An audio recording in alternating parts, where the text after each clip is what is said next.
Promethean Productions presents Red Equinox, a SPECTRA Files novel, by Douglas Wynne.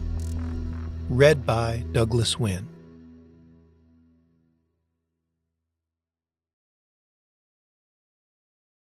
That time of year thou mayest in me behold, when yellow leaves, or none, or few do hang, upon those boughs which shake against the cold, bare ruined choirs where late the sweet birds sang. Shakespeare, Sonnet 73. There was a demonic alteration in the sequence of the seasons. The autumn heat lingered fearsomely, and everyone felt that the world, and perhaps the universe, had passed from the control of known gods or forces to that of gods or forces which were unknown. H.P. Lovecraft, Nyarlathotep. Chapter 1. Death has a way of calling us home, and when it does, we put on our best. Becca Philips hadn't been to Arkham in years, hadn't worn a dress in almost as long, and now here she was, stepping off the train and feeling out of place in both. Water Street looked just the same as it had the last time she'd been here, the same shops struggling to net a few of the North Shore tourist dollars that tended to flow around Arkham before continuing up the coast to Newburyport and Portsmouth. She took the Garrison Street Bridge on foot. It was a cold day and overcast. The updraft off the river chilled her through, and she pulled her coat tight around her chest, hair flailing in the wind and whipping across her eyes. Gulls wheeled high above, and the last boats of the season trolled the waters below. Both avoided the stark little island of standing stones upriver from the bridge. Same as it ever was. The dress was a simple black thing, knee-length with little red roses, and she wondered now why she'd bothered with it. Her usual mode of dress had mostly been inherited from the woman she was here to honor anyway. Catherine Philips, her late grandmother, had only ever worn dresses to university fundraisers, never in the classroom or the field. Thinking of her, Becca longed for her cargo pants and leather jacket, the sort of attire Catherine would have been wearing in some sepia-toned photo taken in front of a pyramid, back when her hair had been as dark as Becca's was now. From the bridge, she could see the white steeple, her destination, and another reminder of the dissonance between a life well lived and a proper burial. Catherine had set foot inside churches less often than dresses. The service was already underway when Becca arrived. She settled quietly into one of the empty pews at the back of the nave and let the sonorous words of the minister wash over her as she searched the sparsely peopled rows for a mane of sun-bleached hair, combined with an inherent restlessness of form. Finding him nowhere, she realized she'd dressed up the little bit she was capable of, just to highlight his inevitable shabbiness.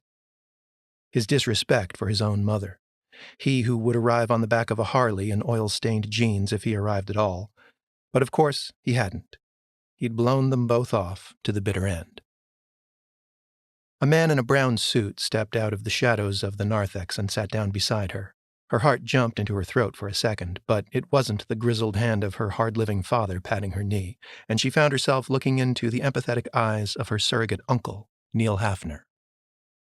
She was surprised at how much he had aged since she'd last seen him, his doggish face now even more hound-like in its sagging, his fading freckles framed by thinning pale hair. Becca gave his hand a squeeze and let it go. The rows in front of them appeared to be mostly occupied by Catherine's colleagues and students, with the family underrepresented. She spotted her Uncle Alan with Michelle and the girls, but Becca had always been closer to Neil, who was neither family nor faculty, and who had always been more of a friend to Catherine than either. They had met in the 90s when the folklore professor needed photographs of bas-reliefs for a book she was writing. Later, when Becca had shown an interest in photography, Catherine had enlisted Neil as a mentor. He reached into his jacket pocket and produced a small wooden box, hinged and redolent of cedar, which he held above her lap until she took it. Now he was the one scanning the rows and aisles, but somehow she doubted he was looking for her father. He folded his hand over hers, just as she was about to pop the lid on the little box, leaned in, and whispered, "Not here, and don't let anyone see." It belonged to Catherine. Becca slipped the box into her purse and glanced around the church, trying not to appear too furtive, but all eyes were on the altar. Who are we keeping it from? The university might make a claim on it if they knew it wasn't lost, but she wanted you to have it. A bird-like man with dandruff on his black suit collar glanced over his shoulder at them from a few rows up, and Neil settled back against the hard wood beside her. When the man faced forward again, he whispered, "Tell you later."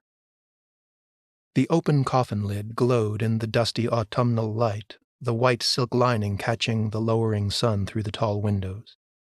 She couldn't see Catherine's face from this distance, but knew she would need to see it before leaving, before she could even begin to process the reality of her death. It seemed impossible that a personality as bold as her grand's could simply be extinguished without a struggle. The woman had been a force of nature, fearing nothing, seeking out the darkest corners of the globe and of the human psyche for her scrutiny.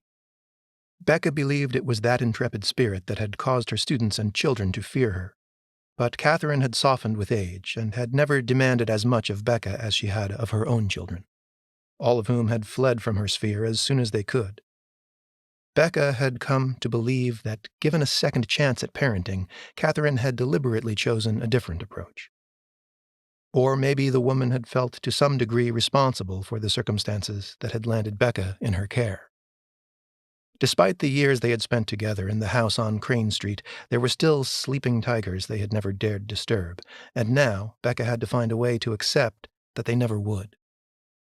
The service ended as she brooded, and she felt a little jolt at the realization that the front rows were now rising and lining up to approach the casket. Becca numbly found her feet and wondered if she would cry when she saw the embalmed body. She hoped she would. She'd been ruminating on the loss in an effort to break down some intangible barrier in her own heart, but the tears remained stubbornly frozen by the dreamlike distance the room full of strangers, formal clothes, and ill-fitting religious trappings imposed upon the primal loss of the woman who had raised her. Maybe the increased dosage of Zoloft that her therapist had put her on to gird her against the fading light and impending threat of winter was keeping grief at arm's length.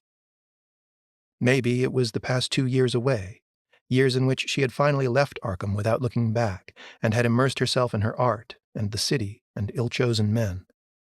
She should have called more often, should have visited, should have been less self-absorbed, knowing that she was the last in a long line to abandon Dr. Catherine Philips. Her children don't see it that way. You know the narrative. She drove her husband to the asylum, her daughter-in-law to suicide, and the rest of the family to mass exodus. She and the dark things she couldn't stop poking and prodding.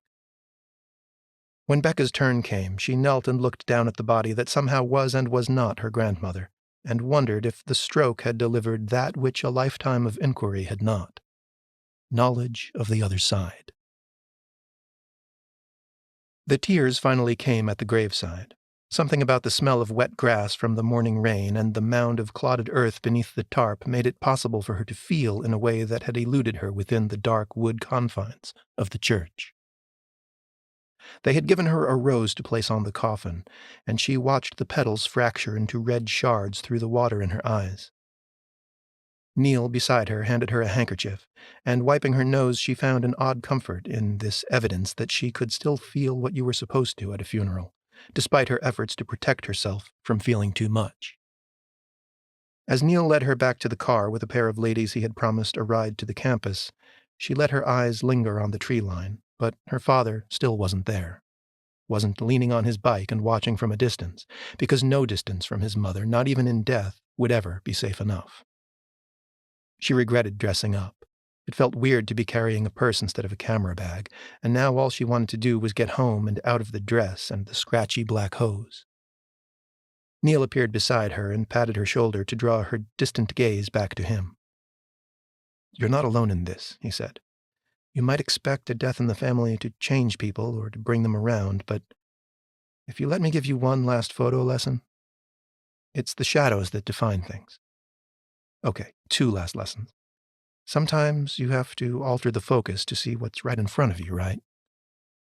Promise you'll call me if you need to talk." Becca said she would. It wasn't until after he'd dropped her at the station on his way to the university and the train was pulling out that she remembered the cedar box. She wondered if he'd set it up that way, offering the ladies a ride so that she couldn't react to the contents of the box, couldn't ask questions he didn't have answers to, or questions he didn't want to answer. Like, is this a family heirloom or a stolen antiquity? Becca hadn't seen the object for many years, had forgotten all about it. But now, seeing it again, she remembered. What's a myth, Gran? It's a kind of story, like a fairy tale. Why not just call it a story, then? Well, a myth is a special sort of story, a story that endures and explains the world. Indoors? Endures. It lasts a long time. So long that people eventually forget it was made up. They begin to believe it was first told by a god, when in fact it had probably been a shaman. Becca knew all about shamans. She had seen pictures of them in Gran's crazy books, bones through the nose and death in their eyes. Where does the shaman get the story from? That's a good question, one I've spilled a lot of ink on. Some of them climb trees to the stars. Gran's smile told Becca that she was being challenged to question this. Where else? Some go to the underworld, and some might find a myth hiding behind ordinary things, using them as masks. Animals and insects, lightning and hail. Anything in the world can be the seed of a story if you plant it deep enough. Tell me one. Make me a myth, Gran. The bedroom was dark except for the muted gold glow of the nightlight. They had finished one book, but hadn't started another yet, and didn't need the bedside lamp to read by. Becca liked the spaces between bedtime books, the times when they just talked and mused while her eyes grew heavy. Make me a myth about something in this room. Gran sighed and smiled. She searched the shadow-drenched corners for inspiration, ran her hand over the comforter, and then produced a golden scarab beetle pendant from the neckline of her cotton nightgown. The metal glowed in the dark as she turned it on its chain, and Becca felt almost hypnotized by its beauty. Once upon a time, in Egypt, there came a black pharaoh on the wings of a sandstorm, out of the desolate wastes. Chapter 2.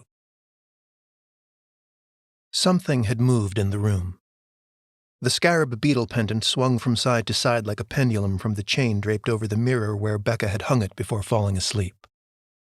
Just the slightest motion, as if the tail of a cat leaping out of bed had struck it. But Becca didn't live with a cat anymore, not since Josh had moved out, taking Fatang with him. And yet, as her sleep-heavy eyes blinked and focused on the golden shine of the thing, it swung. And she thought of her grandmother swinging a pendulum once, a ring on a string, to answer a question yes or no, and she'd almost fallen asleep again when the explanation came to her. She must have brushed it with her arm while rolling over, or jostled the peach crate which served as a bookshelf and nightstand with her elbow. The recently dreaming part of her mind told her that the beetle had opened its shell for a second and fluttered its metallic wings, that it had stirred at first light, but that was nonsense. She untangled her body from the sheets and touched the scarab. Her finger found the bezel where the gem was missing between the pincers and probed the hole like a tongue exploring a cavity where a filling had come loose. She wondered what kind of stone it had been. Diamond, ruby, emerald? Her memory of the thing from the few times she'd seen it on Catherine was dim. The bezel looked a little too big to have held a diamond. The shapes of her room were slowly coming into focus now, softly delineated by the watery gray light of an overcast September morning. There were still days in September when she would awaken to a blaze of stark light and shadow, but not this one. Even with all of the windows that came with a warehouse loft, and even as late as 9 a.m., the effect on a gloomy day was of shapes emerging from murk, her furniture appearing like the mossy, barnacle-encrusted features of a shipwreck at 500 fathoms. Becca stared at the high ceiling and pondered the meaning of the missing stone. Scarabs were dung beetles. They pushed balls of shit through the sand, but she remembered Gran taking her to the Boston MFA when she was a girl, remembered seeing paintings and carvings depicting the beetle pushing the solar disk. She wished a beetle would push the sun out of the clouds today so she could think right. It was hard enough getting out of bed on a good day, but without the vitamin D, without the light, without someone to push her out of bed anymore, everything was harder. And yet she knew she had to do it, had to get up and get dressed and push her own ball of shit through the day. Her army bag, leather jacket, and boots beckoned. Her urban uniform. Get up, soldier. You can do it. She swept the sheets aside and rolled out of bed. Everything was harder this time of year, when the light was dying, when the year was dying, when she was reminded of her mother dying. And now Gran had gone and laid a new painful association on the cycle by also dying in the fall. It was a season of death, even had a holiday to acknowledge the fact. Only rather than lighting fires against the shadows on All Hallows' Eve, her culture warded off depression with sugar. Nowhere near as effective as the Lamictal and Zoloft she was now washing down with a warm glass of water from the tap, standing in her underwear and a black tank top and gazing out at the tintype print of a day that lay stretched out wet below her through the warped glass. Rent was cheap at the edges of the flood zones, and the view could be oddly beautiful in a semi-apocalyptic sort of way. On recent afternoons when the autumn sun slanted down and sliced the limpid surface of the shallow water at the base of the building, casting undulating lattices of light over the bricks, sine waves of amber fire, she could almost feel blessed to be alive in such a time. But today there was none of that. Only a stew of fallen leaves and plastic bottles floating on black water. Boston was a city built on marshland, raised up on fill less than 3 centuries ago. The Back Bay neighborhood had actually been a bay not that long ago, and now it was going that way again. The people on TV were finally admitting that this was no temporary state of affairs. Glacial melt and Hurricane Sonia had reminded Boston of her true level, her humble origins beneath the waterline, and that dirty water was here to stay. She picked her phone off the kitchen counter, checked the time on it, then carried it back to bed, setting it down on the crate beside the paper squares she'd fallen asleep pondering. The note from her grandmother, which had lain underneath the beetle in the fragrant box. Looking at the scarab, she let her hand fumble over the detritus atop the crate, a stack of paperbacks and dusty photo magazines partially obstructing an antique brass-framed mirror, a couple of prescription bottles, and a nest of worn-out hair elastics, and plucked up the paper square. It was a simple yet elegant missive, only about the size of a post-it note, but inked in Catherine's handwriting on heavy cream-colored stock with a linen texture. Becca felt a desperate sadness claw unexpectedly at her heart as she noticed now, on closer inspection, how the carefully inscribed lines wavered ever so slightly, betraying a tremor in the woman's hands. The note read, "May Kefra, guardian and guide, light your way in dark places." Kefra. No idea. Typical Gran to be dropping obscure references even from the grave. But Becca had no doubt that a search for the name would lead her to some wiki of mythological figures. Her throat thickened as she thought of the countless fairy tales and legends they had read together. Gran had taught her that every object was a story, and Becca had applied the lesson to her own art. If every shard of pottery anyone had ever unearthed could tell a story, then so could every photograph. So what was the story of the beetle that had for so long hung around Gran's neck, and which now hung from her mirror? She tilted the mirror toward her. Her reflection betrayed trepidation in her ice-blue eyes, a furrow in her brow she wasn't awake enough yet to be aware of.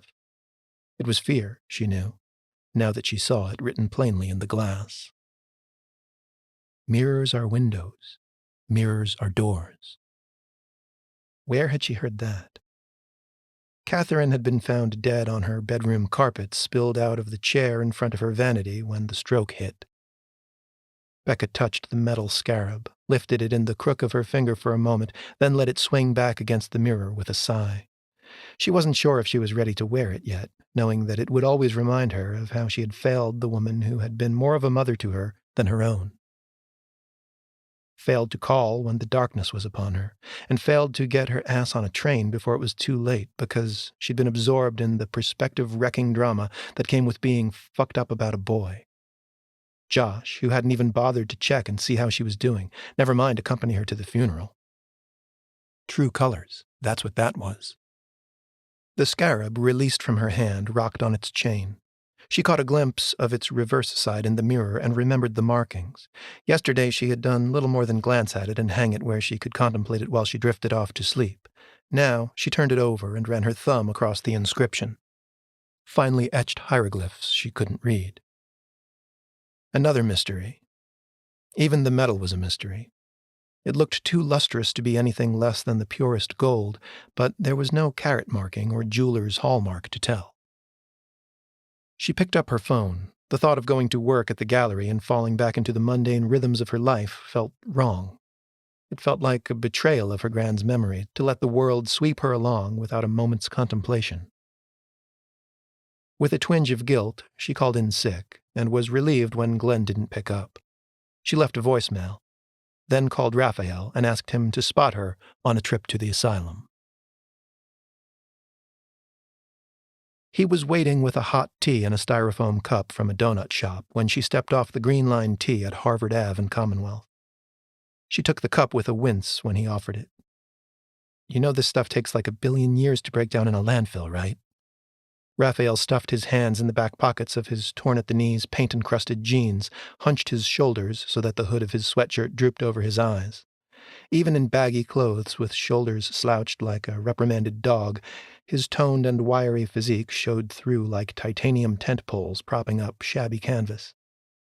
He'd spent his teens climbing building scaffoldings in Sao Paulo, emblazoning the city's back alleys with street art before coming to Boston to attend the museum school on a scholarship, after a vacationing faculty member had seen his work. One city's graffiti had been another's entrance exam.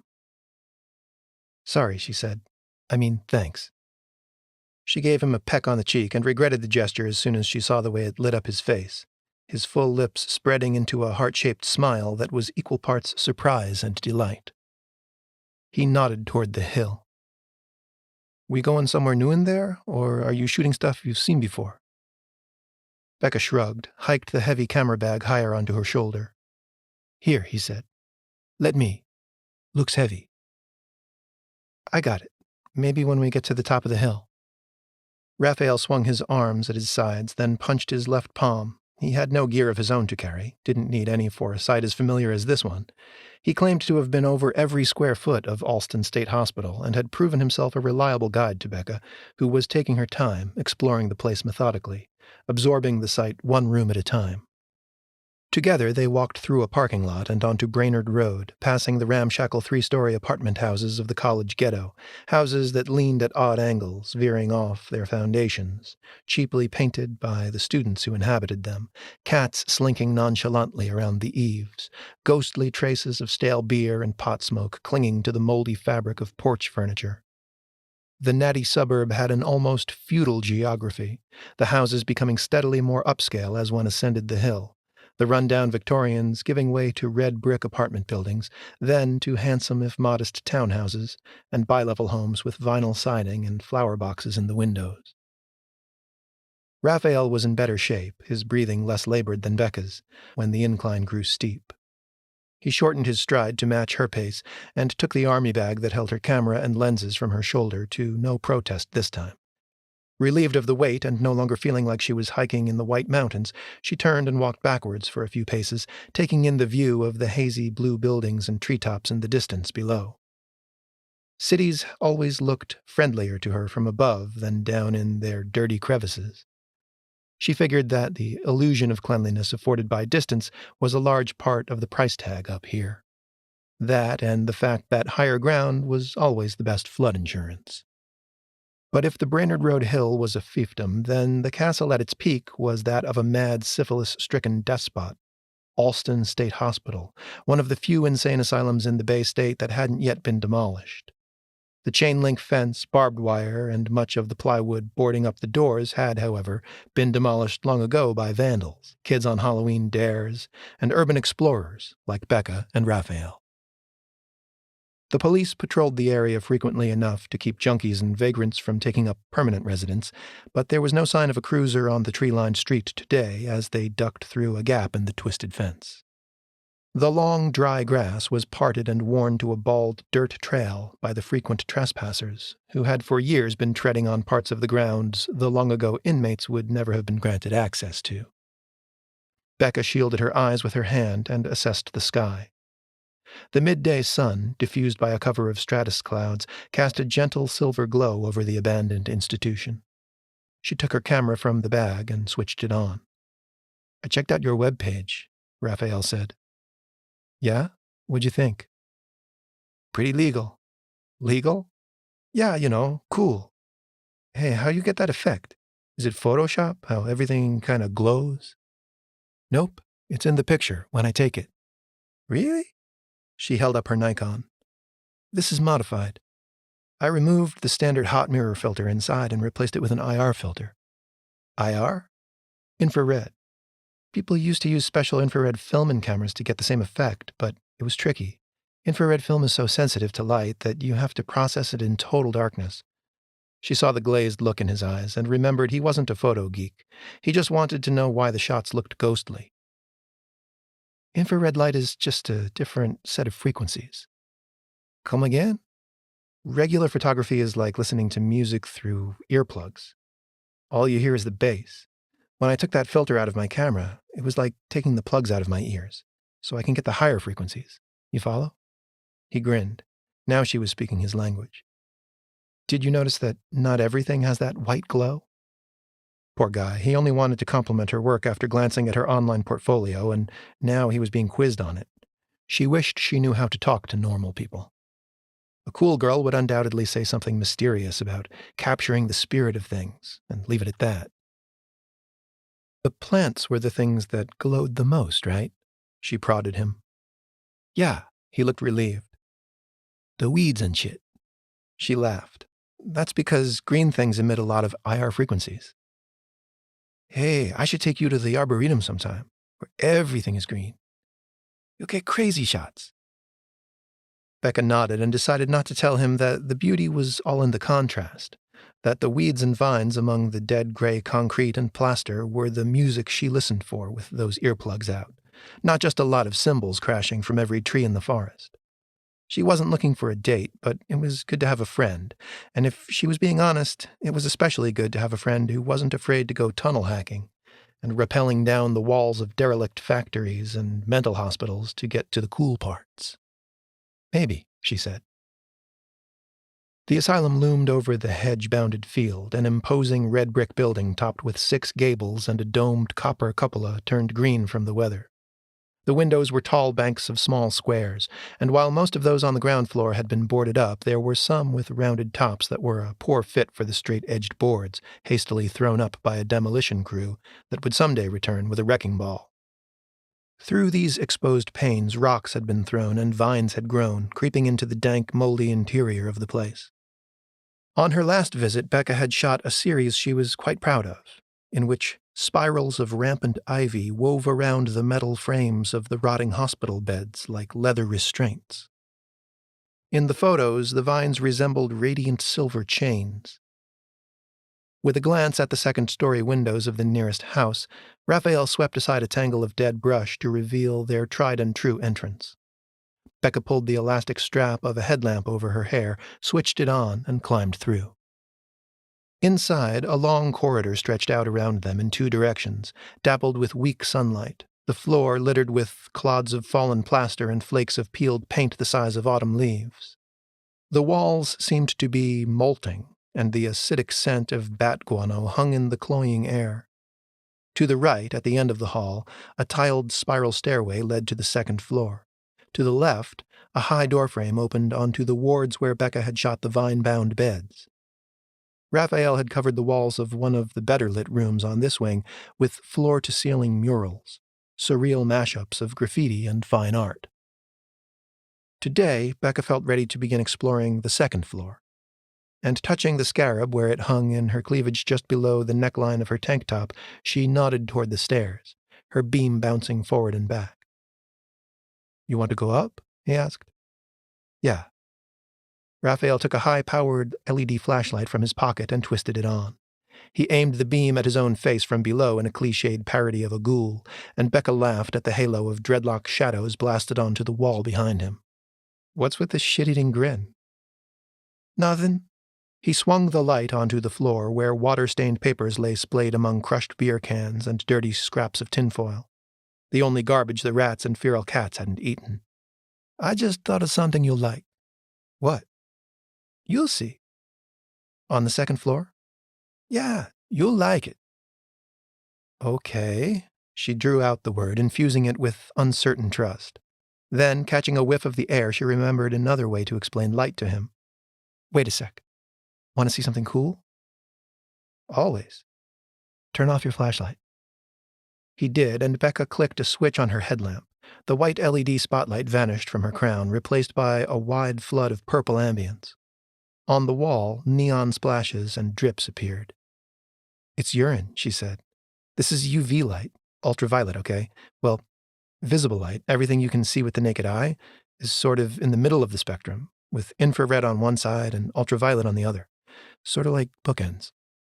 He was smiling, his teeth glowing an unnatural shade of violet, probably because the big piss revelation was always a hit with the boys. She continued under the assumption that he was actually listening. "Biological things emit some interesting frequencies in those two ranges, so just like how the plants glow in IR, bodily fluids do sort of the same thing in UV. But to me, the really cool thing to ponder is how all of those frequencies are part of one great big wave spectrum. Everything from the subsonic sounds that elephants send through the ground to communicate over distances, up to the ultrasonic songs of dolphins and whales, and then beyond that, into where the waves stop being sound and start being light, and then into light we usually can't see, like UV, then microwaves, gamma rays, even matter is just energy vibrating in waves." He uttered a nervous laugh. "Sorry, you lost me again. You're talking over my head." Maybe I'm just not articulating it well. You'd get it with a little time to process it." "Process it? Photo joke?" Now she laughed. "Not intentional." She took a UV marker from her camera bag and wrote on the wall, "Raph and Becca were here." The letters blazed brighter than the piss stains. She clicked her headlamp back to white and the message disappeared. "Whoa, invisible ink." Raphael's eyes and teeth were wide but no longer violet. "Cool, huh?" "Okay, up we go.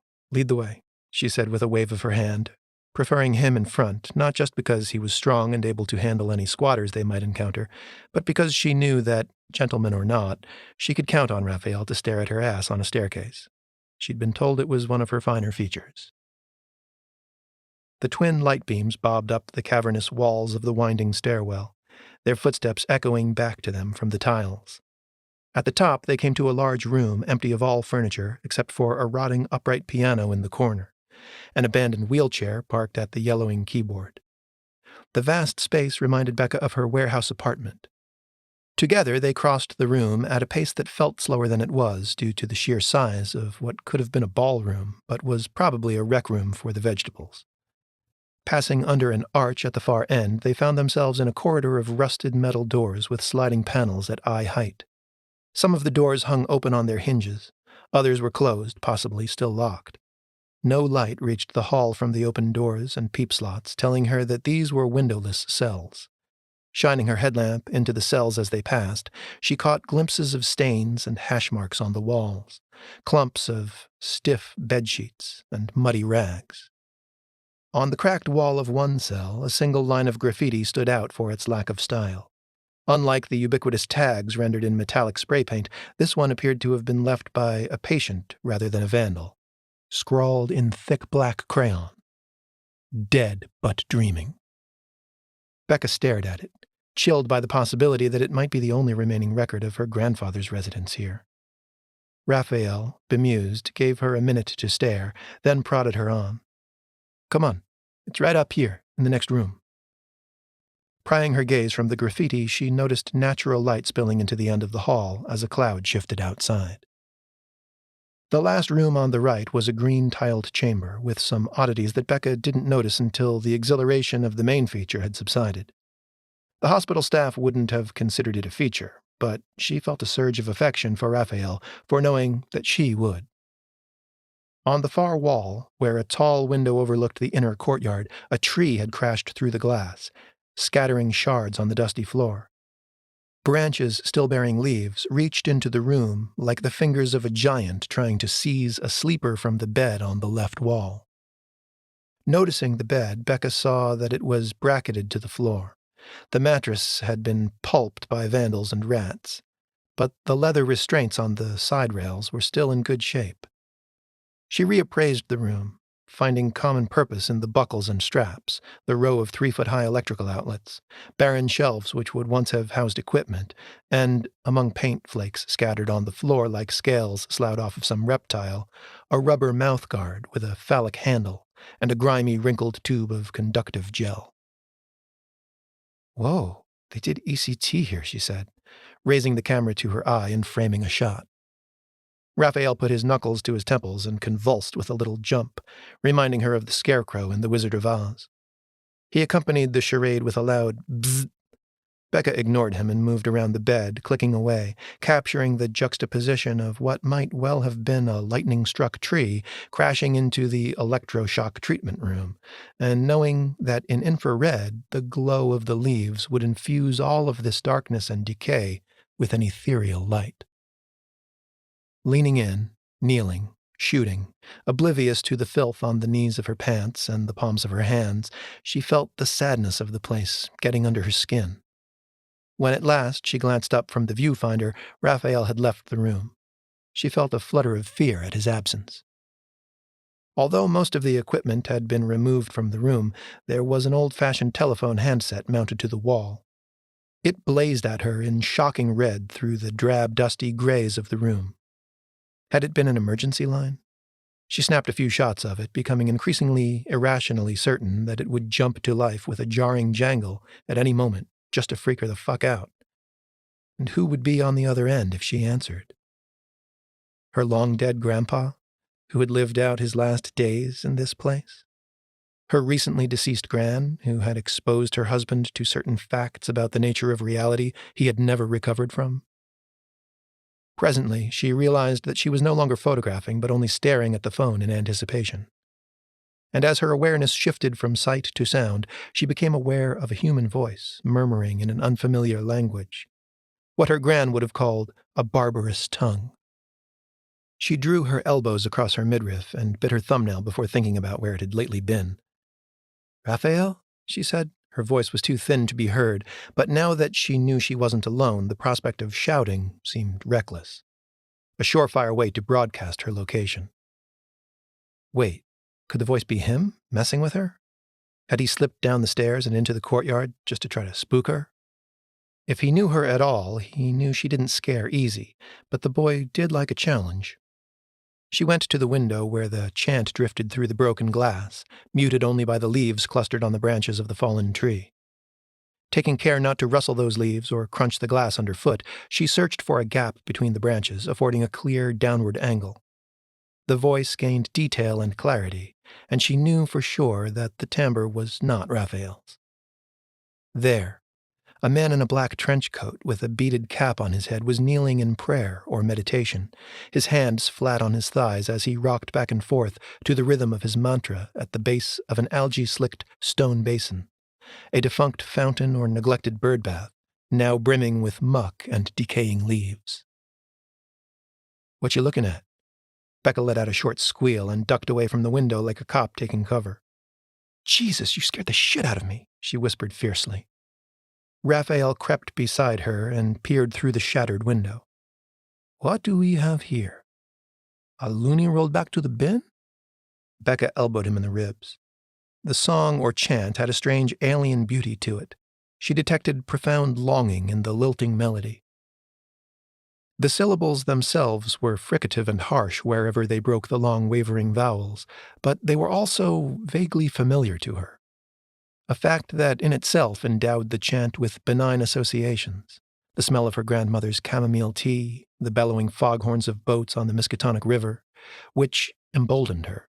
She leaned out the window and trained her camera on the strange man, zooming the lens, which didn't have quite enough focal length to focus on his face.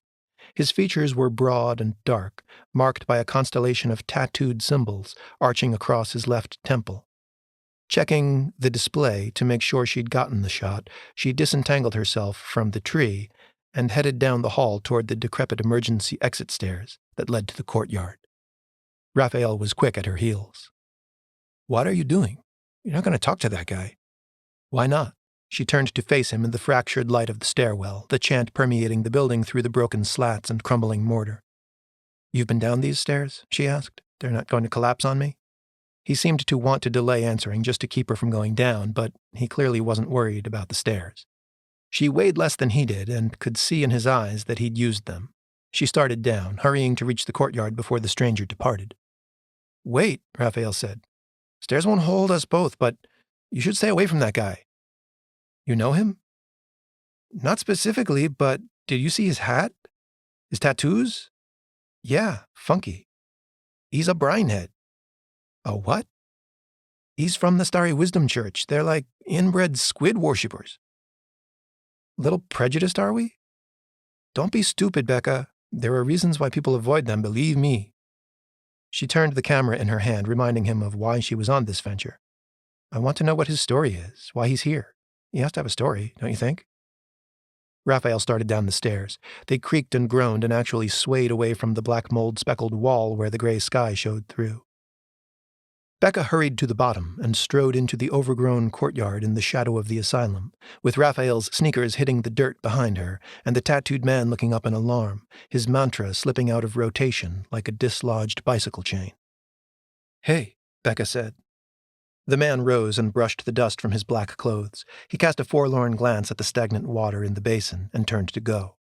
Becca couldn't resist snapping a couple of shots of the bird bath, a concrete basin on a pedestal inlaid with a mosaic of colored glass, and the robed figure drifting out of focus in the background. At the sound of the shutter, the man spun around, the long bony finger of his right hand outstretched in an accusatory stab, a gold ring with an onyx stone catching the light. "Give me the memory card," he demanded. "Like hell." "You took my picture without permission. It belongs to me." She shook her head, cradled the camera to her solar plexus, and stepped backward into the shelter of the building, feeling like a fool. The old man glanced at her companion and must have seen something there to give him pause, one of those mirages of posture and facial expression that the good-natured Raph could summon in an instant if he found himself on the wrong side of the street. The man dropped his hand to his side. "Why are you spying on me? Why do you take my picture?" "I'm sorry. I should have asked. I'm not spying. It's art." The man scoffed. "I'm Becca." "Jesus, Beck, don't—" Raphael interjected.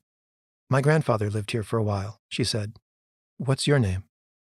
His anger seemed to have abated, but he still paused before answering. "John Proctor." "And your last name, young lady?" "Phillips." "I don't know the name. Your grandfather was an inmate here?" He looked up at the clouds passing over the remaining windows as if he might see long-gone residents there staring down at him. "Peter Phillips," she said. "I had family here as well, of a kind." "Did they die here?" His eyes drifted down and locked on hers again. Not all of the fire was gone from them. "That's why you pray here," she said. "I'm sorry. For intruding. And invading your privacy." He looked at the camera, and Becca deflated. "Look, I can't afford to give you the card, but I'll delete the pictures if you want. You can watch me do it." The offer pained her. She had a gut feeling they were good. "Is it a video? My voice? My prayers?" "No, just pictures."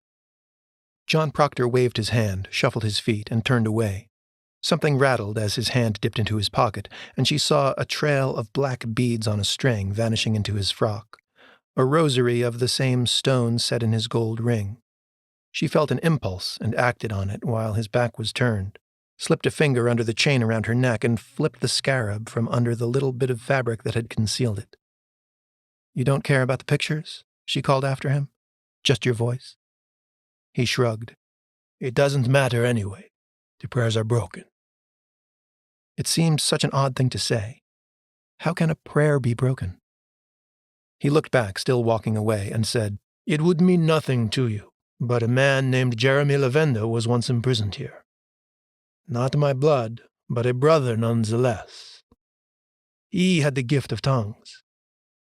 A gift long ago rinsed from my race by bad breeding. One day he stood in this courtyard and summoned something glorious from the waters of this bath. And that was the last time the world has ever known such a thing. Still, I try. But as I said, the prayers are broken. And so am I." The sun emerged and traced a wedge of light across the weedy ground. Becca leaned into it, still wondering why the chant had sounded familiar, and saw the reflection of the scarab heliographing across the man's tattooed face. It had a transforming effect. His eyes dilated. He stumbled. His finger went up again. "Where did you get that?" She touched the cold metal, and he flinched as if she'd drawn a weapon. This wasn't the reaction she'd hoped for. She'd wanted his curiosity, not this fear written so plainly on his face. Any hope that he might tell her more about the scarab, help her understand what it meant to people, to her grandmother, was slipping away. "Let him go," Raphael said. She'd forgotten he was there. When she turned back from a glance at Raph, John Proctor had fled through a gap in the collapsed bricks and beams, leaving only a rustle in the teeming weeds to testify that he had been there at all.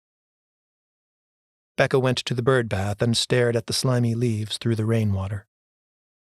"What was that about?" Raphael broke the silence.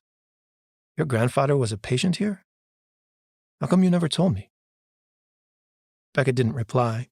She tucked the scarab back under her shirt, and the sun tucked itself behind a cloud. She approached one of the other doorless entrances to the hospital, as if in a trance. It gave onto a common room, the bookshelves sagging and moldy, the other furnishings long since removed. Her boots, painted with Raphael's silly characters, crunched on dislodged segments of tile grout, bringing small bones to mind. She could sense Raphael behind her, wanting to say something, but knowing better.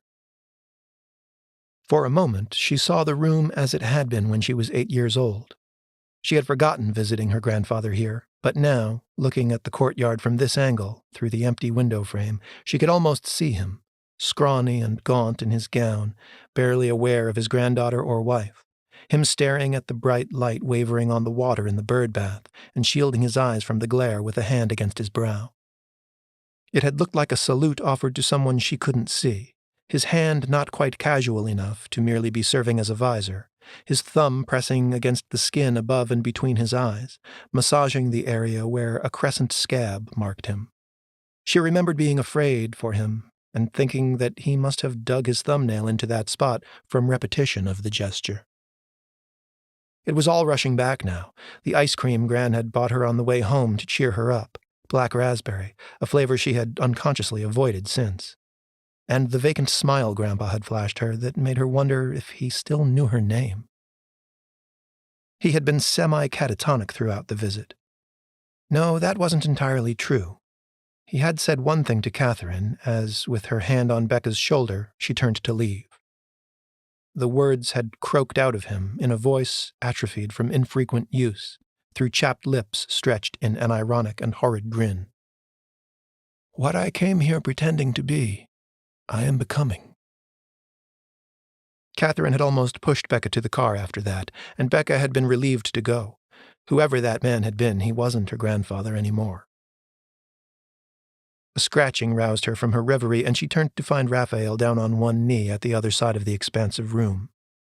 He held a slim putty knife in one hand and was scraping dots of bright blue paint from the floor, as if it were still 2006 and he'd been hired for maintenance. The wall behind him revealed his latest work, and her breath hitched in her chest as she took it in. A series of torrential waterfalls appeared to pour from ragged holes in the sheetrock, while kaleidoscopes of blue and yellow butterflies streamed toward the ceiling from gashes in the sagging wallpaper. "When?" she asked. He shrugged. While you were at the funeral. You like it? Chapter 3. In his dusty black frock, Reverend John Proctor climbed aboard an above-ground trolley and rode the Green Line into the city amid college students and commuters, swaying with the rock and pitch of the car and staring out the filmy window at the darkening skyline until the train plunged underground at Kenmore, leaving his tattooed reflection staring back at him. There were two kinds of people on the subway, those who stared at him and those who stared away from him. His people had lived in Boston for generations, longer than the Muslims with their burqas or the Hasidics with their braids, and yet these other religionists had been grudgingly integrated into the tapestry of Boston's rough blue-collar fabric over time. It was a white city, but its primary industry was education, making tolerance a natural byproduct that wafted like a benign emission from the towers of higher learning. And yet, for all that, the brethren of the Starry Wisdom Church were still mostly shunned, as if they'd never risen above the station of fishmongers, trailing the stench of their trade. Most of the laity in this day and age had left the docks behind and now worked in cleaner environments, in IT departments, supermarkets, and even medical centers. As a cleric, the Reverend was supported by his congregation, his sole occupation the study of the mysteries. He experienced one such mystery as the train plunged below ground and sped along the subterranean tunnel beneath the brownstones and Gothic hotels of the Back Bay. Whenever he returned to the neighborhood he called home, a neighborhood built on marshland, something like a cold blue current stirred in his blood. He exited the train at Heinz Convention Center and took the stairs to street level, pushing through the doors and breaking out of the hot, stale air of the station. The foot traffic flowed wide around him. It had been a hot day, but with nightfall, a breeze had picked up. It flowed across the overpass, stirring his too heavy frock coat and bringing some relief from the oppressive air of the subway. Too many people. There were too many people in the city, crawling over every road, clogging every corridor, and there was no escape from them, even in the ruins of the asylum. Perhaps the day of reckoning would come and change that. He tried to instill hope in his congregation that it would, but he harbored private doubts. The scarab was another mystery. It troubled him. It couldn't be what it looked like. There was no possible way, and yet the girl claimed an ancestor in the place. But seeing it in that courtyard on this day of all days, what could it mean? There were radical elements in his flock who would have urged him to view such an omen as a herald of the hour come round at last. But they were young and hasty, and one couldn't simply rouse the apocalypse like a sleeping snake, prod it with a stick at the first sign of synchronicity. He had long ago accepted that he was unlikely to see it in his lifetime. His duty was to preserve the traditions for the next generation, and shelter them from persecution until their time came. That was why he hadn't smashed the camera or accosted the girl about her jewelry. The last thing the church needed was for some curiosity seeker to report him to the police and have a holy site barricaded or demolished. Hot air rustled his vestments, and bus exhaust stinged his nostrils. He didn't care for cameras in sacred places, but gazing across the Back Bay at moments like this, under falling night and rising moon, he wished there had been more of them around in the 1850s, when all of this had been underwater. He could imagine it, of course, but he'd only seen one photo of the tidal marshes, and that one did little to capture the majesty of the place. He would have liked to see it beset by storms, waves thrashing and lightning lashing. But in those early days of the camera, photographers had been lucky if they could capture a clear image in the bleached light of noonday. A punk in a studded and spray-painted leather vest bumped him as he turned onto Boylston Street, and he almost muttered a curse, not a swear, but an actual curse, then thought better of it. He would need what energy he had left for the ceremony. It was, after all, the feast day of St. Jeremy. He tapped his fingers against his coat pocket, felt the crystal phial of water from the sacred fount, and made his way up the slope to the stone tower hemmed in by skyscrapers, seeing it in his mind's eye as the lighthouse it would be, if ever it were the last building standing amid the roiling waters. Darius Marlowe was being swept into a fugue state in spite of himself. He stood among the congregation of the Starry Wisdom in their robes of purple and black, and watched the pointed shadows of hoods leaping and retracting on the carved stone walls of the temple like dark gray flames as the bodies swayed to the rhythm of the chant. It was a good bit of theater, an effective piece of hypnosis, the air heavy with the swirling strata of incense, the flickering flames, and the deep droning music of the chant, rising and falling, ebbing and flowing, echoing in the vaulted peak of the chamber above, and stirring the water in the stone basin on the altar below, brine from Revere Beach, to which had been added a phial of blessed rainwater from the bath of St. Jeremy. One ingredient remained to kindle consciousness in that water, and though Darius knew he should be slipping covertly away from the throng while their eyes were closed and their ears were immersed in the music, he couldn't resist waiting and watching for the moment when Samira would make her contribution. It was a small thing, willingly given, but it thrilled him to witness it each time. And there she was, stepping forward, guided by the gentle hand of the Reverend Proctor, like a vassal helping a princess to step onto the running board of an opulent carriage on her way to a wedding.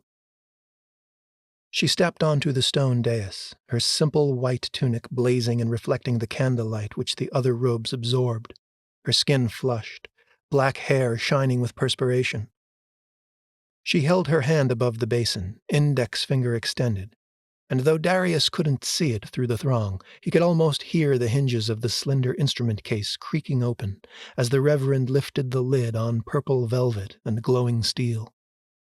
Darius had assisted at the altar often enough in the days when he'd been in the Reverend's favor to know every beat in the rhythm of the rite. Today, a younger man, barely a teen, stepped up and held the Virgin's wrist steady. It was a gentle grip, and mostly ceremonial. Samira Fanon, favored church daughter, keeper of keys, and tower librarian, had the resolve to keep her own hand quite steady without aid.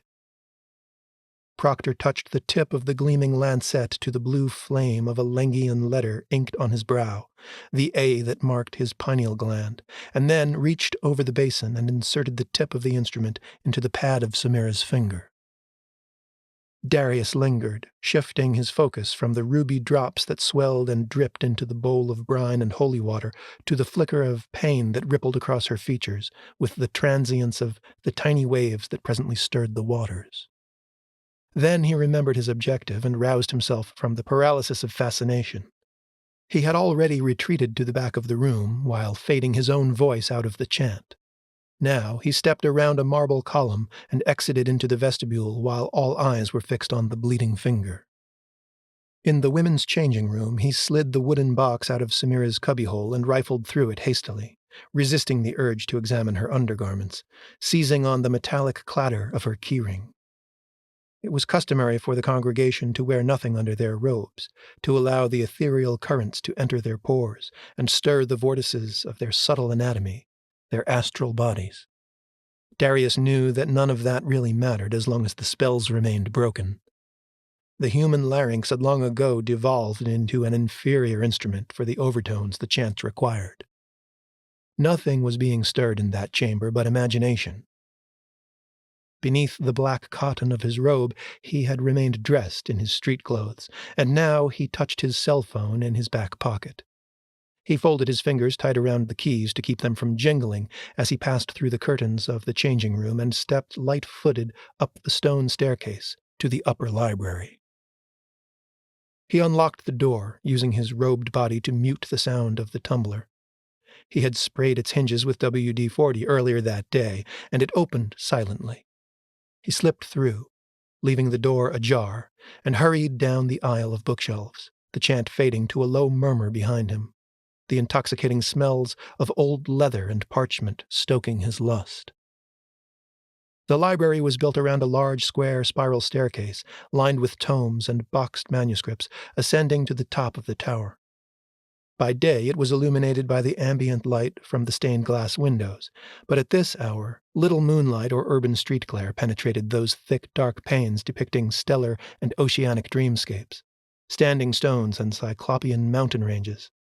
The tower was dark, and Darius didn't dare switch on the electric chandelier, a wrought iron octopus with glass globes at the ends of its tentacles. He took the smartphone from his back pocket, dexterously swiping and tapping on the glass to turn on the camera and activate the flash.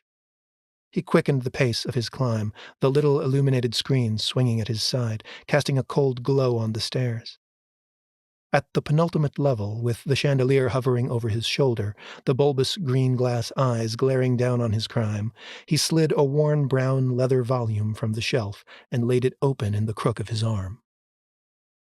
Liber Nocte Cossinae, the Book of Scarlet Night.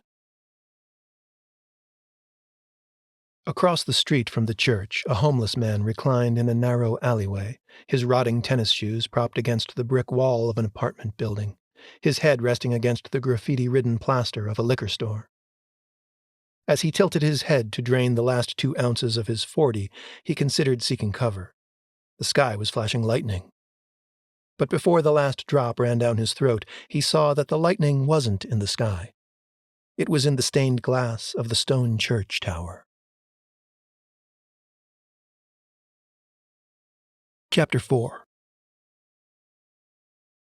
If you're commuting out of the city tonight, you're going to want to avoid the 93 Route 1 junction by the Tobin Bridge. A mini twister caused a sandstorm there this afternoon, at the Boston Sand and Gravel Quarry. That's right, I said mini twister.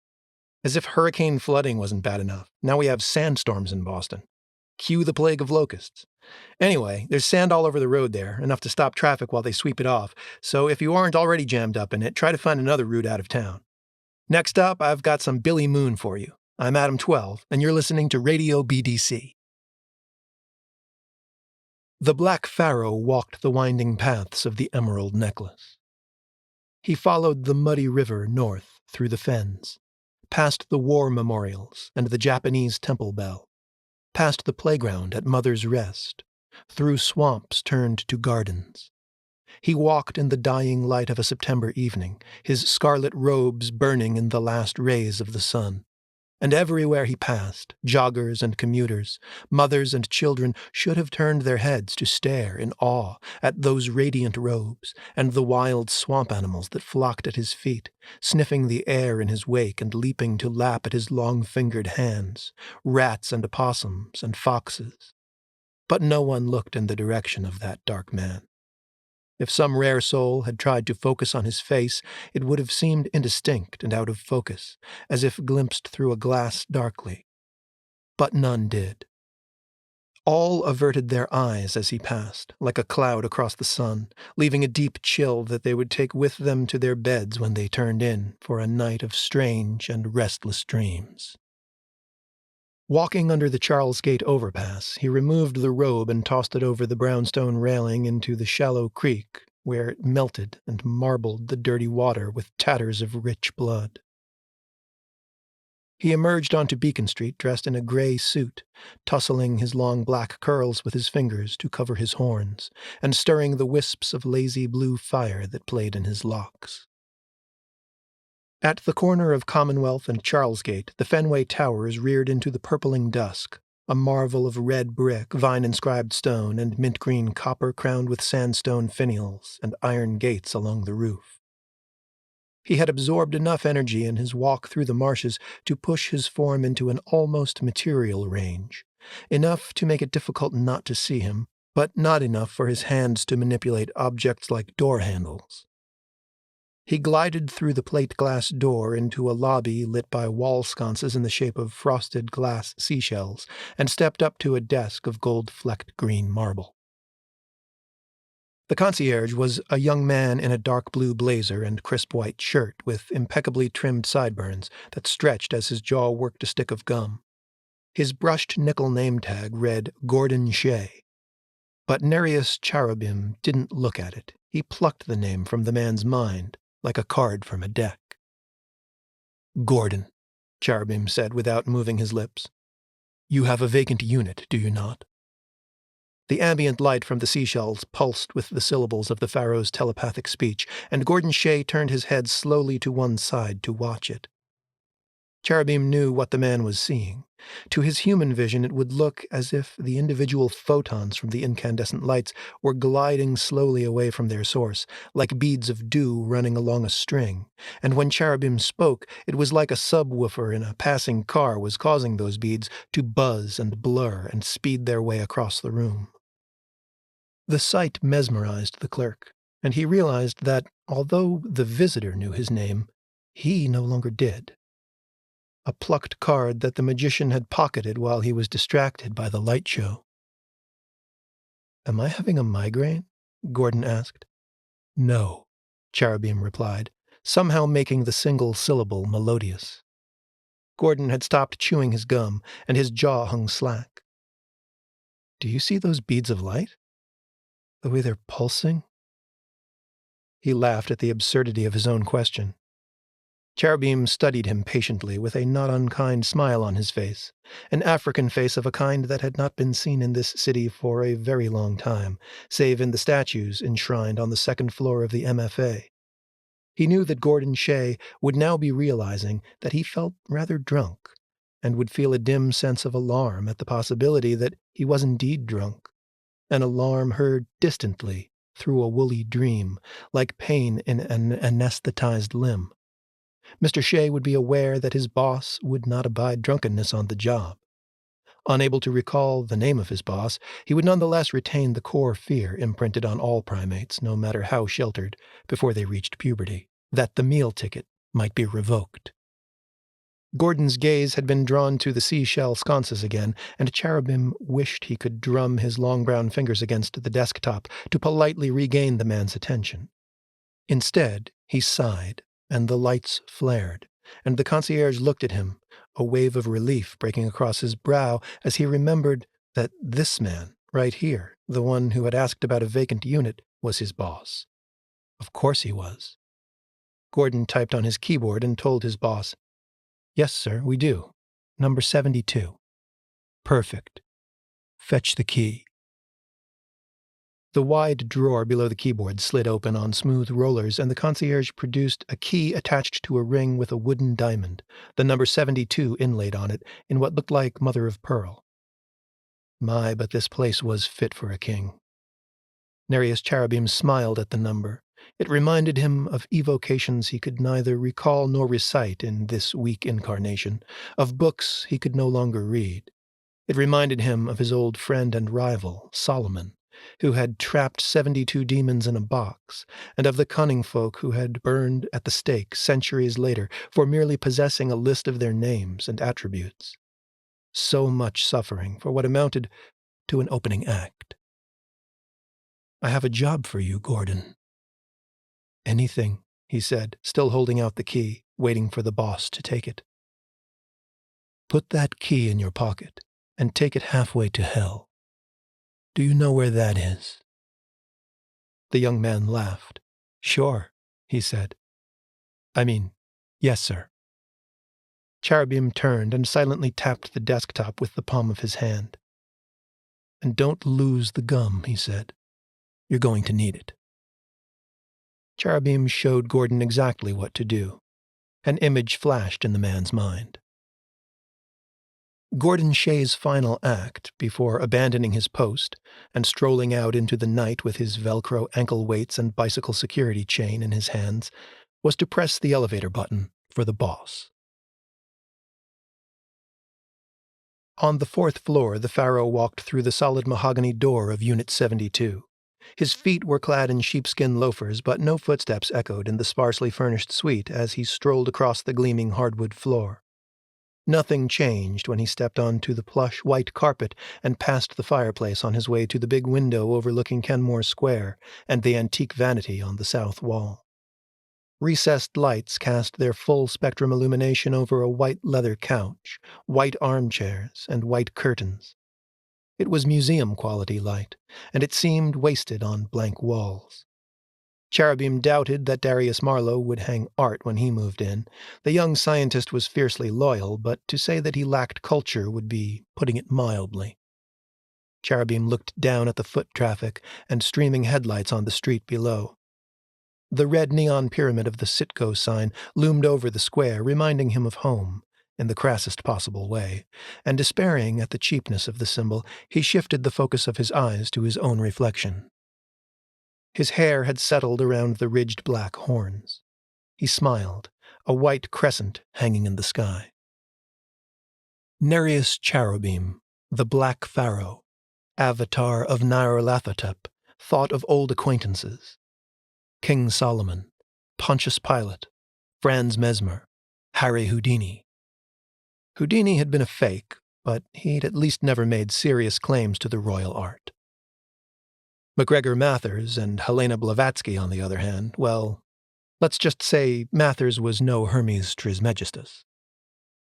The last time Cherubim had visited this city, a city known as the Hub, even though those who used the moniker had no idea how true it was, he had just been one of many souls gathered on a Beltane morning to watch Harry Houdini, bound in manacles, jump from the Harvard Bridge into the frigid waters of the Charles River, where he managed to shed his chains while holding his breath. May 1, 1908, that had been. Escape artist, they had called Houdini. That, more than magician, had become his identity by the time he performed the death-defying stunt to draw rubes to his 2-week run at Keith's Theatre. As Cherubim approached the antique vanity, he ruminated on the fact that he too had begun his career as a magician and was now a kind of escape artist. Only his eon-long feat had more to do with helping others escape their manacles. In any event, it was fitting that one cog turning in that cosmic lock was now riding a bicycle across the Harvard Bridge, perhaps coasting to a stop with a pump of the handbrake at this very moment, and preparing to pay homage to Houdini's daring dive. The concierge would be slicing into the dark water like a dropped knife, the Velcro ankle weights he wore on his morning bicycle commute dragging his body down into the weedy blackness of the river. Picturing the body piercing the glassy water, Cherubim exhaled and glided into the beveled, iron-bound mirror and made himself at home.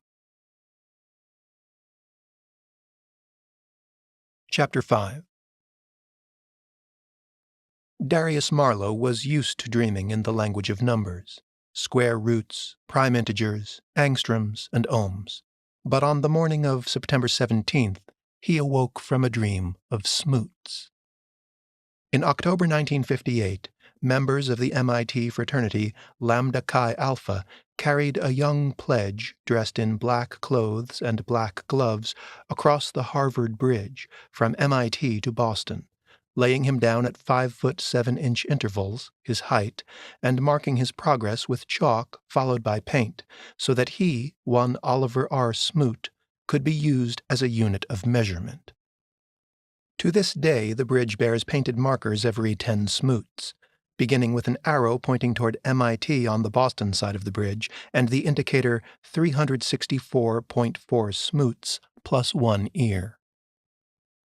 Whether the 1958 fraternity brothers selected the subject of their prank with preternatural insight into his destiny, or the 90-minute prank itself fixed the course of his life, it should be noted that Mr. Smoot went on to become the chairman of the American National Standards Institute and the president of the International Organization for Standardization, and Google now offers the Smoot as a unit of measurement in their calculator, maps, and Google Earth tools. The marks are repainted each semester, and when the bridge was renovated in the 1980s, the Cambridge Police Department requested that the marks be maintained, as they had come to rely on them for identifying the locations of accidents on the bridge. Darius Marlowe was as familiar with the marks and their legend as any MIT student. He had walked over them countless times in waking life, and recognized them in the nascent hours of the 17th as he tossed and turned, winding himself in his dirty bedsheets in a double dorm room on the 4th floor of Faribor's Massey Hall while his roommate snored. Darius was dreaming of the pharaoh again, the black man, the faceless messenger, who had introduced himself in other dreams as Nereus Cherubim. In the dream, Darius stood among the muddy reeds on the riverbank and watched the rain-lashed waters rushing and churning like the Mississippian flood, carrying flotsam out to sea. A clapboard shed, a metallic blue car, desperate prying fingers behind a slice of submerged window, a drowning Doberman, and a bicycle. Darius tracked the quick progress of these objects past the community boathouse, where a fleet of Mercury keelboats rocked and strained against their tethers on the overwhelmed bank, toward a tattered mass of whirling black cloud downriver, from which sinuous ashen tentacles and sheets of black water whipped around in rising spirals. The scene was washed in a cacophony of noise, wind and screams, but the pharaoh's voice was loud and clear above the din, speaking, not shouting, Darius's name, commanding that he turn his attention to the object in the palm of his hand, a key on a ring, the ornament on that ring a silver oval reflecting the storm-diffused September sun up at Darius's face, washing his dark, heavy brow with its flickering light. Was it a signal mirror that he was supposed to use to send an SOS, he wondered, in the logic of the dream? No, the unmistakable face of Nereus Cherubim now stared at him from the little mirror, features distorted as if sketched by a shaking hand or seen through a ragged glaze of Vaseline.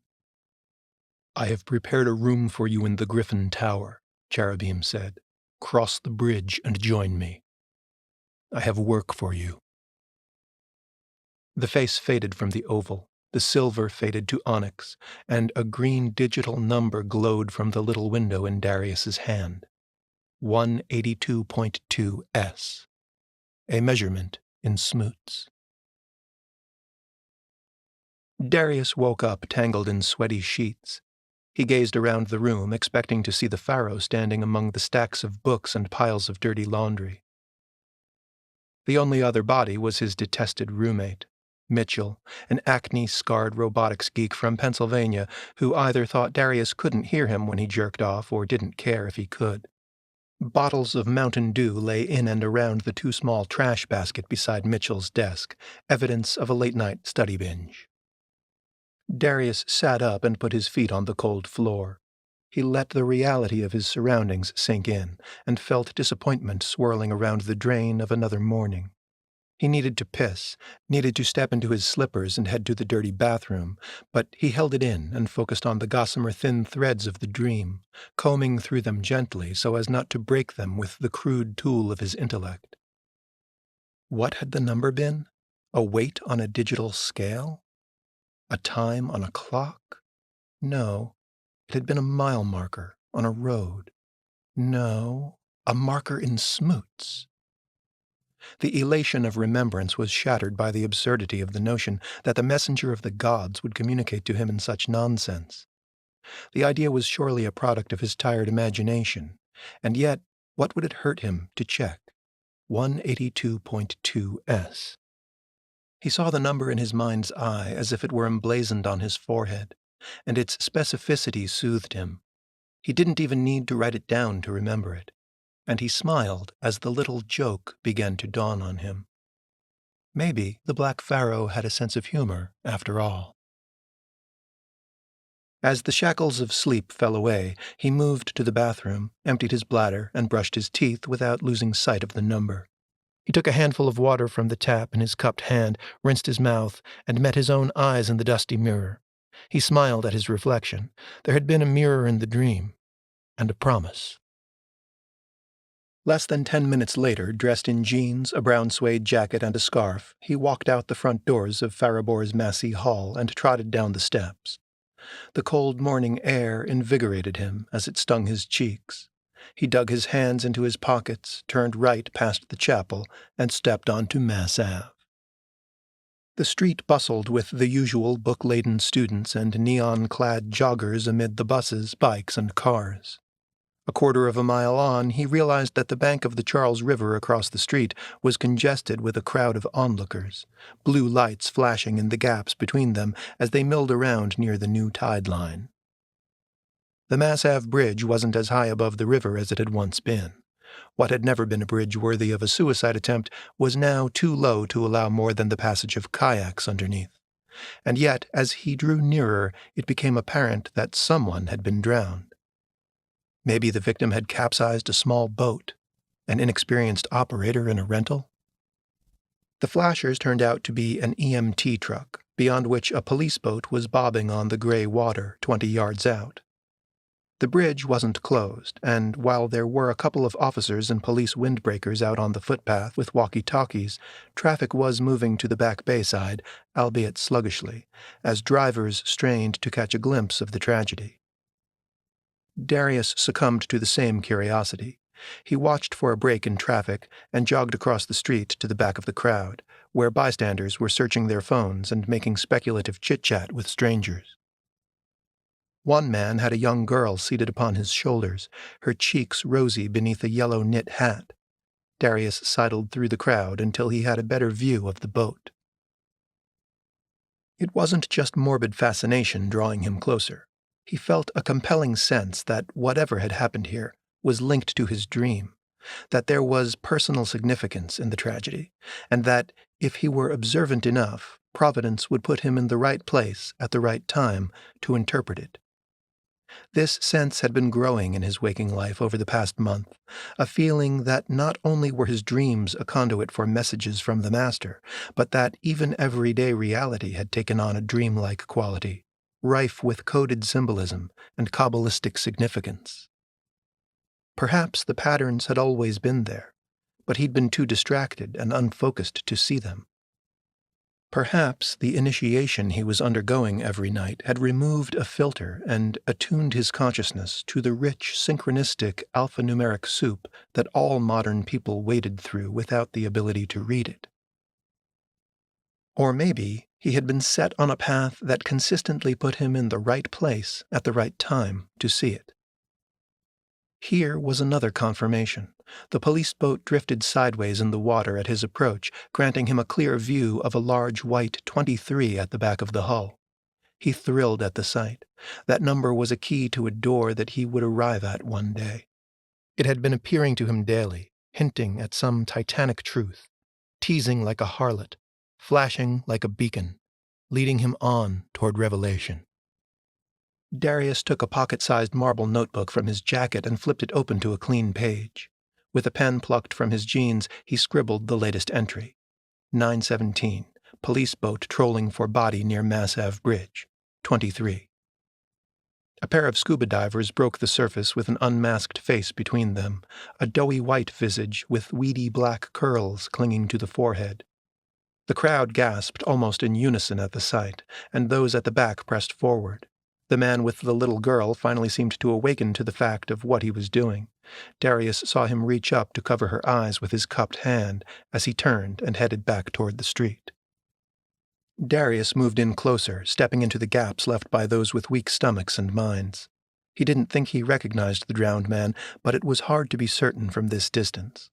The divers were passing the body to a burly officer perched on a diving platform at the stern of the vessel. And now Darius could see that the corpse was wearing an unusual accessory. A bicycle security chain coated in translucent red vinyl, wrapped and locked around his knees.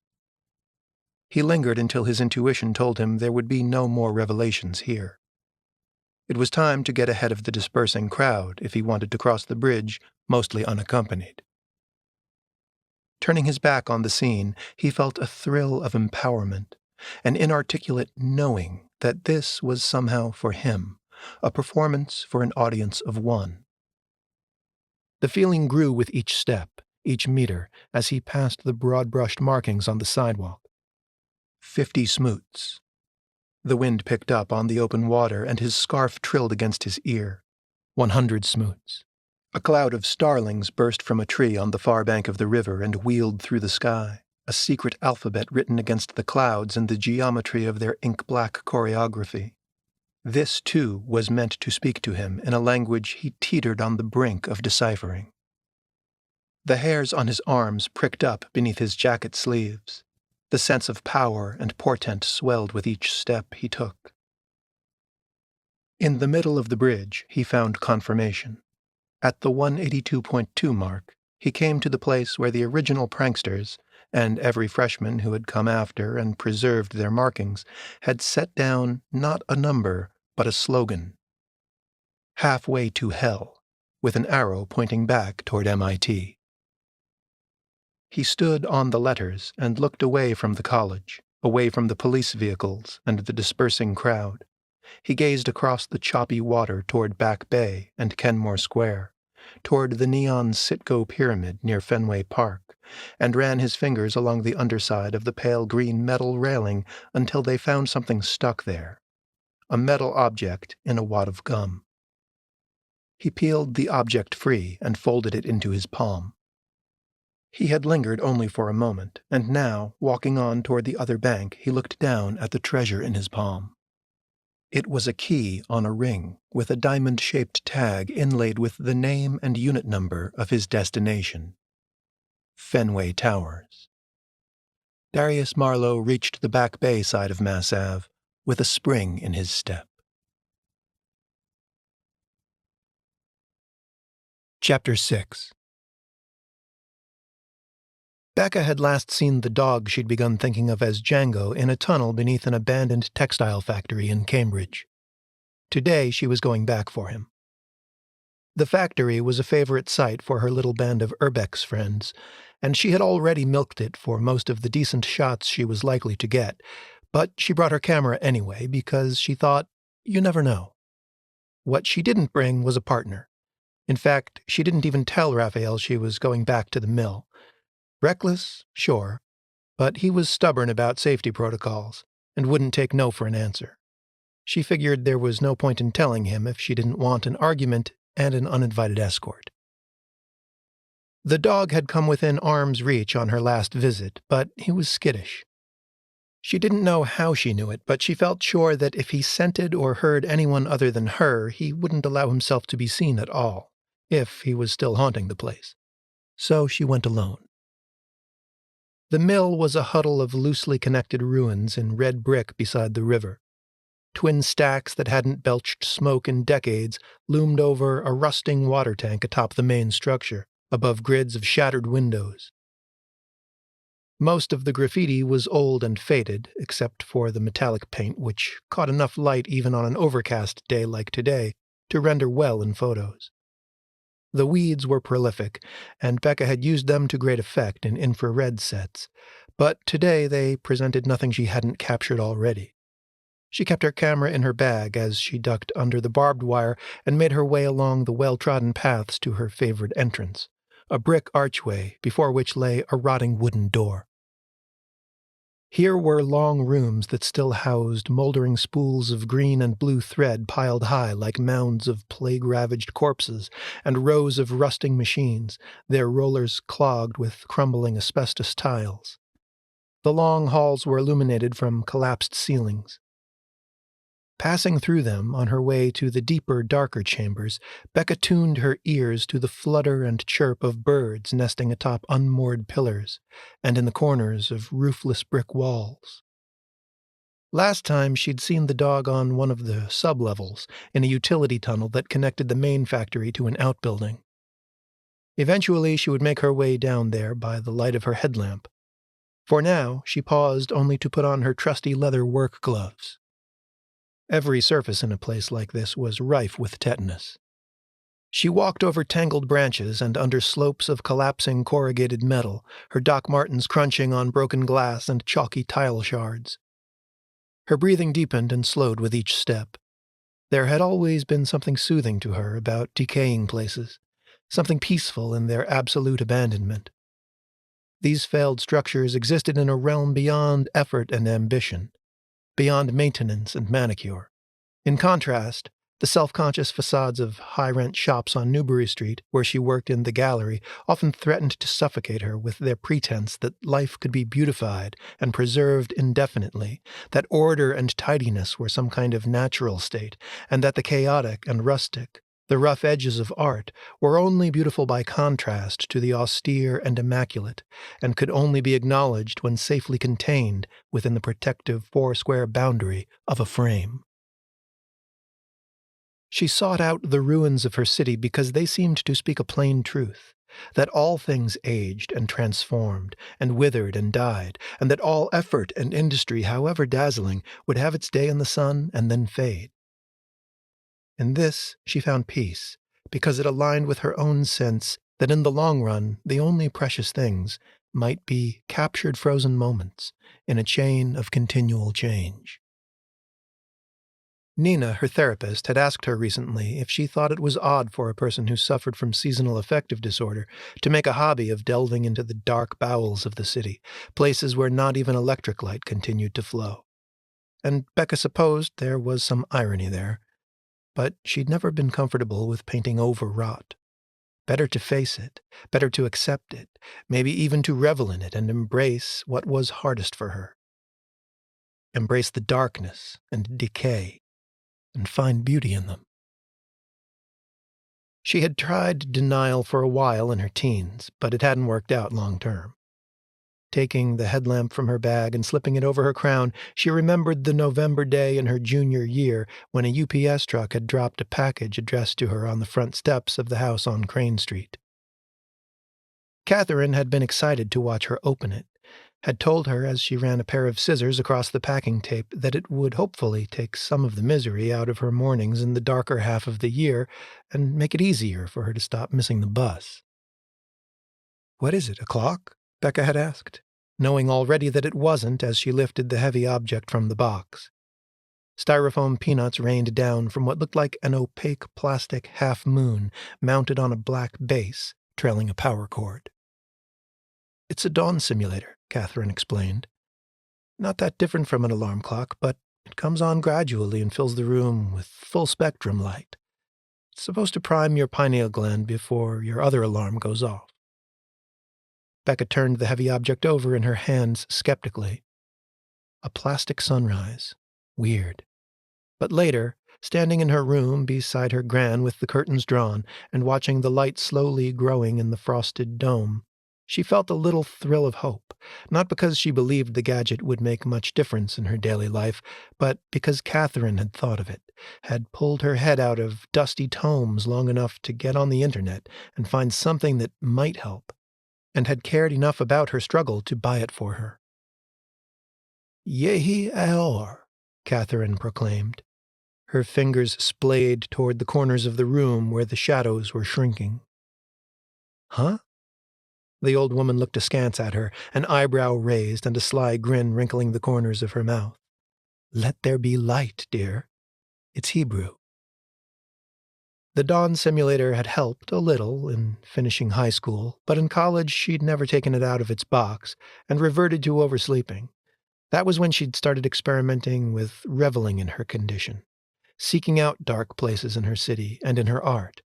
Her only remaining crutches the vitamin D supplements and SSRI prescriptions, because without those she'd likely cut her wrists in the bathtub sometime in January. She had also discovered along the way that it was easier to get out of bed when she had a goal. And today the goal was finding Django. She had already named him, hadn't earned his trust yet, and certainly hadn't succeeded in rescuing him, but had named him, after one of her favorite guitarists, Django Reinhardt. On the previous occasions when she'd caught sight of the dog, she had been wary of spooking him with the camera. Shooting him with a flash was out of the question. But she had managed to get one decent photo. He appeared to have some German Shepherd traits, probably mixed with smaller breeds. She took a piece of dog biscuit from the front pocket of her cargo pants and ducked under a fallen steel girder, treading softly. The only urine stains on the walls were at human height and appeared dry.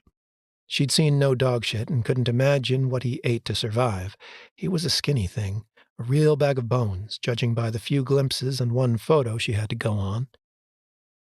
She had entered a long, narrow room with the ceiling mostly intact. Decrepit mechanical looms hulked in the shadows, making an obstacle course of the place. When she'd first entered the room, a few stray shafts of sunlight had cut the air and glanced off of the machinery, highlighting random bits of crusty white corrosion.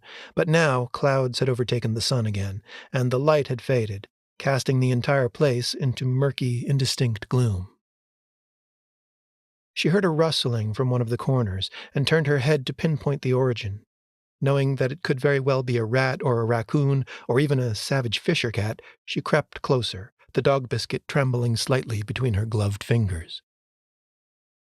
She smelled the animal before she saw it, a pungent concoction of swamp water and breath that could only come from rotting teeth and a stomach eating itself from hunger.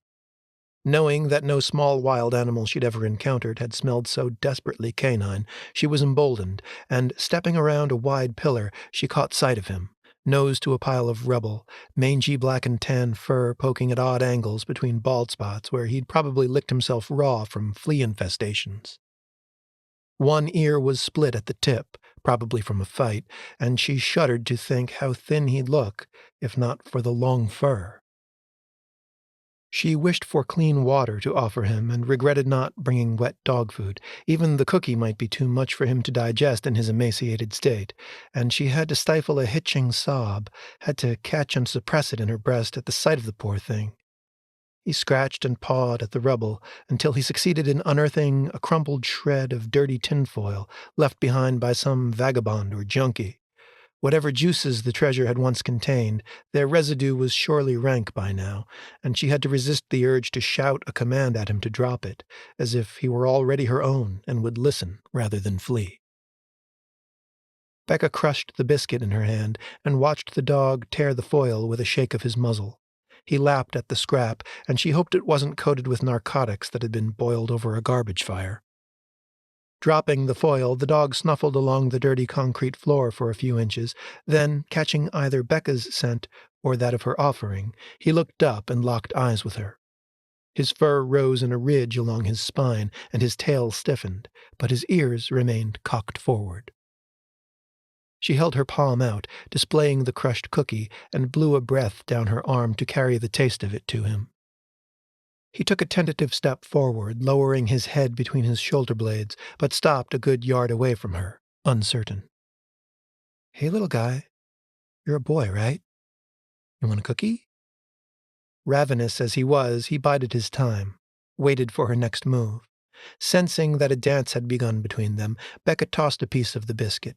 It rolled through the dust and landed a foot from the dog's nose. Now it was she who waited. The dog seized the morsel and retreated to his original position where he chewed it with a jerky crunching and swallowed it down. "Django," she cooed, trying the name out for the both of them. She liked the way it sounded. He took a tentative step toward her. She held her hand out, but he wasn't quite ready to eat from it yet. A new smell reached her nose now, overpowering the funk of the dog, an aroma of earth and fire. It took her a moment to identify it, but then it came to her, burning sage, and with it a voice, a muted baritone echoing through the labyrinth of brick and metal and broken glass. They weren't alone, and damn it, whoever he was going to scare the dog off before she could finish earning his trust. The voice grew louder. It sounded like a chant, a droning litany, and she started to think it might be more than one person. Her mind's eye conjured a fleeting vision of robed ritualists walking in a procession through the derelict mill, carrying candles and swinging censers on chains. But then, despite the dirge-like rendition, she recognized the melody, and her tense muscles relaxed. It was a song. "Dirty Water" by the Standells. Becca stood frozen, peering through a narrow doorway into the next room, where a jungle of hanging swaths of moth-eaten cloth obstructed her view of the singer. When she turned her gaze back on the cracked floor at her feet, the dog was gone. Fuck. She retraced her steps, checking between every pillar and piece of machinery, but finding no trace of the poor mutt. The singing increased in volume behind her, and now, as it moved into the room she was in, she could tell that it was a solitary voice, gravelly and tuneless.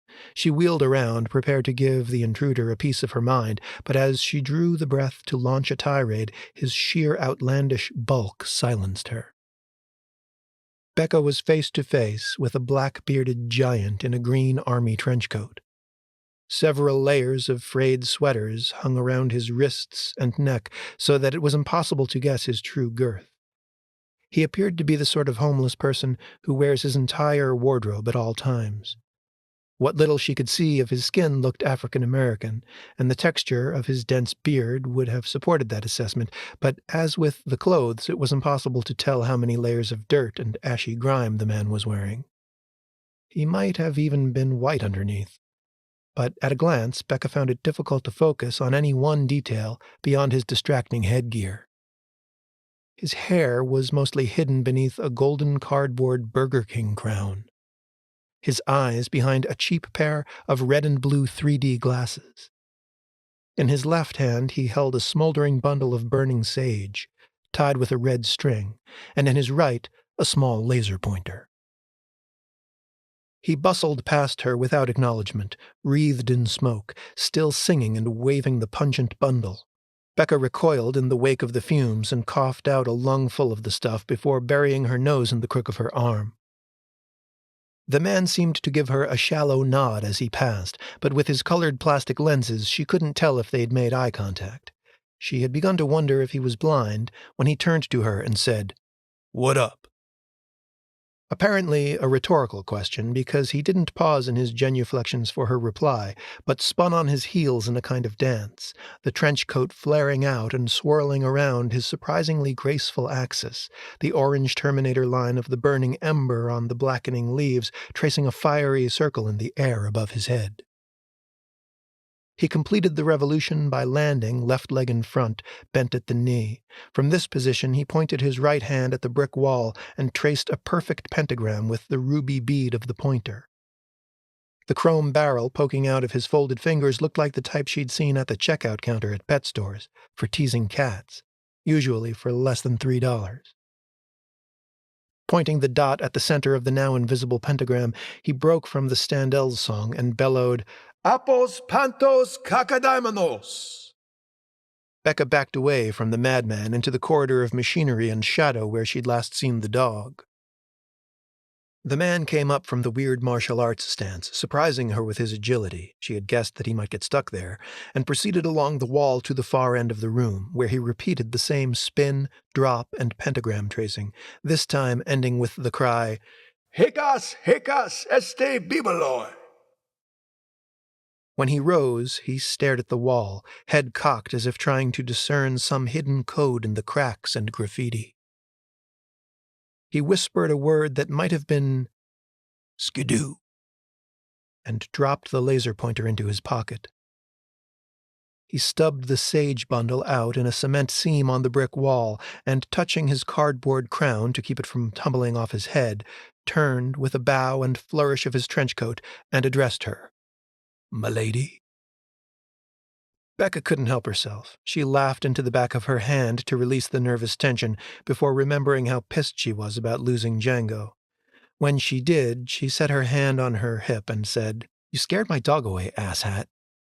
"Your dog? You mean that shepherd with the split ear?" "Uh-huh." "Shit. I didn't know he belonged to nobody. Been sleeping rough like me. He belong to you? For real?" She sighed and picked up her camera bag, hoisted the heavy thing over her shoulder, and girded herself to push past him on the way out if she had to. "Never mind." "He's not yours yet, is he?" Becca shook her head. "But he needs someone to start feeding him, or he won't last long." True dat." "Well, nice meeting you," she said with a tight, sarcastic smile. "Gotta go." "But we haven't met. Not yet. Name's Mo Ramirez," he said, approaching her with some of the same caution she'd shown the dog just moments ago. The similarity was so striking that she couldn't help laughing again. It was hard to stay mad at this freak when he was stalking toward you on tiptoes. She decided to let it go. Punishing him for existing wouldn't bring the dog back. "Becca," she said, not quite ready to give up her last name, although he didn't look equipped to Google it. Then again, he did have a laser, so who could say? "What are you doing anyway?" she asked. "Banishing. Cleansing." Kinda figured something like that. Banishing what exactly? Little nasties. Psychic chum in the waters of the CU. CU? Collective unconscious.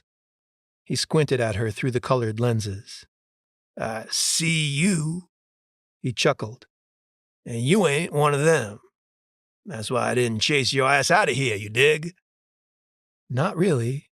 One of who? The cultists, that's who. The brethren of the Starry Wisdom Church. Wisdom my ass. I got more wisdom in my teeth than those motherfuckers got in their heads all combined. Mo cackled and Becca jumped. It's all right, I'm just saying. He was wagging his head from side to side now, and it gave him the look of a giant insect with cardboard antennae and red and blue eyes. I met one of them, Becca said. Didn't seem so bad. He leaned in close as if smelling her. Met him? Did you now? Did you meet him in the flesh or in the astral, huh? That's what I thought. Not all of them can access the ethers, and for now, those what can only do it when they're dreaming. But that's all gonna change if the wards ain't kept in place. I have no idea what you're talking about. Well, see here now, my fair lady. They call Boston the hub, right? Sure. How true it is. And when you at the hub, you bound to see some of the cracks. That's what I'm talking about. And Maurice, that's me, but you can call me Mo 'cause we're friends. Maurice is charged with sealing those cracks best he can. There's one among them been building an infernal machine gonna change everything. You watch for it. I hope the day don't come when it works its dark magic, but if it does, you keep your music on, you hear? Yeah, okay. I need to try and find that dog, Mo. If you don't mind. The one you scared off? Right. Now, I know you think I'm full of shit, but you heed my words, lady. There ain't no such thing as coincidence. And that means that we are well met. We may not know the reason yet, but you keep that in mind. Okay, I'll do that. The one I spoke of been haunting the riverbank, doing experiments in desolate places like this here mill, seeing if he can get a rise out of the dirty water. So you be on the lookout. I seen that there Urbex patch on your camera bag, and I knew you was all right, but you shouldn't be in a place like this alone. I'm not alone. Becca grinned, and realized that she'd already developed an inexplicable affection for the crazy old bum. He had a way about him. He smiled back at her, revealing a gold tooth. See, I knew you was all right. Told you we was well met. You got headphones? No, not on me. No. In fact, she might have had earbuds in her camera bag with her iPod, but affection or not, the thought of letting him borrow them skeeved her out. Get some. Noise cancellation is best if you got the Benjamins. Thanks for the tip, she said, mustering as much sincerity as she could for the simple reason that he seemed genuinely interested in protecting her. He dug in his ear with a thick finger and removed something gray. You do what you can, he said, with the budget you got. Me, I use chewing gum. Becca suppressed the urge to retch as she stepped back to the other side. Okay. You take care. He called after her as she walked through the sun-dappled litter and leaves back to the fallen door. Look out for the cracks, he said, and she waved without turning to look back at him. When she reached the empty doorframe, she noticed a piece of graffiti she hadn't seen on the way in. The runny blue spray paint looked fresh, maybe even still wet. Something about the shape looked familiar. Had she seen it at the asylum? She drew her camera from the bag at her hip and snapped a shot of it, thinking that it resembled a tree branch, a straight line with 5 short lines branching off of it. When she stepped out into the light, she scanned the overgrown lot, but Django was either hiding well or had gone prowling the flooded riverbank in search of sustenance. Chapter 7. Darius Marlowe had spent most of his time in the city with eyes downcast, looking at the stones in the pavement, the flattened gray circles of gum permanently melded to the sidewalks, the plodding shoes, rustling skirts, and swirling overcoats of his fellow pedestrians. If he did look up, it was to read signs and scan storefronts. At night, he might use the lights at the top of the Prudential Building, Boston's North Star, as a landmark to orient himself, but on most nights against a ceiling of cloud, the pulsing red radio aerials and low-flying aircraft were the only lights in the sky, and you couldn't predict the coming of the great old ones by their alignment. He saved his sky-gazing for trips out of the city on clear, moonless nights, in the blue hills to the south, where he could escape the light pollution, lie on his back, and let his mind fall into the black expanse of night. Or a light like a swinging spider from point to point of the Dipper, hanging by its handle from Polaris. Tonight, however, he cast his gaze at the skyline as he approached his new home and basked in the majesty of the gargoyle-topped columns and green copper gables of Fenway Towers.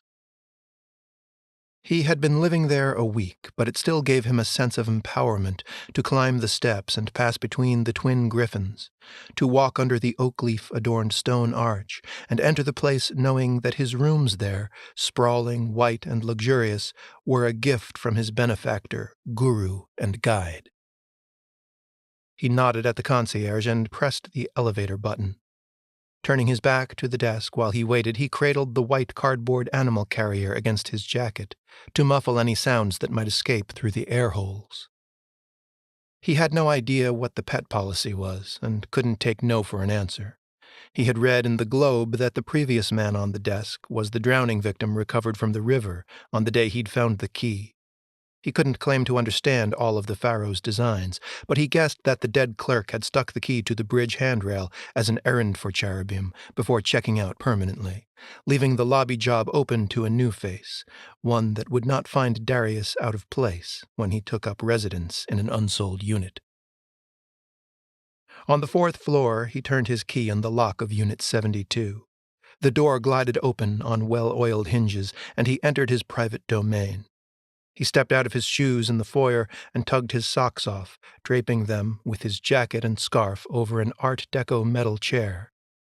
He savored the feel of the polished wood floors beneath his feet as he moved to the west wall, where a bank of tall windows offered a panoramic view of Kenmore Square. The streets below were dark, but the ruddy glow of the vanished sun still clung to the underbelly of a thunderhead over Brookline. He closed the sheer curtains and turned to face the room. Darius had few possessions and had left most of them in his abandoned dorm room at MIT. It would have felt somehow sacrilegious to clutter this austere white space with the cheap artifacts of his old life. He still took most of his meals on campus where they were already paid for, but he slept here and would soon work here as well. For now, the beautiful empty space was neither lab nor home. It was more of a shrine and monk's cell. There was no TV and little furniture. He slept on the floor in a sleeping bag he'd picked up at an Army-Navy store, and he liked this, too. It felt good on his back after the lumpy dorm mattress. And if he felt any aches, he reveled in them as daily reminders of the Spartan luxury his guru had established for him. What little he needed for living he kept in the bedroom, reserving the larger space for use as a private temple. The ceilings were high, the floor taped with arcane geometry, the sole piece of furniture an antique vanity with a swivel mirror in an iron vine mounting. Darius didn't know if the vanity had been provided by the landlord or if Nereus Cherubim himself had arranged to have it delivered. In any case, it was perfectly suited to his purpose. He had recognized this at first sight and adopted it as an altar immediately. At the flip of a switch, the propane fireplace roared to life in the black iron grate. He opened a box on the mantel, rustled through red tissue paper, and removed 2 sticks of incense, a special blend formulated by a cultist with a backroom shop that was taboo enough to remain clandestine even in Salem, where you could find a pagan emporium on every cobblestoned corner. He touched the sticks to the flame and inhaled a taste of their acid fumes before placing them in the twin burners on the hearth. Then, with ribbons of smoke rising behind his shoulders like angel wings, he approached the vanity. He took a ceramic bowl from the floor and ceremoniously placed it in front of the mirror. He opened the drawer where a woman would have kept her brushes and rouge and removed a long dagger. This, too, was from the shop in Salem, modeled on a Tibetan purba, a three-sided blade descending from a handle carved in the shape of a bulbous head with tentacles wrapped around the base of the blade. The knife was black from pommel to point and flecked with sparkling minerals. He set it on the table, uncorked a phial of virgin olive oil, and poured half of it into the bowl. The white cardboard box jostled. He stripped off his clothes, tossing them piece by piece into a corner, and beheld his sinewy form in the dark mirror. With a match from the drawer, he lit a pair of thick black candles that flanked the bowl of oil and tilted the mirror downward to reflect the golden liquid. He dipped his thumb in the oil and rubbed a drop across his forefinger, softening and glazing his hand before taking up his cock and stroking it to erection. He thought of Samira, the look on her face when the lancet pierced her finger, and the image brought him to fullness. Awkwardly, he bent and opened the white box with the garish pet store logo. He reached in and cupped his hands around the bird, a diamond dove, and lifted it out. The dove trilled and tried to stretch its wings against his fingers. He set it down on the vanity beside the bowl and held it there gently with the webbing between his thumb and forefinger, while with the same part of his right hand he took up his cock again and stroked himself to the brink of orgasm. He stopped there and conjured the sigil of the messenger in his mind's eye, blazing in blue flame. He drew a deep breath tinged with charred nettle, and on the exhalation, as the wave of ecstasy broke over him, he lifted the dove by the neck and squeezed the life from it, while his semen jetted into the golden oil. Before the final convulsions of dove and cock relented, he seized the dagger and plunged it into the dying bird's chest, spraying dark blood across the bowl and the linen cloth on which it rested. A twitching talon cut the heel of his hand, and he tossed the bloody white body to the floor, all the while keeping his eyes focused on the silvered glass and the wavering golden light of candle flame and oil. Now he stirred the contents of the bowl with the dagger, making a marbled swirl of blood, semen, and oil, removing the black blade only when the widdershins motion of the liquid had taken on sufficient momentum to keep swirling without assistance. He watched the vortex in the mirror taking on depth and dimension, continuing to rotate long after inertia should have stopped it. With the tip of the dagger he traced the sigil of Nyarlathotep on the glass, consecrating the mirror, making a portal of it for daily use, opening the way for a conversation and communion that had until now been relegated to the domain of dreams. A face appeared in the marbled vortex, austere and African, eyes twin points of icy light, features shifting like a heat haze mirage, in a scarlet hood from which a writhing appendage fell, a tentacle that breached the glass boundary of the mirror and dipped into the liquid, then retracted with a drop of the offering quivering on its tip, which then darted into the mouth of the master, bringing him a taste and sealing the covenant. "I knew you would come," Darius said in a flood of relief at the sight of the face, all of his fears of rejection and delusion allayed at last. "And I you," the pharaoh said, his voice like a purring engine crackling with sparks and thrumming through every atom of the air, the floor, the walls. "I knew you were more than a dream." In reply, the face retreated into the red hood, and the fractal swirl in the mirror transmuted into a series of images that had haunted his dreams.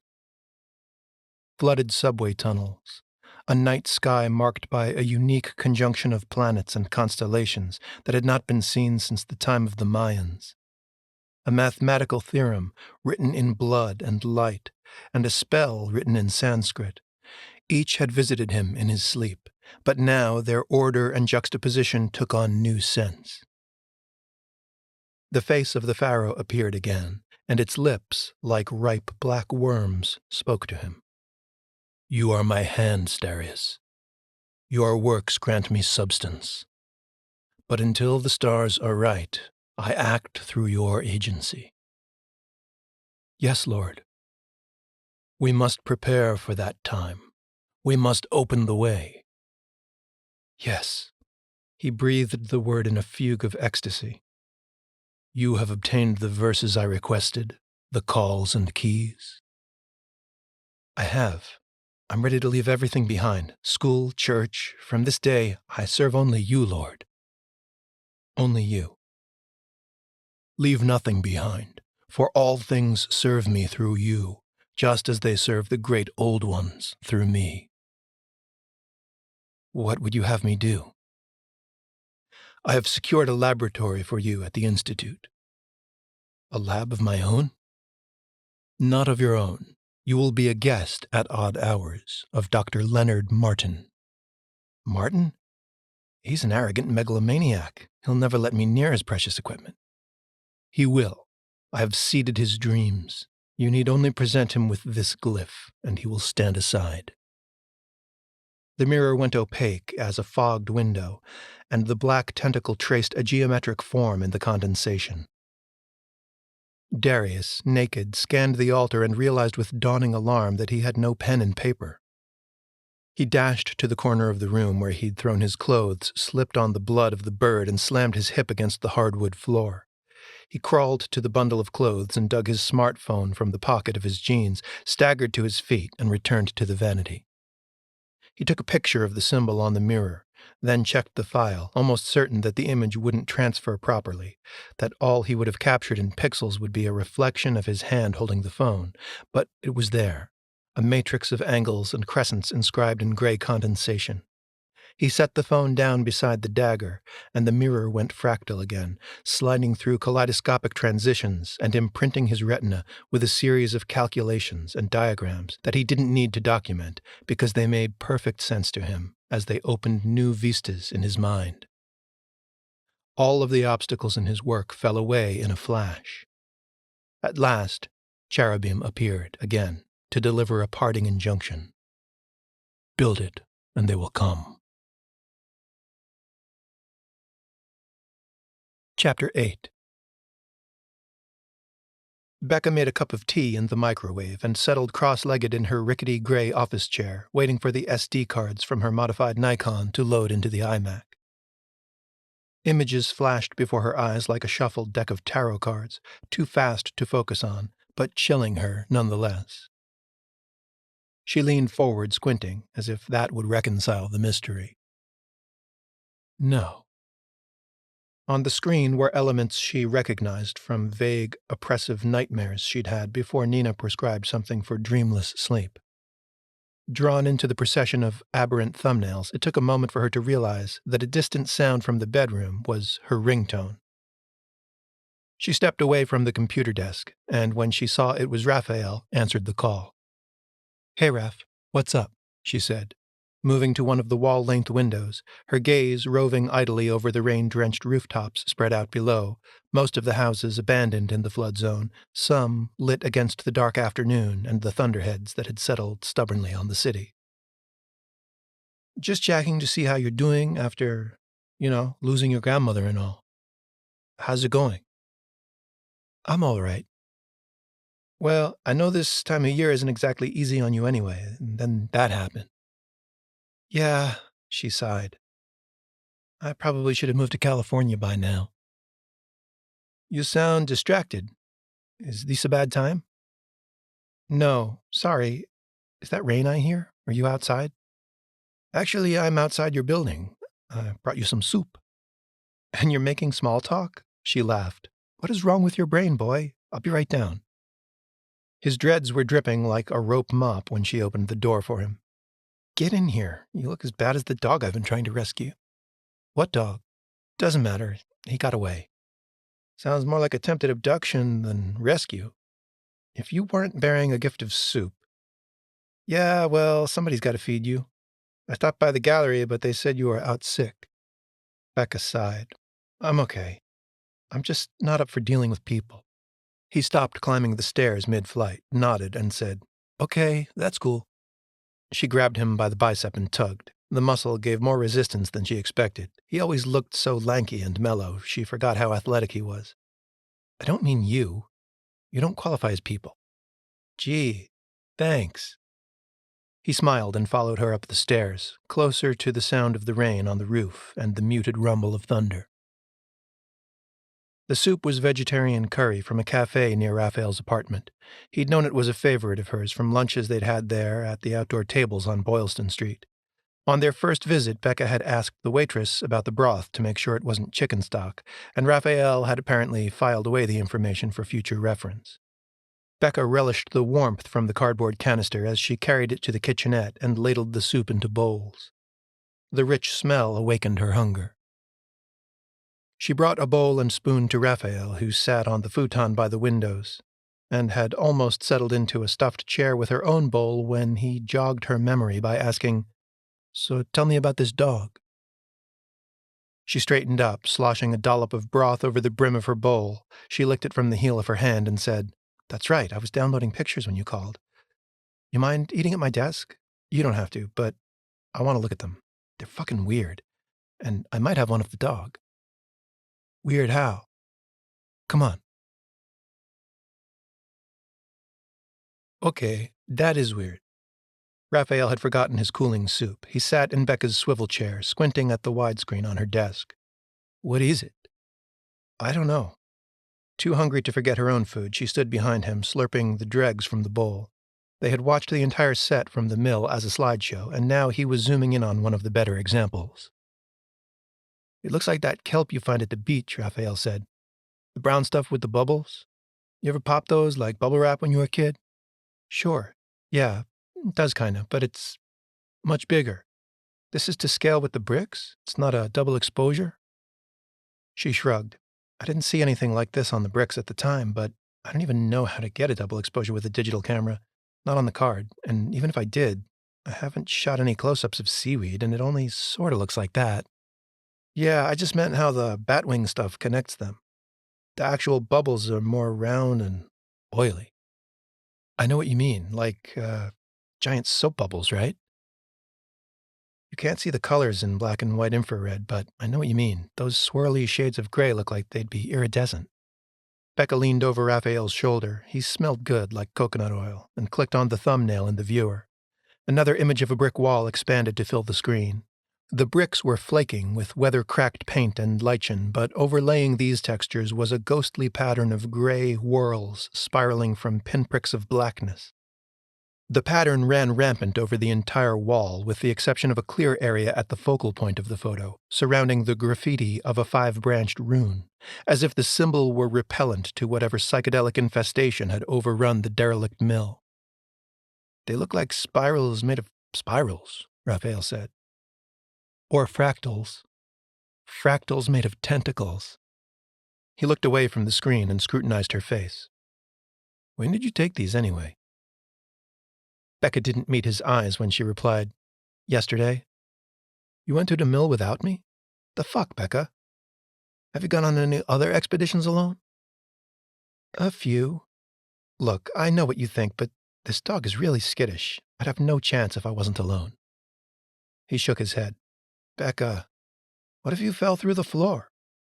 Or if something collapsed on you? These places aren't safe, and without a partner, I know, okay? I promise I'll at least tell you where I'm going next time." "No, you'll bring me next time." Now she did meet his eyes with a hardness of her own. "You're not my father, and I wasn't alone. There was some crazy guy there, like a tinfoil hat dude." "Oh, you're really making your case now. Good thing he didn't rape you." "Too paranoid to be rapey." "Or murder you in a paranoid rage?" "His only weapon was a laser pointer, one of those cheap ones you use to fuck with a cat." Raphael sighed.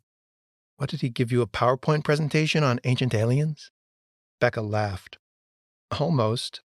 I wonder if he painted that symbol. You ever see it before?" "Can't say I have. It looks familiar, but I don't know from where." "He didn't point it out to you with his laser?" "No, he was using that to draw red pentagrams on the walls. I wish I'd got a shot of it. He was so freaky cool with like this cardboard crown and 3D glasses." Sounds certifiable, but you did get a pentagram picture there, right? Raphael pointed at one of the thumbnails he'd clicked past quickly a moment ago. Becca enlarged it. It was a shot of a different wall with the same sort of infrared fractal pattern, except here the pattern vanished around a five-pointed star delineated by the absence of the fractal, the same way the five-branched symbol had kept it at bay on the other photo. Wait a minute, Becca said. That shot isn't from the mill. It's from the asylum. Are you sure? Positive. And Mo, the freaky guy with the laser, he wasn't there that day when you and I went. Maybe he was there before us. Can a laser leave some kind of, radiation traces that would show up in an infrared photo? I doubt it, but now I kind of want to buy one and experiment. She went to her shoulder bag where it hung from a chair, dug out the camera, then snapped a few quick shots of the nearest brick wall, and of Raphael, seated at her desk, the screen glowing behind him. She ejected the card and inserted it into the computer. What are you doing? She clicked on all three photos in quick succession. They opened, filling the screen. Just testing the camera to see if we get the same effect here, in case there's something wrong with the sensor or the lens, but no. No spheres or fractals. So it's not the camera? No. Raphael took a spoonful of soup and watched her as she tucked the camera back into the bag, slipped into her jacket, and slung the bag over her shoulder, pulling her ponytail from under the strap. Where are we going? He asked, and sipped from the bowl as she had, eyeing her over the brim, intent on finishing before she left without him. Back to the mill. Becca convinced Raphael to wait outside while she went in to take another set of photos, this time documenting the walls extensively to see if the phenomenon recurred. She was also hoping she might see Django or Mo again and didn't want her companion scaring either of them off. There was a semi-collapsed outbuilding where Raphael could have taken shelter while he waited for her, but the rain had let up while they were on the tee, so he wandered the weedy lot and smoked a joint. A few rooms in, Becca caught sight of him through a broken window.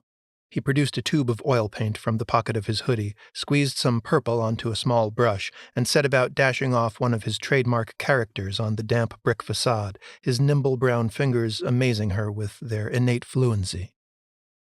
She smelled no sage in the air this time, and as she progressed deeper and deeper along the ground floor through the labyrinth of abandoned machines and rotting textiles, she became increasingly sure that she was alone in the place.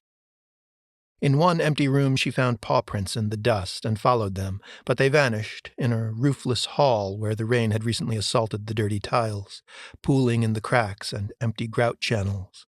Her footfalls echoed amid the drip, drop, plop falling from the heights, where tangles of rebar clawed at the pewter sky.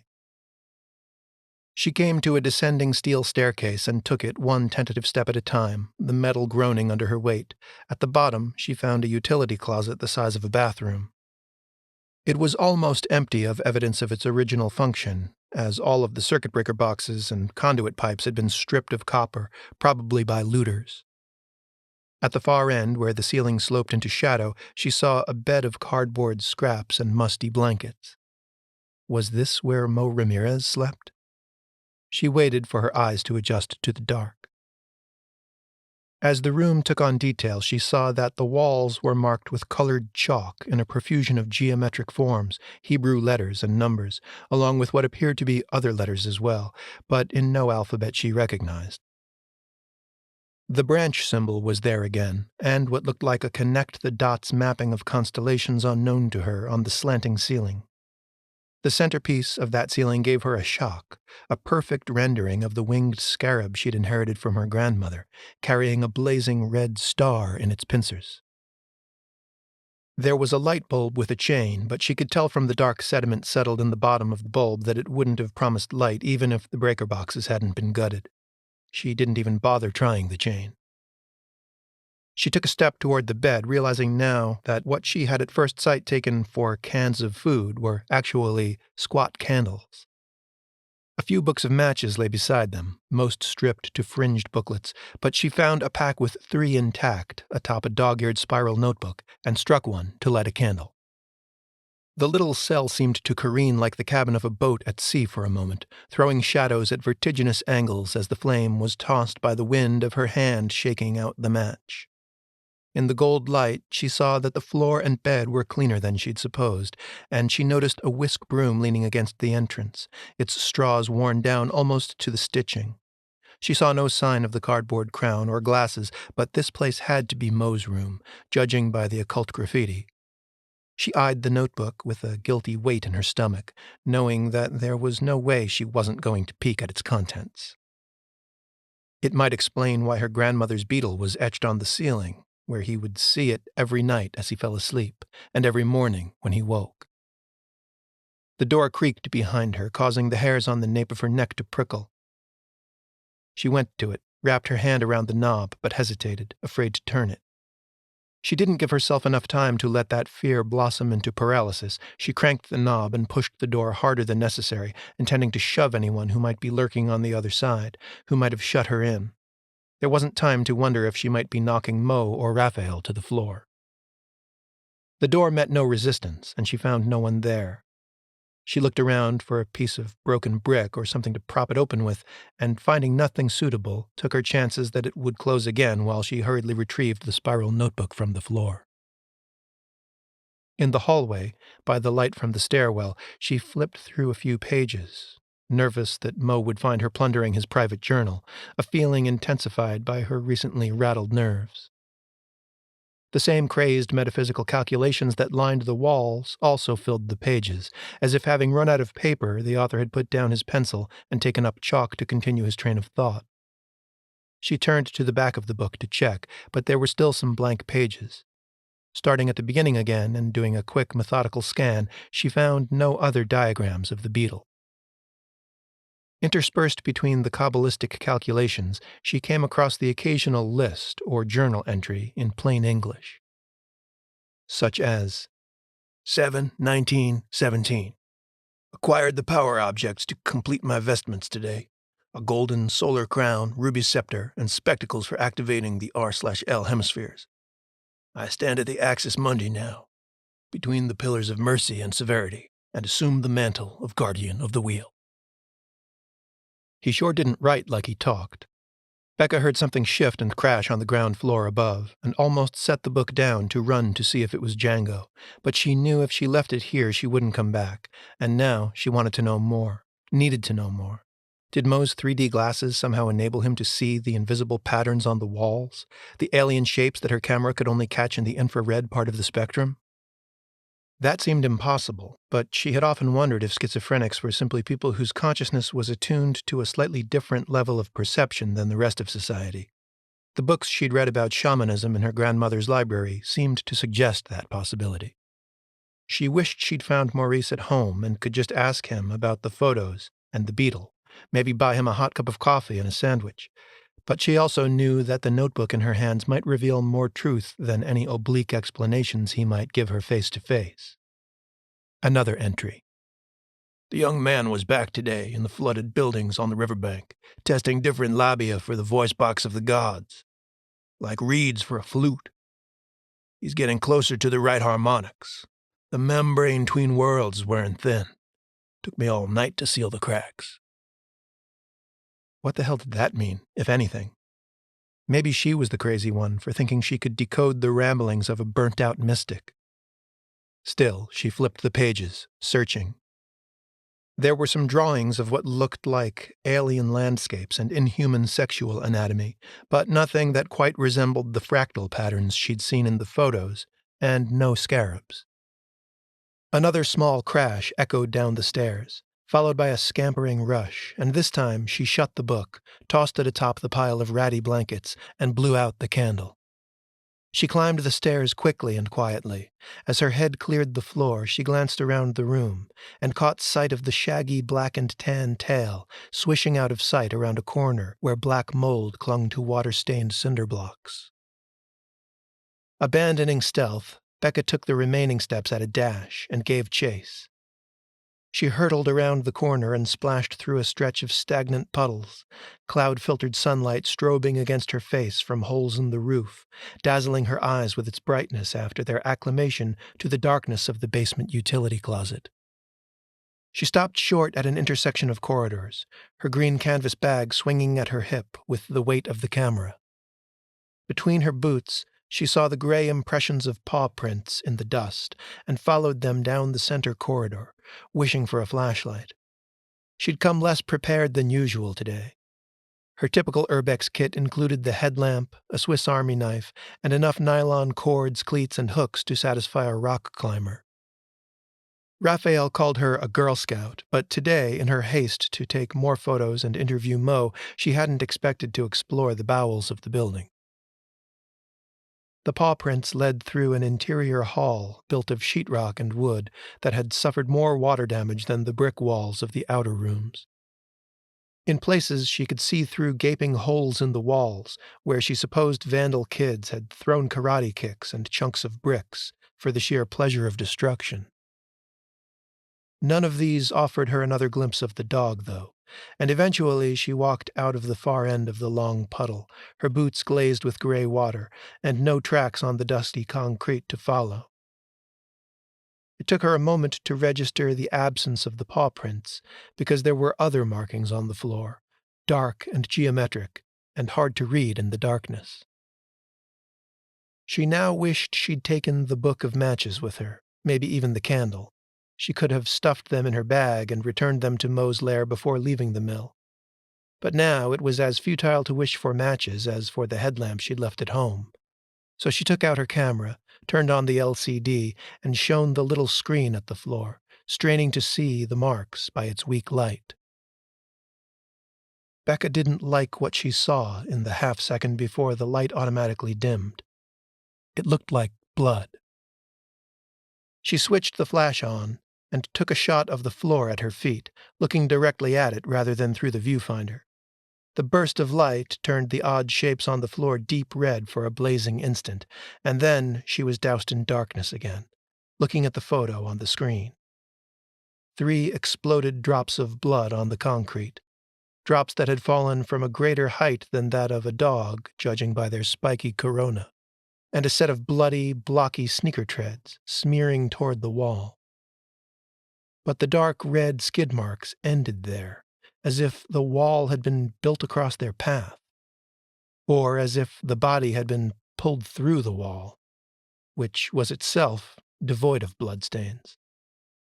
In the dark, she could almost imagine she was standing beside a barrier of thick fog, but when she touched it, the eggshell paint was cold, damp, and solid beneath her fingertips.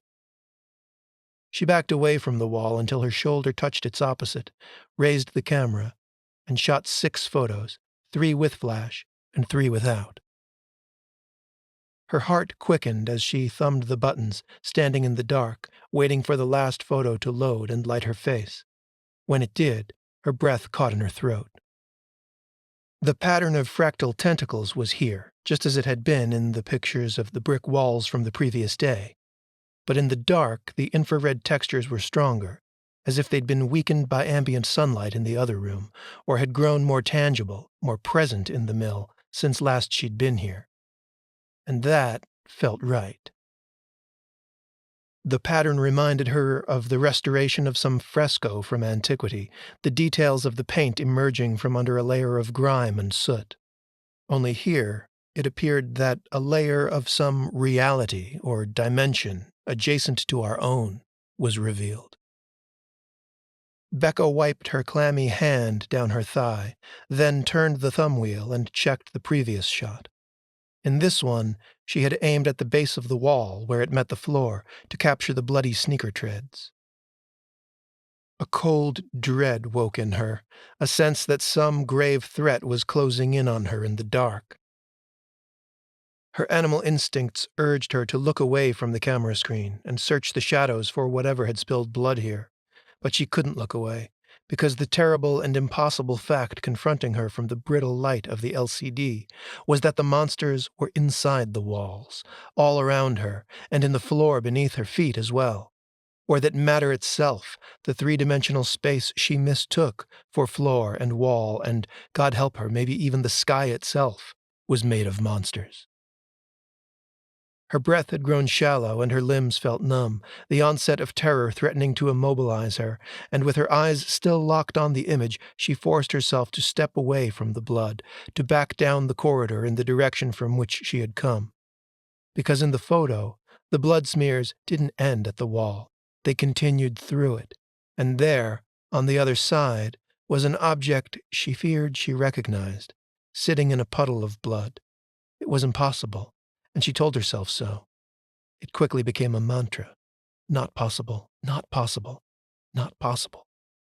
Not possible for a digital camera to function like an X-ray scope, to turn a wall into a window. Not possible for a cardboard crown to be overturned in a pool of blood in another dimension at her feet, inside a solid wall. When Becca emerged from the mill, staggering over the fallen door and through the brambles, clutching her camera to her chest, sweat beading on her forehead and chilling in the cold air, she didn't see Raphael.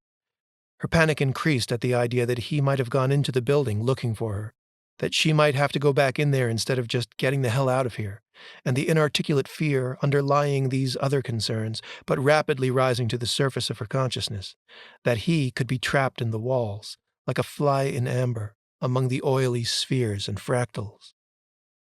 But then she heard a gentle, lilting voice on the breeze, Raphael's voice. And coming around a corner, she found him squatting in a bald patch of the weedy lot, where the rusty rings of beer can lids poked from the charred ground, and shards of dirty glass glinted silver in the diffused sunlight of the dim day.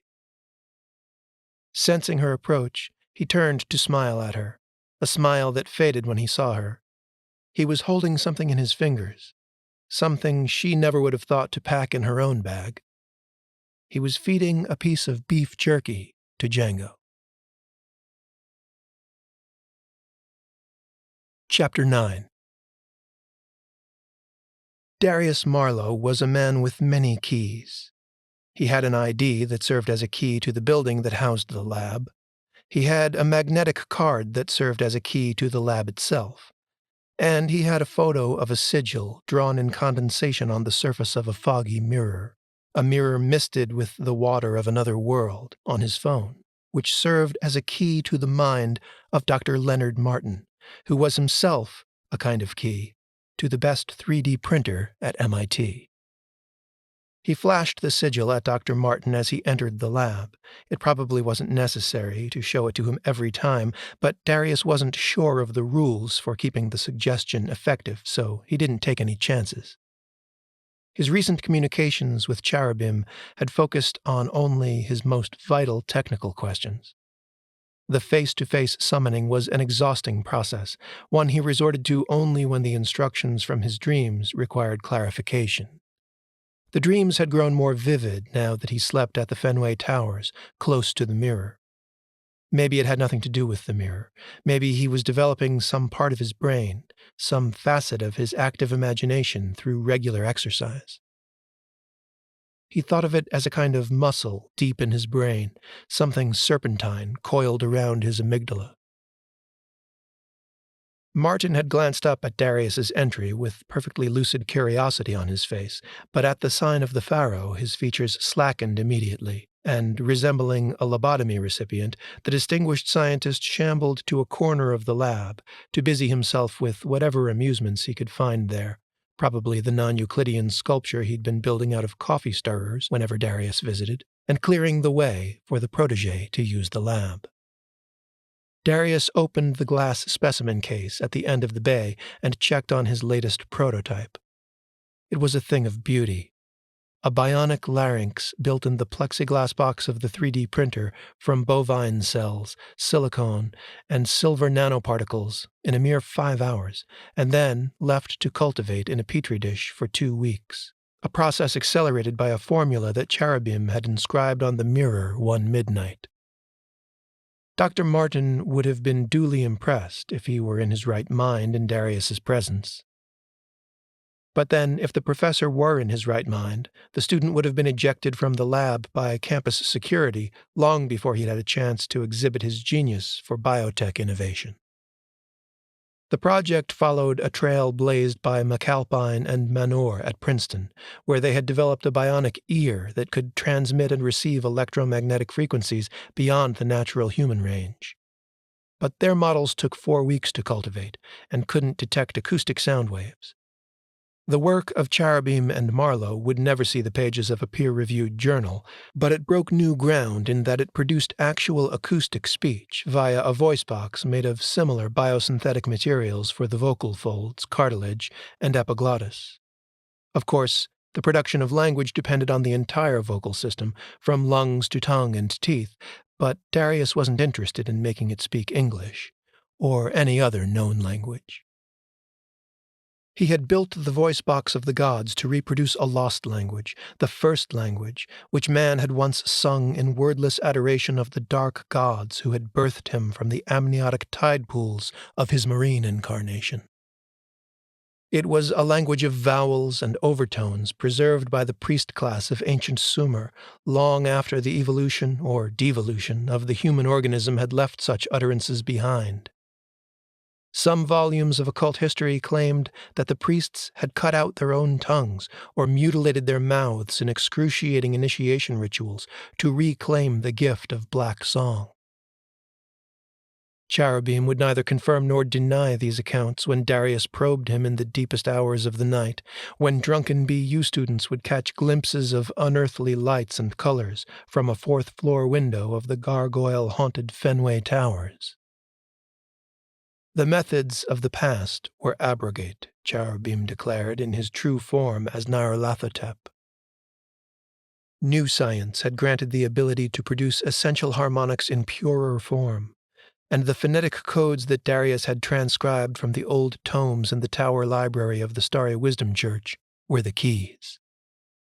The first prototypes had failed to reproduce the sounds properly, and had only succeeded in thinning the membrane between the dimensions in the abandoned buildings where Darius had tested them.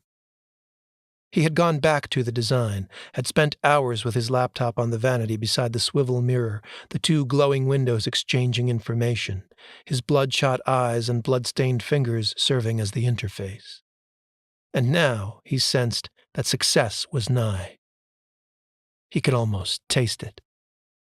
He pulled on a blue latex glove and gingerly lifted the larynx from the petri dish. A pair of spiral wires trailed from it, their gold contacts brushing against his wrist as he turned the organ this way and that, admiring the translucent pink sheen of its semi-sexual aesthetic. He opened the cabinet at his feet and removed an object that had once been, and still resembled, a battery-powered AOA boombox.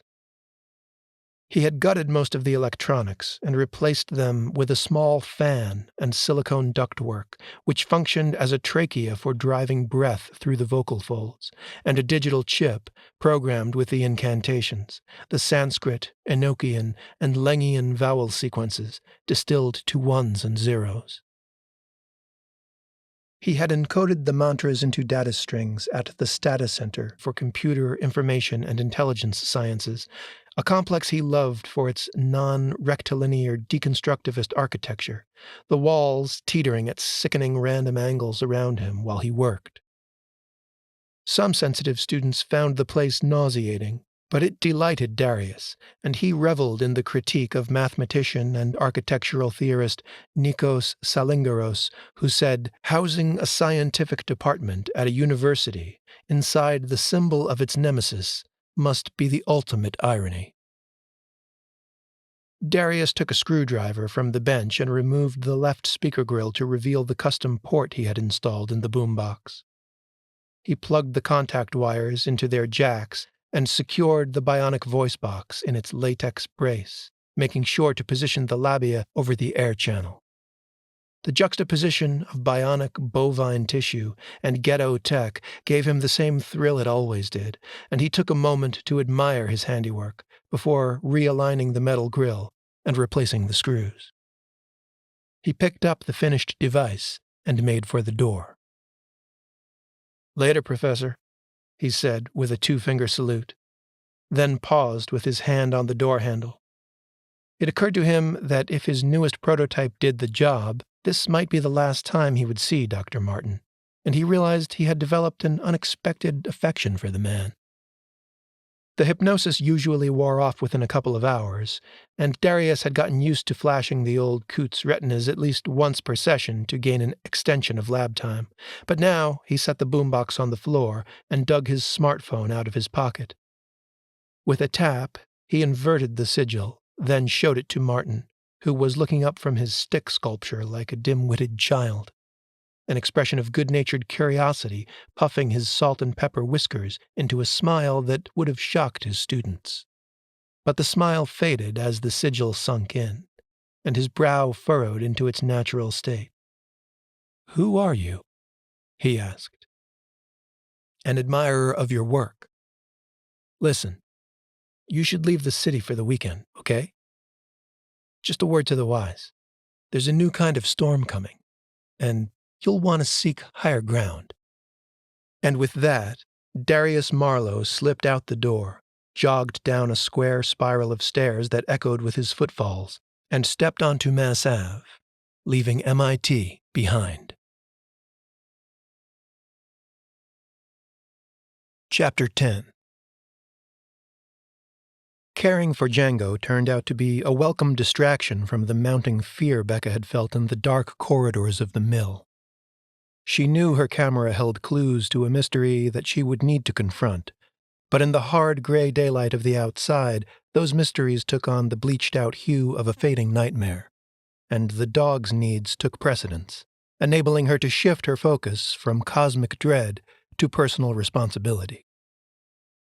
Part of her mind was already ticking off things she could do about the photos, like making backups and showing a couple of the best examples to either Clay Dalton, her mentor at the museum school, or Uncle Neil, who now ran a camera shop after retiring from forensic photography.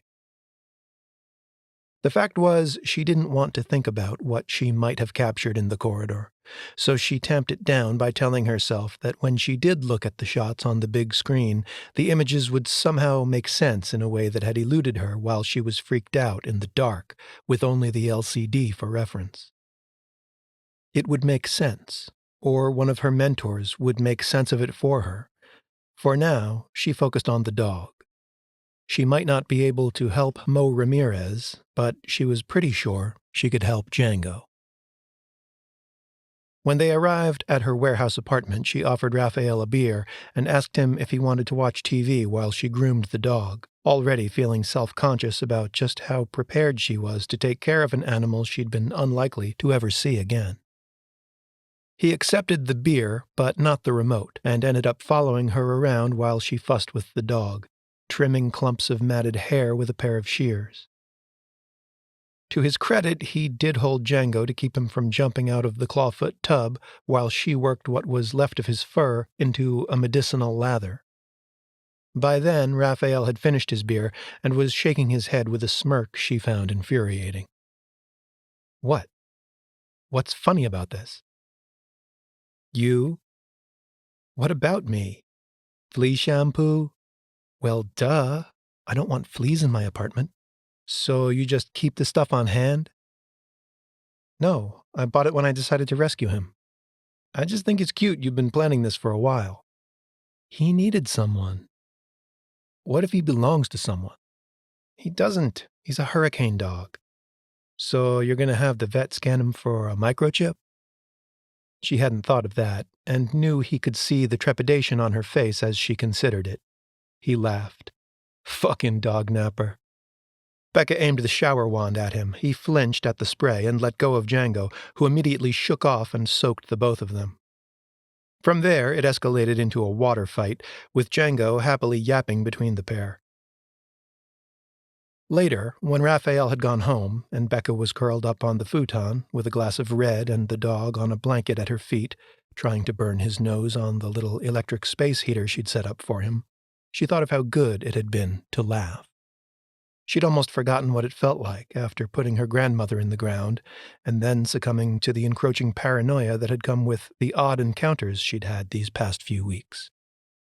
First with the tattooed reverend at the asylum, and then with Maurice and his talk about cracks in the cosmic wheel. She supposed her attraction to the margins of society was responsible for those encounters, And if you were going to go poking around in abandoned asylums on forsaken hilltops and collapsing mills beside rat-infested wharves, you had to expect to meet your fair share of people who had fallen through the cracks. Ha. Lovers, buggers, and thieves. Wasn't that what Maurice had been singing when she met him? Down by the River Charles? The thought stirred a worm in her stomach, and she wondered if she'd ever be able to hear that song again without a chill running down her spine. Well, you were bound to find some crazies when you went looking for them, poking around in the rusty wreckage. But it didn't help when the paranoid schizo who wanted to warn you about a cosmic invasion ended up getting pulled through a solid wall into some sidelong dimension by fractal tentacles and iridescent spheres or some such fucking thing, did it?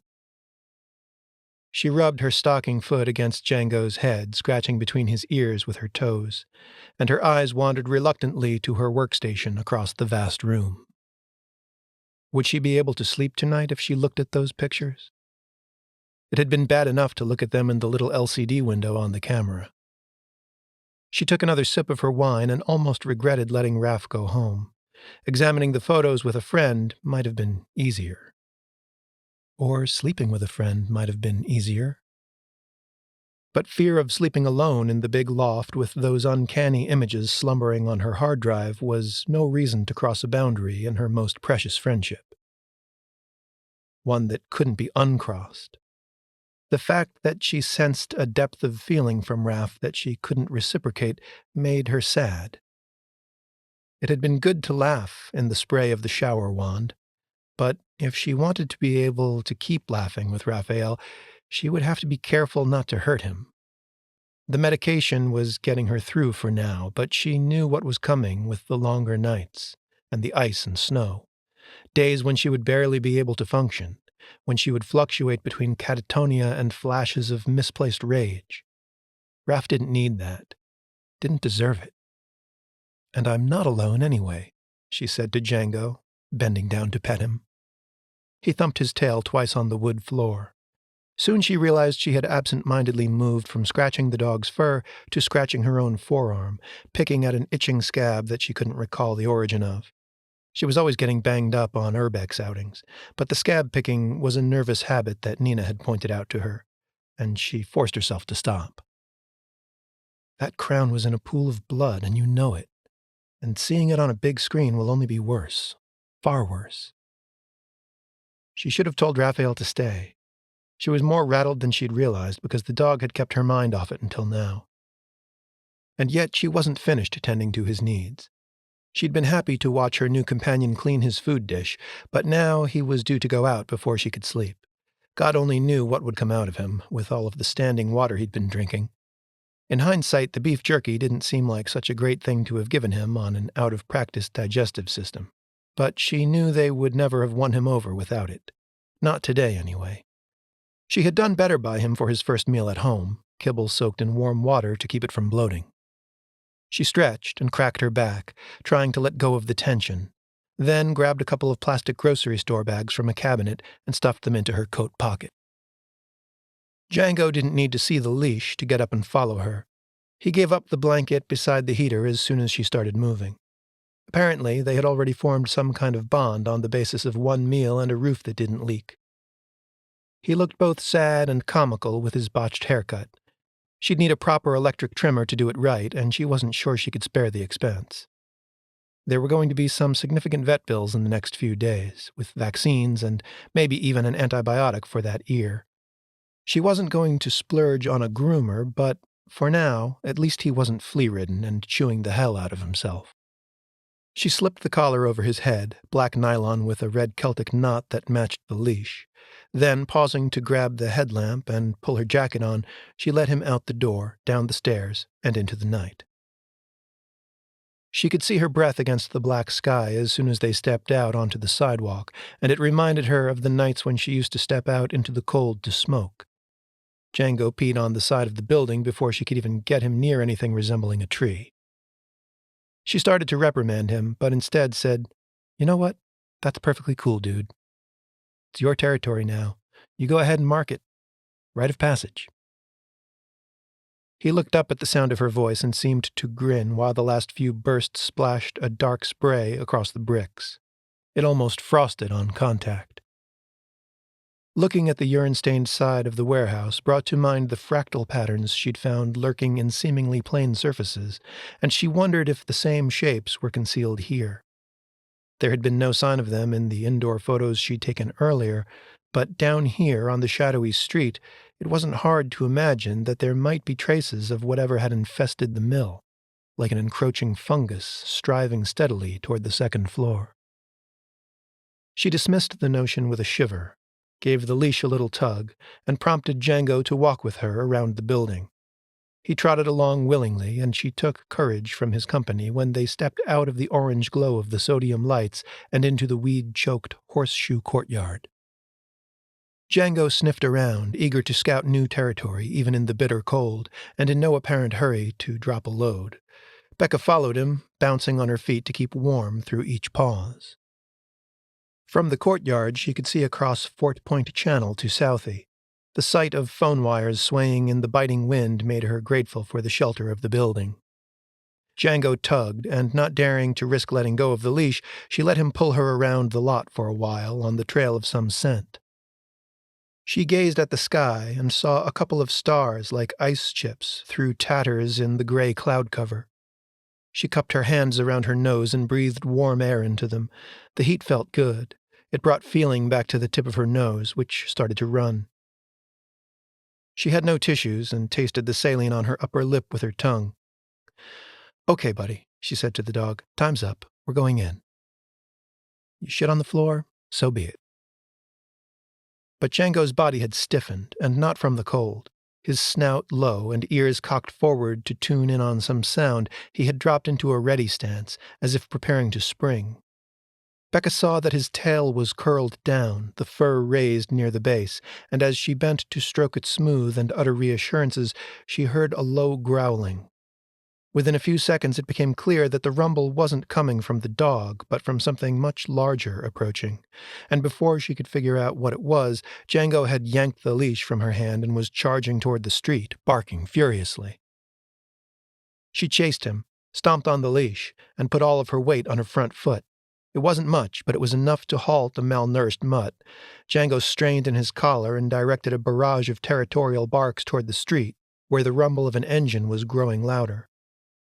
Becca didn't take her boot off the leash until she had a firm grip on it, and by then Django was reconsidering his bluster. The rumble had quickly grown to resemble the din of a small army of dragons, not just one engine cutting the quiet night, but a cavalcade of them, buzzing the tarmac. Tail tucked between his hind legs, Django backed against Becca just as the first vehicle came into view. It was an armored tactical truck, like a Humvee, but not quite. Becca was no expert on military machines, but she'd seen Humvees on the news and parked around town as gas-guzzling status symbols. This truck was bigger. It sported what looked like a bulletproof grille, emblazoned with a cougar's head and the word Lenko in white beneath a black hood cut to the angles of a stealth bomber. As the thing rumbled by, she saw some kind of binocular scope mounted on the roof beside a domed hatch. She had glimpsed the shape of a helmeted driver through the windshield, but the only windows on the back and sides were small rectangles of smoked glass. It was the first of several, and when she looked at the iron bridges that spanned the channel, she saw a black SWAT van led by 2 police motorcycles with their flashers on, racing to catch up with whatever this procession was that had army trucks for a forward guard. Her hair blew around her face as the cavalcade passed, and she watched them trundle northwest toward the back bay. When the rumble had mostly faded, she led Django back inside and rode the freight elevator with him up to the loft. The stresses of the day were catching up with her, and now she only wanted to sleep. Hopefully the dog would let her. The idea of making him a fluffy bed of old blankets and towels kindled an unfamiliar maternal feeling in her, and she decided she would set it up beside her own bed. Entering the building, she'd had it in mind to get on the computer for a brief scan of the local news sites, and maybe Twitter, to find out what the police ruckus was all about, but back in the relative warmth of the loft, her head grew heavy, and by the time she'd made the dog a bed, her curiosity had faded into fatigue. Except that wasn't entirely true. What she'd lost was not her curiosity, but the resolve to approach the machine where those impossible photos slumbered, behind an eighth of an inch of high-def liquid crystal. Those could wait for the light of day, and so could news of the world beyond her door. Chapter 11. Jason Brooks had given up on the hope that a dog might change his life back in 2010 when the Wonderland Greyhound track was shut down by popular vote. After that, he had moved on to horses, but he still missed the dogs.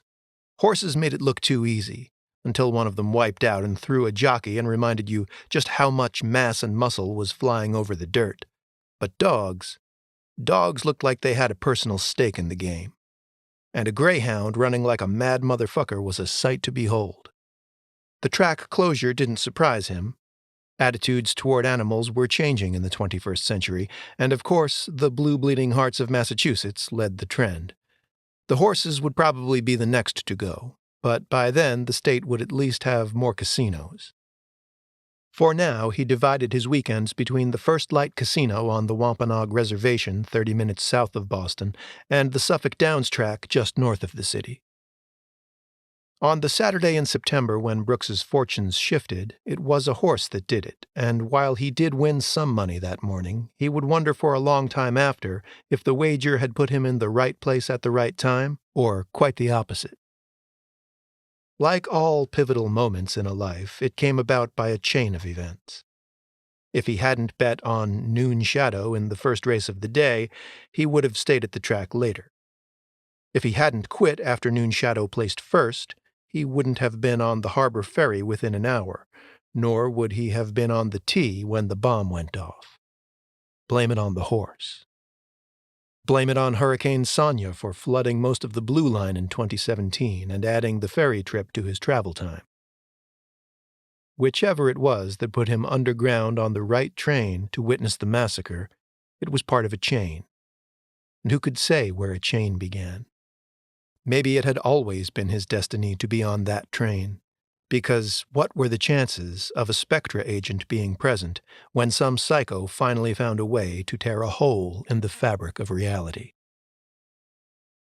So the big break in a career that had meandered from cop to detective to agent in a supralegal clandestine intel agency turned on his gambling habit. Go figure. 2 paydays in one. But every lucky break comes with a cost.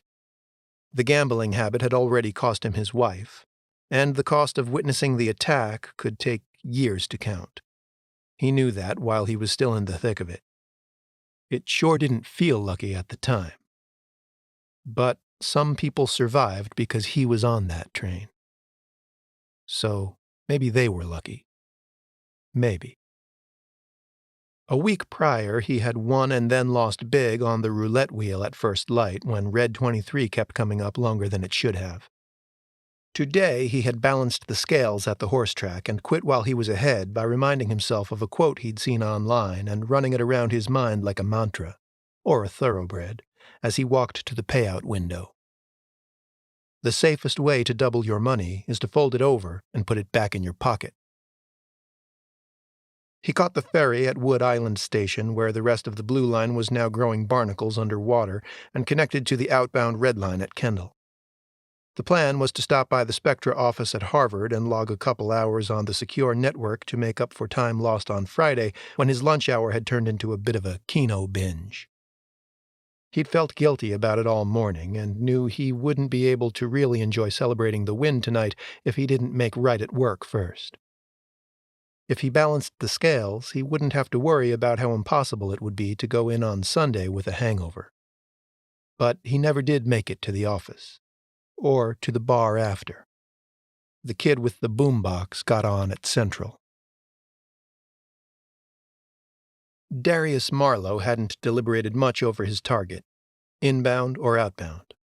Park Street Station had crossed his mind, of course. The Boston Common could be considered the center of the city, but that made it harder to get out. Harvard Square, on the other hand, was a prestigious locale with more exit options. If he could jack a car at Harvard, he'd have a better chance of getting out than if he were hemmed in by the urban labyrinth of the city proper. And striking so close to the ivory tower, beacon of all that was rational in the Western world, well, that certainly scored some points for a man who wanted to rattle nerves. These calculations flitted through his head as he made his choice almost on impulse. He sat on the station bench in a multicolored tile alcove with the Central sign above his head, the boombox at his feet. The dark domed eyes of cameras on poles suspended from the ceiling seemed to glare at the platform with omnidirectional scrutiny. He did his best to avoid staring back, but found his gaze darting toward them anyway, and each time it did, he forced it to keep moving, turning his head to rest his eyes on something else. The game reminded him of checking out a hot girl without getting caught. But there were no hot girls waiting for the train, just a white guy about his own age in a Celtics jersey with a ponytail and a lot of leather jewelry. Darius looked past him at a black door beside what looked like a pair of fire hose spigots with red wheels in a recessed aluminum panel, surrounded by more of the multicolored tile. There was a metal box with an emergency button and a keypad backlit with red numbers. A red sign on the adjacent door proclaimed, "This door is controlled and monitored by MBTA security. Use employee ID to gain access." Darius's eyes swept across the dome cameras again. He'd boarded the T at this stop before, but he had never noticed all these security details. Had he unwittingly chosen a station that housed a higher security presence than most? Cherubim had been so intent on instructing him in the science of his mission that they hadn't discussed reconnaissance or even target selection, and Darius had been given no particular orders regarding how to deal with security personnel if they approached him. He recalled an article he'd found on a local news blog while researching. A few years old, it had been written when the MBTA went digital and started tweeting delays and changes of service.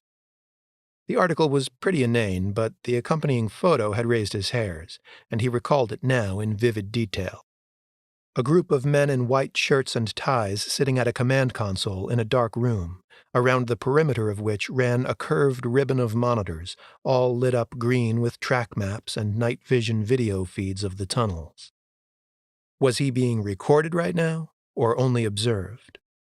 Would they play the feed later to identify the man with the boombox? And if so, was his face in any facial recognition databases already? There was no way of knowing. He was wearing sunglasses, but that wouldn't help much. But he had a minimal online presence, and that just might slow them down. He felt perspiration in his armpits, even though he'd put on antiperspirant in the morning out of habit. The station smelled of hot brake pads, but he knew he wasn't sweating from the heat. He shifted on the bench and turned his back to the cameras, resisting the urge to touch the boombox, pick it up, and angle it away from the digital eyes as well. A couple more people had gathered, milling around near the wide yellow line. A short Muslim woman in a headscarf dotted with zirconium chips, poking at a smartphone in a bright purple case. And a hipster in thick-rimmed glasses and an army cap, a backpack slung over one shoulder. The hipster looked as fidgety as Darius felt, and somehow, watching him as he leaned over the yellow line and searched the depths of the tunnel for the light of a train, calmed Darius. "You're going to die in the next 10 minutes, and you have no idea. You're anxious to get somewhere on time, but you will never arrive, and I know this, and you don't." If knowledge was power, then the knowledge of the assassin, the executioner, the slaughterman, was very empowering indeed. Darius took a deep breath at the sound of the approaching train as it rumbled in and glided to a hissing stop. He stepped aboard and took inventory of his victims. The car was bustling, but not full, and he found a seat at the back.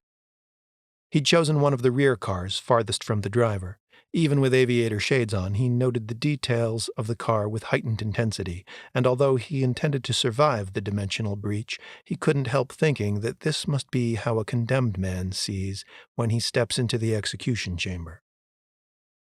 Everything seemed to glow and buzz under the fluorescent lights. The cardboard banner ads over the dark windows, the rainbow-patterned upholstery of the seats, even the marbleized rubber floor.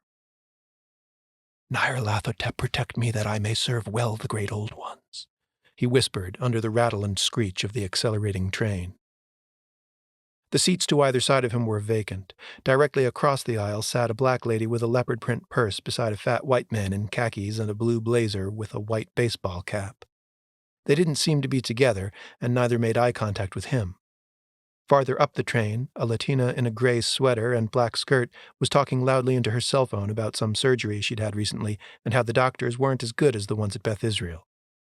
Her nasal voice cut through the mechanical din. There were seats, but she was standing by choice, holding one of the rubber handles. A few seconds of her monologue gave Darius the impression that she was probably afraid to plant her ass on a public cushion. He wondered if she'd sanitized the hand loop with Purell, like some people did with shopping cart handles. Beyond the loud, obnoxious lady, he could see random swatches of attire shifting around when the cart took corners. A pink Red Sox jersey on a young girl, with flaxen hair and shallow brown eyes that he couldn't stand to look at. Adidas sneakers on what looked like a grad student with a heavy laptop bag. A plaid shirt on an Asian guy reading a Kindle and wearing black earbuds. Darius strained his neck and counted the number of passengers wearing earbuds. There was a woman in a pantsuit with a Bluetooth headset, but those didn't count. Aside from the Asian guy, he saw only one other person listening to music, a brunette who looked like a college student, with an iPod. "You're cutting in and out," the lady on the phone said, sounding annoyed. "We're in the tunnel. I'll call you when we get above." Darius put his own headphones on now, an over-the-ear set with noise cancellation that immediately replaced the ambient noise with a white hiss. He could hear the bass drone of the train itself, but only dimly. He longed to hear the black speech when it emerged, but couldn't risk it. Witnessing its effects would have to be enough. He reached into the inside breast pocket of his suede jacket and pressed play on his iPod, filling his ears with the Saturn movement from Holst's The Planets suite. He took his shades off, folded them, and tucked them into the same pocket. That was when he noticed the red-haired guy who looked like a cop, sitting across and a few yards down, staring at him. Maybe he was a cop, or maybe just some suspicious-looking Irish fuck from Southie. Well, what did it matter? No earbuds, so fuck him. Darius looked down at the boombox in his lap, tilted it up toward his face, and took one last peek at the pink organ through the black grill. Then he set it on the floor and tapped the button on top.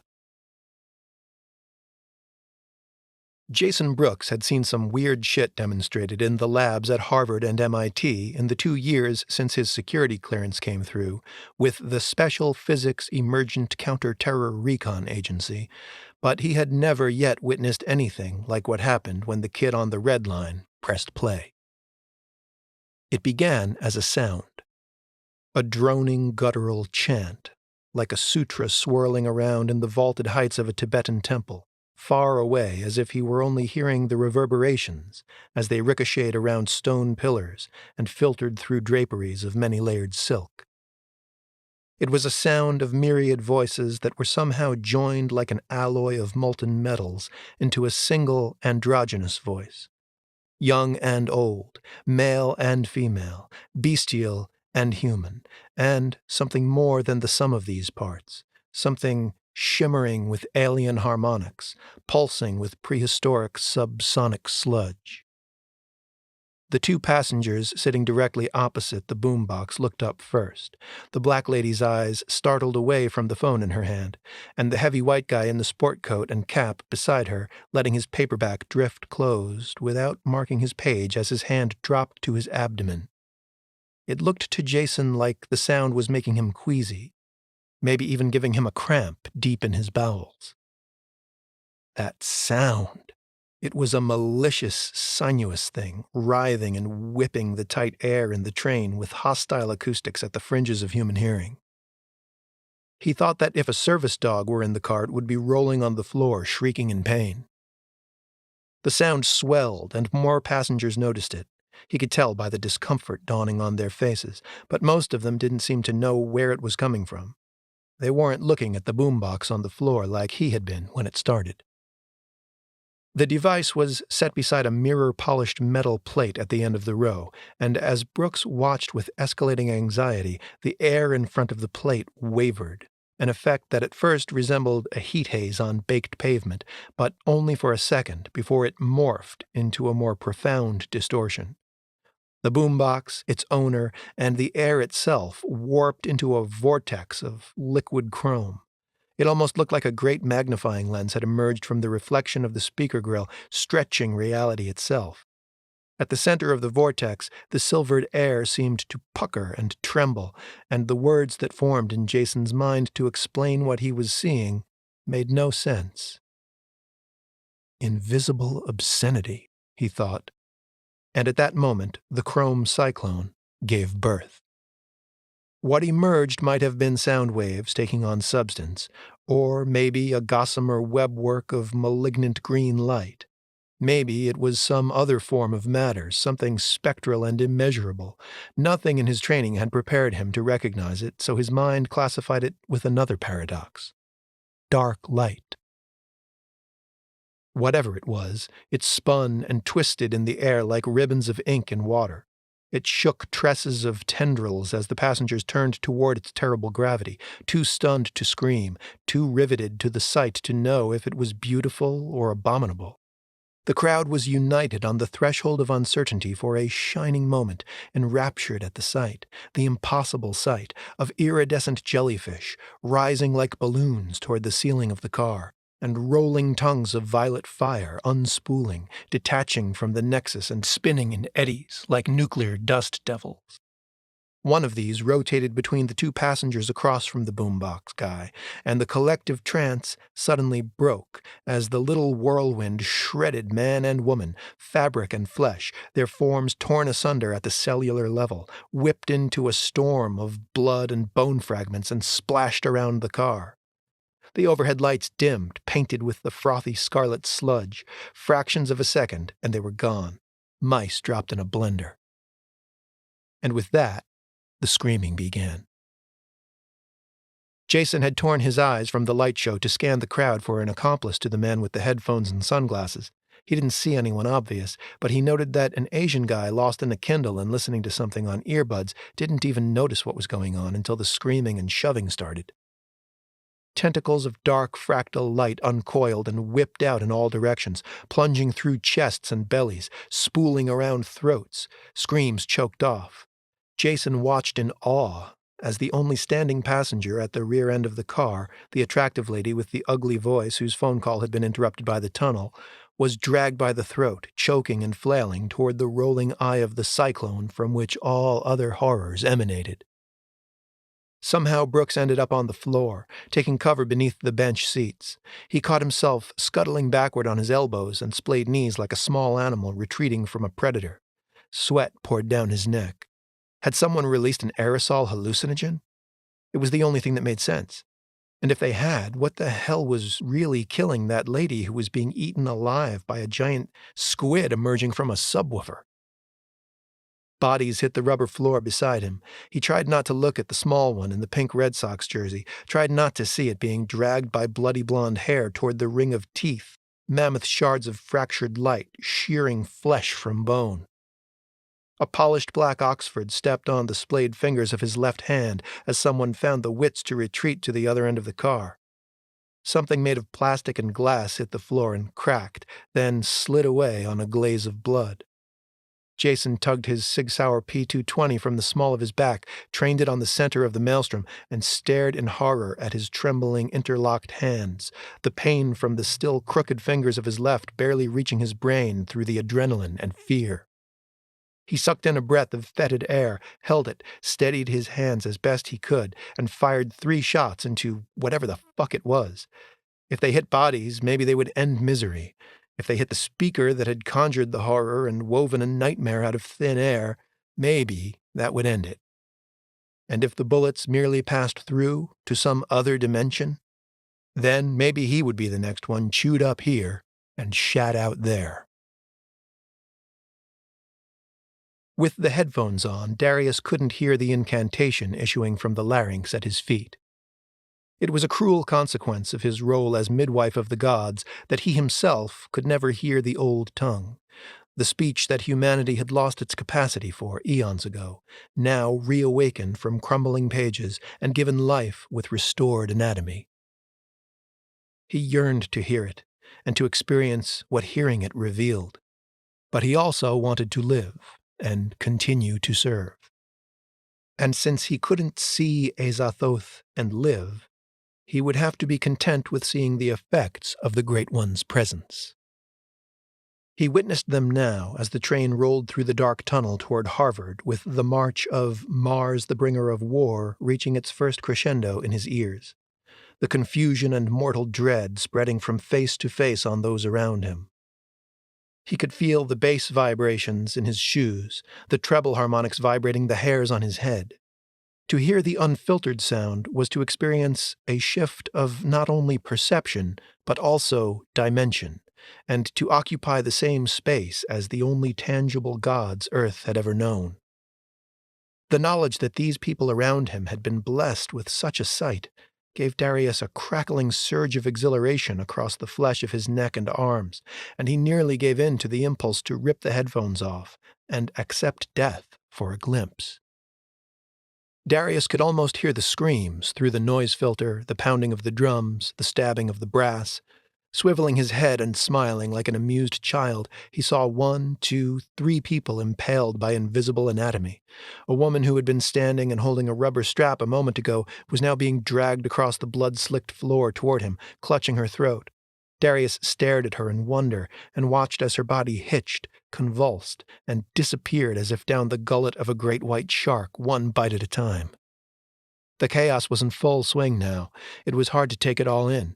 Some people had awakened from the initial shock enough to try climbing over each other, away from Darius and the forces he had unleashed. He searched the car for the one who looked like a cop, but he couldn't find him in the mayhem. 3 pops, loud enough to cut through the music and the noise cancellation, loud enough to compress the air around his head. Gunshots. The boombox sprayed fragments of plastic, tissue, and silicone, and slewed to the side, hitting his foot. Darius grabbed the pole beside him and pulled, rising from his seat and swinging around toward the doors. The cop, lying under the bench opposite, was drawing a bead on him. Another deafening pop, and Darius felt a burning slug punch into his left thigh. He left the damaged device without looking back and tugged the headphones down around his neck, knowing that the gun had shattered the spell, and needing all of his senses now that the cop had identified him as the maestro of the massacre. The train shuddered to the sound of screaming brakes. Everyone lurched toward the front. Darius wanted to be first out of the car, but a young woman was already pulling on the red T-bar with both hands, forcing the doors open. He threw his weight at her, knocking her through the doors as they opened and falling into the dark tunnel on top of her. He found his footing in the blackened gravel that lined the tunnel floor and limped toward the front of the train. The wound in his thigh blazed. There was no way to avoid passing through the glare of the headlights, so he put his faith in speed over stealth. He knew the driver would radio the MBTA police and tell them that a man on foot was headed for Harvard Station. But maybe he could reach the platform before they did. It was close. The train had stopped just short of the sharp turn in the tunnel where the red trains always slowed and shrieked before rolling into the station. He prayed to Nyarlathotep with each rasping exhalation.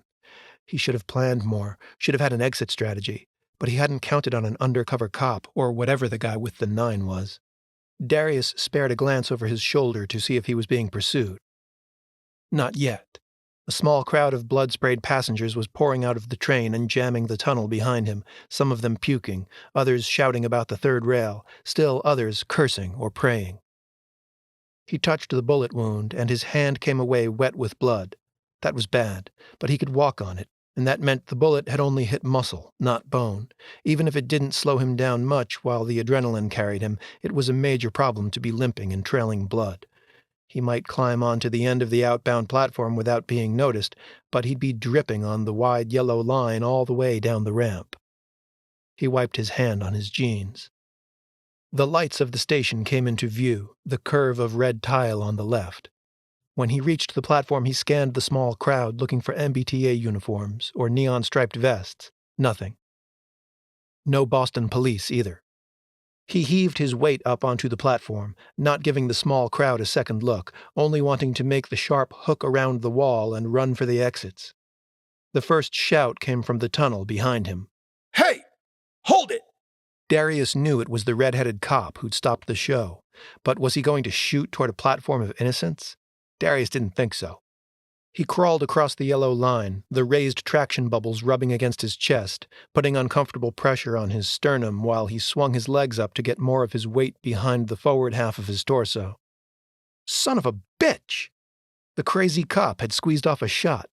Maybe a warning aimed into the ground, because Darius didn't feel so much as a stirring of the hot, cloying tunnel air in response, just heard the ear-splitting noise. So did everyone else. He sensed bodies scattering, heard startled cries, and hoped there wasn't a level-headed hockey player among them. He was on his feet now, and took the corner, his shoulder bumping against the tile with the first 2 steps. Then he was limp running down the sloping concourse toward the main station, toward the Dunkin' Donuts and the Charlie card kiosks, and undoubtedly into view of a matrix of closed-circuit cameras. To his right, the gap between the upper and lower platforms opened. In a flash, he could imagine jumping through and falling onto the lower level, maybe making it onto an inbound train just as the doors closed, like in a movie. No good. He'd break both his legs, and soon they'd be tracking him, policing every station. He had to get to the street before that cop made it out of the tunnel and saw which exit he took. At the turnstiles, he focused straight ahead and put full weight on the wounded leg to blend in a little better, gritting his teeth against the pain. He slowed just long enough for the tinted plastic panel to slide aside, then broke right, knocking a teenage boy out of the way and cutting across the wide floor, his footsteps echoing high and far as he made for the underground bus terminal. He heard the rapid report of the cops' sneakers pounding on the ramp. The 66 bus was idling in the tunnel, passengers milling around the door. The smell of diesel fumes filled his overtaxed lungs as he circled around the crowd. Daylight flared down the slope, so close, bolstering his confidence. He'd made the right choice. The ramp would get him to the street faster than either of the proper exits. The stairs would have been the end of him. Still, he was leaving a trail of blood and video. He patted his jacket and felt the comforting bulk of the ritual dagger. He was going to need it when he reached the street. Brooks jumped the gate, slipped on a drop of blood the size of a $50, and pelted down the ramp toward the bus terminal. The perp was already out of sight, but he'd gone this way. Brooks didn't know what the train driver had called in after throwing the emergency brake, but he wasn't going to make his own calls unless he failed to grab this fucker by the collar. In the bus tunnel, bodies milled around, beginning to board. Someone shouted. Brooks held his gun aloft and yelled as he ran. Police! Police! Move! He wasn't police, but at least people got out of the way. It was the on-foot equivalent of a siren and flashers, and he sure as hell couldn't yell, SPECTRA. Covert agencies with stupid acronyms made shitty battle cries. He came up into the daylight, his pounding steps faltering as he crested the ramp at Mount Auburn Street, panting and spinning on his heels, scanning the buildings, the cars, the trees. Nothing. No sign of the guy. Shit! He stamped the pavement, caught himself squeezing the butt of his pistol too hard, and reholstered it. He took his phone out and tapped a speed dial key. "It's Brooks," he said, catching his breath. "Terrorist on foot, Harvard Square. Last spotted leaving the bus tunnel. Get MBTA and police in full force to lock down the square. We have, I don't know how many dead on the Alewife train." The agent on the other end of the call was firing off orders in the DHS command center and telling Brooks to stay on the line, but he was only dimly aware of the man's voice as he let his phone hand drop from his ear, still ringing from the gunshots he'd fired in the subway car, his eyes drawn to the sky like ball bearings tugged by an industrial magnet. Something had shot past him in the tunnel while he'd been in pursuit, something big. It had been moving too fast to focus on, spinning and radiating what might have been violet streams of plasma. It had blown past the station platform and kept going straight down the tunnel, faster than any train, and almost as big. He'd been too focused on the terrorist to get a good look at it, or maybe that was an excuse. Maybe the last thing he wanted was a good look. But he remembered thinking that it might have been expanding in flight. And now, looking at the sky over Cambridge, he knew it had shot out of the tunnel somewhere farther down the line. It pulsed and wavered high in the sky above the descending sun, and all he could think was that someone had punched a black hole through the powder blue atmosphere, a pitch-black void with a corona of undulating violet rays. He scanned the foot traffic around him, Harvard students, skater punks, and tourists. Not a single one was looking up in terrified awe. He put his palm out against the chest of the next oncoming body, a tall, thin, middle-aged guy with a goatee and glasses wearing a Pink Floyd t-shirt. Brooks wrapped a hand around the man's shoulder and turned to stand beside him, pointing with his other hand at what he was already thinking of as the black hole sun. The guy's eyebrows scrunched, and he almost broke away, but then he seemed to decide to go with it long enough to find out what it was about. Maybe the cop vibe told him he wasn't about to get pickpocketed. "You see that?" Brooks asked him. The guy shook his head. "See what?" Chapter 12. Sleep had wiped the memory of the cavalcade of military vehicles from Becca's mind, and the image didn't come back to her until she was standing in almost the same spot again, in the cold light of a wind-chilled morning, holding the leash while Django sniffed the ground. The waterfront streets were oddly quiet for a Sunday morning, even for her disaster-zone warehouse neighborhood. She turned the TV on while making toast and tea, but the toast went cold, unbuttered and uneaten, while she stared at the newscasts and flipped through the networks. Cable news wasn't in her budget. She had a digital antenna for the networks and got most of her news from the internet. Soon she was sitting on the futon with her laptop, her attention divided between the two screens as she tried to sift speculation from fact. But no matter how often she refreshed the browser or flipped the channels, there were no definitive answers about who was responsible for the massacre that had rocked the city. The newscasters seemed to share her frustration that the authorities wouldn't commit to classifying it as a terror attack or an accident. The former seemed likely, judging by the grainy surveillance camera pictures they kept showing, depicting a person of interest wanted for questioning, a young man in a suede coat and sunglasses with dark hair and headphones around his neck. Had he set off a bomb? That seemed to be the most popular theory among the experts parading before the cameras, but if it was a bomb, no one seemed to know what kind. And if you watched the reporting long enough and tuned your attention to what wasn't being said, the omissions painted a more frightening picture than the stark fact of 7 dead and 10 injured on the outbound Red Line. No one was calling it biological, chemical, or dirty radioactive, and no one was outright denying those possibilities. There was no mention of shrapnel, but there was talk of severe trauma. And while most of the passengers had apparently survived the event, none of the witnesses were being interviewed on TV. Had some stomach-churning facts been redacted to prevent mass panic? The MBTA was in lockdown for the day. On social media, she found a link to a video of some people in hazmat suits patrolling part of the Green Line with handheld devices. It had provoked a comment flame war, debating whether or not these were Geiger counters.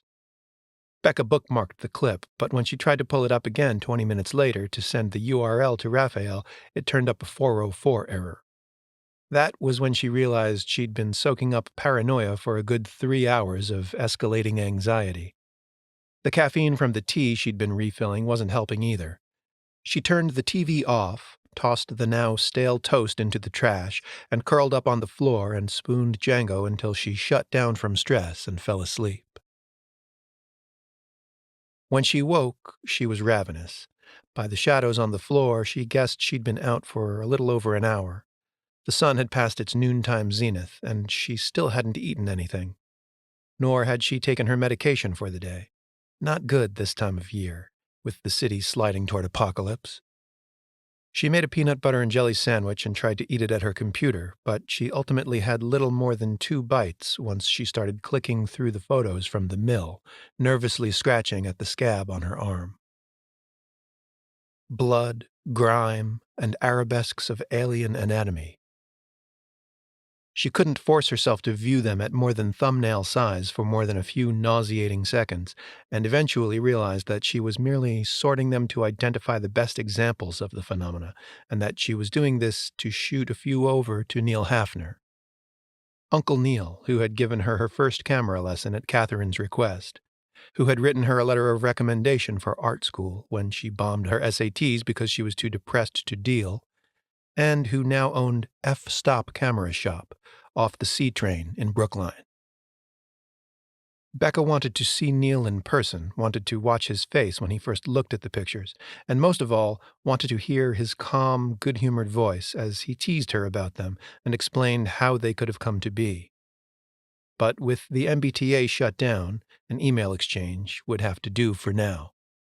She opened a new message, attached the 3 photos in the largest resolution her mail provider would allow, and typed, "Hey Neil, hope all is well with you on this crazy day, but you probably know more about what's going on than the rest of us, given your old crime lab contacts.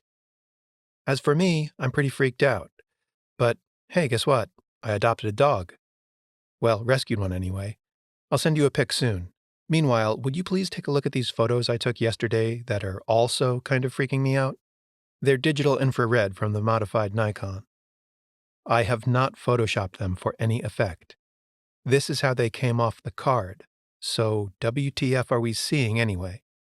When I shot them, they were of blank walls. You can still see the brick in one and the sheetrock in the others, but there was no sign of whatever that crazy pattern is. Tentacles? During the shoot. Call me, please, after you've had a look.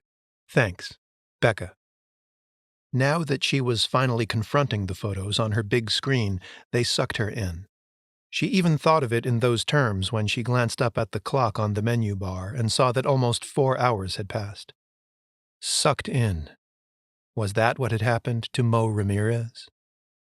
Had he been sucked into a wall? Impossible, right? But she had grown up with the impossible. Didn't like to think about it much, didn't care to look at it straight on, but it had always been there in the periphery of her life. Whispered snatches of conversations she'd caught as a child after sneaking out of bed and hiding in the dark at the top of the stairs. First, in the home she barely remembered, where she'd eavesdropped on her parents, and then, after her mother was gone and her father was drinking and looking toward the mountains, spying on her grandmother, who had been in some ways more secretive, and in others, less. As an adolescent, she had been so angry at them all for keeping secrets from her, so determined to one day uncover the truths that had shattered her family. Do not call up what you cannot put down. Now, grown and sensing darkness on the fringes of a forgetful life, she didn't want to know the answers. Was it that she didn't want to know, or that she couldn't risk shattering what little stability she had built for herself, one brick at a time? If those bricks now formed a wall against the past, then so be it. The mural she'd painted on it was more comforting than the reality it kept at bay. It was certainly better than ending up in an asylum like her grandfather. And yet, she couldn't entirely silence the part of her mind that was too smart for total denial, the part that was good at making connections. That part of her was busy just below the surface, tying strings between the oddities of her childhood and those emerging now. Hello, darkness, my old friend. Her mother had loved that song. Well, she'd played it a lot anyway. There were days when the only sound in the house was that damn song. And then she was gone, and the fighting in hushed tones after bedtime was gone, and Becca was left with what Paul Simon had been promising her for weeks through a phonograph needle at her mother's prompting, the sounds of silence. She stared at the image of Maurice's cardboard crown. That one was the worst, the crown in a puddle of blood. The others she could almost chalk up to interpretation. It was easy to ascribe biological features to complex patterns. like seeing faces in a water-stained ceiling. Heaven knew she'd often sought out such features of old buildings for that exact effect, looking for meaning in the mold. But the crown, and the fucking Burger King logo, that was more than a pattern extrapolated from complex chaos. And if the crown was real, did that mean the other things were also real? Mold and water stains were real, but that didn't make the faces they resembled real. And if some interference in the infrared spectrum looked like a fractal, and that fractal looked like it was made of tentacles, and the suckers on those tentacles looked like eyes, that didn't mean that when you stared into the abyss was staring at you. Suckers. Sucked in. Poor Maurice. She blinked and her eyes burned from staring at the damned screen. She pressed her palms against her closed eyes. The pressure felt good. Violet splotches bloomed in her mind, and she could hear the beating of helicopter blades. Across the apartment, her cell phone was ringing, but it was soon drowned out by the sound of the rotors. She went to fetch the phone and saw a black helicopter flying alarmingly close to the big windows. It wasn't one of those bubbly traffic or news choppers either, but a long, angular military-looking type. It swept out and away, circling around the building. The caller ID on her phone read Neil Hafner. She took the call and jammed the phone into her ear to hear him over the noise. "Hey, Neil, you got my email?" "I'm sorry, Becca." "What?" "I'm sorry. I tried to tell them you have nothing to do with this." "Who? Is that a helicopter?" "Listen to me. They're coming for you, and you need to just go with them. Don't be scared." "Neil, you're scaring me. Who are they?" "SPECTRA. You've never heard of them, but I made the mistake of forwarding your email to somebody. They would have caught the keywords anyway, so maybe it's better I contacted them." "Wait, slow down." He was talking so fast she couldn't keep up. He sounded panicked. It was a tone she didn't associate with his voice at all, and she realized that she doubted it was really him on the other end. A double bang echoed through the warehouse from above, and she suddenly felt like she was inside a giant steel barrel that someone had decided to use as a drum. Her heart rate jumped and her mouth went dry. Staring at those photos had primed her for paranoia, and a black helicopter landing on the roof did nothing to alleviate the feeling. "Is this Neil Hafner?" she asked. "Yes, Becca, it's me. I asked them to let me bring you in, but they wouldn't. I'm just a retired forensics geek, but they won't hurt you, okay? I'll come to you, I promise. I'll find you." Jackboots echoed in the stairwell. "Find me where? Where are they taking me?" "Neil? Neil! You have to understand that they're scared too, Becca. They're in crisis mode. High alert. Fucking DEFCON 2. Django was barking now, going into territorial defense mode and sounding a whole lot bigger than he really was. Becca plugged a finger in her open ear. "This is because of the pictures? My pictures? You said something about a key word. What word?" "Tenta." The call cut out. The door burst inward and rebounded off the wall. Men in riot gear flooded into the loft, rifles cocked on their shoulders, eyes boring through scopes, black Kevlar vests and helmets and Velcro pockets bulging with tech and weaponry. They were shouting orders at her, and to each other, and reporting into headsets. Django was holding his ground between her legs and barking at them through an almost tangible cloud of testosterone, Becca desperately holding him by the collar to keep him from lunging and biting. Later, she would wonder what she would have done if she hadn't had the dog to deal with, to protect. Maybe she would have put her hands up, or curled up in a ball on the floor in the kitchen. But with Django trying to defend her, all she could think about was keeping him from getting shot. It would be so damned easy, so justifiable for them to just shoot him and be done with it. The armored men, and one woman she could now see, surrounded her in a circle. A short, stocky one with a soul patch was yelling at her, spittle flying in foamy white bubble drops. "Shut that fucking dog up! Shut it up now, or I will shut it up for you!" She went down on her knees and wrapped her arms around Django, shaking her head and feeling heat welling up in her face, unsure if it was fear or anger or some sickly blend of both. Django's emaciated body lurched with every aggressive bark, and she couldn't calm him, couldn't break his fixation on the threat he perceived, and sure as hell couldn't shut him up. But she could cover him enough that they'd have to put a bullet through her to get one in him. A tall man with eyes the color of a chemical ice pack was telling her to put her hands on her head, and he sounded calm enough now that he was closer than shouting distance, now that he could see that it was mostly an open living space, now that his scouts were shouting, "Clear!" from every partitioned area, and it was becoming apparent they were dealing with a solitary, skinny girl. But Soul Patch hadn't calmed down at all. He was towering over Django, trying to stare him down and only making him escalate, and now she saw him remove a can of mace from a vest pocket. For one crazy moment, she didn't think about all of the guns pointed at her. The world contracted to just Django and the man with the mace, and she punched him hard in his armored gut, rocking him backward on his heels. Something snapped in her wrist, a bright, jarring pain twanging up her arm. There was a chorus of ratcheted weapons and a tightening of bodies around her. The calm, ice-eyed commander put his gloved hand on Soul Patch's chest to restrain him from retaliation. Becca fell to her knees and wrapped her arms around Django as he snapped and barked and tried to break free. "I'll let you cuff me, but you have to let me crate my dog first." "Where's the crate?" "By the TV. Copeland, bring that dog crate over here and make sure it's empty." "Yes, sir." One of the men closest to the living room slung his rifle across his back and carefully removed the blanket from the crate as if he hadn't ruled out the possibility of finding a bomb in it. He brought the crate over, set it down at Becca's feet, and opened the cage door. She guided Django in and latched it, still kneeling on the floor, then put her hands on her head. She could feel her body and mind shutting down as they pulled her hands behind her back and cuffed her and ransacked her apartment. They went for the studio first, where they pulled the partition walls and tapestries down before unplugging and packing her computers and hard drives into metal attaché cases. They sealed her SD cards and USB memory sticks in Ziploc bags, checked the scanner bed, and packed up her cameras and notebooks. The last thing they bagged was Becca Philips.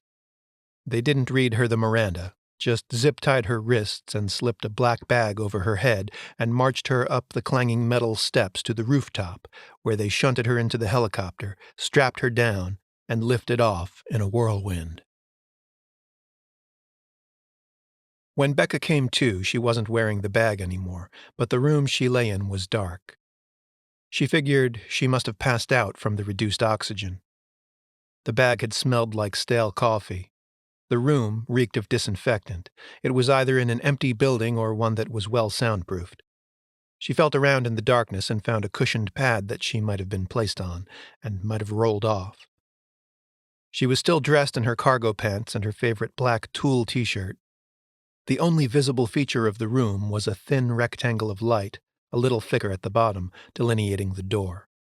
She got up and went to it. Tried the handle just for a laugh. It was, of course, locked. But the attempt earned her the attention of the guard on the other side.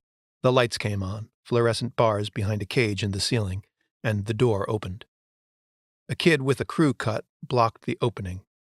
He was dressed in khaki fatigues with a shoulder patch that said SPECTRA, Boston, the heel of one hand casually resting on the butt of his sidearm. "Glad to see you're awake, ma'am." "Don't call me that." "I'll let them know." "Water, please." "You got it." He closed the door. She looked around the room. There were no chairs, but she didn't want to be sitting on the floor when they came in, whoever they were, so she leaned against the wall facing the door, knee cocked, arms crossed. A closed-circuit camera on a ceiling-mounted bracket watched her from the corner. When the door opened again, the crew-cut kid came in with a pair of folding chairs and set them up in the middle of the room. Behind him was a red-headed guy with a bit of a grizzled look. He didn't have fatigues on like the kid, but a shirt and tie, sleeves rolled up, a titanium watch on his wrist among the ginger hair and freckles. He didn't smile, but handed her a cold, perspiring bottle of water and said, "Rebecca Philips. I'm Agent Jason Brooks. Please, have a seat." Becca ran her thumb around the top of the water bottle. The cap was sealed, and she didn't feel any pinprick holes from where they might have put a syringe in it, but that probably didn't mean much. They could easily have put a needle in her arm after she'd fainted anyway, so she cracked the seal and took a gulp. Brooks sat and flipped his tie out of his crotch. He looked like the kind of detective who would never get used to wearing one. Becca sat down facing him, elbows on knees, bottle dangling between them. She was exhausted, even though all she'd done since waking up was write an email and get abducted at gunpoint. "What the fuck is SPECTRA?" she asked. "Is that some kind of new surveillance arm of the government?" "SPECTRA?" The patch on Opie's shoulder looks like the Pink Floyd logo. Agent Brooks laughed, and for a second she could imagine him hanging out at her favorite bar and buying a round for everyone when the Sox hit a home run. She didn't want to like him, but that was probably why they'd sent him in here first, because he had some charm he was about to use on her, like some kind of interrogational jujitsu. But the whole situation was absurd anyway because she had nothing to hide. She was nobody and knew nothing. They had bagged the wrong girl. Tentacles. She almost said it aloud when she remembered the call from Neil, but stopped herself. Why would that word trigger such a heavy-handed reaction? She decided she wanted to at least hear some questions before she started blindly tossing out answers. Brooks ran his thumb and forefinger across his stubble, still grinning. "Yeah," he said, "I don't really get it either. Covert agencies have logos now. Guess the lawmakers like to see something for the money." Becca nodded. "What does it stand for?" "Wouldn't make any sense to you." "Try me." "Special Physics Emergent Counter-Terror Recon Agency." That's a mouthful. So, you think I had something to do with what happened on the train? Well, I didn't even hear about it until I turned on the TV today. We've been through your camera cards and computers, and there are quite a few photos of subway tunnels. MBTA stations that have been closed since the flood. Station gates, where the locks have been removed with bolt cutters. Doesn't look good. Becca crinkled the water bottle in her hands. She suddenly felt the need to tread very carefully. There had been stories over the years about people, sometimes the wrong people, sometimes American citizens, getting lost in the labyrinth of the War on Terror. The word rendition floated up from the back of her mind like a warning written in red light.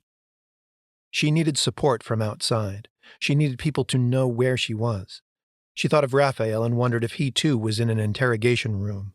The possibility filled her with both hope and dread. That he might be in the same building, that he might not be free to find out she'd been taken and tell someone. Tell who? The media? She felt sweat beating at the base of her hairline, and she realized she had no idea where this room was. They'd taken her by helicopter, and she had no idea how long she'd been blacked out, or if they'd drugged her. Was she even in Boston anymore? Massachusetts? Was it even the same day? In spite of the water, her mouth was dry again. She opened it and spoke in careful, measured sentences. "I think I'm here because of my friend, Neil Hefner. He had a career in law enforcement. Do you know him?" "We'll get to that. Why the pictures of subway features, Miss Phillips?" "Urbex." "That sounds about as meaningful as SPECTRA. What's Urbex?" "Urban exploration. Google it. It's like part hiking, part exploring, part archaeology, only in modern cities.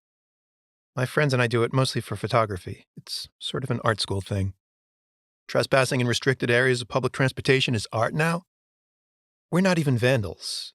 You have all my pictures, so you know I shoot all kinds of abandoned places, not just the T." "We are analyzing your photos, yes, and I'm sure we'll have many questions about them soon. But let me ask you something.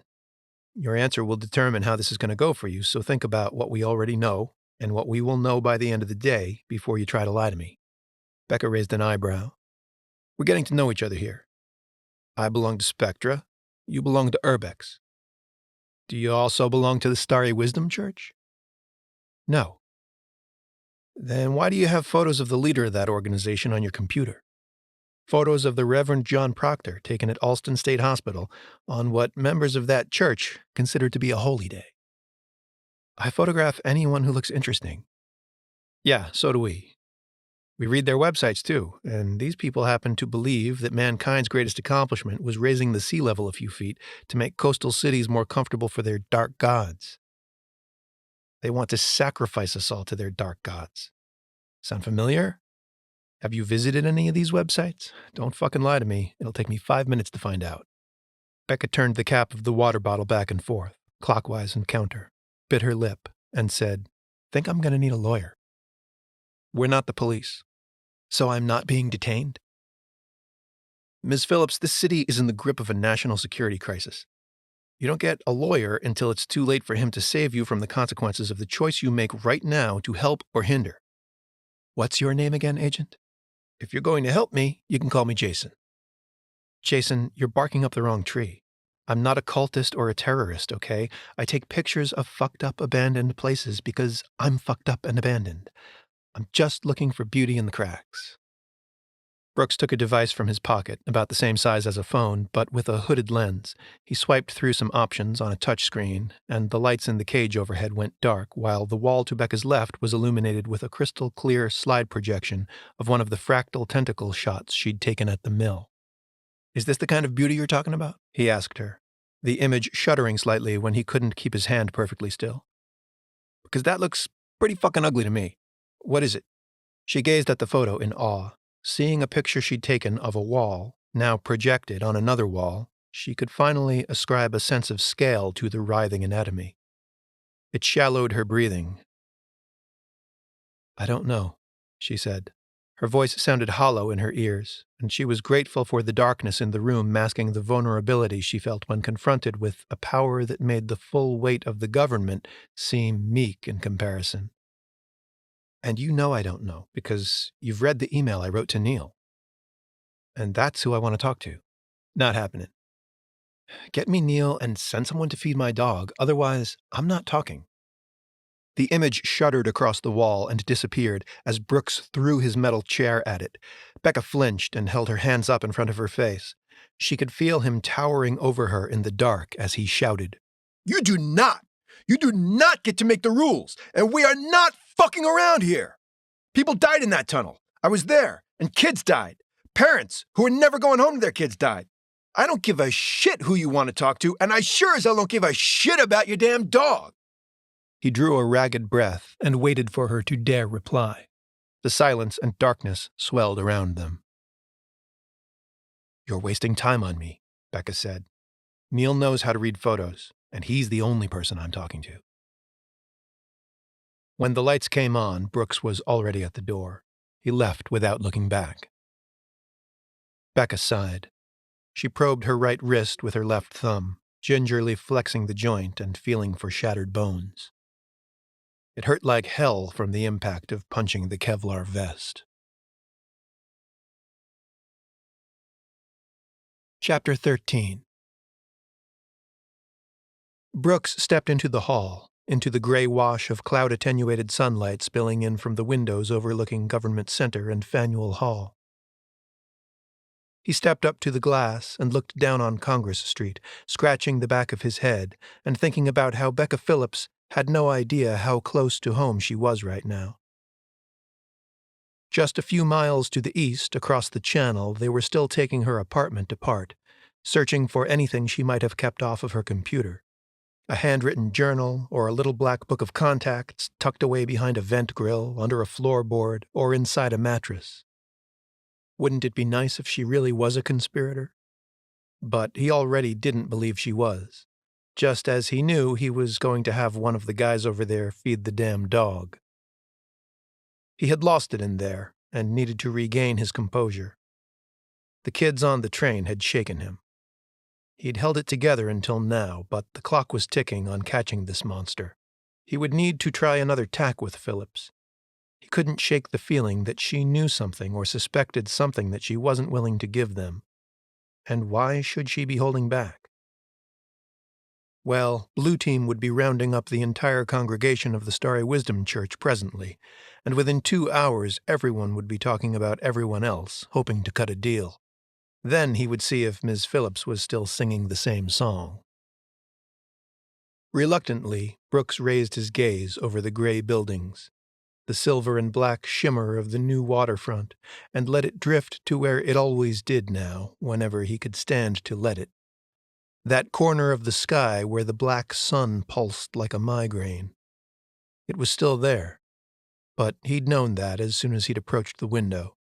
It was almost always in his peripheral vision when he was near a window or on the street, and always in the same region of the heavens.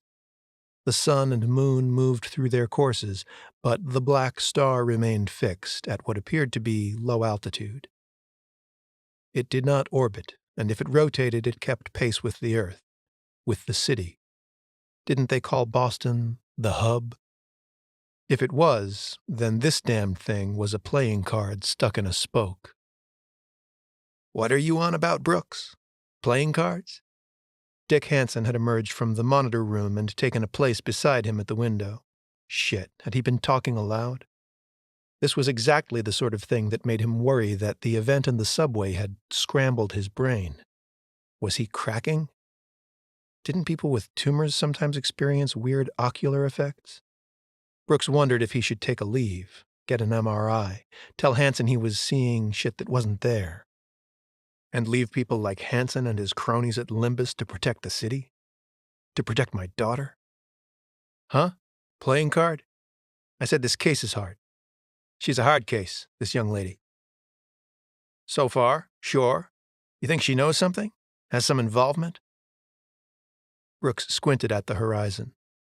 She probably just stumbled into it. Probably doesn't really know shit. Wrong place, wrong time. So why is she pushing back? Oh, I don't know.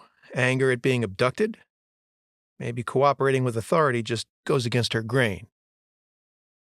Well, the only connection we can find to the church is that photo she took of the Reverend. She doesn't seem to have many friends, but we'll drag her teachers in here if we have to, and they'll at least care about losing their jobs. We're also trying to track down the guy who shows up in her phone records the most. Rafael Moreno. Might be a boyfriend. Brooks looked from the black orb in the sky to Hansen and back again, but the man clearly didn't see it, dripping darkness in thin swathes upon the city like ribbons of oily black incense smoke that flowed down instead of up. SPECTRA had found most of the people who had been in the train car, all of the survivors. Some were still in ICU at MGH, but the rest were being held in this facility under the auspices of a quarantine. They had been told that if the weapon were found to contain a biological agent, there could be a risk of contagion. While the idea had shaken them and made them harder to interview, it had at least kept the lawyers and the ACLU at bay. It didn't keep the media away, though, and some of the survivors' names had already been leaked. The government couldn't hold them much longer. They had all tested negative for radiation and infectious germs, but they didn't need to know that just yet. And Brooks's superiors had made it clear that the real risk of releasing them was that their stories, or worse, their perceptions, might be contagious, especially given the number of reporters ready and willing to expose the general population. Brooks wasn't exactly sure he understood these concerns. He'd heard of ideas going viral, but had never taken the metaphor as literally as some of his superiors appeared to. He knew only this.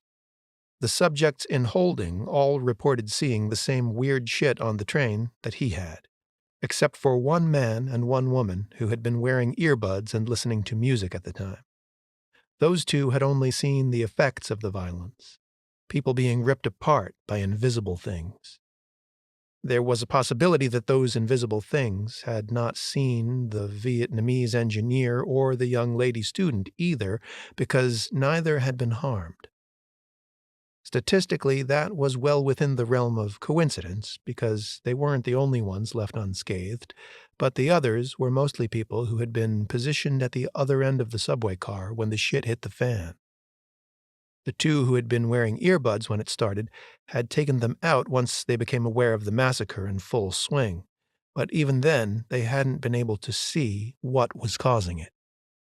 Brooks had lied at his debriefing, claiming he'd been listening to his iPod as well and hadn't been exposed to the sounds that started it all. He'd made the snap judgment to lie mostly on instinct when the pieces of the puzzle were still coming together, but he hadn't regretted his choice yet. In the past 24 hours, he'd only heard things that confirmed his gut decision.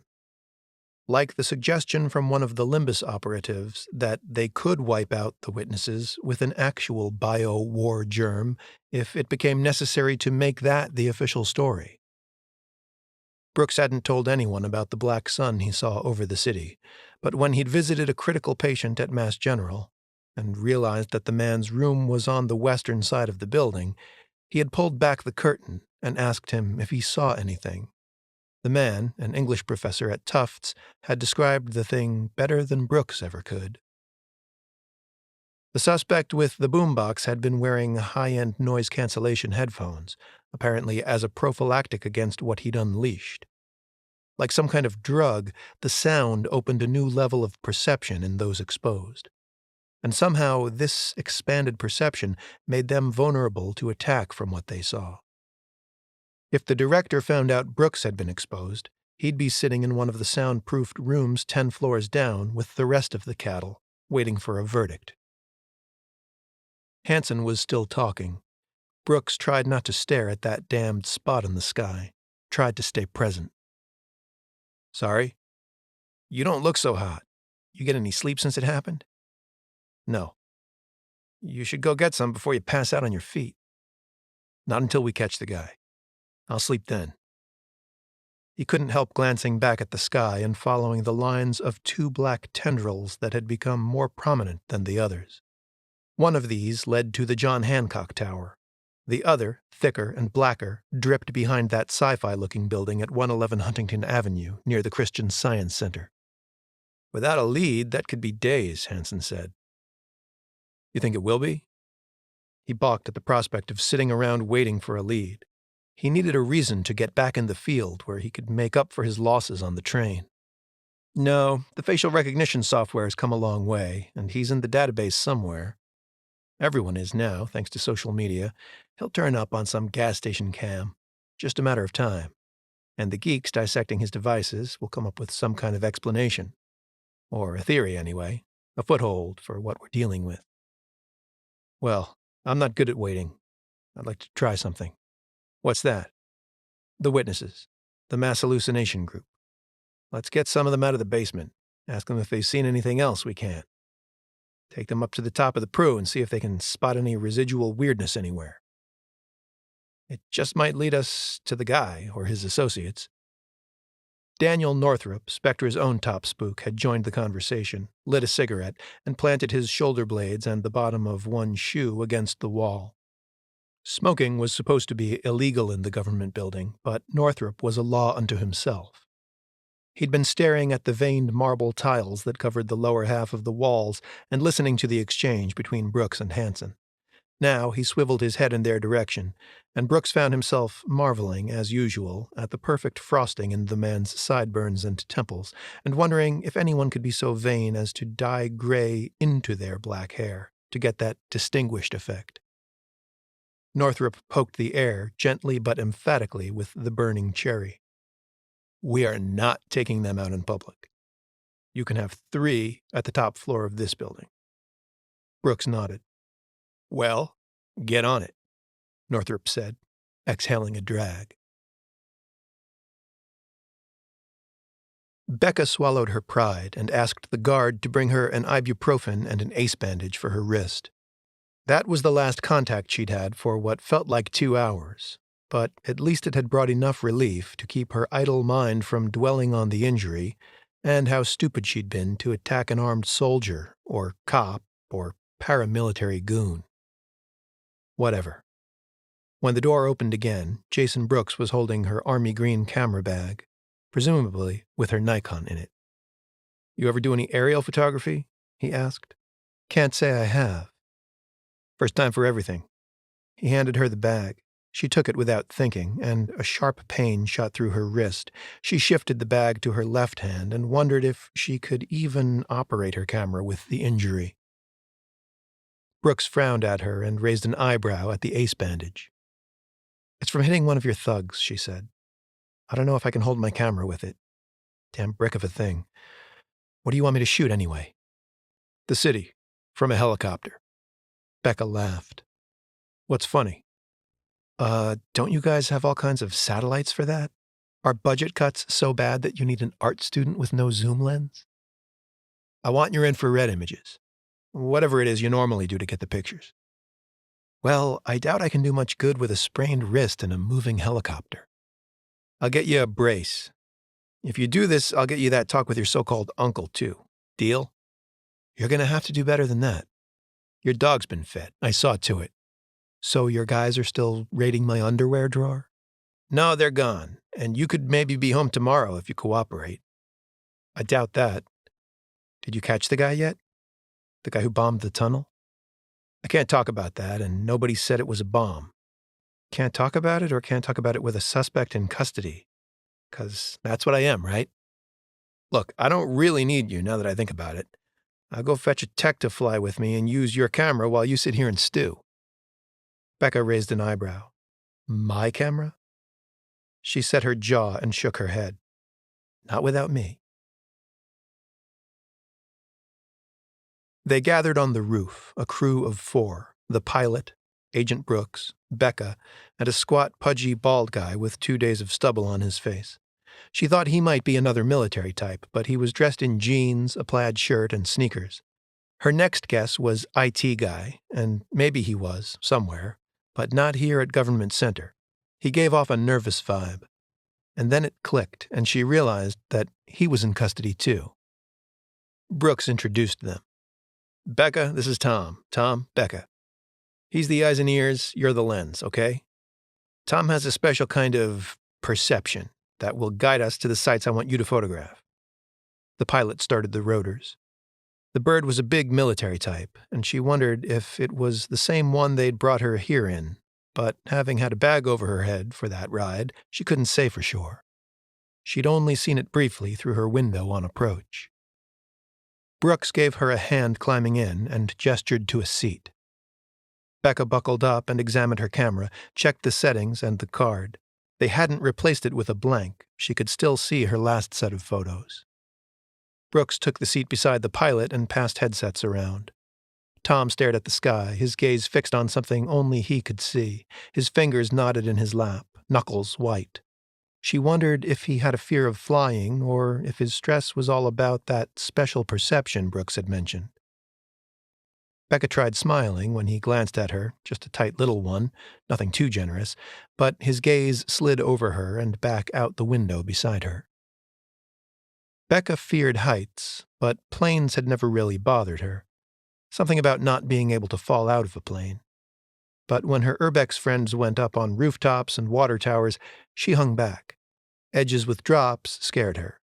Nina had suggested that this might have to do with a fear of her own self-destructive urges, and some impulse to jump whispering at the base of her brain.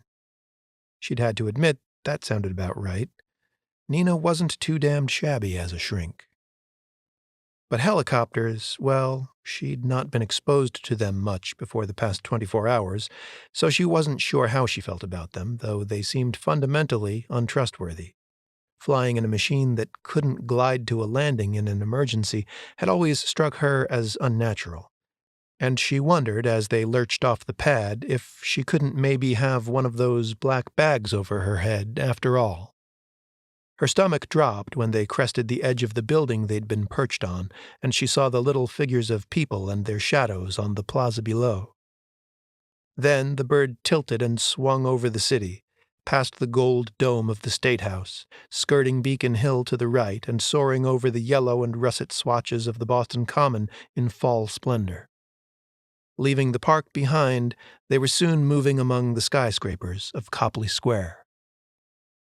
Tom leaned toward his window, his breath fogging the glass, his eyes wide with terror or awe at some empty spot in the sky. Brooks was looking at it too. He turned to Tom, and Becca heard his voice in the headset asking, "What do you see?"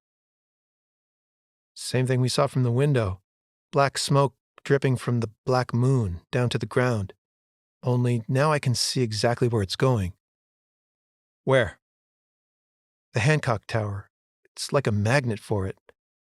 But it's not as heavy there as it is beyond the Prudential." Brooks sat back in his seat. To the pilot he said, "Veer right and go wide of the Hancock, then pass between the Prue and 111. Can you do that?" "Yes, sir." Becca stared at the blue-mirrored surface of the John Hancock Tower, the tallest building in Boston. All she could see were several strata of cloud cover reflected in its blue facade, and the black speck of the helicopter passing across it like a fruit fly buzzing a glass of ice water. No black smoke.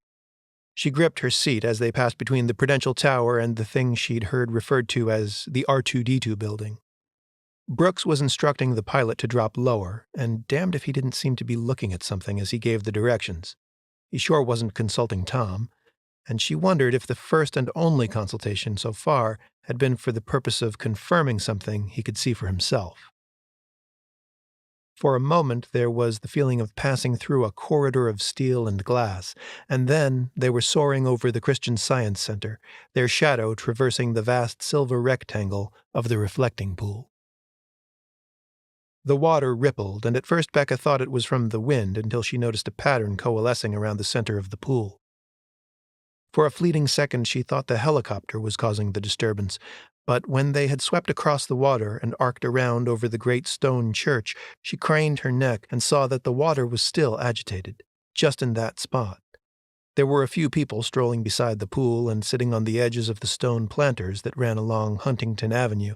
Some of them were looking skyward at the helicopter, but she couldn't tell if any had noticed the ripples. "What am I supposed to be shooting?" "The water. Get a bunch of shots of the water and some of the sky above the pool," Brooks said. "The sky?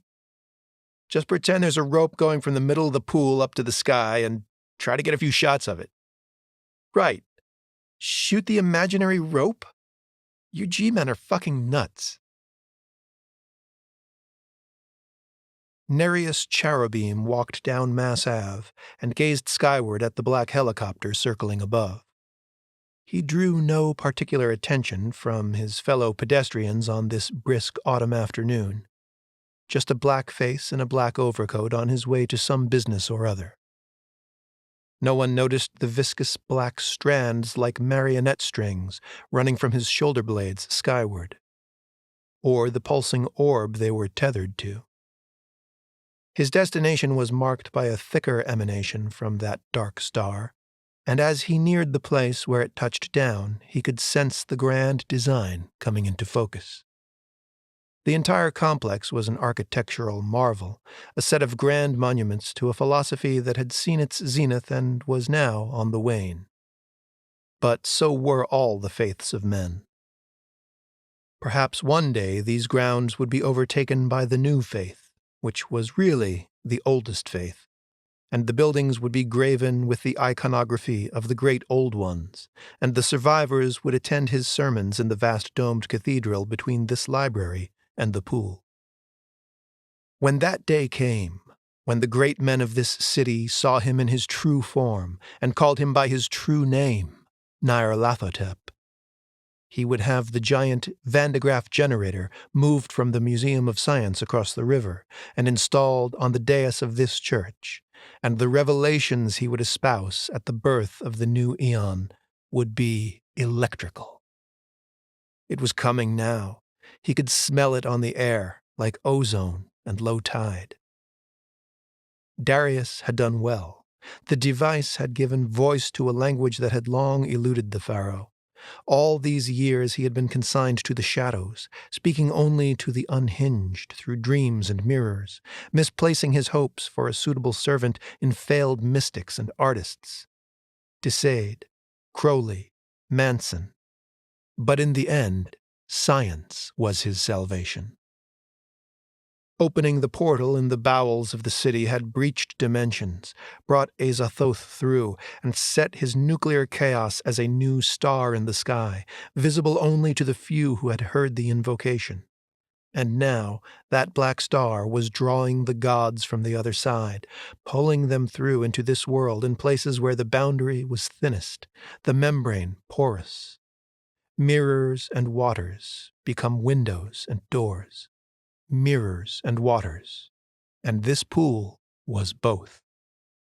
The dark energy that had rained down on the city for a day and a night was gaining substance and gathering mass.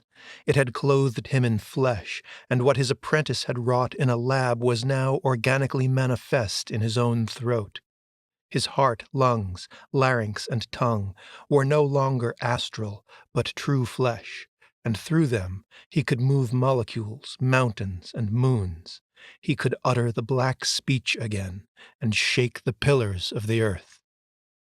He was an artist of the apocalypse, an engineer of the end, and he had come to sing his song. He entered the library and passed through the Hall of Ideas, where projections of words seemed to surface from the center of a fountain, glide across the floor, and climb the walls. Only a handful of people were gathered around the bronze and glass sculpture today, a giant bowl in the center of the marble floor. A pair of children and their mother dipped their fingers into the glassy water, the little girl trying to catch the blue words as the miracle of technology swept them over her fingers and spilled them out onto the floor. As Cherubim passed through the room, the words wisdom, knowledge, power stretched and fractured over the coarse black wool of his overcoat. The family did not look up from the fountain at his passing, but the mother rubbed her arms as if chilled. High above, a parchment-colored lamp glowed in the form of a globe girded by iron latitude and longitude lines, its equator encircled with a calendar ring, giving it a resemblance to Saturn. 2 squares were illuminated in the concentric grid, Sept and 21. The equinox was nigh, and the alignment of dimensions was now like 2 great glass lenses sliding together, overlapping, and moving into sync as they brought 2 worlds into focus. In just a few days, the people of this seacoast city would meet their masters. It would be like seeing the shapes of zebras or chameleons emerging from the camouflage of their surroundings. And the seeing would be mutual. But today, in this place, there would be another preview for the lucky few. He approached the maparium, heard the hushed chatter of tourist voices through the door, and paid his $6 for admission. He entered, delighted to see that the marvel had drawn a fair crowd. The maparium was an enormous stained glass globe, 3 stories high, bisected by a 30-foot bridge. Standing on that bridge, in the center of the sphere, one could view the entire Earth based on a 1934 Rand McNally map. It was a beauty to behold from within, lit from without, blue light falling on the faces of the crowd from the world's oceans, or swatches of orange and green from the countries. Moving through the crowd, he couldn't help sparing a glance at the approximate place in the South Pacific where Cthulhu lay dreaming in sunken relief, nearing the end of a long season of slumber in an octopus's garden in the shade. "Cthulhu relief wag nagalfatang," he whispered. He felt the crowd part around him and raised his eyes toward the interlocked pentacles at the apex of the globe. There was a restless silence as everyone waited for the show to begin, an audio program with LEDs to indicate points of interest. He had disabled the electronics with a wave of his hand upon entry, all but the main lights that encircled the stained glass on the outside. Now he reached the center of the bridge and cleared his throat. The globe had the unique acoustic property of returning a voice to the speaker's ears with such clarity that it created a sensation of murmuring into one's own ears. For those standing on opposite ends of the 30-foot bridge, a mere whisper was enough to be heard loud and clear. Nereus Cherubim inhaled deeply and began to drone the overtone chant which turned the tumblers in the locks of human consciousness, like a silver key. And as he did so, he reveled in the symbolism of the globe, the feeling that all the hollow places of the earth were touched by the sound of his resurrected voice, that all of the people and beasts of the planet trembled with the vibration of it. The screaming commenced a few seconds before the globe shattered, and heavy shards of stained glass rained on the crowd in the blinding white glare of a ring of halogen lamps. Where seconds ago the soft colors of the rainbow had painted the faces of the patrons, now they were bathed in stark red on a bridge slick with blood. From the helicopter, with her headset on, Becca couldn't hear the screams, but she could see people running and bleeding and passing between the buildings, some toward the reflecting pool, fleeing God only knew what, and then, behind them, walking slowly and somehow driving them down the lane like lambs to slaughter, came a man in a black coat. His face was a smudge of darkness, as if the air in front of it were distorted by heat. She trained her camera on him and started clicking. "You get him?" Brooks asked. "Yeah. Is that the guy from the train? Brooks didn't answer, just stared at the figure, entranced. Becca glanced at Tom and found him equally enthralled by the increasingly turbulent water of the reflecting pool. She released her seatbelt, turned in her seat, and took a few shots of that as well. She'd passed the pool a few times when walking from Back Bay to Copley Square, and she knew it was only a couple of feet deep. Now that a whirlpool was forming in it, she was shocked that she couldn't see the bottom of the vortex. She shielded the LCD window of her camera with her left hand and clicked back to look at the image she'd just shot. When the infrared image appeared, it revealed something like a giant curved tube of piebald flesh rising from the ring of agitated water, something with bony spines like hooks. Motion caught her eye and a flash of black metal. She looked up from the camera and saw Brooks rising from his seat with his gun in his hand. "Put your belt back on," he said, edging between her and Tom and grabbing the handle to slide the side door open. Becca obeyed the order. She wanted to tell him what she'd captured, but he wasn't wearing his headset anymore, and then the wind was blasting in through the open door, and he was leaning out, half sitting on the floor and reaching for the rail with his foot. The pilot spared him a glance and maneuvered in a wide, gentle orbit around the man in black below. Was Brooks really going to shoot him? Becca tried to see past Brooks's shoulder. The man in black didn't appear to be armed, but she could only catch a glimpse before he was gone again, as the helicopter struggled to gain a steady trajectory that would keep him in sight for more than a few seconds. Now they swept wide and away from the plaza to realign and give Brooks a long enough line of sight on approach. Becca unbuckled and found a looped strap to hang onto with her left hand. The weight of the camera in her right caused her wrist to scream in protest, even with the brace on. She craned into the wind behind Brooks and wished she'd packed a zoom lens. They were going in low now, racing over the water, stone, and fleeing people, toward the black smear of that rippling man. His face took on little detail as they approached, and she had the crazy idea that the distortion was being caused by something he was singing. What did Brooks see that she couldn't? And could she afford to only see the dangers around them on a delay after shooting and checking the infrared? Fuck it. How could she photograph things she couldn't see? She pulled the headset off and dropped it on the seat behind her, then leaned into the wind, into the waves of ultraharmonic song, and watched the sound take form in an iridescent web emanating from the walking man. As she absorbed his song and watched it oscillate in the air, she saw black tentacles writhing from his shoulder blades. Gunshots punched the air, and the shimmering web was shorn along the paths of 2 bullets from Brooks's weapon. The walking, singing man jerked and staggered from the hits, paused in his advance, but only for a moment, then kept coming. Gripping the strap with her left hand, Becca leaned out beside Brooks, shutter button half depressed. She let the autofocus find the man, wishing she had both hands free to turn the barrel and fine-tune it.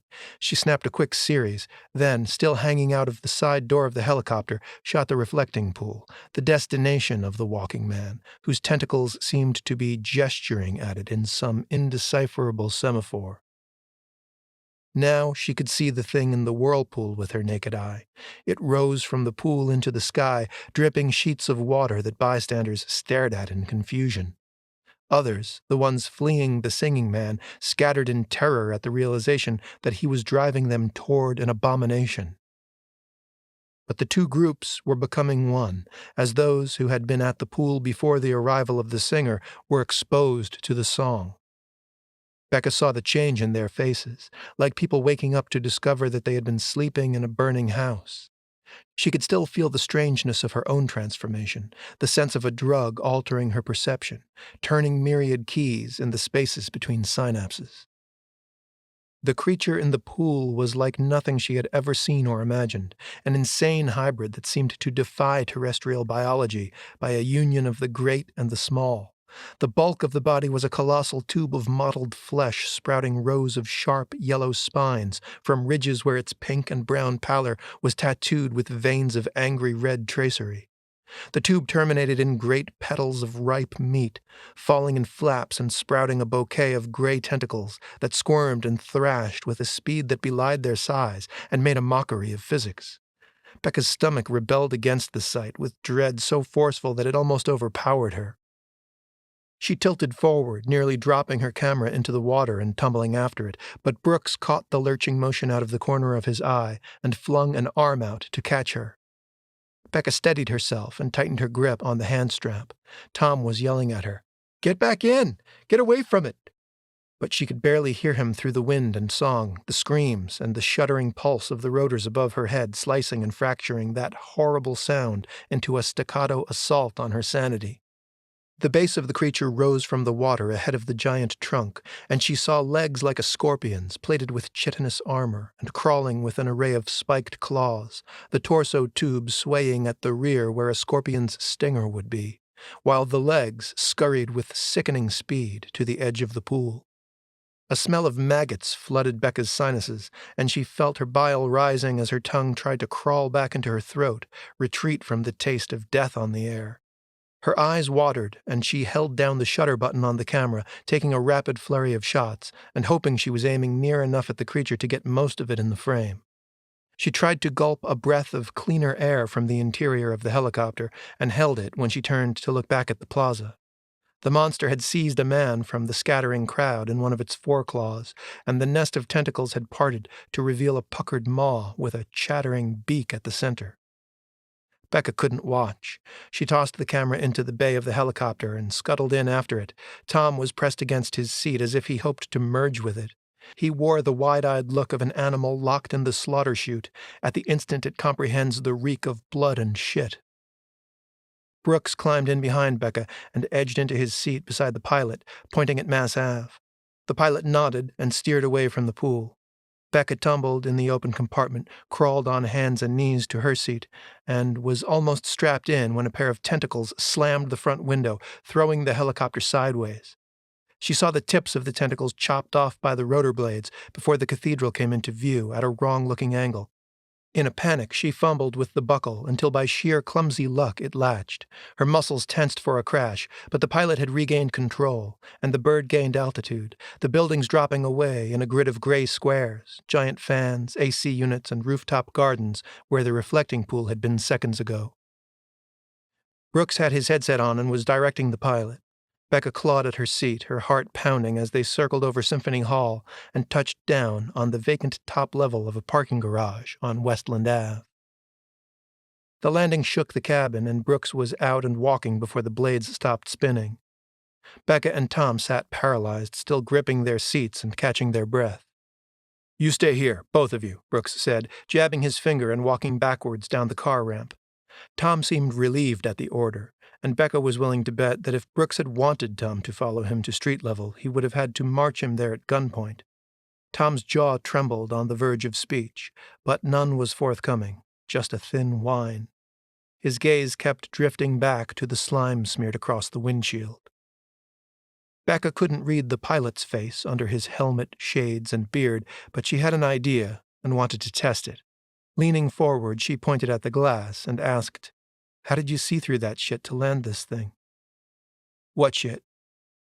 At her question, Tom sank deeper into his seat. Becca unbuckled and climbed out of the helicopter, camera in hand. Brooks gestured for her to stop. "I can't lose you in the city. Don't make me cuff you in the helo." In reply, she merely held up her camera. He shook his head and continued walking down the ramp. They were almost in the shelter of the garage, and she hurried to catch up with him. "I have a job to do, right?" He stopped, turned, and sized her up, obviously restless about the time she was forcing him to waste in dealing with her. "Whatever you got from the air is good enough. Go back.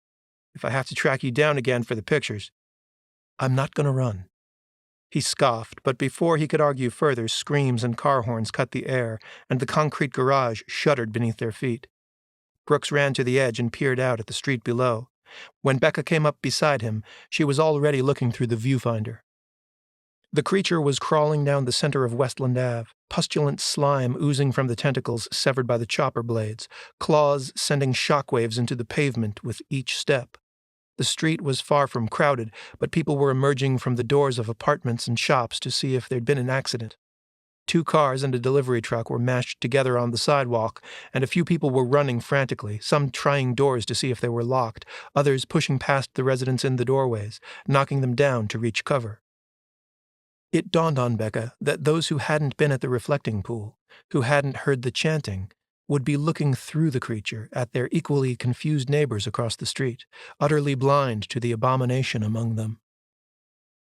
The sight of the creature galvanized Brooks. He either no longer cared about losing Becca or had decided that the cost in time and effort wasn't worth it. Without sparing her another glance, he sprinted down the spiraling ramp, his weapon drawn in spite of its likely impotence. Becca took a few more pictures, then hurried after him. On the street, she found a mixture of the terrified and the befuddled. She made her way among them, scanning the crowd for Brooks, and saw that he'd made it almost to the intersection of Hemingway on the trail of the thing, which had to be moving at least 30 miles an hour. Already its bulk was diminishing from view as it crossed the street, and she felt an unfamiliar nausea as she watched a stream of cars passing through the titanic claws and the base of the mottled trunk without crashing, as if they were passing through a projection. Looking back at the crashed delivery truck on the side of Westland, she wondered again at the difference between those whose senses had been opened like her own and those who remained untouched. Had the drivers swerved to avoid the monster, or had they only been reacting to the panicked people in the street who had seen it and were running pell-mell away from it? Deciding she didn't want to be there when Brooks gave up the chase and returned, she cut through a passage in the apartment tower across the street from the Christian Science complex. Horns bleated at her as she ran across Mass Ave, but she ignored the cars, scanning the crowd for a man in a black overcoat, a man with tentacles writhing from his shoulders. She didn't see him, but now, surveying the sky from the ground, she did see a black orb floating behind the skyscrapers. It dripped ribbons of darkness onto the city, one of which extended down Westland Ave in the wake of the creature. The fens lay in that direction, and she wondered if the thing was headed for the boggy creek that ran through there, looking to burrow in the tall reeds until nightfall. She knew she should get out of the back bay by whatever convoluted path might make her most invisible to authorities. She was now only one of an ever-growing number of civilians on the street with what she was thinking of as the sight. But she was probably the only one with photographic documentation of what lurked beyond the visible spectrum. She needed time to think and examine the photos before committing to a course of action. She needed to get away, but her boots were carrying her back to the reflecting pool. They seemed to have an agenda of their own, and as she neared the scene of the killing, where the only evidence of the creature was a cloud of blood spreading in the water, she realized that she needed to see the place where the thing had emerged, needed to look into the pool and see either a portal or the flat bed of impenetrable stone that had always been there. Crossing the open ground, she felt horribly exposed, but chaos still hung in the air like a poison gas, and no one paid her any attention. Someone was in the pool, a man, lumbering under the weight of water-soaked clothing, struggling to rise from his knees to his feet. He wasn't wearing a cardboard crown, but she recognized him. Becca set her camera bag in one of the concrete planters and climbed over the rounded marble edge of the pool. The cold water sluiced around the tongues of her boots and soaked through her pants. Maurice was close to the middle of the pool, where the vortex had been, but she saw no sign of it now. The water was settling into stillness, and she could see the bottom. Even with her new perception, she spotted no fissures in the stone, no hole to account for the whirlpool or the emergence of the monster. At the north end of the pool, the cloud of blood now floated in tatters. Maurice trudged through the knee-high water, dragging his wet trench coat behind him. He seemed even more dazed than when she'd last seen him, searching the sky with faraway eyes. Mo? She had to repeat the name louder to get his attention, but when his eyes slid sideways and fixed on her, they kindled with recognition, even while the lower half of his face maintained a grimace of pain. Hey, Shorty. Thought I might see you again. I thought you were dead, she said, and wished she hadn't. Not yet, sugar. Soon, though. Soon. You passed through a wall at the mill and came out here with that thing.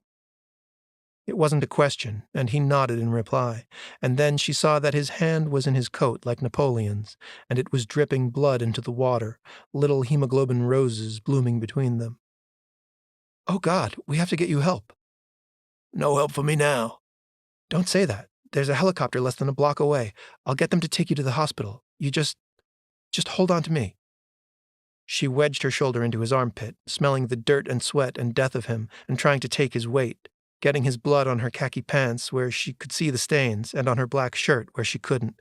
And as she walked him forward, the scarab amulet swung on the chain around her neck and caught the fire of the sun, sending reflections darting like minnows through the dark water around them. "I'm done. Been through the veil and seen the cogs. I told you we was at the hub." He said the last word delayed when he swept his gaze up her body to look into her eyes and caught sight of the scarab dangling just inches from his nose, flashing like Morse code on his ashen cheeks. "Praise Kefra," he whispered. Having led him to the edge, Becca looked for someone with enough muscle and wit to help get him over the rounded marble border where water rolled into a grate, but before she could hail anyone, his legs gave out and he slid off of her. She grasped at the trench coat and managed to ease him down so that he landed with his rear end on the marble, his feet still in the pool. She knelt beside him and steadied him. Someone was going to have to keep him from falling over while she went to get Brooks or the pilot. She wasn't going to let him drown in 2 feet of water. Scanning the shell-shocked witnesses, fear climbing her chest with icy fingers, she realized that there actually were cold fingers touching her.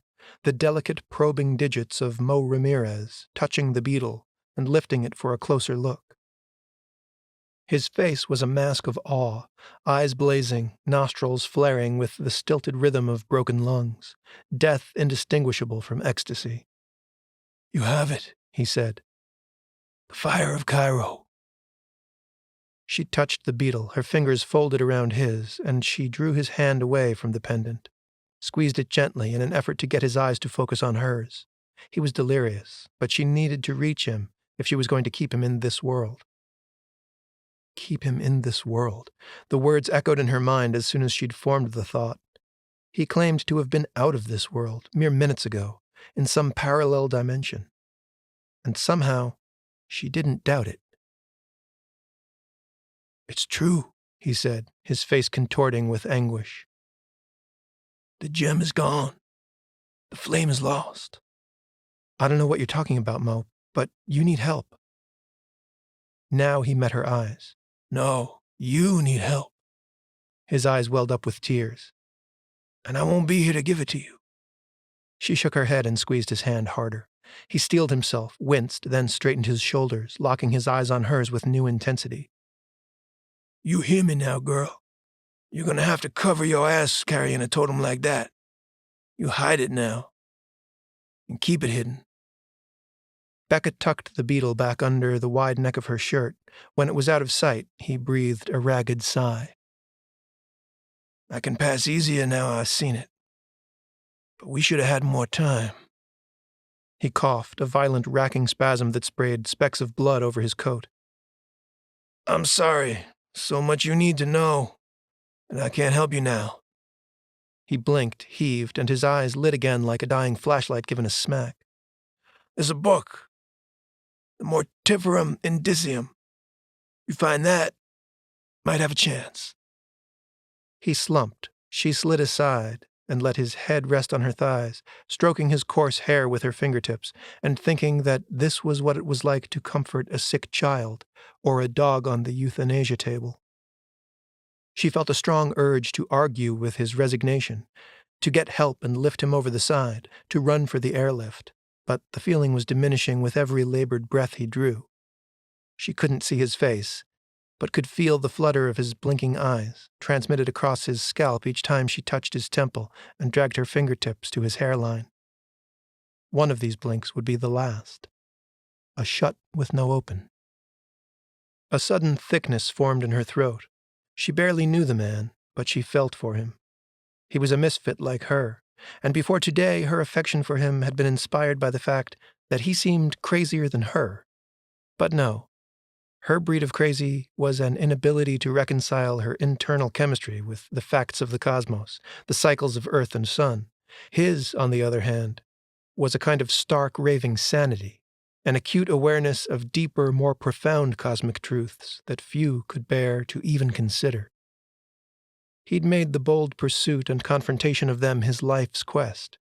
But the quest had cost him his life, and there was no time now to ask him what he'd hoped to achieve, or what he'd learned. "I'm glad I get to die under this sky instead of the other one," he said. Becca watched a tear fall from her face and land in his dusty hair, a drop of water in which the salt of her body now mingled with the pollen of some unfathomable hell. A sound from above, the cries of geese, drew her eyes skyward, and she watched a flock rising from the fens and winging over the city in a strange formation. They were heading south, following the Earth's magnetic field to warmer climes, in the shape of a 5-stemmed branch. Chapter 14. Jason Brooks was back on top of the parking garage, surveying Westland Ave through a pair of high-powered binoculars. For a moment, he trained them on a flock of migrating geese that resembled a symbol he'd seen in the graffiti Becca Philips had shot, and the hair on his forearms rose. But the passing form was a minor oddity in light of all that had just occurred, and the flight soon resolved into a more traditional V. He refocused on the street below. The bedlam there was settling a bit as panic-stricken seers, those who had seen the monstrosity, were absorbed into the consensus reality of the majority who hadn't been at the reflecting pool. Neighbors, relatives, and coworkers had at least figured out that there wasn't another bomb exploding or somebody with a gun popping people in the street, and they were now leading their gibbering fellows indoors or into cars bound for hospitals, or simply wrapping arms and blankets around them while asking questions. It would take time for the general population to process the commonalities of this mass hallucination, but within a few hours, with the help of the media, the city at large would begin to see the pattern. It wasn't like the subway tunnel. It couldn't be contained. Already the crowd was a mixture of seers and their first listeners, and no team could round them all up or quarantine the entire neighborhood. That made Rebecca Philips just one of many. Almost. She alone had willingly infected herself with the sight. And for what? To get a better photo? Sweeping the pavement and the building entrances with his binoculars, Brooks felt an increasingly heavy weight, knowing that despite her sworn promise, she had no plans to let SPECTRA benefit from her sacrifice. He could hear the director's baritone already. "One of many, Brooks? How about the only one who captured it on fucking film?" He wound up, knee and elbow raised, and dashed the binoculars onto the concrete at his feet. The damn things didn't even give him the satisfaction of breaking.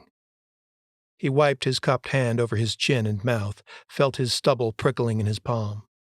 What were the odds of spotting her from the air if she didn't want to be found? Pretty shitty without those binocs. He plodded toward the hello, then turned and went back for them, scooping them up by the strap and feeling like a jackass. Flyboy and Shellshock were silent as he strapped in. "Take us up and circle the area," he said, examining the lenses. Damn things weren't even scratched. Samira Fanon was half a block away from the Starry Wisdom Church on Beacon Street when she saw the black armored vehicles. Her hand went to the pocket of her long wool coat, and someone bumped her from behind as she clicked her phone on. Murmured curses reached her ears as those she had blocked by stopping short flowed around her. She turned her face away from the church and shuffled sideways into the shadow of a shop awning. Reaching for the phone had been an instinct, but now, hearing the drone of a helicopter, she folded it into the palm of her hand and let her arm drop to her side. She scanned the street. Anyone could be moving among the pedestrians, watching her, scrutinizing her reactions to the raid in progress. She steadied her breath and tucked the phone back into her pocket. She'd known this was coming, just hadn't known when. No familiar faces on the street. She took her bearings and remembered a gap between the apartment buildings that led to one of the public alleys. Would the alley be swarming with agents and police? Maybe not this far out. She didn't have time to deliberate. She shoved her hands into her pockets, tucked her head down, and slipped through the gap, the rough red brick scraping against the shoulder of her coat. Stepping into the broader alley behind the building, her head cocked toward the church, she didn't see the figure emerging from the shadows to her right until a leather-gloved hand wrapped around her mouth, pulling her backward down a concrete stairwell. She was sure it was an agent, so when her abductor whispered into her ear, it came as a shock to hear the voice of Darius Marlowe. "It's okay, Samira, it's me. They've arrested Proctor. You're not going to scream if I take my hand away, are you?" She ticked her head to the side and back, a sharp, assertive no. The gloved hand loosened its grip and came away from her face, taking its sweaty chemical smell with it. She quickened her breath, widened her eyes, and turned to face him. She'd never seen him unshaven to this extent before. He looked feral, yet simultaneously smug, grinning at her with, was it an air of pride? She let her eyes dart from side to side in a facsimile of panic, glancing across his hands and the pockets of his black jeans, as well as the shadow of the last step below them in what appeared to be the rear entrance of a vacated apartment. No visible weapons. "Darius, are you crazy? What are you doing here? I saw you on the news. They'll catch you. Your face is everywhere." He nodded, but said nothing. "Was it you, at Harvard?" "I started it. I opened the way for them." "The great old ones." She whispered it. He nodded again, then craned his neck and looked skyward. The helicopter was getting louder, and he waited for it to buzz across a white patch of sky between the buildings before continuing. "I couldn't let them take you in, Samira. Proctor they can have. He isn't committed to the apocalypse. You'll see that now. Others, too. They say they want it, but they're too comfortable with the status quo. If we'd been more oppressed, it might have been better. There would have been some unity, some conviction." "Why you, Darius?" He flinched, and his eyes darted from the sky to her face, scrutinizing her, wounded by the question. "What do you mean, why me?" "I mean, how? How did you do what could never be done before? Who helped you?" He smiled, and she wondered how long it had been since he'd last brushed his teeth. "Not out here," he said, and nodded across the alley to the neglected back of another brick apartment building, where a small rusted barbecue grill stood among the weeds. "Come on. I've set up a safe house. The others are waiting." Their faces were close in the cramped stairwell, his breath and the humidity of dank concrete mingling in a stale miasma. She ignored it and put her hand on his chest, not to push him away, but to connect with him, to fix his shifty, darting eyes on hers. Leaning in closer, she spoke softly, forcing him to tune his ears to her small voice, and away from the urban background noises, any number of which might represent an encroaching threat. "You've done it, Darius. You've unseated the Reverend and asserted your power. You can take his place when this blows over, and everyone will follow you. I'll follow you and serve you." She squeezed his breast through his clothes and watched his Adam's apple bob as he swallowed. "But maybe what you've already done is enough for now," she said. "If you go too far, overreach." His eyes narrowed, hardened. She leaned into his curls and whispered, "There's so much we haven't done yet, Darius. This is all happening so fast, and I'm afraid for you. Maybe we should let sleeping gods lie for now. You can't lead the church from prison." He gripped her bicep, pulled her to her feet, and up the stairs. He shot a look at her, and she thought he looked like a man on fire, radiant and dangerous, the muscles of his face roiling with myriad emotions, too many for any one to take full form: wrath, vengeance, exhilaration. She let him guide her across the alley to the fire escape, where he bent and laced his fingers to give her a leg up. She hesitated, and looking up at her, he said, "You'll see. This whole city will be my church. You'll see." She scanned the backs of the buildings, the gray clouds reflected in blank windows, then stepped into his hands and reached for the bars above her head. When she stood on the first level, he jumped, grabbed hold of the creaking, swaying structure, climbed past her, and took the lead, confident that she would follow. At the third story, they came to a cracked window through which she saw a dingy white curtain. Darius tapped the glass once, paused, then tapped 3 more times. The curtain rustled against the glass, and one tap came back in answer. Darius hiked the window up and pulled the curtain aside for her. Samira poked her head in to survey the room before climbing leg first through the window.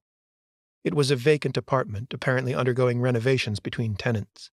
White splotches of spackle marked the walls, and masking tape ran along the door and window frames, where someone had started cutting in a new paint job, but the tape was peeling and yellowed, as if the painter had been called away, never to return. 7 members of the congregation had assembled here, and she recognized every face. 5 men, 2 women. Most, but not all of them, young. Some sat in folding metal chairs, or on what odd bits of renovation equipment lay about, a stepladder, an overturned bucket. Others leaned against the walls.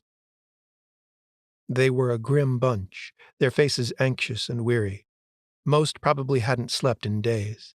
They nodded at her, and a couple murmured her name upon entrance, but none came forward to greet her. Only Christina Mayawad visibly brightened when they made eye contact, and Samira was surprised to see her. The girl had never seemed like the radical type. Her brother Stefan had probably put her up to it. A police scanner sat on the paint-speckled floorboards plugged into an uncovered outlet. It hummed and crackled, but transmitted no voices. Another device sat beside the scanner, unplugged. It looked like a conventional radio, a boombox with some exposed circuitry where a plastic panel had been cut away, and looking at it, she felt her heart drop into her stomach. She stepped to the side of the room as if casually joining the group and awaiting instruction from Darius, but she chose an angle that afforded an escape route through what appeared to be a kitchen, judging by the linoleum floor and white countertop. A few groceries were scattered amid paper plates and plastic utensils, and she thought she could smell spicy takeout hanging in the stale air, emanating more from the pores of these sweaty, paranoid men and women than from any containers that might be festering in the trash. "Is this everyone?" she asked Darius. He nodded. "You're the last." She knew everyone in the room, and that begged the question she'd tried to ask him in the alley. Who was helping him? Or was he the leader of his own cell? She turned around to face him. "Your mentor.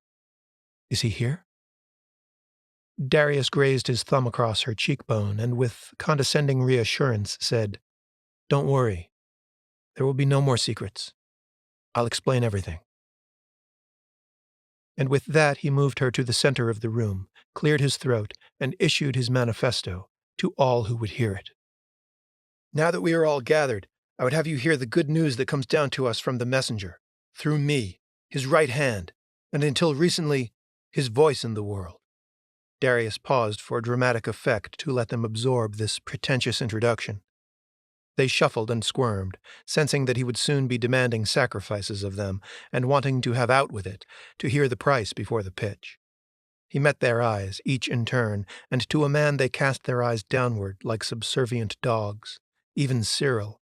This was not the Darius Marlowe they had known before. Satisfied that he had their full attention, he continued. "We here were born at the right time. We stand on the precipice of a new world. It has been ages since the great old ones walked among men, breathed the same air. Long have they slept, and the keys that would synchronize the orbit of their world with ours had been lost. Lost to the degradation of our species from the Ur race that once spoke their true names, vibrating the sands of Sumer and Acadia, Phoenicia and Kemet. They sometimes stirred, and they have always been among us, but we lost the ability to see, hear, and touch them, and they us. The interface of our race to theirs was lost to the amnesia of our minds and the dumbness of our tongues. But I have restored the ancient speech and wiped the glass clean so that we may know them again, and they us. They walk among us even now, and our reverend is blind to their presence. Not through his tutelage have I come by this knowledge. Rather, it has come to me by initiation at the hand of the Black Pharaoh himself, Nyarlathotep.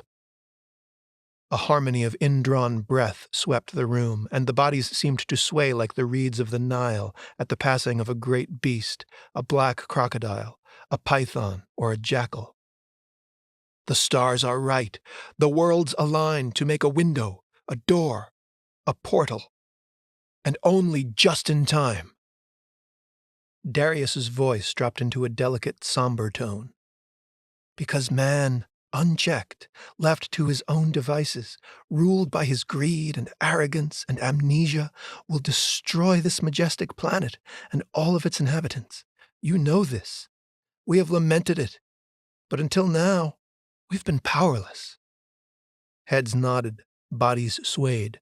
They were falling under the hypnotic rhythms of his rhetoric.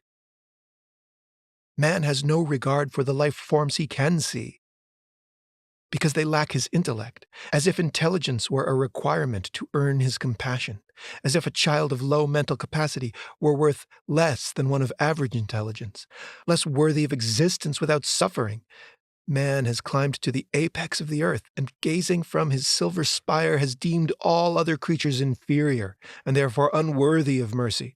And so he poisons them, slaughters them, enslaves or devours them, always forgetting that he may yet meet his superior in the cosmos. And what mercy might he expect then? He justifies this brutality with the myth of the garden, his fairy story of dominion over the beasts and birds, the creatures of the air, land, and sea. But there is an older myth that is no myth, and the gods who once trod upon the ocean floor with their heads in the heavens care for mankind as little as he cares for the ants beneath his boot.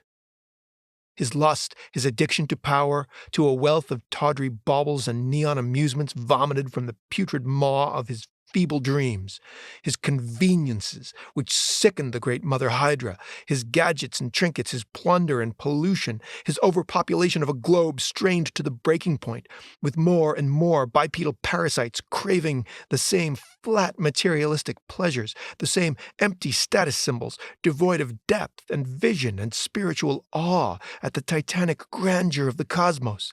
He is a pestilence to be washed away by a cleansing tide, and I am the warden of the flood. Darius let the statement hang in the air. He surveyed them, and Samira followed his gaze around the room. He had their rapt attention. The contrast between the socially awkward Darius Marlowe they had known before and this commanding and eloquent presence had confirmed for them his claim to divine inspiration. He was channeling something far greater than himself, and for this she also saw the fear in their faces. No one had the courage to speak up and ask what he had done in the tunnel. No one dared ask what he planned to do next, or what he expected of his compatriots. Was there a spark of doubt among them? Samira wondered if she could blow on it just right to kindle it, without putting it out. People are telling reporters they saw things they can't even describe, she said.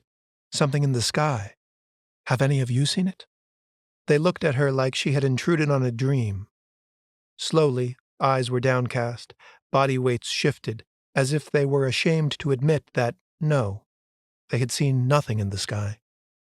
Cyril said, I heard a guy on the radio saying that he watched a monster crawling down the street in Back Bay, but the broadcast cut out as soon as he started to describe it. I think they're cracking down on witnesses, trying to cover it up, for as long as they can. So why can the infidels see what we can't? Samira asked the group. To see the gods, Darius said. If you can see them, they can see you. And? If they can see you, they can touch you. Have you seen them, Darius? His gaze seemed to turn inward, as if examining some powerful memory. A feeling of electricity charged the stale air. At last, he said, I have seen their works. My invention gave voice to the old keys. I awakened the Lord of Chaos and brought him through. But I took precautions, and denied myself the sight. Precautions? Samira asked. What were you afraid of? For the first time today, he turned a withering gaze on her, and she felt the room scrutinizing her in the spotlight of his contempt. Was she pushing too hard?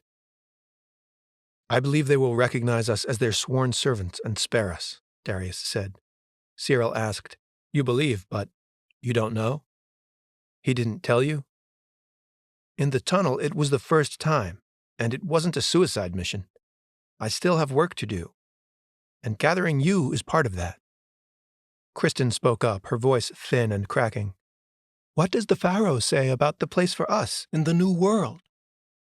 My lord has not told me everything, and my studies are ongoing. This is why I've been very careful. His gaze pierced Samira again as he said, all of this would have been easier if I'd been trusted by the church leadership, if I'd been given access to the archives. I would have more answers for you now, but I'm afraid the true brethren is only forming here and now in this room, piecing together what facts we can. Maybe it was meant to be this way. At least it keeps them from rounding us up like the figureheads down the street. I won't lie to you and tell you I know everything, but if you trust my link to the Pharaoh as I have trusted him, then I believe you will be in the right place at the right time to shepherd in the new aeon, to form a new race, to inherit the earth. Several questions overlapped now. How will they know us? When can we meet him? What do they see in the sky? Darius answered the last and loudest. The Lord of Chaos, Azathoth, hangs over the city now like a black sun with many tendrils. His emanations are spreading like a web of night and reaching into any suitable portal, any reflective surface, to draw forth the pantheon.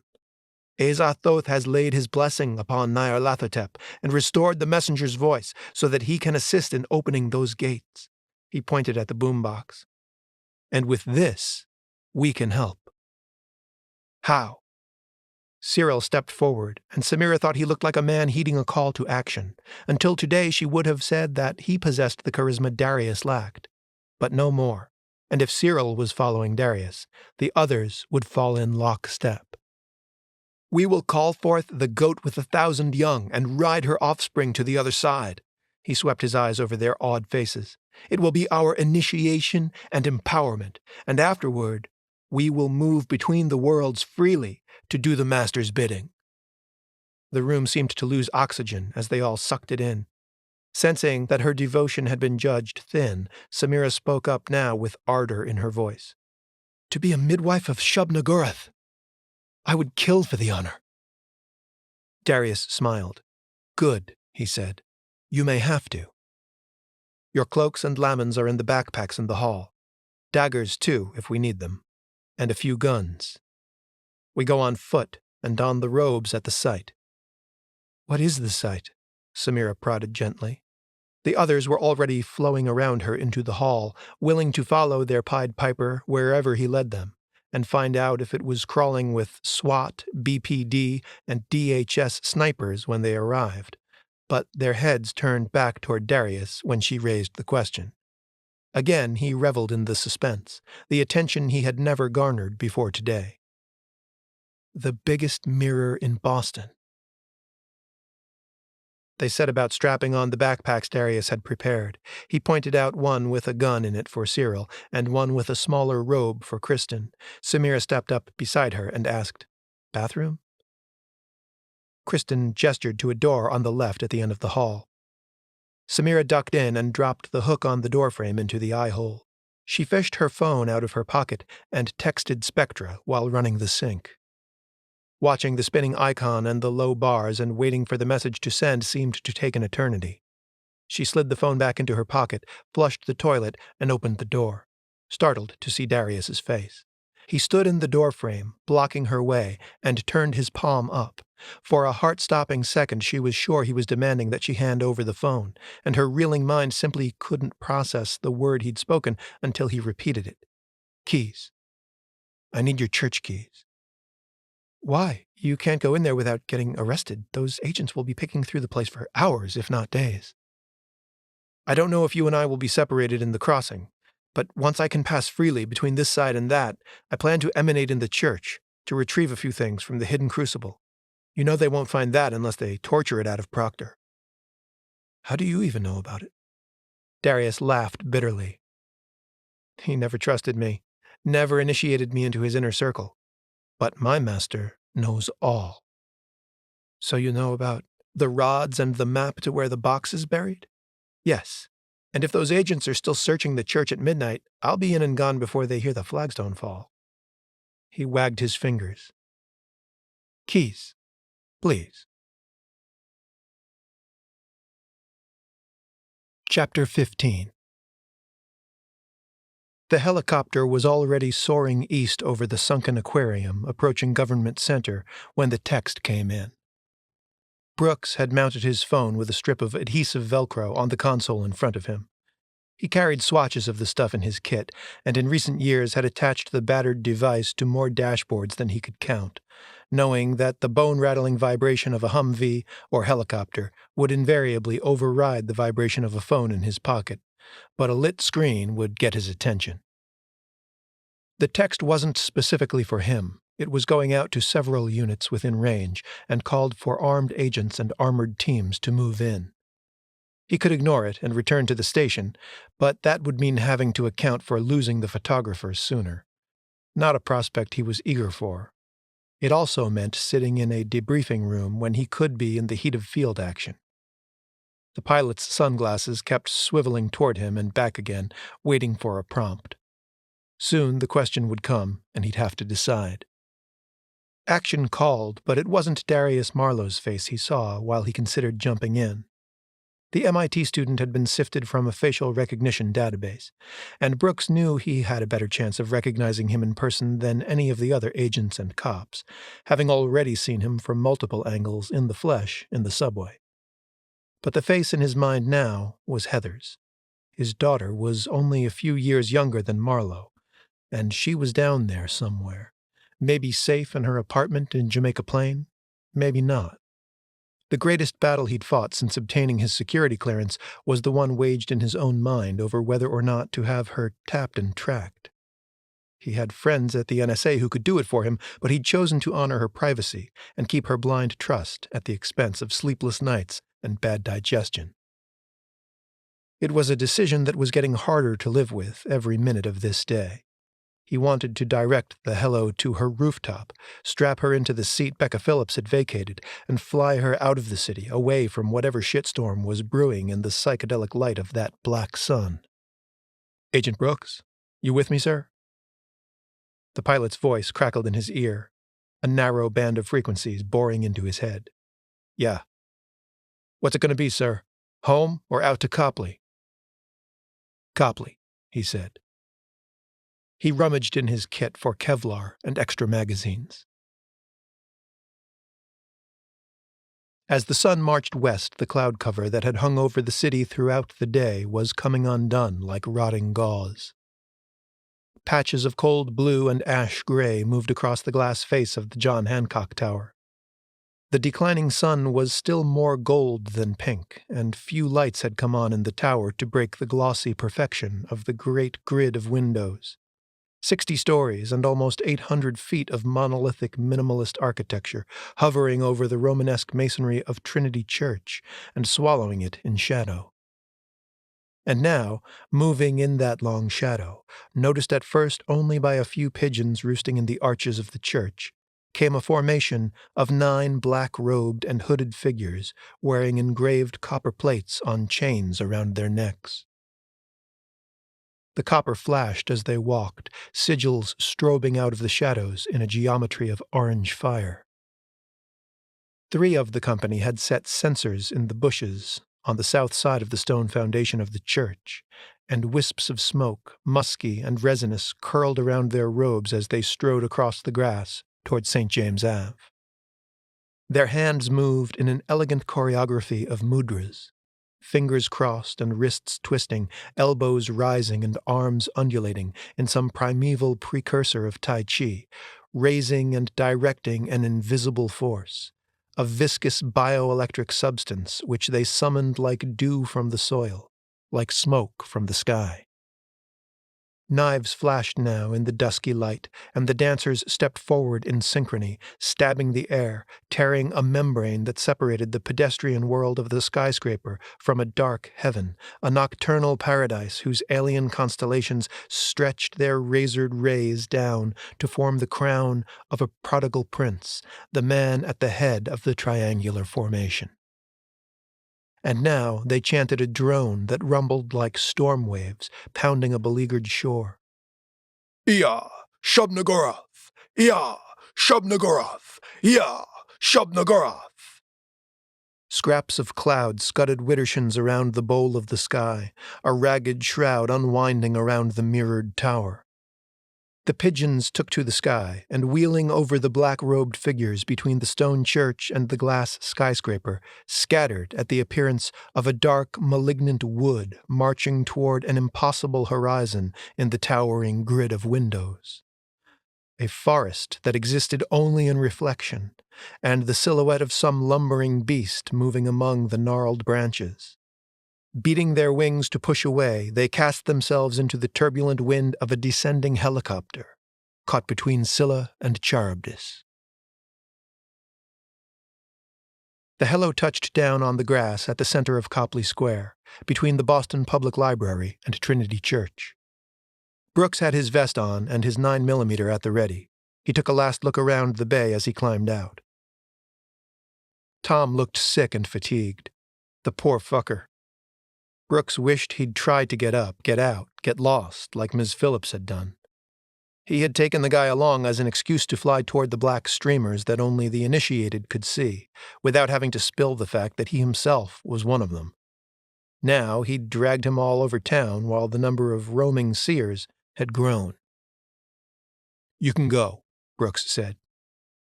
"Tom. Hey, Tom, look at me." He clapped his hands, startling the man out of his paralysis. "I said you can go if you want. You can hoof it back home. You've done your part to help." Tom's eyes showed the white of glaring fear. "Leave?" he said. "Aren't you going to take me back to headquarters, where it's safe?" "If you sit tight in the helo, we'll take you back when we're done here, yeah, but you're free to go if you want. You have family in the city?" Tom nodded. "Well, it's your choice, but you might want to get out of here before the shit goes down." That was all it took to get the man to unbuckle and climb out. Brooks checked his sidearm one last time and tucked it into its holster. He looked at the rack of automatic rifles and considered taking one, but decided against it. Didn't really believe bullets would be much use against whatever they faced here. He gave the pilot a quick salute and turned toward the church. Armored vehicles were lining up on Boylston and Dartmouth, helmeted men with assault rifles. It was a reassuring sight, but he didn't join them. He could fall back among them if he needed cover, but instinct told him to take advantage of his independence, to go ahead as a scout and see if he could find Marlowe, or Agent Fanon. The plaza offered little cover. He skirted a line of trees across the street from the Fairmont Hotel, but at its end came to a wide open space that he had to sprint across before he gained the shelter of Trinity Church. The street was nearly empty of people. Most had cleared out of the square at the approach of the armored cars and helicopter to watch from between the statues of art and science that flanked the library's steps. 2 bronze women, robed and enthroned, one gazing at an orb in her hand, the other holding a brush and easel. Brooks wondered what dark arts and sciences were at work here, and what they might soon unleash between the church and the tower.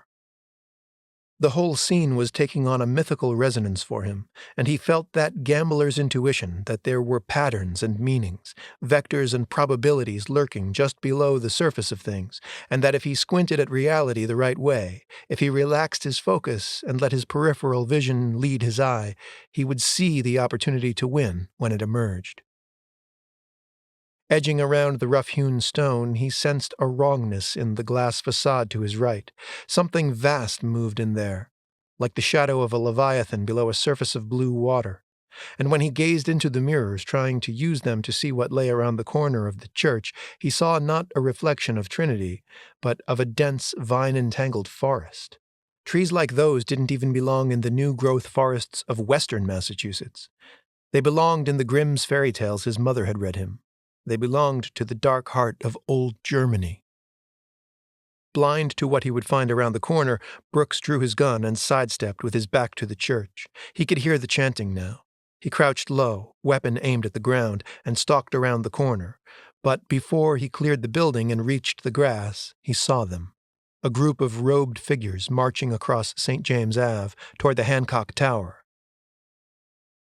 They moved in synchrony, like dancers, their hands tracing gestures in the air as they went, some holding glimmering blades. the leader carrying a black box by the handle.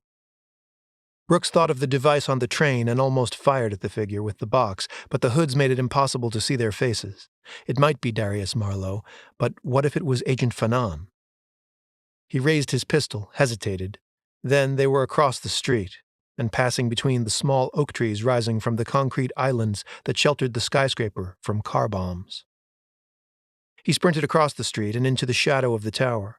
Looking back, he saw an armored car trolling up Clarendon alongside the small lawn between church and chapel. Brooks was aware of vast shadows shifting in the glass beside him, and when he looked into the mirrors, the brain-shattering sight of a forest again nauseated him.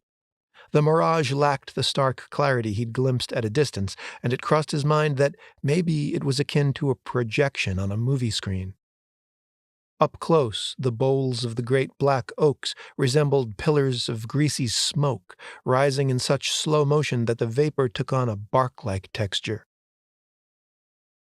The ground on the other side of the glass was littered with a bed of what at first appeared to be fallen leaves, but upon closer inspection turned out to be pieces of ash the size of human hands. He gazed up the vertiginous plane of the tower at the pale sky high above and saw the same oily black cord they'd flown under on landing, connecting the tower to the black orb. He was reminded of an umbilical cord.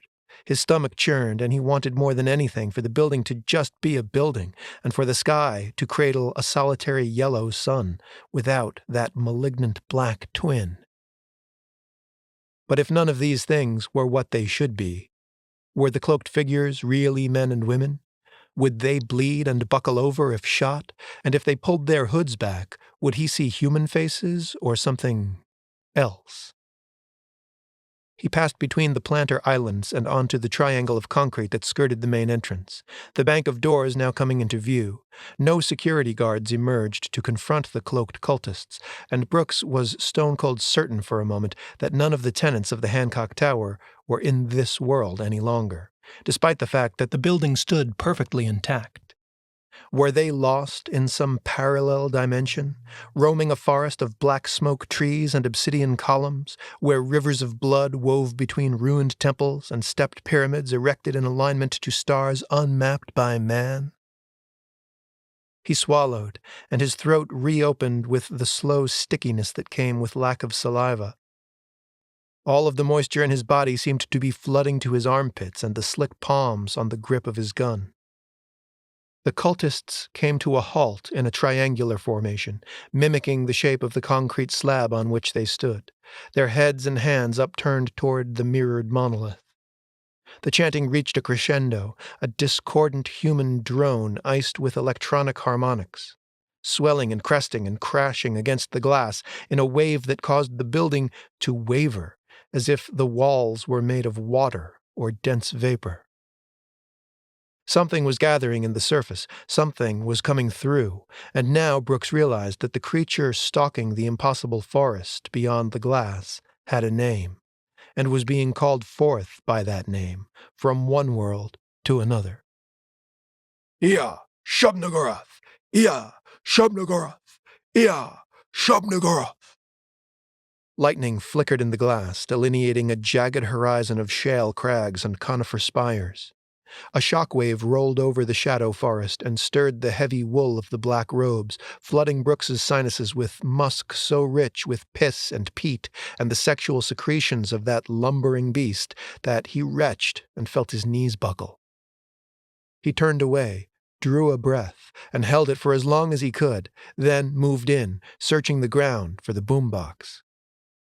A giant cloud of oily black smoke floated out of the glass, trailing myriad cycling limbs with tufts of coarse fur. Or were they wisps of curling vapor? There was a clattering of hooves on the concrete, and the cloud revolved to reveal its massive head, black and goatish, with a snout the size of a car, and horns like curved swords forged of serrated bone. But the worst of it was the eyes. Rows of eyes, the color of congealed milk, lining the snout and brow of the thing, rolling along divergent paths, scrolling black hourglass pupils. The boombox was nestled in one of the concrete planters, aimed at the glass. The cultists were in front of it, now approaching the creature, some eagerly, others with tentative steps. Brooks had caught sight of the copper discs dangling from their necks, each engraved with a different letter of some arcane alphabet, encircled by asymmetrical symbols. Did they aid in the summoning, or were they protective devices that marked the cultists as forbidden meat? And if they were wards of defense, would the one Samira was wearing be enough to protect her? If the disc provided her with a kind of immunity, then maybe she had a better chance of surviving the encounter than he did with his gun.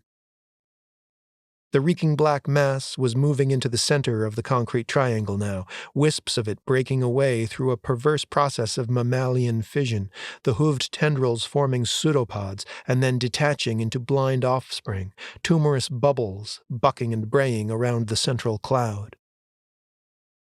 Brooks heard boots and checked the street again. The first unit was crossing St. James Ave, but the lead man had stopped running and stood wide-eyed in the street, making the sign of the cross as his comrades bumped his shoulders and flooded around him. He'd heard the chant, could see the beast, and was raising his assault rifle. Brooks looked back at the tower and saw a man and woman in business dress exiting one of the main doors. They saw the black-robed figures and stopped dead in their tracks.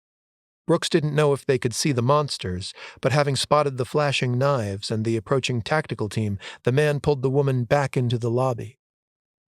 One of the cultists tugged her hood back, spilling long black hair, and turned to look over her shoulder. Fanon. A shot crackled past Brooks, and two of the blue window panes shattered. A shriek cut the air from the now exposed lobby. Gunmen were kneeling around the planters, aiming their rifles at the cultists, but the lead man, the one who'd heard the chant and seen the goat creature, had fired into the black cloud and taken out the glass. One of the shooter's team members was now pushing the muzzle of his gun down toward the pavement and trying to usher him to the side of the road. Brooks turned back to the tower as two of the cultists drew handguns and fired. Bullets sparked off the concrete planters, but the police didn't return fire impulsively, now acutely aware of the glass building. One of the gun-wielding cultists took a headshot from a rooftop sniper and crumbled under a mist of blood. Fanon drew her own gun from her cloak and dropped another cultist. Brooks sprinted toward the planters, where the riflemen were taking cover, seized the boombox, dashed it to the street, and fired a slug into it. The air seemed to lose an electrical charge when the chant cut out, but the wrecked device had already served its purpose. Spinning around, he came face to face with Samira Fanon, the roiling black mass charging her from behind. Her eyes bulged as a ridged horn tore through her robe, impaling her. Brooks cried, "No!" With no chant to fill the air, he could hear a thin whistle emanating from her throat, laced with a crackling gurgle. The beast jerked its head back, and Fanon's body was swept away with it. Before Brooks could recover from the sight, Darius Marlowe, mounted on one of the mammoth goat's offspring, charged into the space where Fanon had been, leading a procession of 6 riders. God only knew what the riflemen saw coming at them. Most wore helmets that covered their ears. Were they now watching cloaked figures on invisible steeds, running them down and jumping the barriers? A couple of them fired shots in panic. Another window shattered, this one on the 3rd floor. The great beast passed into the street, its many hooves cycling, but not touching the ground, and even if the Special Forces guys couldn't see the monster, it seemed they could smell the fetid wave of poison fumes that wafted from its black fur and gaping maw. One vomited, others clamped their gloved hands over their mouths and noses. Brooks squinted against the acrid musk, eyes burning. The riders' cloaks blended with the black fumes rising from their shaggy mounts, and soon they too appeared to be made of greasy smoke. Brooks recovered as the procession passed and looked up at the rooftops bordering the square. He could make out the silhouettes of snipers training their rifles on the street and the church grounds. Their infrared goggles flashed in the sunlight as they pivoted, but no shots were fired. The cultists and their steeds were too close to the glass. Too much a chaos of rolling smoke. Tactical vehicles screeched around the square behind him.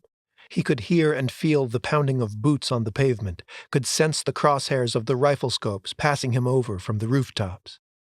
And then, just as the great black goat had emerged from the mirrored plane of the tower, so did it pass back out of range into that malignant mirage beyond the silver panes, leading the black-robed riders on its spawn. Chapter 16. Watching from the front door of her warehouse apartment, Becca thought there was no way of getting in without goons jumping her and throwing her into a van with blacked-out windows. She didn't see such a van on the street, not even one of those fake delivery vans with a bogus company logo on the side that agencies like SPECTRA used if TV was to be trusted. But she knew it would appear. Jumping the curb, side door sliding open, and men in Kevlar giving her the cable tie and bag over the head express service to Government Center for the second time in 2 days, if she were to walk up the steps and fish her keys out of her pocket. She could feel it. Maybe she was paranoid, but she thought Maurice would approve. The cabbie, a balding white guy with an ample beer gut and bushy sideburns, was getting antsy. "Time to shit or get off the pot, sweetheart," he said. Becca sighed. If she told him to go around the block one more time, that alone would be enough to draw attention to the cab. She rolled her window down and listened to the air outside. The neighborhood was quieter than usual at nightfall. Most people were indoors, heeding the governor's advice. A plane droned overhead, and gazing up, she saw a contrail but no helicopter blades on the roof. She couldn't hear Django barking either, and that was what she was listening for. Would Raphael have checked in when he couldn't reach her by phone? Would he have used his spare key to tend to the dog? With an apocalypse in its opening overture, she felt that having robbed the dog of his freedom to run from it, she was at least responsible for not consigning him to starvation. Maybe that was a little out of balance with so many human lives at stake, but for her it was a simple emotional imperative. There might not be much she could do for the city, but she could at least rescue the dog again. And yet another voice was vying for space in her head, beneath the platinum wig she'd picked up along with a clean pair of jeans, walking through Copley Place Mall before hailing the cab. "Bullshit, there's nothing you can do for the city. You may be the only one who can do something, if you don't get caught here. Is that what you're doing?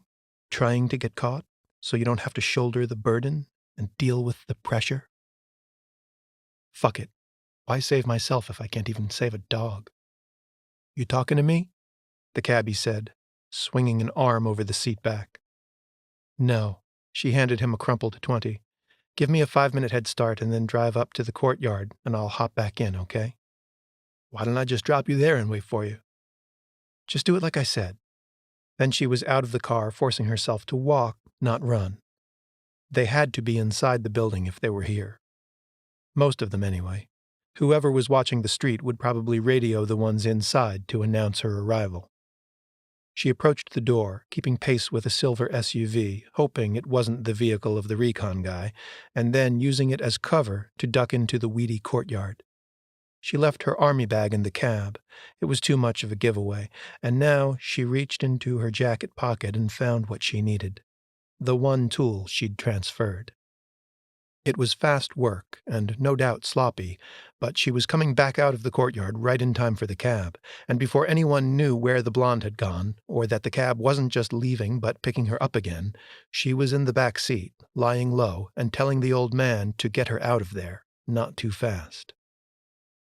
Her fingers trembled with adrenaline as she dialed the prepaid cell phone. She could so easily imagine Raphael looking at the unfamiliar number and deciding to blow it off. Just when she thought he would, he answered, his voice uncertain. "It's me," she said. "Just listen. I'm okay. I need you to take care of the dog for me. His leash is hanging on a hook in the kitchen. Take him to do his business in the courtyard. Use my headlamp. It's on the same hook as the leash. Walk him before you put him in the car. I don't know how long he's been crated. Then take him to your place and feed him. The bag of food is in the cabinet by the fridge. Can you do that for me, Raph?" "Becca, where are you? Are you in trouble? Some spooks took me in for questioning about you. I was freaking out, but I told them you would never hurt anyone. They weren't even cops. They were like, I don't know. What's going on, Becca? What kind of mess are you in?" "I can't talk. Promise me you'll do exactly what I asked, please." Okay, I promise. I'll get the dog. My landlord will wig if he sees him, though. Then we'll both be living on the street. Walk him first, Raph. He likes to pee in the same spot every time. It'll comfort him. And with that, she hung up before he could ask any more questions and forget the particulars of the favor she'd asked of him. Raphael let himself in with the key Becca had given him when she'd needed him to water her plants over the week she'd spent on a road trip in May. He'd been wondering when she was going to ask for it back, but hadn't mentioned it because he didn't really want to know if she trusted him that completely or if she'd simply forgotten he had it. He was surprised when it worked. He figured the men in black would have changed the lock. When it did work, he hesitated, expecting to be grabbed as soon as he entered. But looking around the entryway, he saw no one and decided to take the elevator instead of the stairs. It was a cage type, and he figured at least he'd have a better chance of seeing the agents through the grate when it reached Becca's floor. If they wanted to grab him, they were going to grab him, and there would be little he could do about it. It was the anticipation that made him crazy. The feeling that he was being watched. He just wanted to have out with it and confront them. But maybe the spooks had bigger fish to fry now that the shit was hitting the fan. He'd seen some of that on the news, but the broadcasts felt choppy and censored. Seeing national network reporters standing in front of Boston landmarks wasn't all that strange anymore. There'd certainly been plenty of that during Hurricane Sonia, but they seemed to have an especially anxious vibe this time, as if there were men with guns and national security orders just outside the frame, watching to make sure no tongues slipped. In light of all that, maybe the girl who saw it first was no longer a high priority, and her dog-sitter even less of one. Besides, they had already dragged him in for questioning and let him loose. It hadn't been too hard to convince them that he knew nothing, because it was mostly true. Still, they'd made him sit long enough to get tired and careless in his answers, had called him a vandal and threatened to deport him. When it brought them no closer to finding Becca, they'd let him go. Even gave him his knife back, the one Becca didn't know about that he kept in his boot. It had been the source of the most tension in his interrogation until the polygraph spelled out for them in tight little scribbles what he'd been swearing all along. That he couldn't say where Becca was because he hadn't heard from her, and he didn't have the slightest affiliation to the brineheads of the Starry Wisdom Church. We get it, you're not a brinehead, just a chucklehead. What do you need a 9-inch knife for? The agent had slapped the sheathed blade against the table, making Raphael jump. His untouched water cup sloshed a dollop over the side. Raphael glowered at the Irish prick. Me and Becca explore some of the same places skinhead junkies hang out. Maybe you're familiar with their position on mixed-race couples? So you're a couple, you and Becca Philips? In retrospect, he realized he must have shaken his head with enough dejected disappointment to clarify his role in her life for them.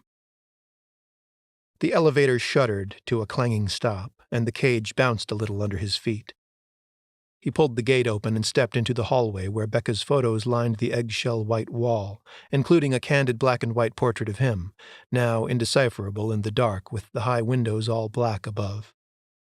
He would have preferred to be running this errand in daylight, but there was less of that with each passing week. He felt for the other key on the ring and turned it in the door of Becca's apartment. A near-perfect silence was broken by Django's growls and barks, and Raphael breathed a sigh of relief at the assault on his ears. At least the mangy mutt was still here and healthy enough to give an intruder hell. He switched on the lights and made his way across the broad wooden floor to the crate. Before he'd covered half the distance, the barking had ceased, replaced with whining and the thumping of the dog's tail. "Hey, buddy," he said in a soothing tone meant partly to calm his own nerves. "You remember me, huh? Afraid I ain't got any jerky for you this time, but I am here to feed you." A quick look around the room only made him aware of every object an agent could hide behind. The futon, the bamboo screens and tapestries Becca used as room partitions, the bathroom door. But Django hadn't barked until Raphael entered the apartment, so if anyone was lurking here, they'd kept quiet long enough for the dog to forget their presence. And that didn't seem likely. Django probably had a good enough sniffer to keep track of anyone within a good 30 yards. Raphael began to relax. He knelt and unlatched the crate door, and Django bounded out, tail swatting Raphael's calves as he circled, snuffling and whining. Raphael let the dog lick at his chin while he scratched the back of its head. Okay, buddy, it's okay. Fique tranquilo. Your mama will be back soon, I hope. Django followed Raphael to the kitchen, where he found the bag of kibble in the cupboard under the counter and fed the dog a handful. He rolled the bag tight and took the leash from the coat hook where it was draped. Becca's headlamp fell off onto the floor. He'd almost forgotten it. The courtyard hadn't looked pitch black, and he was pretty well accustomed to finding his way in dark places, even without the flashlight he'd left in his kit at home. But then he noticed a strand of Becca's long brown hair caught in the elastic band of the headlamp, and he thought of how the sweat from her brow was in the band, collected on explorations they had taken together. He slipped it over his head and slipped the dog collar over Django's. With the leash in one hand and the bag of kibble in the other, he left the apartment, locking the door behind him. He felt a wave of relief tinged with guilt when he reached the elevator. He hadn't searched the apartment to inventory any damage the police had done, or to take anything else Becca might need, something she might not mention on the phone. While he'd been in there, he'd felt a strong urge to get what she'd asked for and get out quick. Before what? It seemed a little absurd that the people who had already grilled him about her and turned the place upside down would now put the heat on him again when all he'd taken was her dog. But what about the other side? If the government was interested in her possible connections to a terror cult, might not the cultists also be looking for her? He almost went back in while he still could, just to see if he'd missed anything she might want him to find. But something in his gut told him he'd been lucky so far, and shouldn't push it. Django whined at the elevator grate, and that decided him. He pulled it open and stepped in with the dog at his heels. Outside, the air was colder than when he'd entered. His breath fogged in front of him, a white cloud in the beam of the headlamp when he turned it on. A few flickering stars shone through the thin gauze of cloud. A sliver of moon hung like horns over the squat buildings to the east. Django was tugging at the leash, sniffing at the sidewalk, and pulling him toward the courtyard. Light spilled over his boots from an approaching car, and he trotted along behind the dog, letting the leash pull him into the shadows before the car came nearer. Weeds brushed his jeans. Broken glass crunched underfoot. The pale beam from the headlamp splashed over the brick wall in front of him, contracting from a flood to a small spotlight as he approached it. Django lifted his leg on a mound of crabgrass, then sniffed along the wall until he found a brick he liked and hosed that down as well. Raphael swiveled his head to aim the light into the far corner of the courtyard, but the shadows were too deep there, and the weak light too far away to illuminate that most likely hiding place. He knew his nerves were getting the better of him, knew that if anyone were hiding here, Django would have already launched into one of his territorial barking fits. What if Becca is hiding in here somewhere? The thought made his heart skip, but the dog would have smelled her too and would have dragged him over to her, whining. Django was at his side now, staring up expectantly, like he wanted another handful of kibble for having finished his business, the second urine stain sinking into the porous brick wall behind him, fading from black to gray and steaming in the pallid light. "Don't have to poop, huh?" Raphael asked. "Guess that figures if you haven't been fed yet." He rubbed the dog between the ears and recalled the time Becca had shown him the piss stains in the UV light at the asylum. He reached up to the headlamp, not daring to hope, and put his finger on the button, then paused, turning to look back at the passage to the street. No silhouettes there, and the building across the way was dark. He wondered if there were agents behind those dark windows with zoom lenses or night vision goggles. He sighed, turned back to the wall, shielding it with his body, and clicked the headlamp from white to ultraviolet. Becca's neat, slanting handwriting glowed across 3 bricks. "Pick me up at X1 at 10 o'clock. Bring Django. Ditch your phone." It took him a minute to figure it out, but X1 had to be the site of their first expedition together. He wondered if she organized the photo files that way. The men looking for her would have been through those files by now, and if they had already found this bit of neon graffiti with their own forensic flashlights, they might be picking her up right now. But he thought she wouldn't have bothered using a code if it was one she'd used before. This message was meant to be something only he would understand. He covered the light with his hand, switched it off, and looked over his shoulder. "Come on, Django," he said with a tug on the leash. "Time to go rescue the nice lady who rescued you." Chapter 17. Nina Rothkopf was on the edge of her seat when the phone rang. In her left hand she held a glass of Pinot, in her right the TV remote. She kept forgetting she was holding the glass. But then her onyx bracelet would chime against the stem and recall it to mind, and she would take a sip, only dimly aware of the way the light from the TV tinted the pale gold liquid with a chlorinated hue. The second floor of the brownstone was dark, as she'd also neglected to turn on the lights when the daylight had drained from the windows. The object of her fixation was a 36-inch flat screen in a mahogany armoire. On a normal night, its doors might never be opened. She liked the cabinet more than the technology it housed and preferred reading to television. She watched movies and news occasionally, and certainly could have afforded a bigger screen if she'd wanted one, but she'd been happy to surrender the big wall-mounted unit in the divorce, happy to buy a smaller one and stow it behind the dark wood panels. The idea of orienting an entire room of her home around a shrine to the idiot lantern repulsed her. But tonight, she was kneeling at the altar. Tonight, she was riveted to the word from on high, the apocalyptic sermons of the sages of cable news. She was so entranced that at first she didn't hear the phone ringing. If the intrusion had been sirens, her ears would have been tuned to them, and she might have gone to the window to peek through the curtains. She had stood at the window after pouring the wine and had watched the black armored cars rumbling down Beacon Street at dusk. According to the talking heads, there had been another terror event, this one at Copley Square, and again few details were being relayed, but that hadn't kept the commentators from filling hours with guarded speculation and dire predictions. If anything, the lack of specific details made the coverage more compelling. Nina understood the psychological dynamics of this better than most viewers, but the rational knowledge that she was being strung along with mystery, suspense, and omission hadn't kept her from falling under its spell. Her phone sat on the end of the table at her elbow. Earlier, she'd found a photo on Twitter posted by a bystander at Copley. Apparently, the horrors this person had witnessed defied description in a series of 140-character tweets, but the photo had depicted bloodstains on the concrete skirt of the Hancock Tower.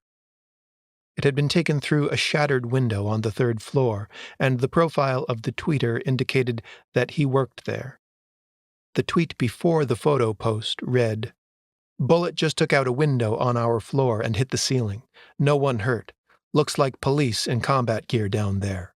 Hashtag Copley Terror." The tweets following the photo suggested that the intrepid phone reporter on the scene had photographed the bloodstain only after watching how it had come to be there. Something just impaled somebody. Body lifted off the ground. Too slow to be gunfire that burst the chest. Hashtag Copley Terror. Hashtag holy fucking shit. There is something invisible down there killing. People in black robes just disappeared. Hashtag Copley Terror. Nina had searched the hashtag Copley Terror, but it hadn't caught on yet, and returning to the feed of @Benjamins_Boston, she had found the tweets deleted and the photo purged. After that, she called her daughter and made her promise not to leave her apartment. It was tempting to try to drive to her, but Nina reminded herself that impulsive action tended to make things worse. They would weather the storm in known locations, and things would look different in the morning. The wine might have helped calm her nerves if she could remember to drink it, but most of what she had swallowed since setting the phone down was a distillation of disinformation and doublespeak, issuing in harmony from all available channels. She was well acquainted with the dialect from her failed marriage, but a few facts for civilians were repeated like a drumbeat. The MBTA was in lockdown. Copley Square was off limits. Highways were not closed yet, but roadblock checkpoints were being erected. Citizens were urged to shelter in place and avoid all non-essential travel. Nina realized that her gaze had wandered from the television screen and settled on one of the carved ebony tribal masks mounted on the wall beside the armoire. She wondered what agency lurked behind the mask of the media in Boston tonight.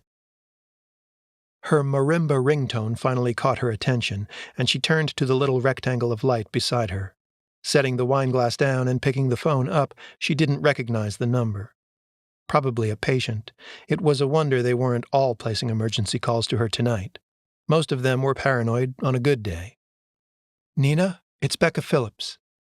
"Becca, are you okay?" "I don't know." Her voice carried a tone familiar to Nina, the sound of someone who has been holding it together, keeping anxieties wound up tight, and now, at the simple invitation of a trusted counselor, is finally breaking down. "Is it the news, or did something happen to you?" A pause, a long, mucusy drag of indrawn breath. Then, "It's the same, Nina. I'm involved in this." That made her sit up straight and put the wineglass down. But then, troubled people often believed they were at the center of epochal events. "Involved how, Becca?" I have client confidentiality, right?" "Of course you do, but do you understand the limits of that?" "No. What are they?" "If you intend to harm someone, if you're involved with terrorists—" "I'm not going to harm anyone." Becca hesitated. Nina could hear a burst of breath distorting the phone speaker as the girl sighed out her resolve. She waited it out.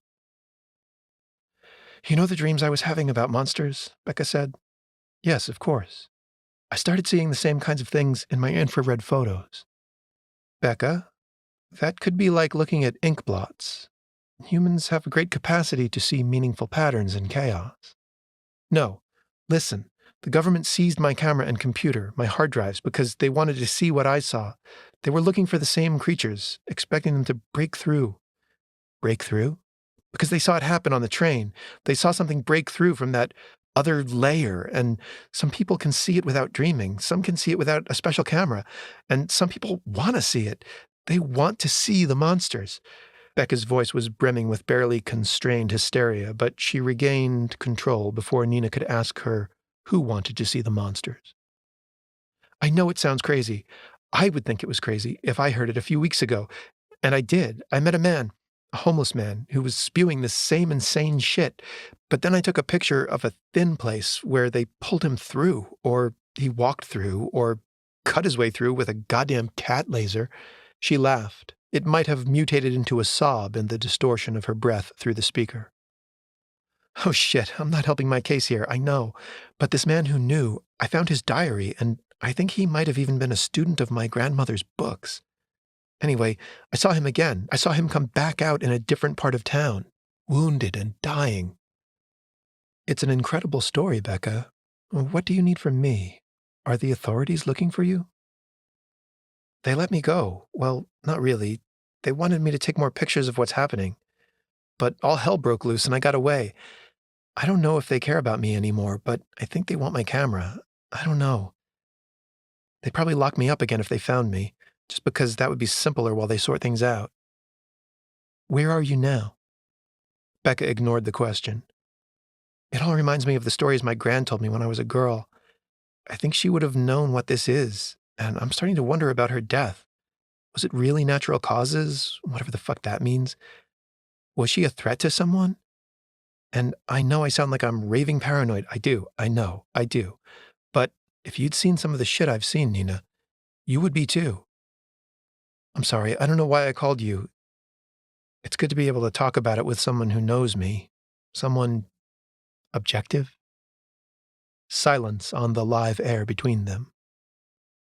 Nina said, "It seems like a remarkable coincidence that your photos would capture an occult phenomenon your grandmother studied. That is what you think happened, yes? That your process accidentally documented something she speculated about?"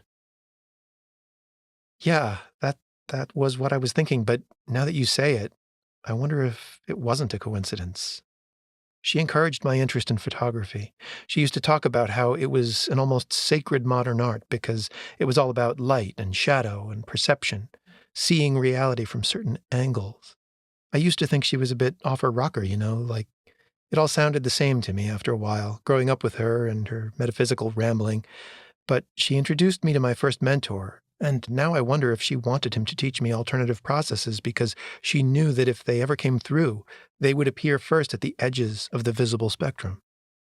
You lost me there, and in the dreams of certain people, cultists who trained themselves for it, artists, madmen, maybe even people with a genetic predisposition. Becca, Nina said cautiously, I'm not judging you. I hope you don't feel that I have in the past. In fact, I encouraged you to explore your dreams and try to get to the bottom of their meaning. I only prescribed the medication to stop them because you were suffering. I think the dreams meant exactly what they looked like. The monsters don't symbolize anything. You think they're real. So do the men in the black armor. Look out your window. Turn on the TV. Of course they're real. Nina felt a frisson pass over her scalp. Some animal part of her resonated with the simplicity of the statement. These were not clinical conditions. The wine, the darkness of the room, the furtive, redacted tone of the newscasters she'd immersed herself in. She was losing her objectivity. What do you want, Becca? Why did you call me? I want you to judge me, Nina. What do you mean? Judge your sanity? No, my ability. I keep going back and forth between thinking I should turn myself in and let other people handle this, and thinking I might be the only one who can solve it because of something my grandmother left behind for me. What's that? I can't tell you. And I don't know how much of the way I'm seeing this has to do with my seasonal affective disorder, but it seems like my family's fingerprints are all over this, and I feel like I might owe it to my gran to stop it. And I just need to ask you to forget for a minute that this sounds insane and pretend I'm asking you about a challenge you can believe in, because I need to know if you think I have it in me to face monsters. The doorbell rang. Nina jumped, almost dropped the phone. Becca, I practice psychotherapy, not sorcery. You're asking me to endorse a quest? She regretted the words as soon as she said them, but she couldn't take them back. The doorbell had jarred her and snatched the honest reply before she could utter it. I believe you are much stronger than you give yourself credit for. I shouldn't have called. I'll let you go. Wait, you've reminded me of something I read in a journal. There was a study done recently, a pharma company in Cambridge. I think they were a subsidiary of Limbus. They were working on an insomnia drug that ended up inadvertently causing hallucinations. It started with all of the trial subjects having similar dreams, and then, at the higher dosages, hallucinating while awake. The doorbell chimed again. Nina rushed her words. They abandoned the sleep drug and changed tack, hoping to develop an antipsychotic. I don't know if it panned out, but I'll look into it. It's probably not something I could get without enrolling you in a study, but maybe in a week or so, when the emergency's over. Goodbye, Nina. I don't need blinders. I'm sorry I bothered you. Wait. Nina stood, pulled her robe tighter around her t-shirt, and started down the stairs. Becca, you need help. Let me help you. Call me in the morning so I know you're okay, and if the city isn't in lockdown, I'll see you. Where are you staying tonight? Are you with anyone? Nina was at the door now. She peered through the leaded glass in the side panel. Shit, it was Jason. What the hell did he want? The phone was silent, but the display showed the timer still running. Becca hadn't hung up. How can I help you if you don't trust me, Becca? I'm going to get out of the city tonight. I need to look for something at my grand's house. I'll call you. Be careful. The timer stopped. The call ended. Jason Brooks could see a distorted figure in the glass. On any other day, he might only be annoyed by it, not unnerved, but today it reminded him too much of Copley, the creatures and their way of shifting in and out of some parallel place. But then the door opened, and his ex-wife's face appeared in the narrow gap above the chain. She was holding her cell phone close to the hollow of her throat, and he wondered who she'd been talking to. Had it been Heather, who wouldn't take her own father's calls? A man? Or was there a man upstairs? the reason for the chain still on the door. Nina, why the chain? Well, the city is under siege by some kind of terror cell for starters, but I'm sure you know more about it than I do. Come on, you saw it was me through the glass. May I come in, please? What do you want, Jason? He looked at his shoes, at the chain, and stuffed his fists into his long black trench coat. The temperature had taken a dive with the sun. She closed the door, and he had one of those moments he'd had often as a cop when he thought it wasn't going to open again, and in this case it wouldn't be okay to kick it in. But she was only undoing the chain, and seeing as there was no space for the two of them to share in the foyer, he knew that letting him in the door meant letting him into the apartment. He closed the door behind him and followed her up the stairs.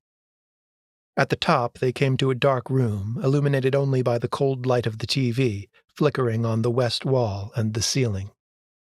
Nina swept her palm over a switch, and a pair of opaque white sconces lit the stairwell and most of the den. Something brushed his leg. It was Verily, the cat, arching her back and curling her gray tail. Well, at least one of the females in his life didn't hold a grudge. When she jumped onto the banister and stretched her neck toward him, he rewarded her with a scratch at the base of her skull, knowing as he gave it that he'd be picking downy fur off his coat sleeve for days. Nina sat on the hassock, her hands on her knees, but she offered him neither a seat nor a drink. The message was clear. Get down to it, or get out. He shot a glance over his shoulder at the TV, hoping she'd turn it off. She didn't, but it was muted, and that was all the concession he was going to get out of her. I'm here because Heather won't take my calls. I need you to get her out of the city. Why? He waved a hand at the TV without looking at it. Use your words, Jason. You're a big boy. You know I can't talk about it. Right, so I'm supposed to flail around blindly and protect our daughter without any details to guide me. You both should have left after the flood. Coastal cities, you know it's only a matter of time before the coast is in fucking Worcester. Why wait? Why not get out after the first disaster? We've been over this, Nina. Too many times. You're saying this is about the sea level? I thought it was about terrorism. I'm saying you could have made arrangements over the past year. It's not like I haven't warned you. But here's the next state of emergency, and you probably don't even have a kit packed for it, do you? Nina sighed and shook her head in dismay. What does that mean? He asked. What are you shaking your head at? You want to save us? Is that it? Like in some action movie? You think that will make Heather forgive you? I just want to know she's safe. And you too. Because it's dramatic. Whatever the hell it is we're even talking about, some act of terror. It's dramatic. So you want to be the hero. But when we lived together... Jesus, Jason. What? When we lived together what? Just say it. Go on. You didn't lock your gun up. You didn't change the batteries in the smoke detectors. You didn't have a plan for the kinds of everyday dangers that actually take lives. And unless there's a suitcase nuke in Boston right now, I'd say our chances of getting caught in the crossfire are pretty slim. She's staying in until it blows over. She promised me. She promised you. Yes. She's 19. Think of the things you promised your parents when you were her age. You would tell me if there was a nuke in the city. He dragged his fingers through his hair. You have no idea. That's the bar I have to meet to get you to listen to me? A nuke? Why can't you trust me just a little? He thought, if she knew there were drones headed for Boston right now, talk about taking out the city with a micro-warhead, she'd do whatever I asked. And this apartment is probably bugged. I lived with you long enough and heard you comment on the news enough times to do some deduction, she said. Something went off at Harvard Square, but the city's still here, so I figure if they had something big, they would have used it first, right? He had to admit that she was throwing his own kind of logic back at him, borrowed from days when she'd scared easier and he'd learned how to reassure her. It's not that simple, he said. Something is changing, and it's starting here, in Boston. The people who are exposed to it may never be the same. The way they see the world, see reality, will be fundamentally changed, not for the better. It makes you vulnerable. It's hard to explain. Nina's face had changed while he spoke, and he knew he wasn't doing a very good job of explaining, probably couldn't even if he were allowed to be more explicit, but for a second, before she guarded it, he was tempted to think she believed him. What is it? What have they unleashed? I don't know, honey. He almost flinched at the word as it left his mouth. This talk about mortality was erasing years. She was standing before him now.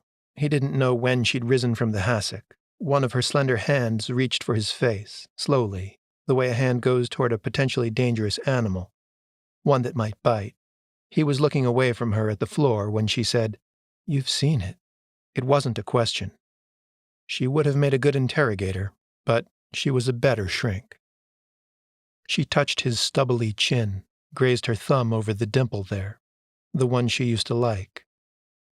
He wanted to get out, almost regretted coming here, and at the same time, he wanted to pick her up and carry her into the bedroom and fuck her, and somehow he knew that she would let him. A tear ran onto her fingertip, bridging the distance between them, even as it was born of the knowledge of the void that yawned between their respective worlds now. Hers, the ordinary one they had once built a life in, a life he had wrecked, and his, a realm of monsters. He swallowed and cleared his throat. The sound was loud and harsh in the silent room. Heather should have a choice, he said. She shouldn't have to see things she'll never be able to unsee. Shouldn't have to live in the world I'm living in now, without even knowing she had a choice. Nina took her hand away and looked at the water on her fingers. It's not contagious, he said. Not contagious except by hearing. I don't know how fast it'll spread, but it's starting here. If you listen to me, you'll have a head start. Go anywhere. Just get in a car and go. But Nina wasn't listening anymore. She was staring over his shoulder at the TV, as if she'd seen a ghost. Brooks turned to the muted screen, and there was Becca Philips, in a box beside a news anchor. One of the self-portraits SPECTRA had pulled from her hard drive? If so, it was one of the few that wasn't a nude with ghostly exposure trails and weird shadows. Maybe a friend had taken it. She stood in front of a graffiti-stricken wall, the hint of a smile almost lighting her haunted face. Agent Brooks met his ex-wife's eyes and recognized the glare of the guilty. You know her, Nina? Chapter 18. Becca slouched in the back seat of the Jeep Cherokee Raphael had borrowed from a drummer friend who'd been happy to go a few days without parking tickets, her head against the foggy glass, Django sleeping in her lap. She had finally stopped searching the night for flashers and had been drifting in and out of consciousness, lulled by the drone and vibration of the road, only hanging on because Raph had no idea how to get where they were going and had ditched his GPS-enabled phone before picking her up at the abandoned school. They had followed Route 1A up the coast and found that, away from the highways, the warnings of roadblocks were baseless, at least so far. There weren't many cars on the road until they joined Route 128 and encountered something of an exodus to points north. But before long they were alone again, wending their way through streets familiar to Becca, coming into Arkham along the Aylesbury Pike. Django perked up and crawled across Becca's lap to sniff at the cracked window where the sulfuric low-tide reek of the Miskatonic wafted into the vehicle. As they dropped around the shoulder of Hangman's Hill, the town opened up before them. Huddled rows of slouching gambrel rooftops, punctuated by the rising spires of several churches, bisected by the silvered black curve of the river, and frosted by the glow of a cloud bank reflecting the lights of the surrounding mill towns. Arkham appeared to have tucked itself in by midnight, except for the iron lamps lining the paths of the Miskatonic quadrangle. Becca leaned between the seats and directed Raphael to take a right onto Boundary, followed by a left onto Crane, a quiet lane of mostly renovated houses, many owned by the university and leased to tenured faculty. She felt the tension in her weary body finally beginning to uncoil when they pulled up in front of number 19, a modest cream-colored house with black shutters and a central brick chimney. Grand's house. Becca passed Django's leash to Raphael and dug around in her army bag for her keyring. I hope my uncle hasn't changed the locks yet. He's probably too cheap for that, but he might have just to keep my dad from crashing here. She found the key and slotted it into the lock, turned the knob, and gave it the same old lift as she opened it, a time-worn habit to minimize the noise of the ill-fitting frame, a remnant of days when sneaking in at midnight would have woken Gran. It had been apparent from the street that the house was dark, but stepping inside, Becca felt a wave of grief wash over her at the cold emptiness of the place. Somehow the vacancy of the house she had grown up in made the loss more visceral than the body at the funeral had, that cosmeticized shell that didn't quite resemble the woman she had loved. Here, in the silent interval before a realtor removed the scuffed furniture and the wax-stained carpets, before the painters changed the color of the walls just as the embalmer had changed the color of her Gran's complexion, there was still a sense of the woman's soul in the musty air. Here, where Becca had memories attached to the scuffs and stains, she could still smell the woman who had been a mother to her, could almost hear her voice. Drawing the mingled perfume of moldy curtains, old incense, and baking spices deep into her lungs, she knew that this was the smell of home, and it would soon be sold to pay off debts. She set her bag on the couch and flicked a switch by the door, filling the room with warm illumination from a lamp on an end table, an orange and yellow beaded globe suspended from a curling iron arm. A star pattern of stained glass diamonds, set amid the beads and plaster, gave the lamp a Turkish vibe. Gran had acquired it on one of her travels, and it had always reminded Becca of a sunrise in miniature. There were similar lamps and hanging globes in other rooms. Becca recalled the cool blue and purple glow of the one on Gran's desk in her study. The woman had abhorred plainness, and had brought the rich cultures she'd studied into every room of her home. Raphael was turning on his heel, taking in other adornments, the African statues, the framed illuminated manuscripts, the Persian rugs and jade carvings. Becca felt a tingle of relief at their presence. That her Uncle Alan hadn't yet cleared the place out and boxed everything up for sale was an unexpected blessing. She had been under too much stress since the funeral to even begin to confront and process her feelings.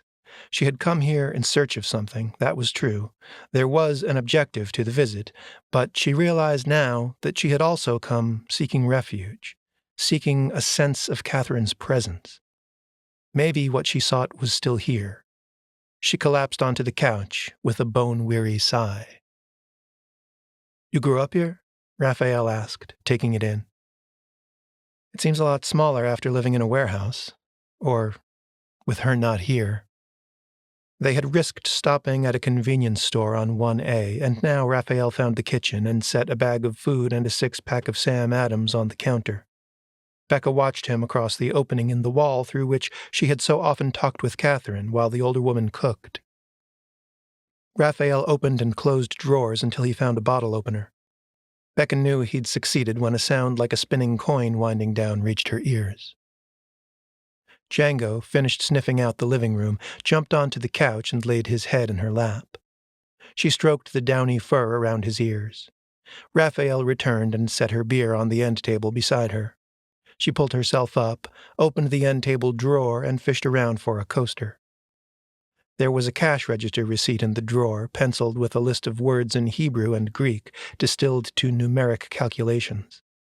Becca felt a pang as she removed the cork coasters, passed one to Raphael, and slid the drawer shut on the scrap of paper. She had grown up surrounded by similar notes. They'd been more common than grocery lists. "Cheers," she said. "To getting the hell out of the city." Raphael laughed. "You make it sound like a weekend getaway."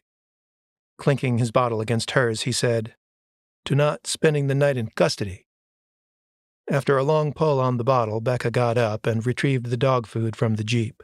She poured some into a Tupperware bowl, filled another with water, and set the pair down in a corner of the kitchen. Django, who had tracked her every move, took to them with relish. Raphael waved his hand at the table where he'd set 2 plates, one with his own plastic-wrapped Italian sub, the other with a sad-looking peanut butter sandwich and a banana for Becca.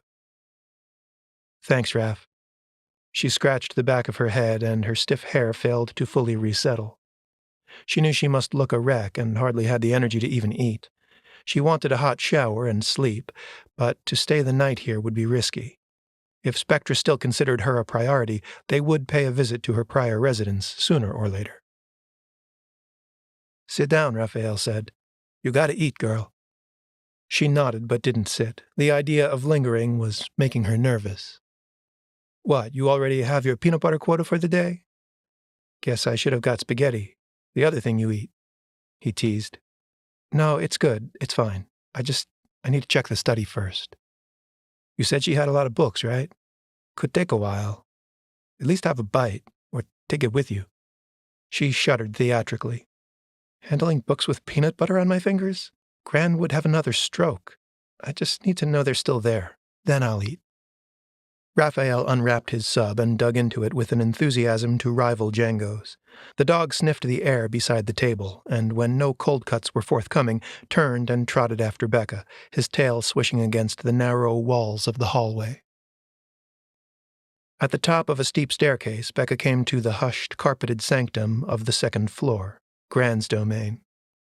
When she'd lived here, Becca's bedroom had been on the ground floor, and every trip up the stairs to the old woman's bedroom, private bath, and study had brought a feeling of crossing a threshold and passing into more rarefied air. Voices were kept at library volume here, and doors were to be knocked at before entering. Knowing that Gran was gone and never coming back did little to diminish Becca's sense of reverence for the woman's domain, and as she paused at the bedroom door, she almost raised her hand to rap her knuckles gently against it before pushing it open. The room was dark, the bed made. The green globe lamp sat on a white doily where it always had. The same wood and stone artifacts still congregated around the bed, guardian figures rendered in plaques on the walls, statuettes on the bureau. The Sumerian Marduk hunting the winged dragon Tiamat with his arrows and thunderbolt trident. The archangel Michael brandishing his flaming sword and grinding the serpent beneath his boot heel. The 1,000-armed bodhisattva, Chenrezig, his limbs fanned out like spokes in a wheel of weapons and gifts for the protection and aid of all sentient beings. As a girl, Becca had heard the tales of these heroes and countless others, and now, with one foot in a wedge of light from the hallway, she offered up a silent prayer to the retinue of protectors who had watched over her Gran through all her nights of dreaming, and petitioned them to accompany the great lady on her final journey through the deepest dream of all. At the end of the hall, she came to the carven oak door of the study, and for the first time in her life, found it ajar. Something squirmed in her stomach.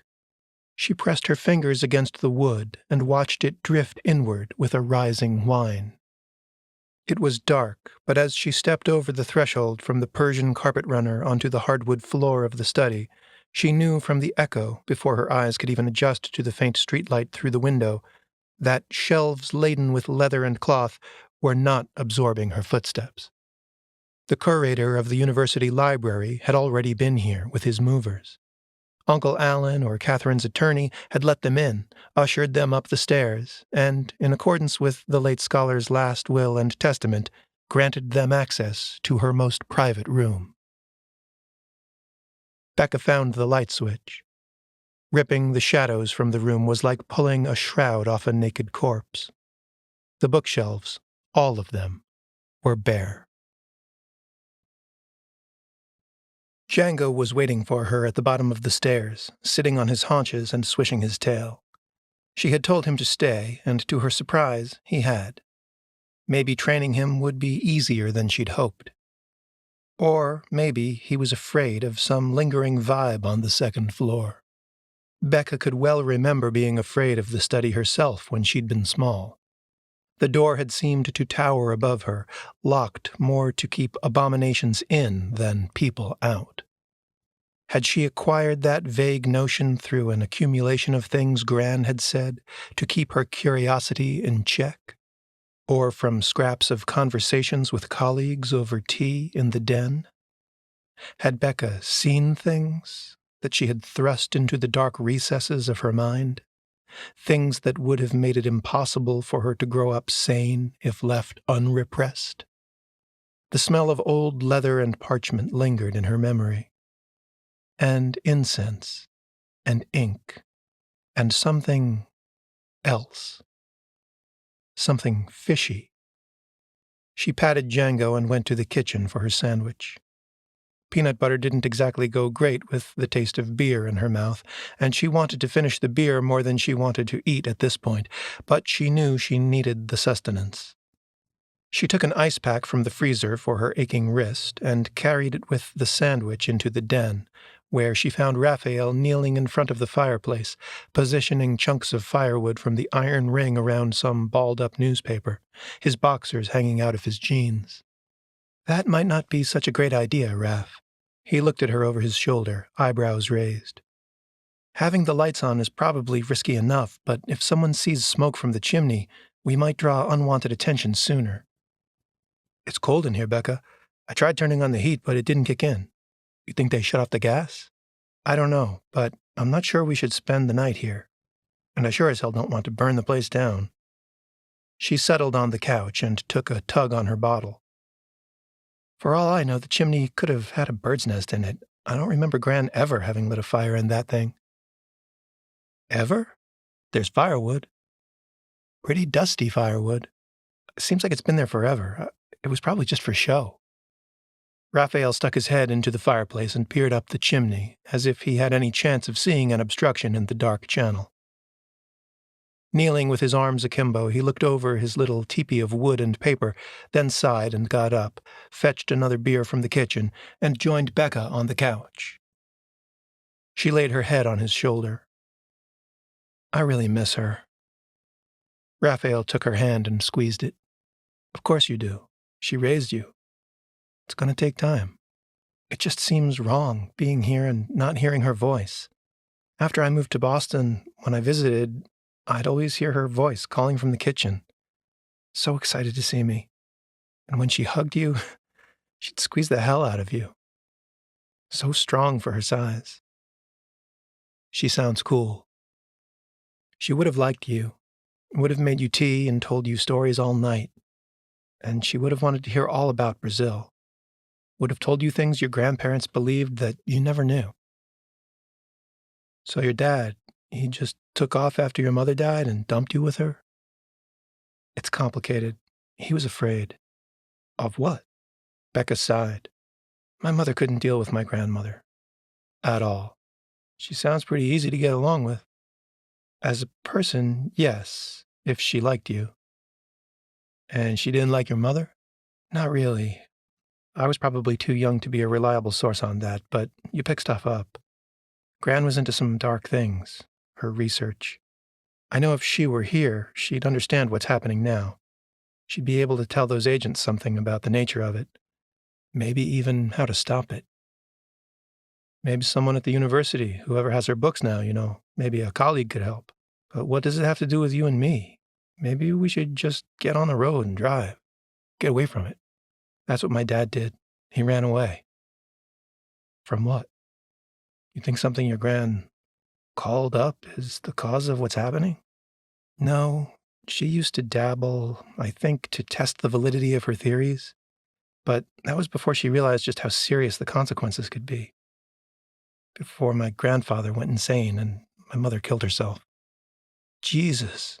I try to forgive my dad for not forgiving Gran. I try to remember what he lost. No, fuck that. You lost the same. And then you lost him too. He should have put you first and stuck it out. Or taken you with him. Becca sighed. It was the same old black hole in her heart. And nothing new to be said about it. The same unresolved loss and abandonment, shrouded in the mystery of having been so young at the time that everyone had tried to keep her in the dark, to shelter her, as if that were possible. You think your mother saw something? She nodded. When you lived here, did you ever see anything? Any kind of supernatural manifestation? Becca sat staring at the inert firewood, sifting her memory. She put her fingers to her lips and laughed. The sound startled Raphael. "What? You remember something?" "Yeah," she said, smiling. "But it's a good memory. I'd forgotten all about it." She pointed the neck of her beer bottle at the hearth. "The only mythical creature I ever saw evoked in this house was Santa Claus." "Huh? For real? It must have been my grandpa because I was young enough that he wouldn't have been in the asylum yet.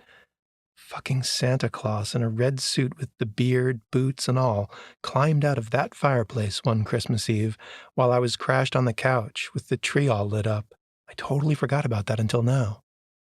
"You sure it wasn't a dream?" "I'm sure. They set it up to trick me somehow. I think they let me sleep on the couch just so I'd see it. And it was perfect. The sack came out first, and then Santa. How awesome is that?" Raphael was squinting at her with a half smile. Then he committed to it, and the smile kicked out into a skeptical smirk. He shook his head, his dreadlocks swaying. "There's no way a man and a sack could fit in there. He had to be crouching with his ass on the fireplace, waiting for you to wake up." Becca sat up with a jolt. She slid off the couch onto her knees, crawled on all fours to the fireplace, and started tossing the split logs out onto the rug. She uncrumpled one of Raphael's newspaper balls and laid the sheet on the hearthstone to keep the soot off her clothes as she crawled into the black aperture.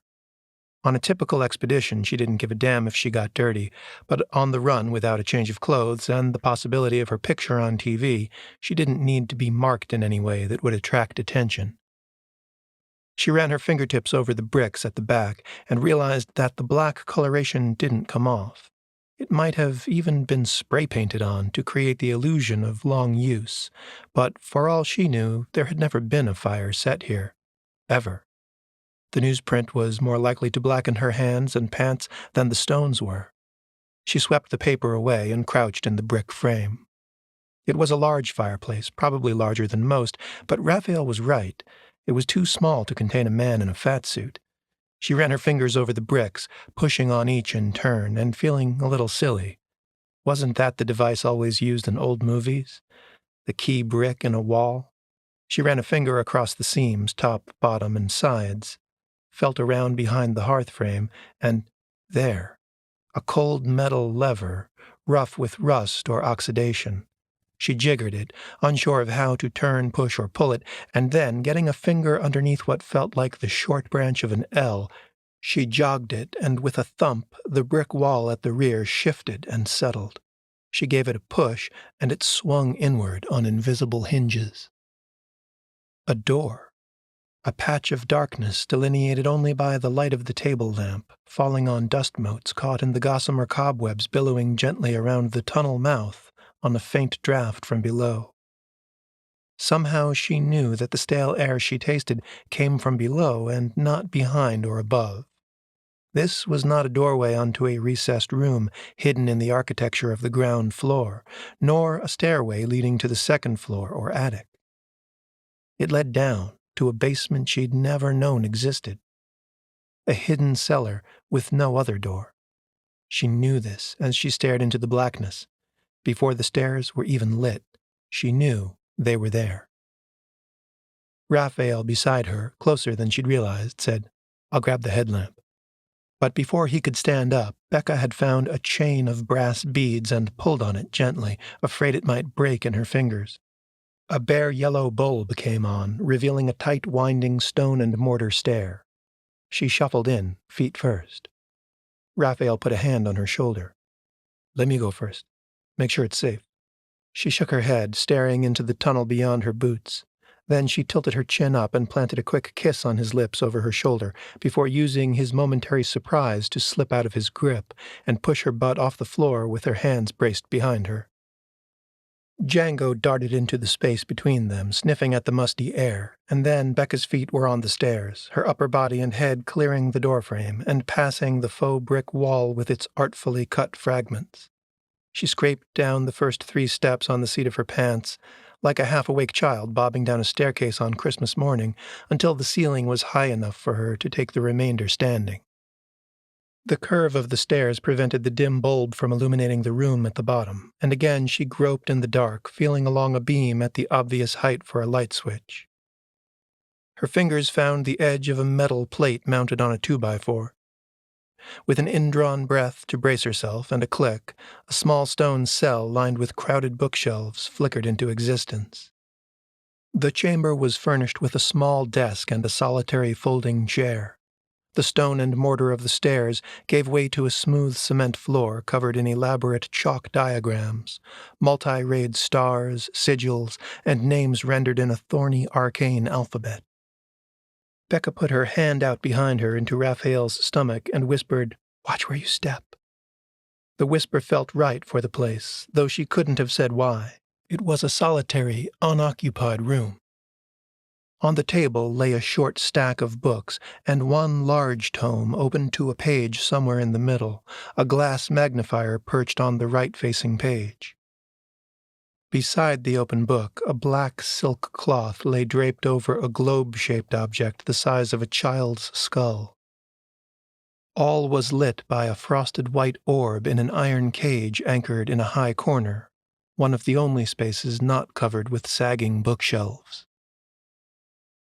Becca wondered how her grandparents had furnished the small cell, how they had fit everything in through the narrow stair.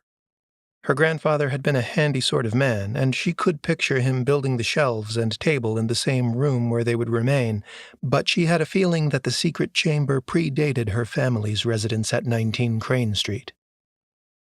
Miskatonic was one of the only universities in America renowned for occult studies. So why did Gran need a secret room with a hidden entrance? What authority had she been hiding this aspect of her work from? The second-floor study had seemed sinister enough. Was there some lore that was forbidden even at Miskatonic? Becca tiptoed over the chalk lines like a superstitious child avoiding cracks in the sidewalk, heard Django whining from the mouth of the fireplace above, and was grateful that he hadn't followed them down. His paws would smudge the protective circle. Clearly, that was its purpose. But whether Gran had drawn it to keep things out or in, she didn't know. There was so much she didn't know as she settled into the creaking chair and looked over the open book. The text was handwritten in fine, ornate letters. She lowered her eye to the magnifier, but it did nothing to clarify the arcane script, which appeared to be in the same mode as the names traced on the floor. Gaining confidence, Becca flipped the left-facing pages and skimmed. The book was rife with abstract diagrams that blurred the boundaries between art, mathematics, and pornography. Triangles of stacked numbers, columns of those thorny letters, and cross-sections of marine biological blasphemy. The paper felt like living tissue between her moist fingers, and she let it fall back into place. She eyed the black-shrouded sphere and felt a chill course through her. She tried to remind herself that this room had lain beneath her bed for years, and that her dear, sweet Gran had been its mistress. But even a kindly grandfather's woodshop can be a lethal chamber of blades to a child untrained in their proper handling. "Damn," Raphael whispered behind her. "Creepy shit." The faded spines of the stacked books drew her attention next, one in particular jumping out at her and causing her heart to beat wildly. Mortiferum Indicium, the book Maurice Ramirez had pointed her to with his dying words. She pulled it out of the stack, and another book clattered onto the desktop with it. A moleskine journal, Catherine's notebook of choice. Becca set the mortiferum atop the broad open page of the book with the diagrams and took the journal in her trembling hands. She slipped the elastic band off, opened it, and fanned the pages beneath her thumb, watching as dated entries flickered past, giving way to blank pages at about the 3/4 mark. One phrase lingered under her eye long enough to read when a page snagged on her thumb for a fraction of a second. Have seen him in the depths of the glass, a slender man with no face, nearer each time I look. When she reached the virgin pages at the back, Becca snapped the journal shut. She felt a surge of guilt that breaching the secret room had failed to arouse. Maybe it was the familiarity of that neat script, which had filled years of telephone notes and birthday cards. She was reminded of her own journals documenting dreams, nightmares, and the living nightmare of her recurring depression, and knew that she wasn't ready to dive into the private diary of Catherine Philips. It's not a dead woman's privacy you're worried about. You're afraid of her dark side. You know it's deeper than your own. It drove Grandpa insane, made Mommy kill herself, and Daddy run to the bottle and the needle. Becca drew a shuddering breath and slid the journal away from her. You okay? Raphael asked. Yeah, you want to go watch the street? I don't know if we should stay much longer, but I found the book. I feel it too. Someone will come looking for you here. Take it with you to read later. This place is weirding me out. She looked up at him and felt a weak, nervous smile forming on her dry lips. Lips that had kissed him what felt like a year ago, though it had only been minutes.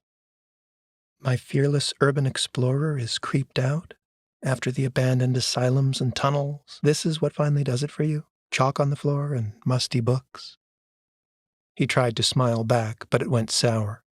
She squeezed his hand. Yeah, me too, she said, but he was staring at the bulging black silk spilled across the desk like a puddle of India ink. It's that, he said. I don't like it. Don't touch it. He nodded and stepped away, retreating to the stairs, but not climbing them. He sat on a tread. Django whined again and took a few tentative steps down. Raphael scratched the dog's lowered head. Becca opened the white leather cover of Mortiferum Indicium, turned a blue and gold marbled end paper, and came to the title page, where she found the credit. Translated from the Latin by Dr. Catherine Philips. She flipped the pages and took in a few lines. The tongues of old are lost now to the corruption of the species. Even in the Black Pharaoh, the Vox Dei has been silenced in retribution for his sins against the elder race. And so he bides his time, that usurper who came forth from the desert, clothed in the robes of priestcraft. He who gave ill counsel to the heretic king Akhenaten, and wrought calamity upon his kingdom, who unleashed a plague upon the royal family to seize the throne. Why was this book so important? She didn't have time to read it whole, and doubted her ability to make sense of it. Why had Maurice been so sure that she could gain something vital from these pages? She considered taking it with her back to Boston. It might fit in her bag, but she couldn't bring herself to pick it up. It seemed somehow safer for it to remain here, hidden from those who might have already sought its secrets and failed to find it, as long as the room remained hidden. Raph, can you close the back wall of the fireplace without locking us in? Let me see. She heard him shuffling up the stairs, and Django skittering around in agitation, worried that their pack might be dividing. Raphael soothed him and said, Go see Becca. Go to Becca. She closed the tome and opened the journal again, deciding that a further invasion of Catherine's privacy was her only hope of narrowing the focus of her investigation. A note about what she had been working on at the time of her death, a reference to certain page numbers or passages in the Mortiferum, might at least give Becca a point of entry into the book. The contents of the journal both soothed and unsettled her, a sweet and sour feeling oscillating in her nerves. The handwriting was a balm for her grief, but the sense of the notes, scrawled urgently with jagged haste, made her stomach quiver as she read. For the first time in my career, I am crossing the line and dealing with a black market trader. The path that led me to this man, an Iraqi refugee I will call Mr. K, has been fraught with peril. I wish I could deceive myself that my intentions were pure and that I planned to donate the artifact to the university once I obtain it, but to tell my colleagues of this acquisition would be to sacrifice my tenure, my retirement, and my reputation. Even at Miskatonic there are taboos. It wasn't always so, but certain lines of inquiry have left stains upon the university that no endowment of funds, no prestigious awards, and no revisionist history can remove. To study such things in the abstract, while frowned upon, has never been cause for expulsion, but if it were known that I have passed into the realm of practical experimentation, I would be blacklisted. And yet, How am I to test my theories if not by empirical trial? The theories of any science are not intrinsically good or evil. It is only through application that we may judge the morality of such forces as electricity and atomic energy. So it is for the powers of the spirit. But a folklorist is not expected to experiment with the theories of the primitives she studies. How is it any different, I ask, from the modern mathematician or physicist applying the formula of Pythagoras? Sadly, I am between a rock and a hard place. To the world outside of academia, I would be a laughingstock, a delusional New Age charlatan were I to publish my theories of a dimension parallel to our own, inhabited by sublime forces, ancient and intelligent. And yet, among those who know enough of the occult history of our planet to connect the dots as I have, my desire to plumb the depths and put my theories to the test is anathema. To them I am worse than a witch. But can I blame them? I fear the price of the knowledge I seek, but I fear that ignorance of our unseen neighbors will one day cost us more. Becca thumbed the journal open to a later entry. Seen inside the stone, he has waited these long eons for some reckless fool to stir him from the slumber of his exile, and now I have. God help me. If only I could believe a benign and merciful Lord ruled the universe. I should never have acquired the Black Mirror. I should never have chanted it open. Some keys are best lost to history. The entries became harder to read as the journal progressed, the hand and mind of the writer growing visibly more distressed. Becca could imagine those old hands, every gold ring, every blue vein in the liver-spotted translucent skin. Another line drew her eye, glimpsed at random as she perused the final entries before the blank pages. I finally understand Oppenheimer, now that it's too late to learn from his warning. I should have remembered him before it came to this, but I rue the hubris that seduced me, that led me like a lamb to slaughter by the tether of my damned curiosity. When he beheld the fire in the heart of that first mushroom cloud, he thought of Vishnu in the Bhagavad Gita, revealing his wrathful form to Arjuna. Now I am become death, the destroyer of worlds. And now I am become death. Forgive me, Peter. If you can see me now, I beg you, forgive me. The image of her grandfather standing vacant and wraith-like in the asylum common room, staring at the courtyard, flashed on Becca's mind. What I came here pretending to be, I am becoming. She could sense Raphael and Django pacing the floor behind her now. She knew she would take the journal with her, but she needed to see Catherine's last entry, to know her last thoughts, before closing the cover and leaving. The final page was scant on narrative and long on equations, consisting mostly of an example of an art her grandmother had once explained to her in brief, when Becca had asked her about the scraps of paper that littered all the surfaces of the house. It's called gematria, dear. In some languages, every letter has a number value, and scholars like your grandmother like to amuse ourselves by puzzling out the value of a word. Becca had only dimly grasped this at the time, but it had made her think of her mild-mannered gran as a kind of secret agent with a decoder ring. The image had made her smile, and had stayed with her. If you know the number of a word and you find another word that has the same value, then you can meditate on the relation between them. The oddness of the idea had also stayed with Becca, that different words could have an invisible affinity or resonance with each other based on a number they contained.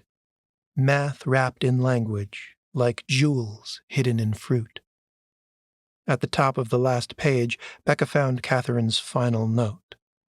The number 294, followed by an equals sign, then a string of Hebrew letters, 2 words. Genesis 1:16, the greater light. Solomon, the architect employed by the Brotherhood of Solomon, built a stair to the sun with as many steps, at the hub of the wheel.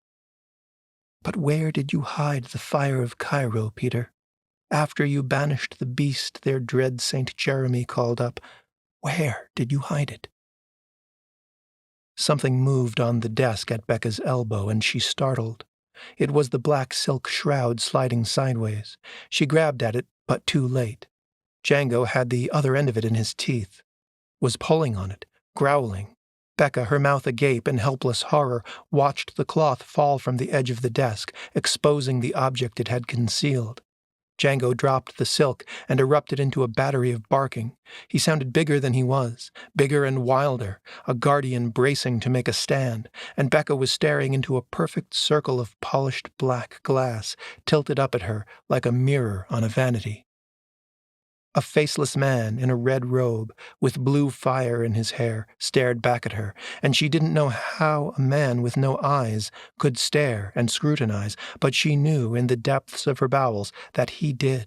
He saw through every layer of her skin, through every cell like an X-ray, and his omniscient gaze somehow narrowed to a focus that she could feel by its coldness on the white gold beetle that hung between her breasts. The legs of the metal insect twitched, the wings fluttered, the pincers clicked, and she watched the man in the mirror turn to another portal, another circle, a window to another place, and the shape of his jaw wavered as he spoke to someone there. Soon he would turn to face her again, and what would happen then? Would she go insane? Would she get up from this chair, this desk, this cellar vault with a single imperative screaming in her veins, to spill out her own blood by whatever means presented itself? She thought she just might. Suddenly, she knew that the battle of wills this faceless one had fought with Catherine Phillips had been a protracted campaign, but with herself, in whom that strength of mind was diluted, it would be brief.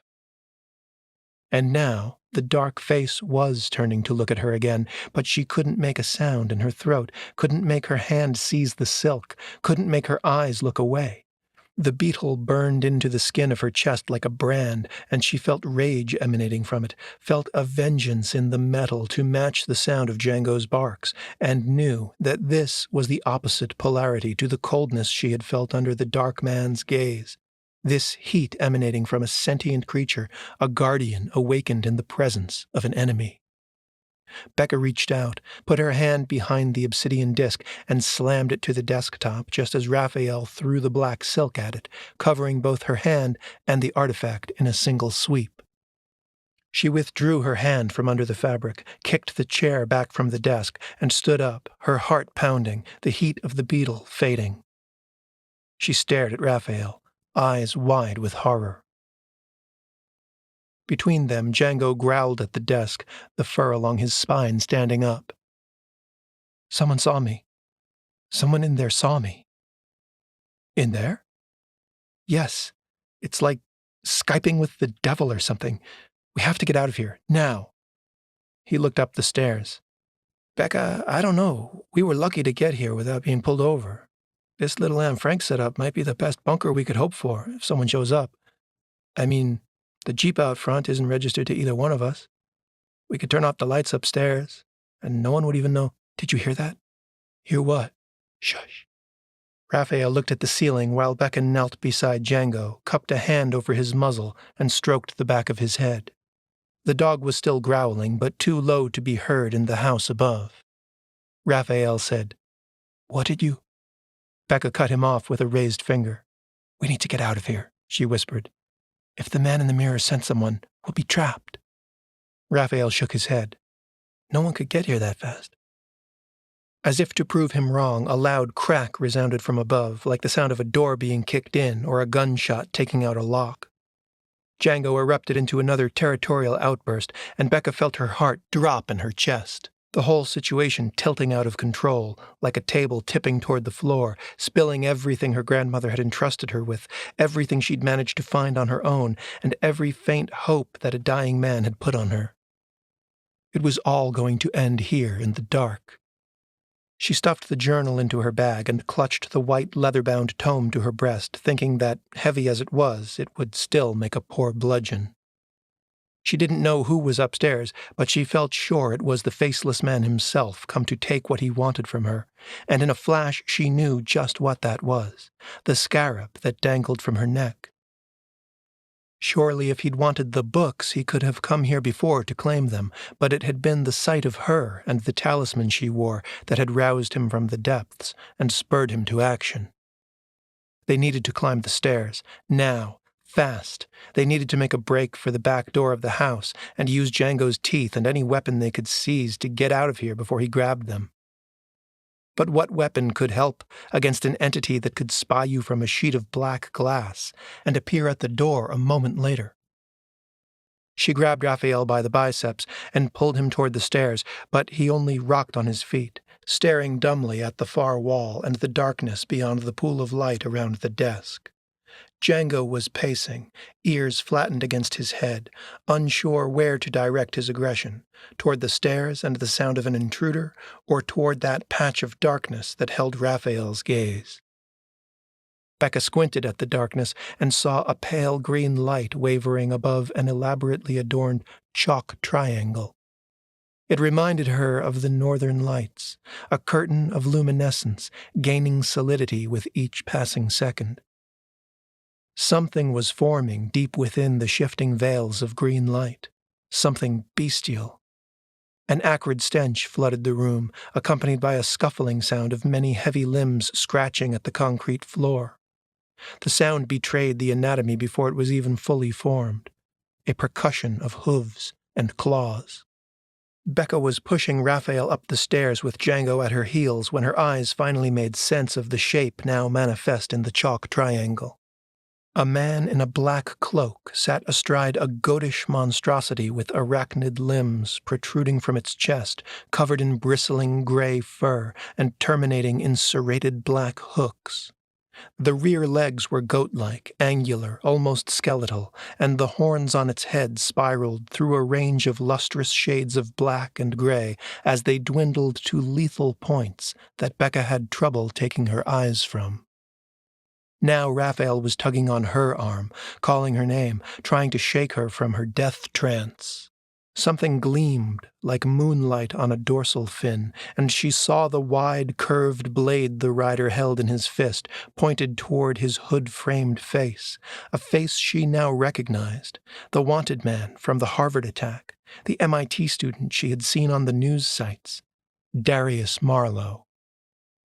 He dismounted the creature and strode forth, the symbols on the floor doing nothing to constrain him, his face a rictus of gleeful bloodlust. Raphael was scrabbling at the latch at the top of the stairs. Becca felt her throat constricting. They were trapped between the man with the knife and whatever might be waiting on the other side of the fireplace. Django was barking at Marlowe and the spider goat behind him in full rage, froth flying, his voice pushing into a range of distorted volume she'd never heard from him before. But then the fireplace door swung open, and a draft of fresher air wafted down over them, cutting through the musky reek. With a snarl, Django turned toward it, bounded over Becca and past Raphael, and shot out into the den. Becca heard the impact of the dog knocking someone to the floor, a man yelling. She kicked off of the stone stairs toward the melee, but when she emerged from the fireplace, she realized with horror that she also knew the man who had broken down the door. Agent Brooks was shielding his face with his arms, kicking at the frenzied dog. Blood ran down one of his hands, across his wrist, staining the white cuff of his shirt. Becca put her palm between Raphael's shoulder blades and shoved him toward the kitchen, toward the door to the backyard. He went with a quick glance over his shoulder to make sure she was following, but the sight of the attack had stopped her in her tracks. "Django! No! No!" The dog released his grip, and the agent seized the opportunity to draw his gun. Raphael was tugging at Becca's arm now, wrenching her into the kitchen as she screamed, "No! Stop!" But whether at the dog or the man, not even she knew. Raphael was dragging her, and she couldn't hold her ground against him. He threw open the door to the night. Cool air rushed in and chilled the sweat on her brow. A single shot roared from the gun. The black-robed body of Darius Marlowe staggered into view and fell to the floor as Django bolted from the gunshot and launched through the open doorway, over the back steps, onto the leaf-strewn ground. Becca followed into the darkness of the backyard, realizing only after it was too late that she had dropped the heavy book on the kitchen floor when the gun went off. Whatever secrets the mortiferum indicium held were lost to her. Chapter 19. Brooks nearly tripped over the book when he reached the back door. He kicked it across the linoleum and shouldered through the storm door, gun raised, sweeping the dark yard. Phillips and the graffiti artist had already disappeared into the trees. He could hear the jingling of the dog's collar fading on the wind. He bounced on the balls of his feet, resisting the temptation to run after them. It wouldn't be hard to catch up, but what then? Darius Marlowe was bleeding out on the floor inside, and any accomplices he had were likely spilling out of the basement and stepping over the body to reach the front door right now, while Brooks was chasing kids caught in the crossfire. Fuck it. He circled around the house and found no activity on the street. The Jeep he'd checked the plates on when he arrived was still there, dark and vacant. The door he'd kicked in hung motionless. He trotted up the stairs, set his back against the house, then swung around through the entrance in firing position. Despite whatever magic had been on display at Copley Square, Darius Marlowe's blood was red. It pooled around him on the floor, soaking his splayed robes. Brooks dropped to his knees, set his gun on the floor, and took his phone from his belt. He hit the speed dial with one hand while applying pressure on Marlowe's stomach wound through a fistful of bunched-up black wool with the other. His own wounds from the dog bites added to the mess, but he barely felt them through the adrenaline. Marlowe's eyes were fixed on the ceiling, glassy and dim. Brooks hoped the book he'd kicked aside in the kitchen held some answers. Getting any out of Marlowe was a diminishing proposition. Chapter 20. Becca was having trouble coaxing Django onto the boat. The poor boy just didn't trust the water or the way the 30-foot passenger craft was rocking and swaying in the lapping waves of the river as she shifted her weight and reached out to scoop him up in her arms. He reared back at the gesture, and she sighed. "Come on, Django. It's okay. Trust me." She feared she might have to set his trust for her back a few clicks by climbing up onto the quay and tossing him into the damn thing. Raphael's ass was poking out of the tiny cabin, his boxers almost entirely free of his jeans as he struggled with the wires behind the instrument panel. The light of the headlamp occasionally sparked out of the cabin, as did curses and grunts. "You sure you know what you're doing?" she said to his butt. "You're not going to get electrocuted on me, are you?" The light flashed in her face now, and she could imagine that the scorn he was directing at her was even fiercer than the blinding glare. She shielded her eyes with her hand. "Jesus, keep it down, Raph. Someone will notice if you wave it around." The light swept back into the little cubby, and she heard his muffled, affronted voice. "I grew up on the water, Becca. The first thing my father taught me after football and fishing was how to hotwire a boat. The only problem on this bitch is getting into the box without tools. Just be thankful the battery was left on board and pray there's enough gas in the tank." When Brooks had failed to give chase in the aftermath of the shooting, they had stopped running, crept up Hangman's Hill, and stalked across the cemetery, crouching amid the leaning headstones. The hill offered a clear view of the Aylesbury Pike, the road they had taken into town, and the main route from which they could expect state police and military vehicles to enter Arkham if the full weight of the authorities descended upon them. But the road was quiet. They'd scurried down the embankment and across River Street before the next set of approaching headlights could limn their silhouettes, man, woman, and dog, disappearing like ghosts into the mist-shrouded docks where fishing boats and pleasure craft bobbed gently in a row of slips. The tide was low, the ramp to the floating docks now a steep incline, and descending below street level with the slimy timbers towering above their heads, they gained a sense of protective cover, while relinquishing the security of hard ground and passing into the unsettling embrace of the maritime realm to which most of the town's macabre legends could trace their origins. Becca sighed with relief at the sound of the outboard engine coughing and sputtering to life, roaring, and finally purring under Raphael's deft touch. He directed Becca to untie the ropes from the cleats, but Django was still on the dock, whimpering. "He'll come," Raphael said. "He won't be parted from you." And sure enough, as the little boat began to drift out from the mooring slip, the dog leapt after it, landing first on the engine compartment, then hopping to the fiberglass floor at Becca's feet. They trolled into the dark currents, skirting the rocky hulk of Themystos Island, where Becca shuddered at the sight of the standing stones amid the crooked skeletal trees. Raphael kept the lights off until they had cleared the bridges, and Django peered up into the darkness of the stone arches as they passed under. Becca could faintly descry bats hanging from the dripping bricks as they floated through the echoing vaults. She felt better when the embrace of the rocky channel fell away at the widening mouth of the Miskatonic, and they passed into open water beneath the dull gray glow of suburban midnight. They followed the coast south, past Beverly and Salem, Raphael doing a remarkable job of navigating the great rocks with only a few buoys and no chart to guide him. In the deep night, under a scattering of stars, he climbed onto the bow and, with a few long wind-up swings, cast the anchor onto the beach of a small, seemingly deserted island off the point of Marblehead.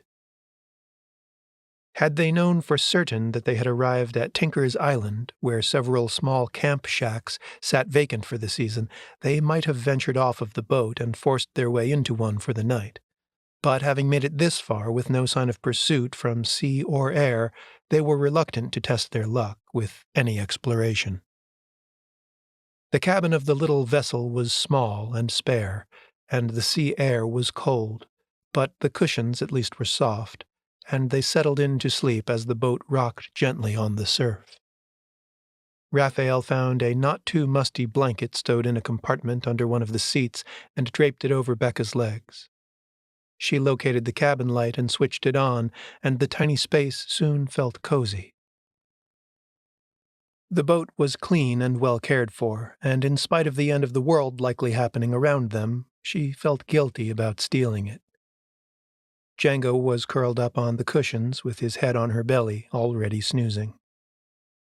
When Raphael tossed the blanket over her, she looked up and asked, "Is it okay to have the light on for a little while, or will it drain the battery?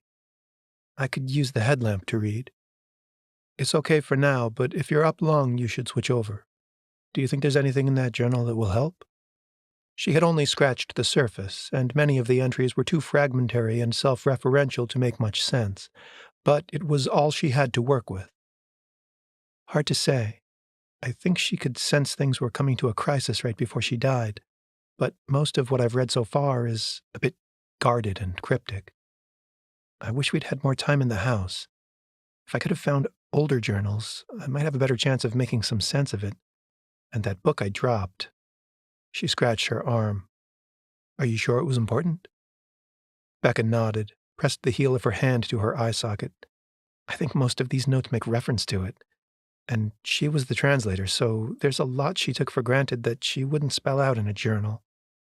I don't know, I've only skimmed it, but some of it reads enough like rough sketches for a book that I might be able to glean something from it." "Well, I'll let you read. I'm going to put the canvas on this thing so we don't freeze to death. Hopefully it'll hold in enough body heat to get us through the night." He looked genuinely worried about the temperature drop on the water in the small hours before dawn. At least there wasn't any wind. She patted the sleeping dog's flank and said, "Django will keep us warm." Raphael uttered a rueful laugh. "Keep you warm, maybe. I ain't going to fit in here with the two of you, but the seats fold down like cots." Becca twisted her hair around her forefinger and bit her lip. "All right, you study hard," Raphael said. His face disappeared from the cabin door. Becca soon heard him climbing around on the bow above her, snapping down the cover and stretching it out. The boat rocked as he shifted his weight, and she tried to concentrate on the journal, but found herself thinking of the kiss she had planted on him before venturing through a doorway not much bigger than the one to the cabin she now lay in. She'd surprised herself with the gesture, had been thinking something at the time about how he'd earned it, but she knew now that to view it that way was to avoid the truth. She had wanted it for herself, that kiss. For luck, desire, and for the possibility that she might not get another chance if bad things happened down in the dark. Now she was surprised at herself for dwelling on it when there was so much happening, so much at stake. The threat had awakened a long-dormant vitality in her. Looking back on the past week, she saw that fight-or-flight adrenaline had carried her through, and she realized now that they really could flee, could point the boat north and head for Nova Scotia, leaving the beleaguered city behind. It was tempting, and yet she couldn't do it. She had a role to play before this was all over. Catherine had left her the scarab, and had she seen fear in the dark man's reaction to it? If so, she needed to know why, needed to know what Catherine had been embroiled in her final days. It wasn't rational, but she felt that she owed it to her grandmother to at least try to understand. When she finally put her finger on the feeling, she recognized it for what it was. A sense of duty. Not to her city or country, but to the woman who had raised her. No one had asked her to do anything. She'd been born into a fucked-up family with a history of insanity, and now that madness was made manifest, unleashed on an unwitting world. Her genes had been entangled in this story since before she was even born, and she might be the last one left who could determine how it ended. Tell me a story, Gran. Make me a myth. Soon she was immersed in her grandmother's voice, and all amorous thoughts faded as she was drawn into the web of the great scholar's efforts to decode the histories of the artifacts she had tracked down, obtained, and experimented with. The obsidian mirror, the golden scarab, and the book that joined them, the Mortiferum Indicium. The title, as translated by Catherine, was The Deadly Talisman. At first, Becca thought the book itself was the talisman referenced, but the more she read, the more apparent it became that the tome, a holy book of the Starry Wisdom Church, was focused on the identification and history of a weapon devised by a wandering sage, an artifact which posed a threat to the cult of the Black Pharaoh because of its power to banish their dark gods. A jewel Becca recognized with a jolt as the scarab she now wore around her neck, known for generations as the Fire of Cairo. That title was a misnomer, acquired during centuries when the scarab was lost and rumored to be somewhere in Cairo, the last place it was known to have been used during the reign of Ramses the Great. Its true place of origin was Amarna, or Akhenaten of old, the city of Aten, the sun god, and his greatest worshipper, the pharaoh Akhenaten, a heretic who abandoned the capital city of Thebes to establish his throne among the open-air temples he had erected for the worship of the solar disk, the sole object of his adoration. His monotheistic zeal aroused the ire of the priest class, and fractured the kingdom. And when a dark conjurer arose offering to strike him down, it seemed to many that no price was too great. The conjurer was known as a mere scribe when he gathered the priesthood in secret to demonstrate his hidden power. When they had witnessed his abilities, they entrusted him with the oldest treasure from the deepest vault of Egypt, a jewel wrought in the furnaces of Yuggoth and passed through the temples of Valusia, Lemuria, and Kem, the shining trapezohedron. The scribe took this mighty treasure in payment, and fulfilled his oath to bring down the Pharaoh of the Sun. In the 13th year of Akhenaten's reign, a plague of black airs dripped from the sky like ink, and his city was stricken. His mother, Queen Tai, 3 of his daughters, and his wife, Nefertiti, were dead within a few years, followed by the king himself. But his son, Tutankhamun, was spared long enough to take the throne under the tutelage of many counselors, including one wise sage who would soon supplant him. A priest who would rule in the wake of the boy king's assassination. He would be known, until his name was stricken from all public monuments, as Nefren-Ka, the Black Pharaoh. he of the gifted tongue, who was finally banished by a wandering sage from the east bearing a golden scarab set with a fiery gem. Some scholars speculated that this wanderer had known Akhenaten in his youth, or that contact with such a nomad hailing from a cult of the Far East may have been what inspired the rising pharaoh's devotion to the sun god. Whether or not this is true, it is agreed that the mysterious figure, flitting like a phantom through the scrolls of the New Kingdom, possessed not only great metal and gemcraft, but also a mantra, which he used to set the ruby ablaze and the beetle to flight. His name is unrecorded, but the mantra survived, preserved in a book hidden by the Black Brotherhood, the Mortiferum Indicium. The cult of the Black Pharaoh also preserved an obsidian disk, upon which Nephren-Ka exhaled his dying breath. But the shining trapezohedron, dark counterpart to the red stone that would be known as the Fire of Cairo, was lost to the ages until rediscovered by an archaeologist and New England Freemason by the name of Enoch Bowen in 1843. Most historians credited Bowen with founding the Starry Wisdom Church in Rhode Island in the mid-1800s, but Catherine's theory was that a secret faction within the Egyptian rite of Freemasonry had developed the cult at the dawn of the American Revolution, and that only after the trapezohedron was discovered did they go above ground as an openly practicing religious sect. At this point in the journal, what had begun as an historical treatise started to devolve into equations of Hebrew and Greek gematria, charts of constellations and geocoordinates, and records of experiments, including meticulous documentation of weather, moon phases, and tides, occluded by an alphabet soup of acronyms that only Catherine, or perhaps a scholar of ceremonial magic, could decipher. One of the late entries from July of 2019 had the tone of an exuberant epiphany. 7:16. I knew the Black Brotherhood had steered Solomon's Lodge to erect an obelisk on blood-anointed ground for the rites of Nephren-Ka, but now, having seen it with my own eyes, I know how they arranged for the transmission of dark rays from the shining trapezohedron. They must have the mirror rods in their keeping for use in the days when the old chants will be restored, when our world and the other are aligned. But the architect must have known that his creation could be subverted. He coded a tribute to the sun, the greater light, in the number of steps in the ascending spiral, 294. Did he know that the Fire of Cairo could be used instead of the dark jewel? If true, then the tide may yet be turned by the providence that brought it into my keeping in Syria all those years ago, long before I knew what it was. That it should have found its way to a young graduate student who would bring it halfway around the world, to Miskatonic, to Massachusetts, the exact location where it would be needed most. It forces me to consider the influence of an unseen and benevolent hand. And yet, I fear that I will never learn where Peter hid the stone.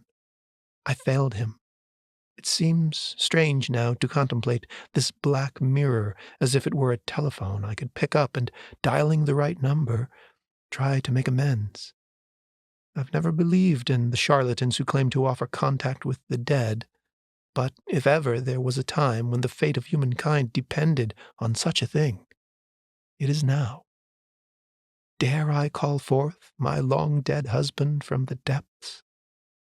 Dare I face him one last time in this life? Becca woke with Raphael's hand in her own. The boat rocked like a cradle, and Django snored in the well between them. Raphael was curled on his side, his left hand tucked under his chest in what looked like an effort to keep it warm. He had taken the journal away and turned off the light while she slept, and had draped the one blanket over her shoulders, leaving himself uncovered, but at least holed up in the cabin with her, where the closed door did more than the canvas to contain their collective heat. Becca was hovering somewhere in the liminal state between waking and dream when she slid closer to him, threw the blanket over his shoulder, and wrapped her arm around him. Raphael stirred. She wondered groggily if he had been awake the whole time, listening for helicopters. She tucked her head under his chin and breathed into the hollow of his neck. His skin felt cold, but in the little tent created by the blanket, her breath was trapped and warmed her face, his chest. He squeezed her fingers in his. She burrowed her head down into his chest and felt his heart beat against her cheek. A quick pounding tempo. She kissed his jawline and felt his hand close around the nape of her neck, then trace her vertebrae down to her hips and ass. She turned her face up and kissed him, taking his full bottom lip between hers, and then they were rolling and writhing in the rising heat between them, and the boat rocked on waves born within its hull as the stars faded at the rumor of dawn. They watched the sunrise, a bright burnished spot on a sheet of dull aluminum behind the Graves lighthouse off the port bow on approach to the mouth of Boston Harbor. They were hungry and craving caffeine, but cold enough to feel painfully awake, and desperate to get off the water. Django, smelling land and probably the fumes of breakfast wafting from some waterfront restaurant, was pacing the boat, whining. Becca sat in the passenger seat with the blanket wrapped around her shoulders, scrolling through photos on her camera, when Raphael, at the wheel, pointed at the shore. "Look," he said. "You recognize it? 4-Point Channel is just past those bridges. I could almost drop you at your doorstep." Becca scanned the waterfront, saw no overt police presence, but said, "Don't." Her gaze drifted skyward to the black orb floating high above the city. It hurt to look at it for more than a second, almost like staring at the sun, but different. It caused a throbbing ache in her left eye and a tingling in her fingertips on that side. She wondered if some deep part of her right frontal lobe was being taxed, like an underused muscle suddenly forced into heavy lifting. Raphael steered the boat to starboard. The great arch of the Boston Harbor Hotel loomed beyond the prow. "How about there? We can dock at the marina on the wharf." "Okay. Get ready to tie up fast and run before the harbor master grabs us." "Would they know if the boat's been reported stolen?" "Nah, the owner probably doesn't even know yet. But we got no reservation and no way to pay for docking. You want to have your bag packed when I bring us in." "Okay. Try not to scratch up the boat. I'd like it to be returned the same way we found it." Raphael smiled at her. "Aye, Captain." "What?" "Not too many people would worry about scratching up a boat while trying to stop the apocalypse." Becca stretched out her foot and kicked his calf gently. Raphael tipped his chin toward Django. "Don't forget leash laws while you're at it." "He'll follow us," Becca said, and stowed the camera on top of the moleskine journal in her bag. The blackness from the orb swirled down in rills that reminded her of ink twisting in gray water, converging on a point north of the city. "Raph, slow down for a second, so we can talk before we land." He pulled back on the throttle until the boat was idling in neutral, drifting northeast. The harbor was sparsely trafficked in the early hours of a weekday, in the wake of martial law. Becca pointed at the black sun and traced her finger along the oily streak to the horizon. "Do you see that?" He squinted. "See what?" "You'd know if you saw it." "What do you see?" She touched the spot where the scarab was under her shirt. "It looks like a negative exposure of the sun in the sky, and it's been putting out smoky roots or something. It's hard to describe. But one of them touched the reflecting pool at the Christian Science Center when I was there, and it drew something out of the water. A monster." "You saw this with your own eyes? A monster?" Becca stared at the sky. Raphael put his hand on the small of her back, and she felt a tingle run up and down her spine. They were drifting, but the landing was still far off. "I saw the homeless man from the mill come out of a whirlpool right behind the thing, like he stepped into a parallel world at the mill and came out of it in the reflecting pool when another portal opened up."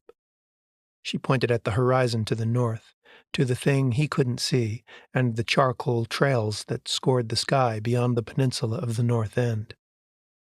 "It's getting worse, whatever it is." Something's going to happen over there. Raphael followed her gaze. Can other people see it too? There's a lot of cars on the bridges, planes in the sky. It doesn't look like a city in lockdown. I was thinking the same, and I don't get it. It's not over. Did the journal shed any light on what this is? You say something's going to happen over there, but do you know what? I can't say for sure that I understand it. It seems like if Gran meant for me to understand, she would have been more direct, would have spelled it out. She left me the scarab, but that was in a will written before she fully understood it. And she didn't leave you the journal. Exactly. I don't think she knew she was going to die. And her last notes tell about how she thought she could contact my grandfather. Becca looped a finger under the chain around her neck and slipped the scarab pendant over the black fabric of her thermal shirt. The metal gleamed even in the ashen light that hung over the city. She needed him to tell her where he hid the jewel that's missing from this. Your grandfather? The one who was in the asylum? Yeah. He did something with the stone, prevented some breach from the other side while he was locked up in there. I think she may have even had him committed in the first place so he could do it. He hid the jewel somewhere in the asylum. Gran never knew where, but I think I might. It's a long shot, but when I was looking through the pictures in my camera, I saw something. I need to go back. If we find that ruby, we might be able to stop this. I think the scarab was made to stop this, over 3,000 years ago. Raphael raised his hand and tentatively touched the scarab with the tip of his middle finger, as if he half expected an electric shock. It doesn't look that old. Wouldn't it be more worn? I know, it looks like gold, but I don't know if the metal is even of this earth. And you probably thought I was crazy enough back when I was just a depressed artsy chick. He smiled. You say the pendant was made to stop this. How about you? Were you made to stop this? It seemed impossible that anything so grandiose should fall to her. If she'd been asked just a few weeks ago whether the human race was worth saving, she would have expressed doubts. And if anyone had told her that she would be elected to dig the means of salvation out of the clay of ancient history, she would have laughed. If there's a God, he has some sense of humor picking a girl who has trouble getting out of bed on a good day. You believe in God? Not really. So much horror in the world. What good is a God who doesn't intervene? Do you? He nodded. So do those brine heads. Many gods. And you've seen theirs. Don't you want one on your side? She sighed. I don't think those are gods. Maybe they're just our nasty neighbors. Aliens from another plane of our own planet. They see us the way most people see animals. Food. Yeah. You think they're more evolved than us? More intelligent? I don't know. Some humans have compassion for animals. You do. I don't think those creatures know what compassion is. Or self-sacrifice. Maybe those are the things that make humans more evolved. The things that defy natural selection. Maybe that's why we're worth saving. He pulled her close. So we're going to Alston when we hit dry land? To the asylum? She turned away from the terrible sky and searched his eyes. They looked deep in the morning light. You don't have to come with me. You might be safe from some things just because you can't see them or share space with them, but that won't keep you from getting stabbed by a cultist or shot by a jittery cop when the shit hits the fan. You're not going anywhere without me. I've got your back. Don't you know that by now? She studied his face. It was a new thing for someone to tell her unequivocally that she wouldn't be abandoned. Sometimes you have to alter the focus to see what's right in front of you, she said with a wry smile. What? My mentor told me that, shortly before he handed me over to SPECTRA. Yeah, well, if you want to rock the quotes, Helen Keller said, walking with a friend in the dark is better than walking alone in the light. She studied his face, so serious, and laughed. They were drifting sideways on a current that had driven them perilously close to a barge. Raphael engaged the throttle, and the nose of the little boat rose up as the prop dug into the water. He steered clear of the rusty behemoth and aimed for the dome that marked the marina. Shouting over the engine noise, he said, "You ready to run for the street?" Becca plucked a length of nylon rope out of a side compartment. "Yeah, bring it in." Raphael killed the engine and let the boat glide up to the dock. He had jumped out and tied the front rope to a post before Becca could even find one for the stern. She scooped up Django in her arms, tossed him onto the dock, and climbed out after him. A man in a polo shirt and a windbreaker was walking toward them across the grass, but they didn't wait around to find out if he was the harbor master, a marina worker, or just another sailor. As soon as they reached the end of the dock, they broke away from the marina and hurried through an alley to the street. In under a minute, they were doing their best to blend into the early morning urban foot traffic. Office workers with their coffee cups and briefcases.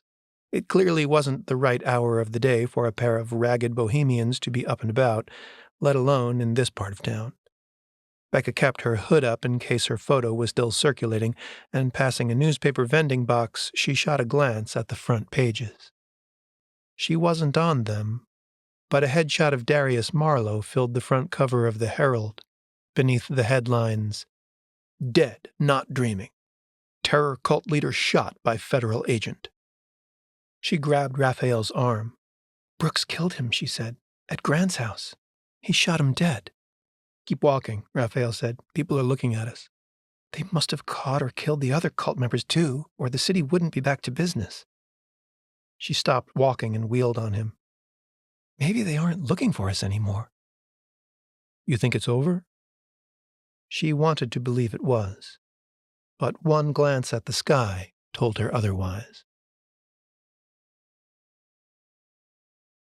Chapter 21. Brooks was being briefed by one of the translators when his phone buzzed with a summons to the interrogation. The translator was a heavy-set young guy with a thick black beard, a member of the team Brooks thought of as the Necronomicons. They huddled around their own tables in the cafeteria and talked in a bizarre jargon no one else understood. He'd often tried to tell himself that they were no different from your garden variety IT geeks, but the way they never quite made eye contact was different somehow. Their fascination with the most obscure footnotes of occult lore seemed to have given their eyes a bulbous look, like fish that never saw sunlight. And he had the distinct impression that if any of them were ever invited out for a beer with the field agents, they'd die of the bends upon entering the bar, their blood carbonated by rapid ascension into the upper regions of shallow small talk and sexual banter. Brooks gently scratched his wrist where the dog bites itched like a bastard under the bandage. Thank God he was up to date on tetanus. He looked at the phone screen in his hand. The text summoning him to room 217 had to be an error. That was a conference room, the kind used for light interrogation. It was not the kind of setting required for the job at hand. For that, you wanted a concrete floor with a tarp and a drain and some chains anchored to the ceiling. "I'm sorry, he tipped a pointing finger at the man's chest. "Kenneth," the burly, bearded guy reminded him. "Sorry, Kenneth. I'm being paged. Give me that last bit again in layman's terms. Sum it up for me like I'm an idiot who hasn't read his Agrippa." Kenneth laughed. It sounded forced. He smelled like pepperoni. "Okay, the book is called The Deadly Amulet. It's about two powerful gems that are polar opposites. One is the shining trapezohedron, which enables cultists to draw their dark messenger Nyarlathotep from another dimension into this world. The other became known as the Fire of Cairo, a ruby red stone set in a golden scarab and endowed with the power to dispel the creatures of darkness. But neither one would have much power unless the two worlds, the two dimensions that is, could be brought into alignment so that fissures would open between them. And no one's been able to make that happen since about 1300 BC in Egypt, when the pharaoh Neferka was the last person with the genetic gift for chanting the right overtones. Some books say he was an incarnation of Nyarlathotep. You still with me? Yeah, what about this Saint Jeremy? Right. Alston Asylum, 2007. Well, no one can prove that he really caused a dimensional breach, but the staff and inmate accounts do seem to describe that phenomenon. And him using a bird bath for the manifestation, like they said he did, that makes sense because once the overtone chant fractures the facade of three-dimensional spacetime, reflective surfaces in the vicinity become portals. If Jeremy really succeeded in a partial manifestation, then he had to have been a freak of evolution, an anomaly. What do you mean, an anomaly? Well, how many people are born with perfect pitch? Not many, but some, right? Now, how many are born with not only that, but a set of pipes like Mariah Carey? Very rare. She's an anomaly. But to be born with a larynx that can naturally produce this language, we're talking about odds so long that it probably only comes along once in a millennium. Unless you're a genetic engineer with a 3D printer. Like Marlowe, yeah. But assuming for a moment that Jeremy had that gift, what stopped this monster from coming through? What stopped all of this from happening 12 years ago? Kenneth tilted his palms up and reclined in his leather office chair. Beats me. Maybe his voice box was only mostly right for the chanting, but not perfect like the Pharaoh's. So he birthed an abortion. Brooks's phone buzzed again. He nodded. Gotta go. Thanks. He turned away from the cluttered desktop and gazed over the glass partitions dividing the lab into cubicles. In some, there were chalk circles on the floor. Others were adorned with Byzantine mandalas and divine names scrawled in red and blue Sharpie across the glass.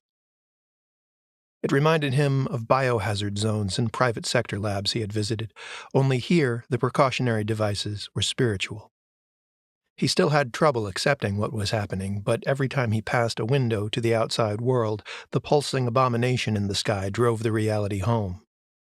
He was momentarily distracted by a grotesquerie glimpsed through the double panes of a locked case, something that resembled a brain tattooed with arcane sigils, when a tall, thin geek with a blonde goatee and black-framed glasses bumped into him.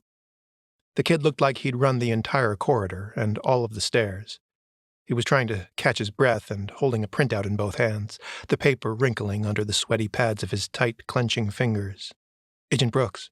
Yeah, we cracked it. The guy huffed and heaved. Cracked what? The astrological diagram at the end of the mortiferum.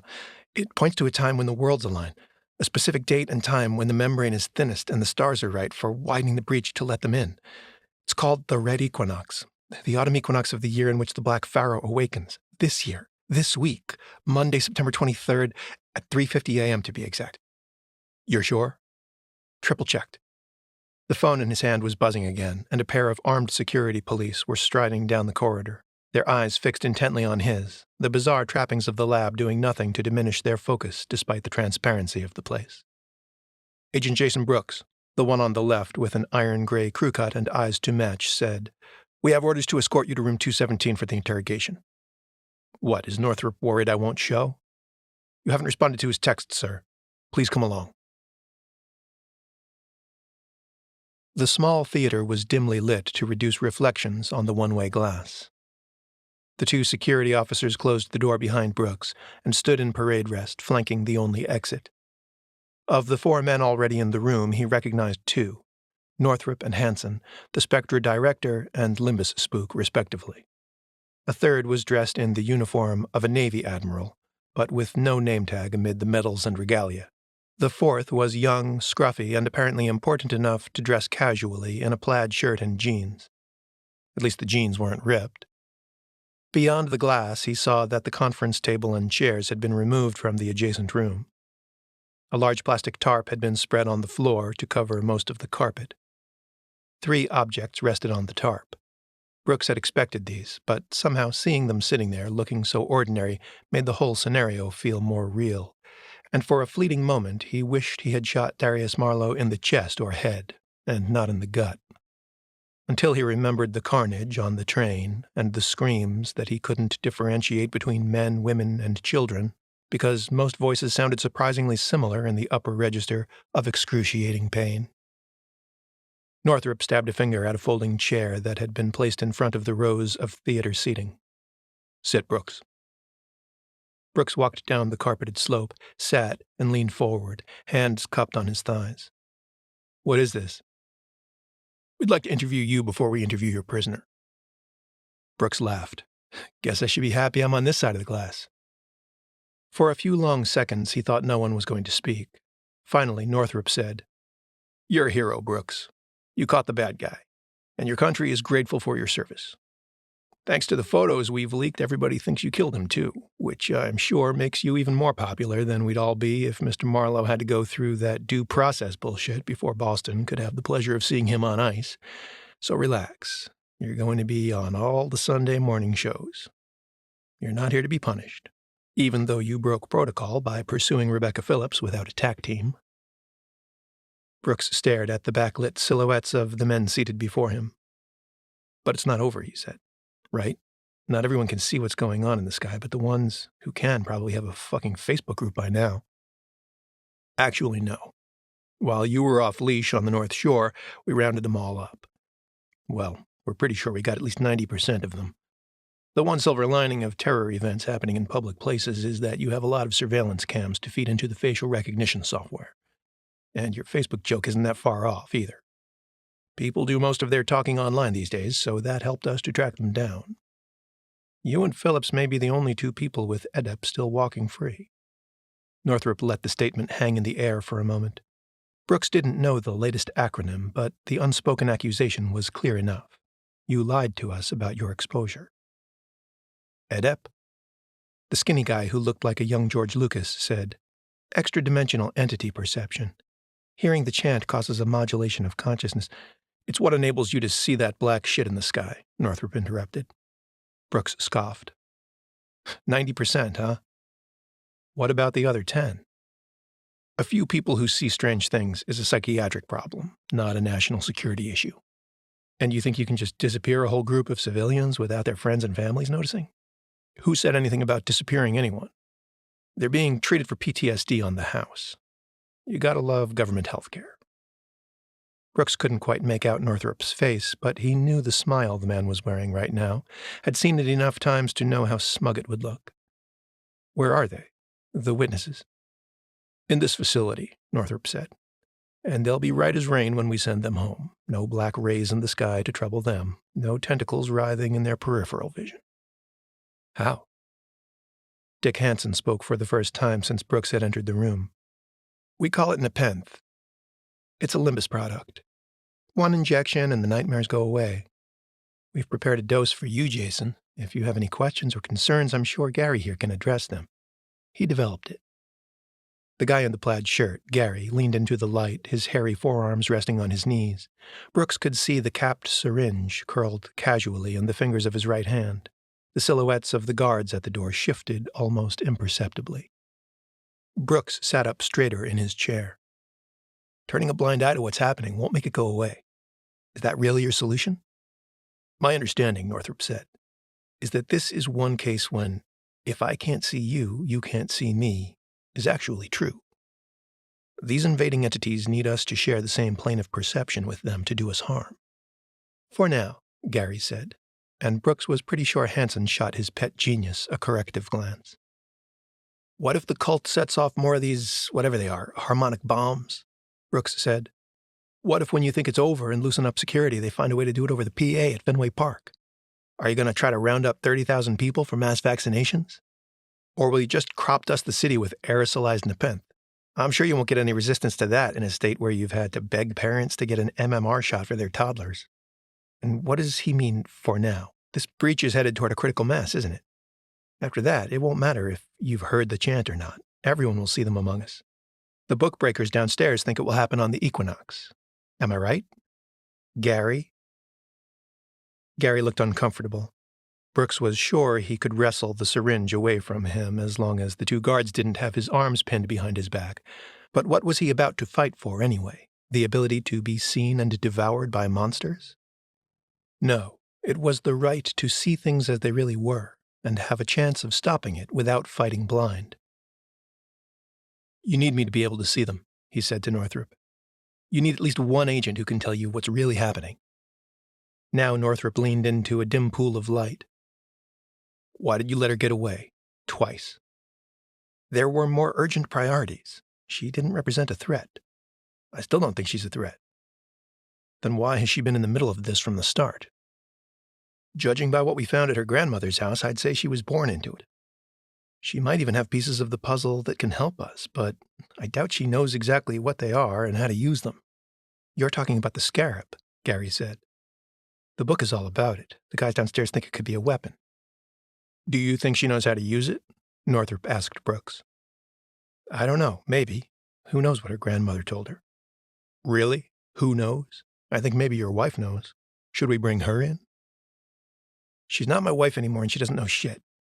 Of course they had pulled Becca Philips' medical records and knew that Nina was her shrink, but they hadn't come to him with the information until now. How long had they known?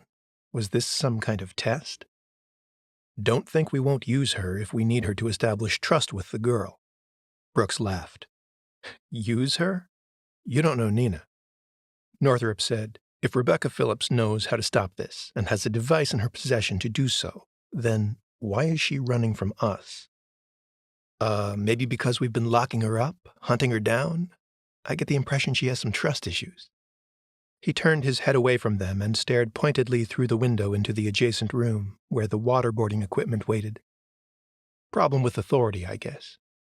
Northrop nodded at one of the guards, who in turn opened the door and signaled someone in the hall. A moment later, 2 more black-clad security contractors led Darius Marlowe into the room beyond the glass. A third man with wavy blonde hair, a weathered face, and a sporty white neoprene shirt entered the room behind them, his body language casual, almost lazy, as he leaned against the wall and waited for the guards to strap Marlowe's ankles and arms to the board. Marlowe's black robe had been replaced with a navy blue smock and matching linen pants. He didn't struggle, only stared blankly at the ceiling, his mind fixed in another zone entirely, as if he could see the black orb, the promise of salvation, through the ceiling and roof of the building. Brooks stood, but the guards in the theater didn't make any move toward him. Somehow, with no verbal command from Northrop, the focus had shifted away from inoculating him with nepenthe. For now, anyway. Northrop turned in his chair to face the glass. The 2 guards flanking Marlowe squatted and angled the bottom of the board so that the prisoner's feet rose above his head. The microphones were live in the room, fed to speakers in the theater, and Brooks could hear every rustle of the plywood on the plastic tarp. Everybody thinks he's dead, Brooks said, looking at Northrop's transparent reflection in the glass. Is that because he soon will be? Pronouncing him dead was a calculated risk, the fastest way to flush Phillips out of hiding. If martial law were still in effect, we'd have no chance of finding her, but with normal transit up and running, she gets signals that we no longer care about her, and she's likely to return to familiar places. But you can never let it get out that I didn't kill him at the scene. True, Darius Marlowe has passed beyond the realm of due process. The man in the neoprene shirt bowed over Marlowe's inverted head, set his hands on his knees, and, staring into the prisoner's eyes, said, There was a tall man at the Maparium and reflecting pool. People heard him chanting when the shit hit the fan. Same songs you like to play on your boombox. He goes by many names, but I believe you know him as Nereus Cherubim. He's your mentor, your connection. He provided you with housing, money, materials, and information to execute your plot. Where is he now, Darius? You're going to tell me the truth within 15 seconds of getting the water. That's just a statistical fact. Something I'm sure you can appreciate as an MIT guy. So why not cut the extreme suffering out of the equation and tell me now? Everyone thinks you're dead anyway. No one's ever going to know how long you lasted. They already think you're a martyr. Marlowe gave no sign of having heard the speech, none that Brooks could discern from the other side of the glass. The interrogator took a small dark green towel from beside the water pitcher on the floor and draped it over Marlowe's face, tucking the sides behind his head. He picked up the pitcher and, holding Marlowe's chest down with his left hand, poured the water in a long, slow stream over the towel. The shrouded head jerked from side to side reflexively, then settled as if bracing against the inescapable flow. It lasted mere seconds, but to Brooks it felt like an eternity. He had read about the gag reflex, the body's panicked certainty that it was drowning, the burning in the lungs, and again he wished he'd aimed higher in Arkham. The interrogator removed the wet towel. Marlowe spluttered and coughed, the wheezing through his nose loud and distorted in the theater speakers. Same question, Darius. Where is he? Where is Cherubim? I don't know. Then how did you get in touch with him? I used to need a consecrated mirror. Marlowe drew ragged breaths, wincing at the pain they brought to the bandaged wound in his diaphragm. He pushed through it, wanting to speak. But now his presence is palpable. I can find him in any mirror. He turned his face toward the one-way glass and stared straight at Brooks, a grim smile lighting his waxy face. Brooks recoiled from it in revulsion. Whatever sixth sense you turned on in people, we're shutting it down, Darius, the interrogator said. We have a drug that shuts it off. He took a syringe from his pocket and held it close to Marlowe's eyes. I'll give it to you. Maybe that'd be worse than the water, huh? Losing your ability to see, hear, and touch your precious gods. And you're never going to get your hands on the technology again, so your prayers will be as good as pig Latin. You'll have as much chance of evoking Cthulhu as the flying spaghetti monster. It's over, Darius. Your part in this is finished. Tell me where to find Cherubim. Marlowe stared at the needle. It was still capped with orange plastic. He will rise on the blood-soaked earth when the stars are right. He will appear in his guise as the haunter of the dark. He will inhabit the stone and usher in the new aeon at the Red Equinox, and you are powerless to stop it. The board had been tilted so that Brooks could see Marlowe gloating through his bloodshot eyes and quivering lips. You want to know where he is? I've seen his safe house, a palace of black crystal on the shores of the Cyrenaian Sea. I have crossed over and back again from that nightside realm, and I no longer need science to evoke my gods, to draw them forth from the spaces between worlds. I invoke them to inhabit my own flesh and blood.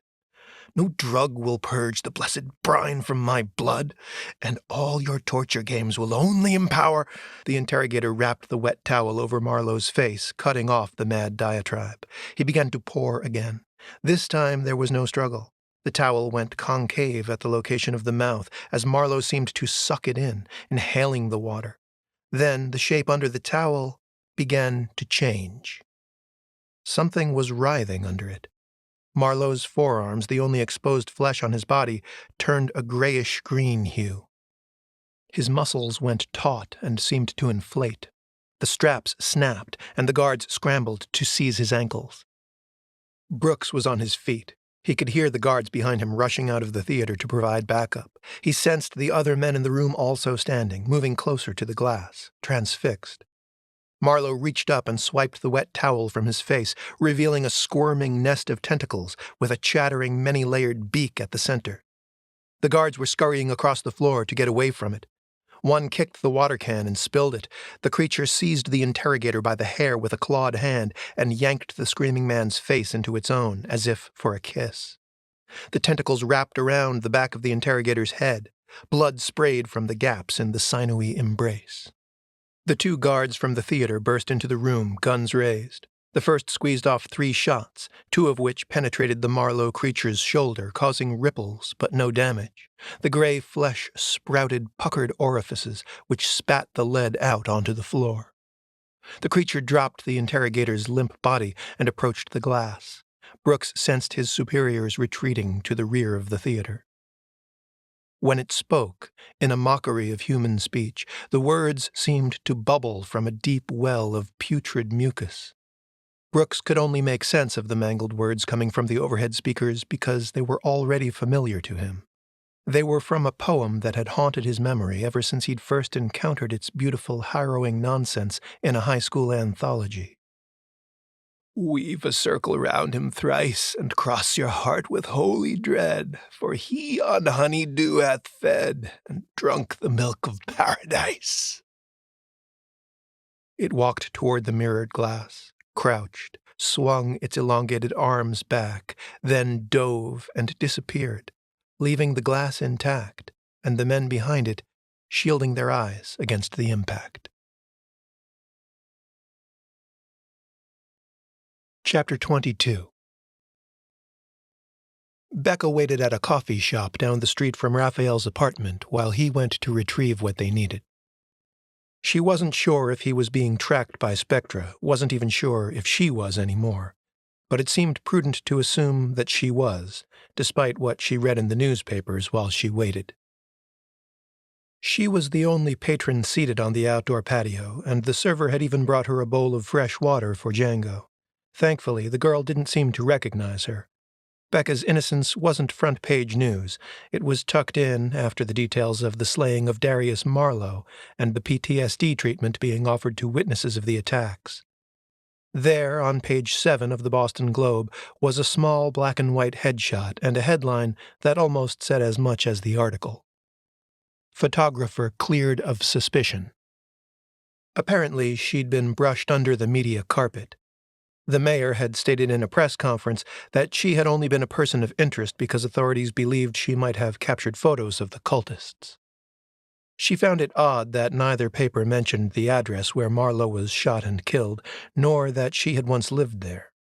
Most puzzling of all, they could have publicized that she was missing and probably dead, Marlowe's final victim, but hadn't. Under the auspices of concern for her well-being, they could have put out a call for tips from anyone who knew her whereabouts. Instead, they were going out of their way to sell the narrative that the city was now safe, even for the briefly notorious Rebecca Philips. She drank her tea, and her eyes drifted to the black orb in the northern sky. She wondered what had happened to all of those PTSD cases who knew what she knew, that this was anything but over. She tugged her jacket sleeve over her bandaged wrist and wished she had a baseball cap to cover her eyes. She felt exposed sitting so close to the street, but the foot traffic was light, Django seemed happy, and it was better than haunting an alley between buildings while Raphael fetched supplies. The candid art photography she favored had always brought with it a certain secret agent sensibility, and she had learned long ago that sometimes the best way to hide was to appear engaged in ordinary activity in plain sight. Of course, it was likely that any agents following her were doing the same, and she found her eyes returning to the parked cars in the gas station on the corner and the blank windows brooding above her in the apartment towers across the street. Django growled, stood erect, and tugged at the leash. Before she could do more than tighten her grip and whirl around, a man in several layers of ragged clothes, a dirty Red Sox cap, and sunglasses appeared out of nowhere and slid into the seat opposite hers at the small metal table. "It's me, Becca." "Geez, Raph, I didn't recognize you." "That's good. Were you followed, you think?" "Don't think so." "How about your apartment? Was it ransacked?" "Not obviously, but I'd probably never know if they didn't want me to. I should have put a piece of Scotch tape over the door when I left, or some crafty spy shit like that, right?" Becca tried to smile. "You make a scarily good homeless guy."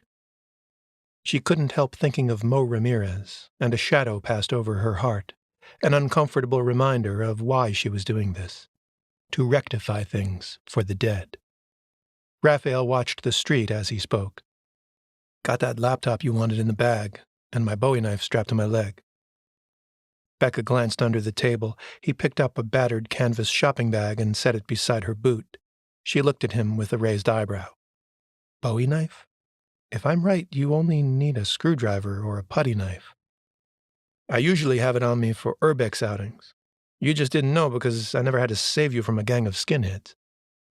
With the sunglasses hiding his eyes, she couldn't tell if he was serious. "Well, don't go poking any federal agents. You're not spending the rest of your life in prison on my account." "Girl, I was ready to do that the minute I picked you up in Dave's Jeep." "Aiding and abetting a fugitive? Sure beats my usual trespassing." She gave his hand a squeeze. "I don't know if you smell bad enough to pass for a vagabond." "Maybe." "Should I piss myself? Let's do this before people start wondering what the hot chick is doing talking to the dirtbag." She took the laptop from the bag and set it on the aluminum mesh tabletop. It was an old Dell with a lot of peeling stickers on it. She pulled the Wi-Fi card out before flipping the lid up. A moment later, she had removed the SD card from her camera and inserted it into a slot. Of the 20 or so pictures she had taken at the asylum, only one partially captured what she was looking for, and viewing it on her camera's LCD hadn't revealed enough detail for her to be certain. Now she pulled up the image and zoomed in. It was a shot of the bird bath in the courtyard, where they had encountered the Reverend from the Starry Wisdom Church, performing his prayers and prostrations. Beyond the black cloth of his frock coat in the foreground, the glass mosaic adorning the concrete basin was in focus enough to reveal one place where the pattern was off. Most of the shards of glass were triangular, but one piece was round, and surrounded by just enough triangular blank space to suggest that the original fragment had been removed, and this misfit set in its place.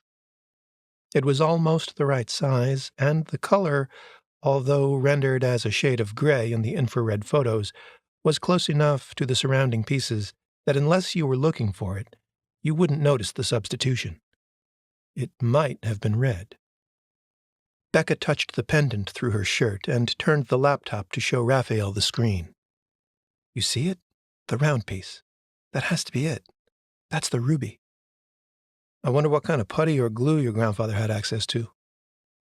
We'll find out soon enough. I'll find out. You're laying low in case the place is being watched. I'll stay close, and if we don't see anyone, I'm coming with you. Not a good idea. Too many places in there for agents and cultists to hide.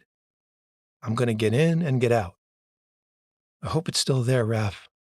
God, I hope nobody found it. It stayed hidden this long. That's a lot of years. Why do you think he put it there, in the open? I'm not sure. If he buried it or hid it in a totally secret place, no one would have ever had a chance of finding it. The doctors were reading his letters. He knew that Catherine, who gave it to him in the first place, would recognize it if she was looking for it, but without the scarab, no one else would know what it was. Only she never made it back there to look for it. Instead, she tried to contact him beyond the grave to ask him where he hid it. Seriously? She used that black mirror, but I don't think she found her husband on the other side. What did she find? The black man in the red robe. I think she woke him up. I think she caused the very thing she wanted to prevent. And now you plan to finish it for her? I need to make it right, Raph. It was clever of my grandpa to hide a shiny red thing in the one place where it wouldn't stand out, where it would blend in with all the other colored glass. But there might be more to it than that. Something happened at the bird bath. Another inmate, a member of the Starry Wisdom Church, evoked something from the water. It set the whole institution into a panic. From what I can tell from the journal, it sounds like Peter banished it with the gem. But I don't know if setting it in the foundation was part of the process or just an afterthought. Lucky thing they didn't break that bird bath up with a sledgehammer and carry it away. Yeah, I like to think there was a protective force at work. That maybe I was meant to find it. A little faith couldn't hurt. Well, I don't have much, but, Raph, I feel like I should be the one to take it out. Who knows if removing it will unleash something. I can't put you up against the risk. He looked at the sky, took her hand, and said, I can't see the things you can. I haven't been exposed, right? That part of my brain isn't turned on, so I'm not vulnerable like you. It's better if I do it. Safer. Besides, you don't have a swanky disguise. She smiled. It felt faint, and must have looked it, too. He squeezed her hand again. Don't worry. In half an hour, we'll have what we need, and you'll be on to telling me all about the next way we get to risk our lives. You do have a plan for that, right? He grinned at her and closed the laptop. I'm afraid I don't, really. I'm still trying to decipher Catherine's notes, but whatever is happening, it's reaching critical mass. And I think if we follow the black trails to where they touch down north of the city, we'll be in the right place to make a difference. Maybe even at the right time. So you'll know it when you see it? Hope so. But the notes don't even sound like she's talking about Boston. More like Egypt or Jerusalem.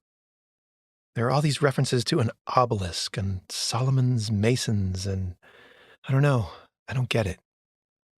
Raphael's eyes widened and his brow furrowed with an epiphany. The Bunker Hill Monument. Holy shit. An obelisk. North of the city. Built by masons. Becca's hand trembled as she removed her camera card from the computer and reinserted the Wi-Fi card. Wait, I thought you were afraid of being tracked, Raphael said. They can't see my photos. Those are on the card. The risk of this machine being traced to you in the next 5 minutes is probably small, and I have to know. I have to check it out and see if something jumps out at me. Something that could help. She selected the cafe's free hotspot, went to Wikipedia, and pulled up the Bunker Hill Monument. Granite obelisk erected between 1827 and 1834 in Charlestown to commemorate the Battle of Bunker Hill. Actually on Breed's Hill, where the misnamed battle took place. There was something in the journal about blood-soaked ground. This has to be it. The first monument at the site was created by King Solomon's Lodge of Masons in 1794. Final monument was based on a design by architect Solomon Willard. Capstone laid on July 23, 1842. Wait a minute. Becca pulled the journal from her bag and flipped to a page she had marked with the fabric bookmark. This is it, Raph. 294 steps to the top. That's what Catherine was speculating about in all these calculations of Hebrew words from the Bible. Her heart sped up as she went on, jabbing a finger at the page. Genesis 1:16 refers to the greater light that God set in the sky, the sun. And the words greater light equal 294. The mason who designed the obelisk was making a reference to the sun, the power of light. And according to her notes, there was a dark faction of Masons in Boston who later formed the Starry Wisdom Church, who intended for the obelisk to be an instrument of dark forces when the stars were right and some gem of power was found. Gem of power? You mean the ruby? The scarab? I don't know. That doesn't seem right. The Fire of Cairo was made to banish darkness. This sounds like they were searching for a stone that was its opposite. An evil stone. Well, let's hope they have more trouble finding their stone than we had finding ours. If they don't already have it. Come on, shut that thing down and let's go. The hike to Alston took most of the afternoon, but they couldn't ride the T with Django. Raphael had brought along a baseball cap for Becca to cover her face. She didn't seem to attract any obvious attention, probably because most eyes tended to linger on his ratty getup. The sky maintained its iron-gray austerity throughout the day, and when they reached the hole in the slouching chain-link fence that hemmed in the asylum, the sun was dissolving in an acid bath of pollution-laced clouds on the western horizon.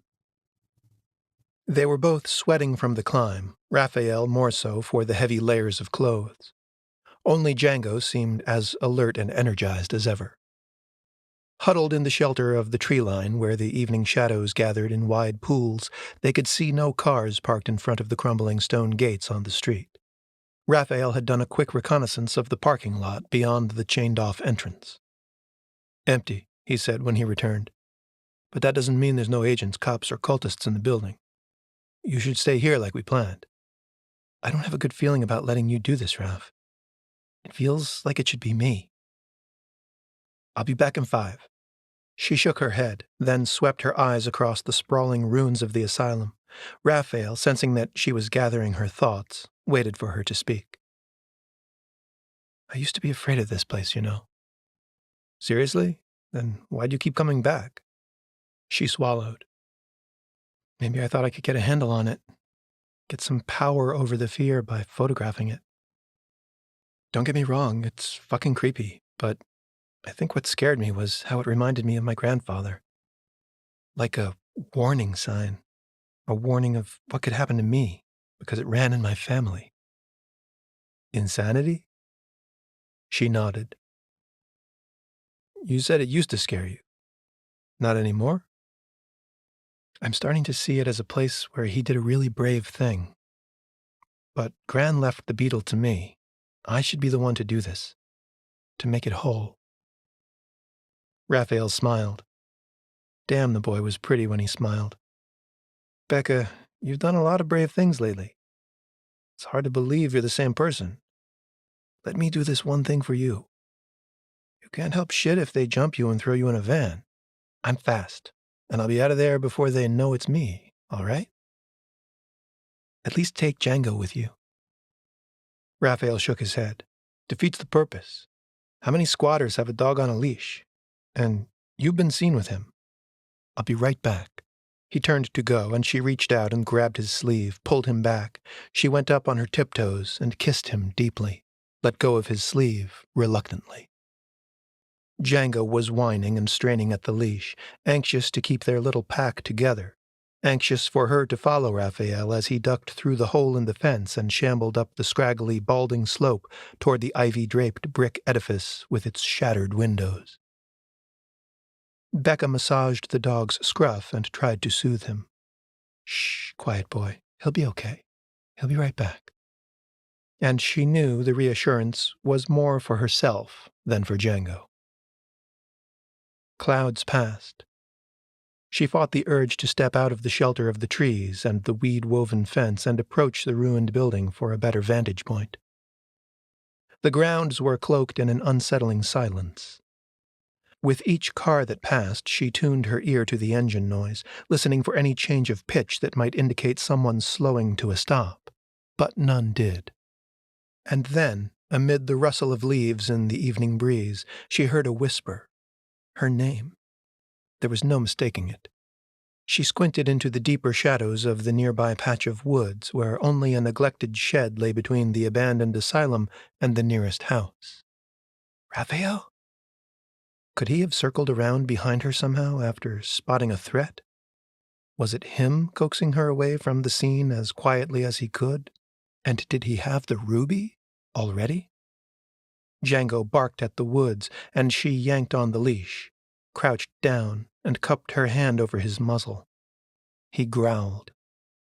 Holding the leash close to the collar, she took 2 slow steps toward the trees, as if stealth would help, as if whoever was there hadn't already spied her and called her by name, as if the tall grass underfoot were a wood plank floor that might creak if she stepped too fast, too hard. The whisper came again. Her name. Just her name. Toneless. And she took another step. She could see a shadow at the corner of the shed, a human silhouette, and a chill passed through her at the sight despite its androgynous anonymity.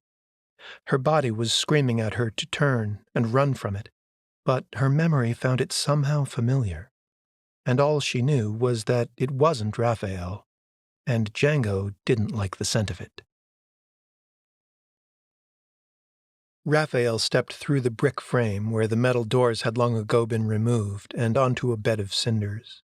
He saw the fallen oak tree still leaning against the building, its crown disappearing through the window it had shattered when it went down, and he remembered taking Becca to the ECT room to show it to her because he knew she would want to photograph it. How many days ago had that been? 12? It felt like months, and it struck him as strange that this place should look so much the same when so much had happened since. He saw the birdbath, too, in the center of the courtyard. The westering sun glanced off of the few unbroken windows, high above, and cast a pallid sheen down on the filmy gray, leaf-strewn rainwater gathered in the basin. He circled around it, scanning the mosaic for the misfit part, silently praying, let it be, let it be, let it be, that the gem was still there, where they had seen it in the photo. He looked up at the windows, but saw no motion in them, no sign of sentries on the rooftop, where for all he knew there could be a helicopter perched beyond his line of sight. Or maybe they were alone here. Maybe Becca could have come with him. And there it was, a small red stone gleaming like a droplet of blood amid the shards of colored glass. He wanted to be her hero, to deliver the jewel, but now that he was here, he hesitated, knowing that once she had it, she wouldn't be able to turn back. Her course would be set, and she would be marching into deeper danger. He almost wished that SPECTRA agents would rappel down from the roof into the courtyard with guns drawn and take the choice away from him. Bring her someplace safe. The past few days had divided his desires for her. He could see how this crazy quest he barely understood was invigorating her, pushing her past her limits, and giving her a purpose he wanted to help her fulfill. But it went against his every instinct to help her keep risking her life. She had asked him once, on a bad day early in their friendship, why he wanted to hang around with someone like her, someone so moody and fucked up, and he had told her that her moods were like the weather. Sure, there were stormy days, but they passed. He didn't hold her nature against her and wasn't a fair-weather friend. Now that she was engaging with life on a scale he'd never seen before, he found her more attractive than ever, but he feared it was too much too soon, and the cost might be too high for her. Raphael knelt and pressed a fingertip against the gem. It appeared to be set in a wad of dried bubble gum that had hardened over a decade ago. "Please let it protect her," he muttered. He tried to dig the stone out of the gum with his fingernails, but they were too short. He took the bowie knife from under his weather-stained trench coat, unsheathed the blade, and gingerly pried at the stone. A high-pitched whine penetrated his consciousness. Still holding the knife, he rose from his haunches and looked around. The surface of the water in the bath was vibrating, as if an electrical current passed through it. He stared into the mucky basin where years of leaves had decayed under years of rains. Something moved in the bottom. The water could be no more than 6 inches, but it seemed to absorb long rays of silver light from the breaking clouds. Too long, as if stretching them down fathoms, miles, leagues. The rays rotated as he watched, hypnotized by their motion. He knew he should pry the stone free and get out of the courtyard, go see if Becca was okay. But that imperative seemed faint and muted by woolly layers in his head, because this water, this silver mirror, was so fascinating, so odd. And now something seemed to be surfacing in it. Raphael squatted, his left hand gripping the basin rim, and with the knife in his right, he pried the gemstone loose and watched it drop to the dirt at his feet. Becca saw the face of the figure beside the shed. She didn't know she'd been holding her breath until she let it rush out. It was Neil. But the sense of safety that came with recognition was quickly diminished when more recent memories clambered in, reminders of betrayal, and her footsteps faltered. Neil, whom she called Uncle, had handed her over to SPECTRA when she'd sent him the photos. If he was here, then agents might be here with him, using him as a lure to draw her over. She took a step backward, shaking her head. She pulled the leash to turn Django around, but Neil was stepping toward her now, emerging from the shadows. He looked haggard. There were blue shadows under his eyes. She supposed she probably looked equally worn, with her nest of unkempt hair and rumpled clothes, but she'd been on the run. Seeing the toll stress had taken on him gave her a sickly tingle of petty satisfaction. She hoped he'd lost sleep over her the past few days. "What are you doing here? Who are you with?" "Becca, we need to talk. You don't have to do this alone." "You're going to help me now? It's a little late for that. I'm sorry they grabbed you. I thought they'd understand that you were just in the right place at the right time to catch these things on film. I thought my vouching for you, I didn't even think I needed to vouch for you. It never crossed my mind that they would lock you up." "How did you find me?" She was still walking backward, pulling on the leash, and Django was reading her body language, her stress, smelling the fear pheromones spicing her sweat, and sensing the tension in her grip on the leash, in her voice. He bared his teeth, and Neil stopped advancing, with his palms turned out, less than 5 feet away. "Some of your pictures were taken here, and it's not like I don't know the significance of the place, the family history. I thought you'd come back." "Why would I come back here? Why would you think that, with everything that's happened since?" "I saw the stone, Becca. In the photo, in the bird bath. That's why you're here, isn't it?" Heat flashed across her face like a slap. Her eyes and nostrils flared, and she whisper-shouted, "Who else knows?" She wheeled around and scanned the tree line, the street, the windows above. "Becca, calm down," he said, his hand hovering parallel to the ground between them. "No, I won't. Answer me. Who's here with you?" He shot a glance at the street. "Someone you know, someone you trust, in that dark red car." Someone I trust like I trusted you? Who? Nina, your therapist. Becca reeled. What the fuck was going on here? An apocalyptic episode of This Is Your Life? Nina? How? How did you even find her? I've never told you my therapist's name. I can explain everything after you get in the car. Not gonna happen. Becca, listen to me. We will keep them from putting you in a cell. We will keep them from injecting you with a drug that will make you blind to what's going on. But you have to trust us. All we want to do is protect you, keep you free to do what you have to do. And what's that, Neil? Just what do you think I have to do? He looked at the ground between them. When his eyes came up to meet hers again, she saw the fear in them. Do you have the stone? Neil, you're freaking me out. How do you even know about it? And no, I don't have it. Wait, I called Nina before I went to Arkham. Is that how that agent found us there? Listen to me, Becca. There are a lot of connections around you.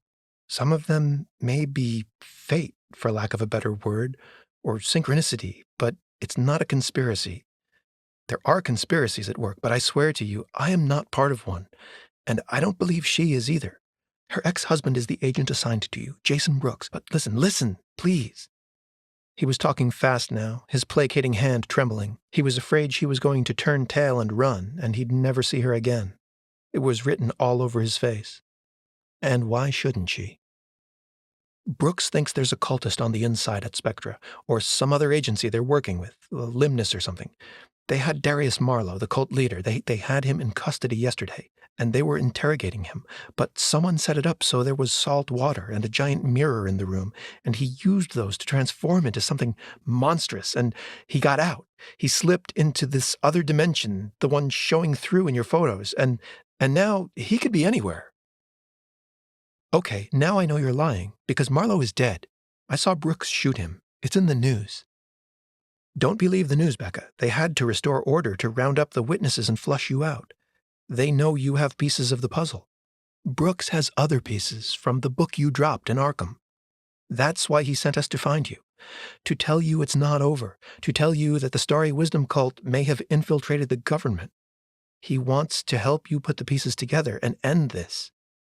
And if you don't have the stone, just get it and let's get out of here. Becca didn't know what to believe.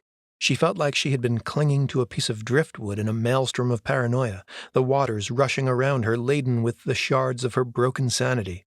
And now, Neil was tossing planks pierced with rusty nails into the whirlpool with her as the wind picked up. She wanted him to go away and let her think, wanted to hide in the shed, shut down and sleep, make it all go away. She no longer wanted the responsibility of knowing that something she had only the barest intuitive grasp on might save the city. Fuck the city, she thought. Fuck the human race. And the Hummer it rode in on. What was she supposed to do, anyway? Kill a horde of sea monsters with a blast of radiation from a nuclear scarab? Wipe out a race of ancient, intelligent, godlike creatures that had walked the earth before mankind and had now come back to reclaim it after he'd failed as a steward? She wasn't sure she could or even should stop it. Who was she really helping? Who could she really trust? And then she heard a layered siren, like a scream and a whistle rising together. But Django had heard it first, and he was off, lunging over the fallen door of the asylum after Raphael before she could tighten her grip on the vanishing leash. She pinned her panicked gaze on Neil's face long enough to see if he had knowledge of this new turn, but he looked as bewildered as she felt. Heart pounding, she turned to run, but he grabbed her by the wrist. Raphael held the ruby in his fist. It was such a small thing, but it seemed to hum with power, charging the air around him and making his body buzz from his dreadlocks to his toenails. Something was uncoiling in the impossible depths of the basin, surfacing. His consciousness was also surfacing at the prompting of the dog by his side, nudging him, whimpering. A human hand splashed out of the water and grabbed his wrist, jerking him toward the bath. He had time to think that the concrete bowl was too shallow, the pedestal too narrow to hold a man. Then the jujitsu he'd learned as a child kicked in, and he pressed the thumb of his left hand into the webbing between thumb and forefinger of the dripping gray hand and twisted his wrist out of its grip while squeezing the pressure point. The fingers unclenched, but before he could step back, a bouquet of tentacles lashed out of the water with astonishing speed and twined around the back of his head, wrenching him forward. He felt his ribs crack as his chest slammed into the concrete, and then his head was submerged, screaming bubbles, inhaling foul water, drowning. He could dimly hear the frantic barking of the dog, then felt its teeth pulling at the leg of his jeans, ripping the fabric, and pulling him back in a tug-of-war against the muscular grip of the tentacles. But Django wasn't strong enough, was losing, and Raphael's eyes were locked on the chittering beak of a beast that could not exist, and the dimming of his consciousness, as his brain cells were starved of oxygen, was a mercy. But the searing in his lungs as capillaries burst was an anguish beyond any pain he had ever known. The dog let go of his leg, and his face lurched toward that horrid orifice where a black tongue rolled and uncoiled into his own mouth, filling him with rot and revulsion, making him bite down and push away from the birdbath with his left hand. In his right, he still gripped the stone, determined to the last not to drop it. And then he felt the paws on his back, Django climbing and launching over him. The tentacles released him and thrashed like dying snakes in the dog's jaws. Black blood in the water. Black novas blooming in his head, like what Becca said she saw in the sky. Sweet Becca, whom he would die for. And he was doing it, right now. Becca struggled to break free of Neil's grip, anger rising and flushing her face. "Let me go!" To her surprise, he did, and she stumbled and fell on her ass on the grassy slope. She scrambled to her feet and started to run toward the courtyard, but the sounds rising around her came into focus and slowed her step. The rising whistle and scream had ceased or been masked by Django's frantic barking, the drone of a helicopter, and tires screeching as cars she couldn't see raced to the front gate. Neil was yelling at her to come back, to get in the car, or they'd catch her, and he was right. Damn him, he was right. But she had to help Raph, had to see if he was hurt, had to know if he was okay. "Get in the car, Becca, or you can't help anyone." She wanted to run to the courtyard. Every instinct in her was screaming for her to do it, but she knew he was right. They'd grab her before she got there and throw her into a car or a helicopter, and that would be the end of it. They'd take the journal and the scarab and the stone, she said. They'll take the stone. "It's too late. Get in the car. Maybe Brooks can get it from SPECTRA, but you have to come now. I can't be seen here, Becca, and neither can Nina." She saw real desperation in his eyes, enough to make her finally believe him. He was here to keep her free, to make up for his mistake. But Raphael and Django. She took a step toward the car and felt like a coward, felt like she was abandoning the first person she'd ever loved who hadn't abandoned her.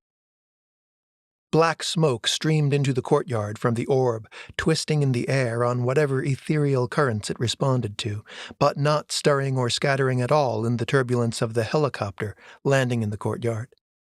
Who had sent SPECTRA here if not Brooks? Who else could monitor the sky? Were they still using witnesses for it, or had all of those people been cured? She couldn't leave Raph, but she couldn't spend the Equinox in a cell either. What good was the little bit of hard-won knowledge and power she possessed if she was locked away by a cult-infiltrated covert agency? Neil was already climbing into the front passenger seat. Nina's sharp eyes stared out of the driver's side mirror. As soon as he closed his door, they would be gone. Becca ran down the hill, pulled the rear door open, and threw herself onto the leather bench seat. The car started to move before she could get a grip on the door handle to close it, her army bag still dangling in the gap.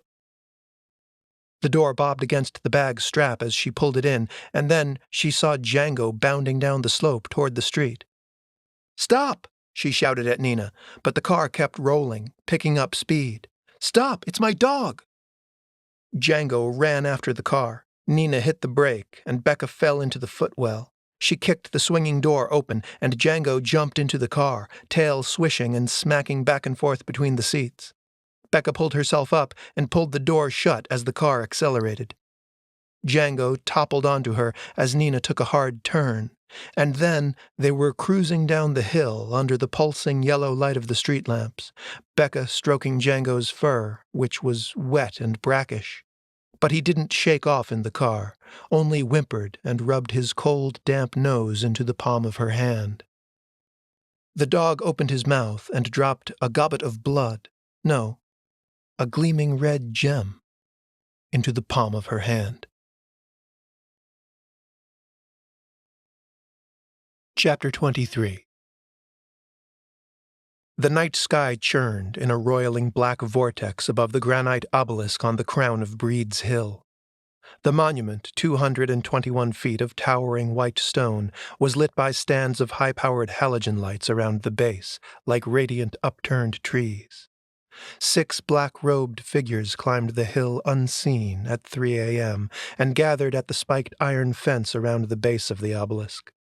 The trees bordering the hill were mostly barren, their leaves scattered on ground which had 2.5 centuries ago absorbed the blood of the fallen at the Battle of Bunker Hill. A mound of overturned dirt marked a spot not far from the top of the hill, where the earth had been broken with a small spade, now cast aside on the grass, clods of dirt still clinging to the blade.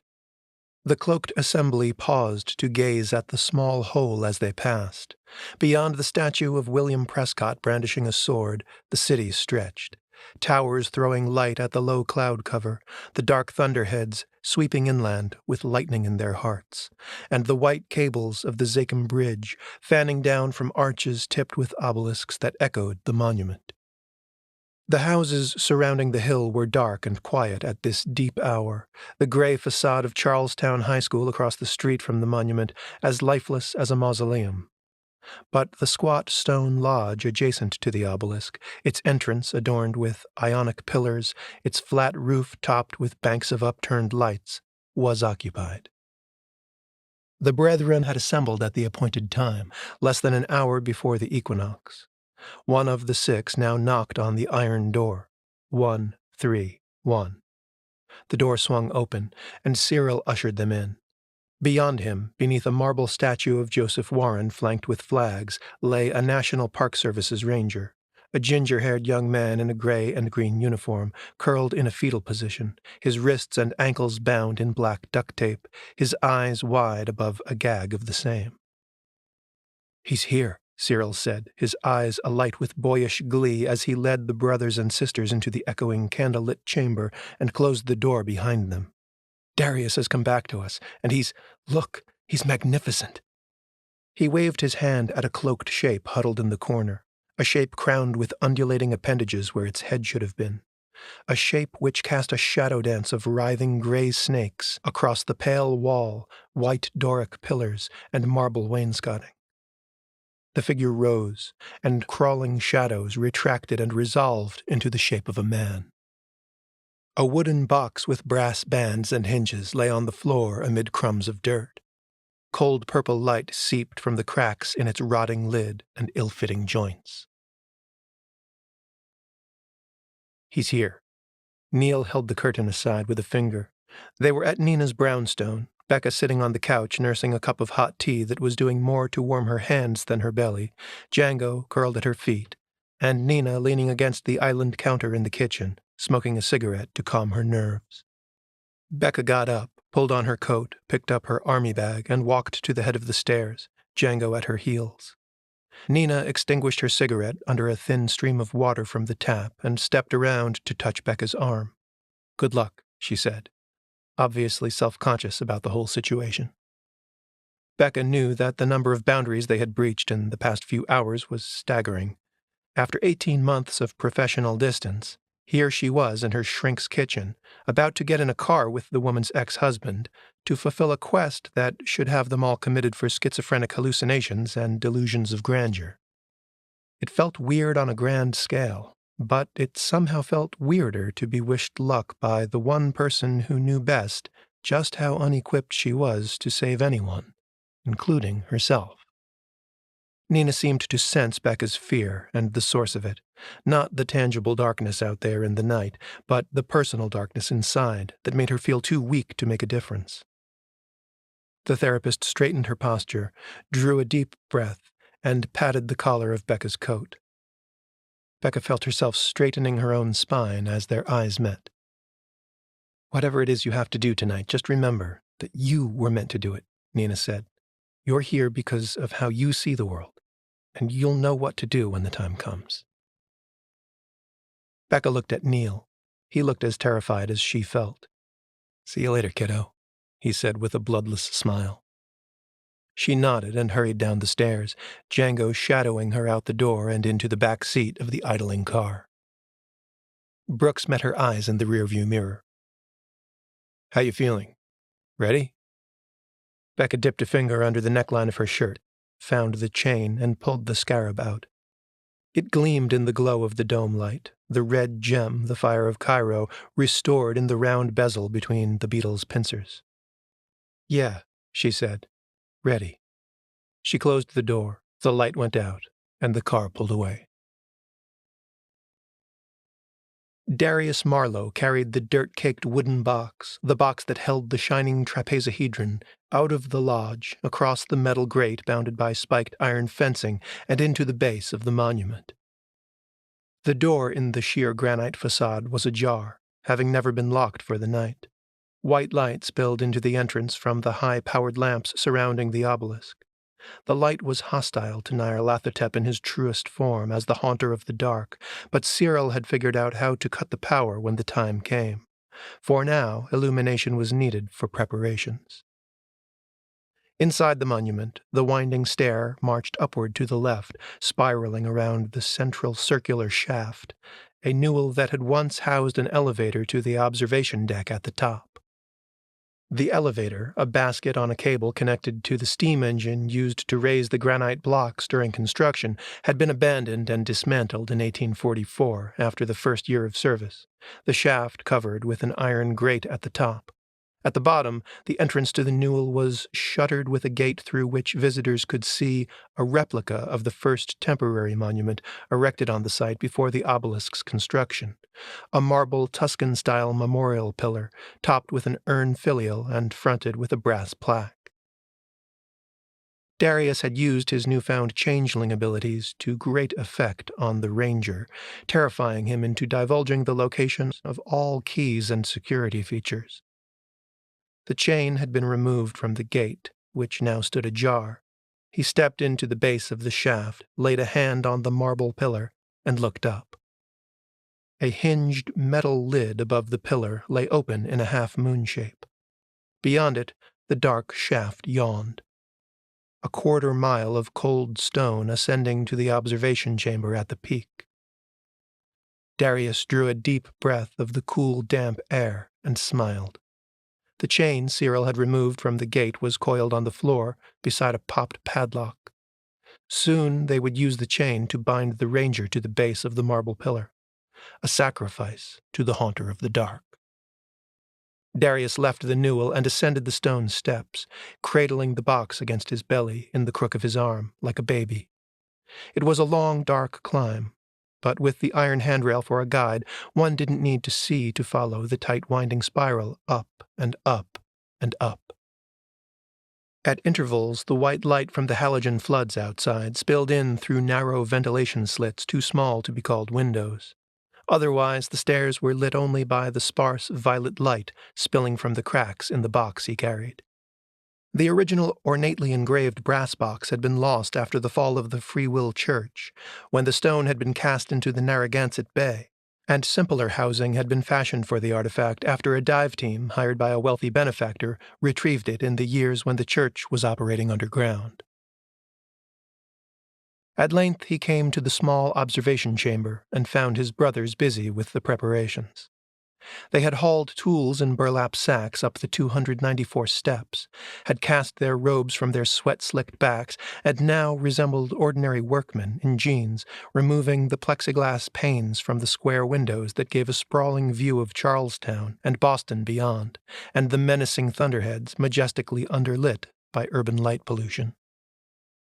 Two of the brothers stacked the plexiglass against the wall, while another pair removed segments of elaborately engraved brass poles from a bag and set about screwing them together.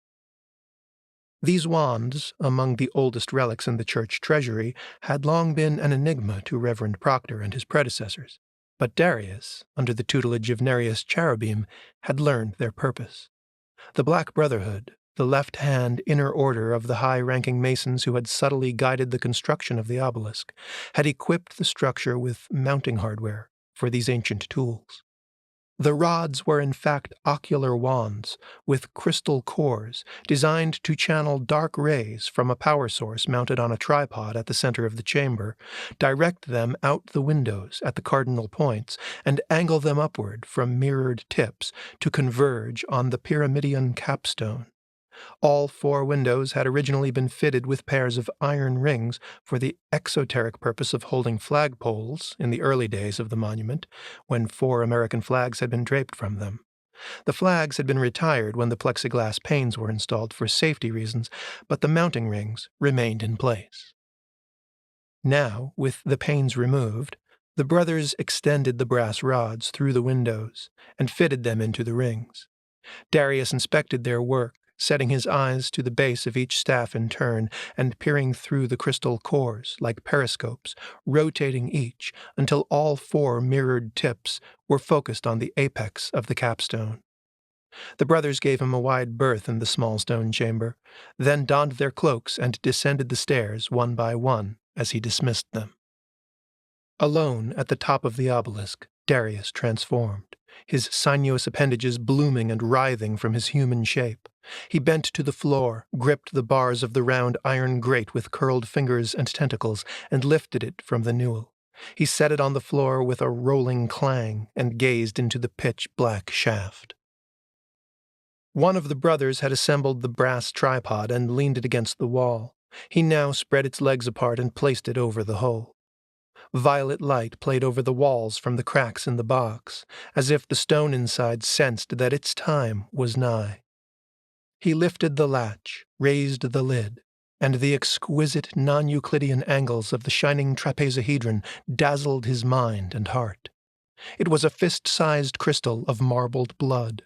It was all sin and song. It was his own heart in mineral form, and the heart of his dark and terrible god. He took it in his trembling fingers and set it atop the tripod.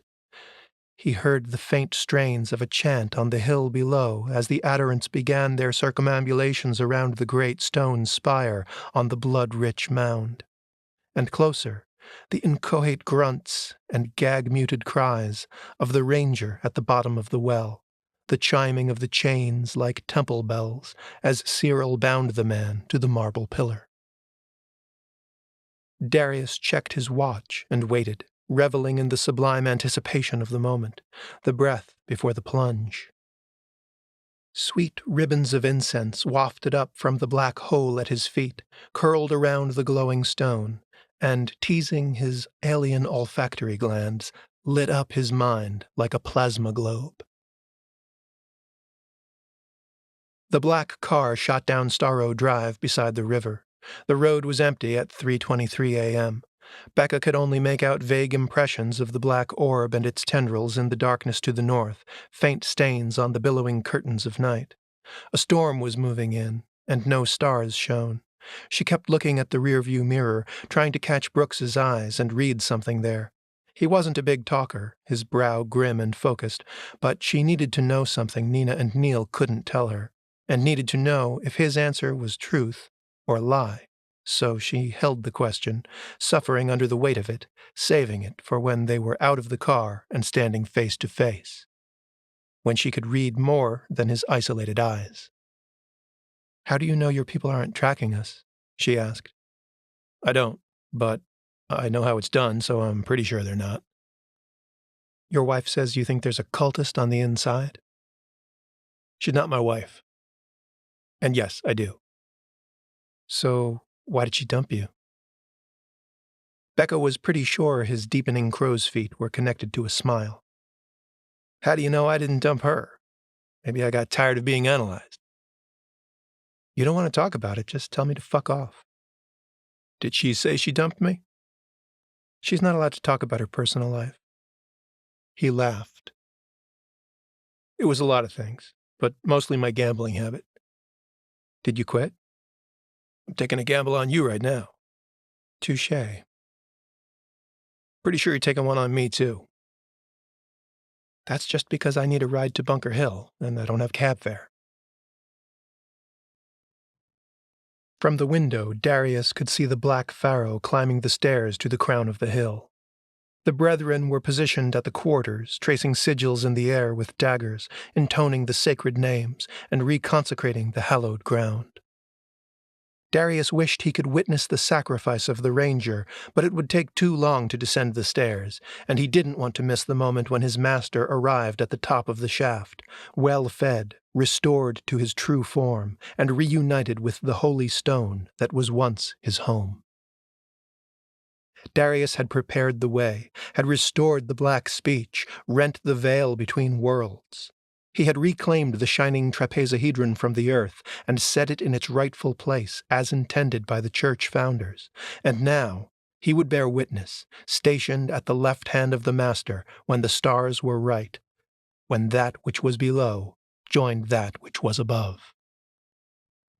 The floodlights went out. Cyril had cut the breakers to make the obelisk safe for Cherubim in his form as the haunter of the dark. Darius took a cautious step toward the gaping hole, dragging his shoe to avoid stepping into the void. Dropping to one knee, he pressed his hands against the cold stone floor and tilted his head to the open shaft. There was a charged silence as the ranger chained in the bottom of the well beheld the coming of Nyarlathotep. Then the screaming and rattling resumed with fresh intensity, rising through a series of crescendos and peaking when the gag was shredded along with the face it bound, and the chasm echoed with the wet slap of meat and blood and alien anatomy, followed mere heartbeats later by the slither and scurry of myriad appendages, feelers, and folded wings climbing the stone shaft. Brooks parked on Monument Square. The dashboard clock read 3:40. No sooner had they climbed out of the car than the floodlights on the monument went dark. Brooks had a flashlight at the ready in one hand and the mortiferum indicium in the other. He put the barrel of the flashlight in his mouth and flipped to a page marked by a post-it strip. "Here," he said, jabbing a finger at the page as if it wasn't a rare grimoire but a phone book and he wanted Becca to memorize the number of the power he needed her to dial on her scarab. "A guy I trust told me this is the mantra you need to activate the beetle." "A guy you trust?" "I trust his knowledge anyway. Can you pronounce it? Memorize it?" She silently read the line beside his finger and nodded, unable to speak, her breath caught in her throat. He closed the book with a snap and tossed it onto the car seat, shut the door, and locked it. Django was already padding across the street when she seized Brooks's arm and turned him around, forcing him to look her in the eye. He was taller, but she was close, and the light from a colonial-style street lamp was still shining in the absence of the monument floods. It was enough to lend his face a thin, parchment-tinted glow. "Tell me what happened to Raphael at the asylum. Is he okay? Do they have him in custody?" The hesitation was all she needed to confirm her worst fears. He might have lied to her easily in the car's mirror, but face to face, she could see the conflict fluttering through his jaw and brow. He was sizing her up, deciding which would make her more able to act here and now, the truth or a lie. She knew then that he favored games of chance, wasn't a card player. The calculation only delayed him for a half-second, but by the time he opened his mouth to answer the question, he had seen the change wash over her face, the welling up and caving in, and he knew that she knew the truth, and all that was left was to try to salvage her, or take the scarab and go on without her. "Rebecca," he said gently, and laid a hand on her forearm.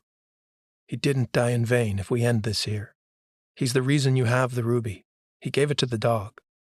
No, no, no, please. He pointed up the hill at the dark spire. Whoever, whatever, is up there is responsible for Raphael's death. Oh God, it's my fault. I sent him there. Oh, fuck. Oh, Jesus, fuck. She was buckled over, her wrists pressed against her stomach, her hair draped over her face, when it started to rain. Something was pressing against her folded arms, something hard and leathery, burrowing between her arms and belly. Brooks was giving it to her, trying to make her take it. She looked down through the curtain of hair and saw a leather-sheathed Bowie knife. Raphael's knife, that he had used to pry the stone from the birdbath. Take it, he said. Becca curled her fingers around the handle and was surprised to find that it gave her strength.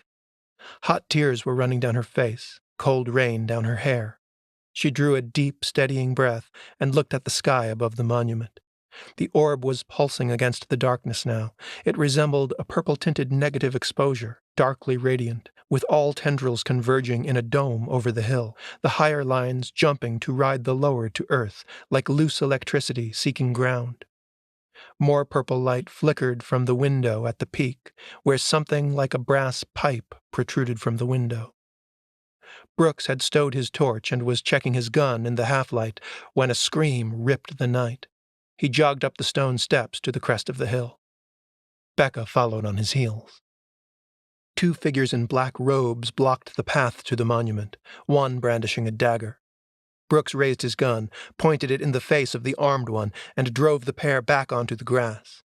Django appeared at the edge of the path, his hackles raised, a low growl issuing from his chest. The coward dropped the dagger and raised his hands, and Becca took the opportunity to run for the ramp that led through the short iron fence into the monument. She knew Brooks wouldn't fire unless he absolutely had to, wouldn't want to telegraph their arrival, but she also knew the cultists wouldn't be cowed for long. They had strength of numbers. She needed to make every second that he could hold them off count. The gate hung ajar, and reaching the end of the ramp, she stepped into the darkness of the vestibule. She smelled iron and incense, and knew that the iron wasn't from all that metalwork, but from the blood she could feel sticking to the soles of her boots. There was a horrible sound of something crawling, slither shuffling high above, in the core of the great structure. She felt blindly in the dark until her hand found a railing, her foot a step.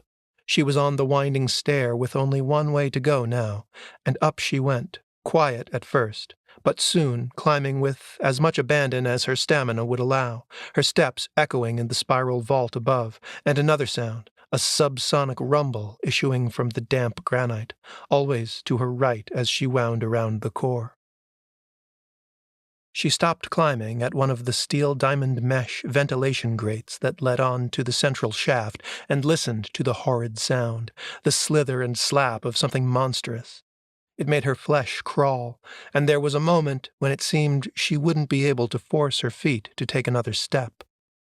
On the street outside, she had broken down in front of Brooks, after keeping up a tough act since their initial encounter in the interrogation room. Now she was alone in the dark, with no one to back her up, not even Django. "What I came here pretending to be, I am becoming," she whispered. On she climbed. At intervals she passed slots in the outer wall through which the cold wind rushed into the stairway.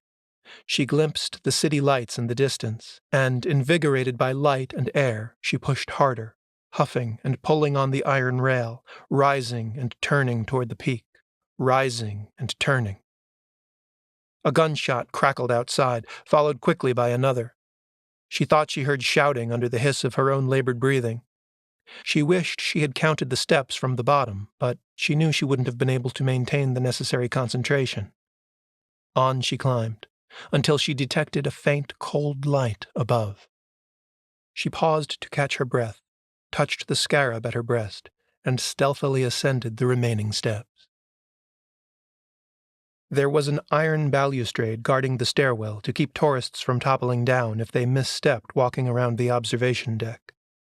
Becca crouched low when she reached it, clutching Raphael's knife in her right hand, the sheath discarded on the step below her. Waves of violet radiance, energized like laser light, ebbed and flowed across the walls and ceiling. A tall figure stood near the top of the stairs, gazing in awe at something in the center of the room. Perched on the stairs, with a hand touching the floor, she crept forward and peered around the metal plate. A creature lay sprawled on the lip of the pit, streamers of disintegrating matter issuing from its leathery wings, twitching tentacles, and three-lobed burning eye, and pouring up into a red-black stone mounted on a tripod over the void. Whatever it was transforming into energy and flowing into the faceted crystal, which in turn emanated beams of purple light to the 4 compass points, where they were channeled through the brass rods mounted in the windows. Becca was almost at the man's feet, and her eyes followed the cut of his robe up to his face, painted in rapture and ambient radiation. Darius Marlowe. Was he Raphael's killer? She didn't know.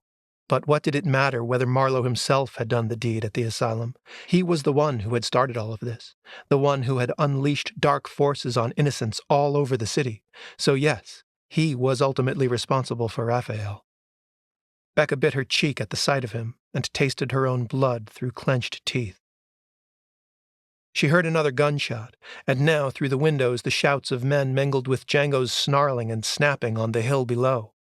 At the sound of the gunshot, Darius spun around to face the stairs, but before he could see her, Becca launched off the top step and drove her shoulder into his gut, slamming him into the curved granite wall. His face blurred on impact, tentacles blossoming, mouth mutating, involuntarily flickering in and out of the terrestrial dimension. She brought the Bowie knife up in an arc, the blade jutting out the bottom of her closed fist, lopped one tentacle off and scored a deep groove across another. They were gone again, and Darius was howling, raising his hands to grasp at the air in front of him. He brought his knee up and kicked her away. For a dizzying moment she teetered on the brink of the void, then regained her balance. She lunged forward, stabbing at him, and he rolled away from the blade, fumbling in his robe for his own weapon. Becca kicked the tripod and watched the brass legs clatter down the shaft, but the dark crystal didn't go with it. Instead, it hovered above the chasm, suspended by the beams it cast through the rods in the windows. Darius had drawn his dagger, a long, curved obsidian blade etched with runes. He took a deep breath and, on the outflow, morphed fully into his nightside form, the tentacles sprouting again, one of them gushing black fluid, the fingers gripping the dagger hilts springing yellow talons. Then, relishing the hunt and seeming to drink in the hot waves of primal fear she radiated as her last vestiges of sanity crumbled, he stalked her around the circle. The knife fell from Becca's trembling hand. Tentacles sprang from the creature's shoulders. In an instant, 2 had coiled around Becca's legs, wrenching her up into the air, swinging her around and dangling her over the black hole beside the hovering stone. She forced her gaze from its dark radiance, following one of the beams through a window to the sky beyond. She sensed some seismic shift in the colossal clouds that had gathered around the monument, could imagine how the violet light reflected upward from the tips of the rods was feeding the black sun at the heart of the vortex, the tumorous portal between worlds dilating like an eye, and she felt every inch of the white obelisk bathing in the negative photons raining down from that malevolent pole star. The scarab dangled in her hair from the chain around her neck. The chain slipped, almost caught in her lips, then grazed her nose and fell away. She watched in horror as the talisman vanished down the tunnel, a glint of gold like a falling star consumed by shadow. Without thinking, she moaned the syllables that were already on her lips, calling after the talisman down the echoing shaft. Yehi Eor! For a terrifying brief eternity, nothing happened. Then, a red flame shone, a burning coal in the well below her. The blood had rushed to her head, and she was imagining how it would burst like a paint balloon when the Marlowe creature dropped her all 200 feet. But then, the beetle buzzed past her in a red-gold flash, mechanical wings fluttering, the fire of Cairo blazing in its pincers, blinding the creature, sending it flailing backward and pulling her up out of the hole. The tentacles uncoiled and dissolved in the corrosive light, and free of them, Becca fell, caught the edge of the well with her fingers. The scarab hovered in the air at the center of the room, shedding its dazzling light, filling the chamber with a blinding white Arctic noon. The other gem, the dirty thing with the dark light, the inverse light of an alien hell, was blasted to shards, blown through the windows. In the aftershock of the white flare, the rays from the scarab blazed red gold, streamed to the four quarters through the brass rods in the windows, reflected up at the apex of the obelisk, and pierced the nucleus of Azathoth, the writhing black orb at the heart of the whirling cloud. Dangling from the lip of the chasm, Becca shed a tear at the brightness and beauty of it. Gunshots compressed the air in the chamber, and she almost let go.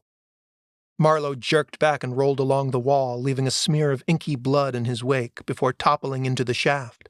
The body, which had resolved back into wiry human form, bumped against Becca on the way down. She let out a cry as she swung to the side, shifting her weight as best she could without letting go.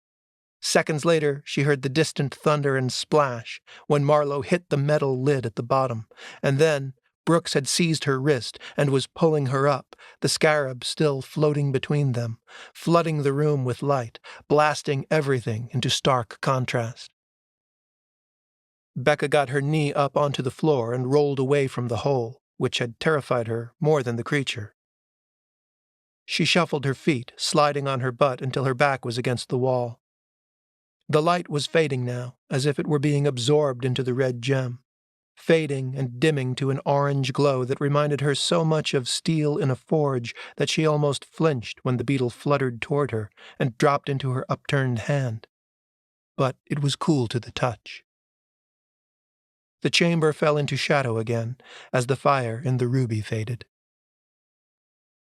Brooks slid down the wall to sit beside her in the dark at the top of the white stone spire as the first faint suggestion of a sunrise touched the sky on the morning of September 23rd. Chapter 24. What had begun for Becca Philips with a burial ended with a scattering of ashes. In the days following the events at the monument, she returned to her warehouse loft and spent most of her time napping with Django in bed or on the futon. SPECTRA had returned her computer equipment, but she had no desire to look at photos. It was weeks before she had any inclination to pick up a camera. She had sat for a short debriefing at Government Center on September 23rd. Short because Brooks made them stop and release her when it became obvious to him that the questions were causing her too much anxiety. She was sleep-deprived and hungry and didn't understand what had happened to her, he argued. To her surprise and relief, they listened to him. She caught a look in his eyes that told her he was equally surprised. Hero, he kept calling her, and they either believed him or had reason to fear publicity problems because as they put her in a cab they told her she would have to come back in a few days for another interview, but that call never came. When she finally picked up her camera again, it was to revisit the abandoned buildings and out-of-service train tunnels that Raphael had emblazoned with his graffiti art. He had never found a conventional niche at the museum school, and these crumbling, moldy walls had remained the canvas he was most comfortable with. Becca felt it was her duty to preserve them in her own way. She didn't bring the IR-modified Nikon, but rather a normal digital SLR to capture his work in all of its shocking color. It turned out to be a bigger job than she first anticipated because she felt compelled to shoot each mural from multiple angles, with close-ups and panoramic shots, and in as many different states of light as she could manage. Most of the buildings had sections of collapsed roofing where sunlight or moonlight could find a way through. She also took to carrying high-powered portable lighting, fitting Django with a set of saddlebags to help ease the burden of gear. The two of them would sit in dank places, eating a picnic lunch and waiting for clouds to shift.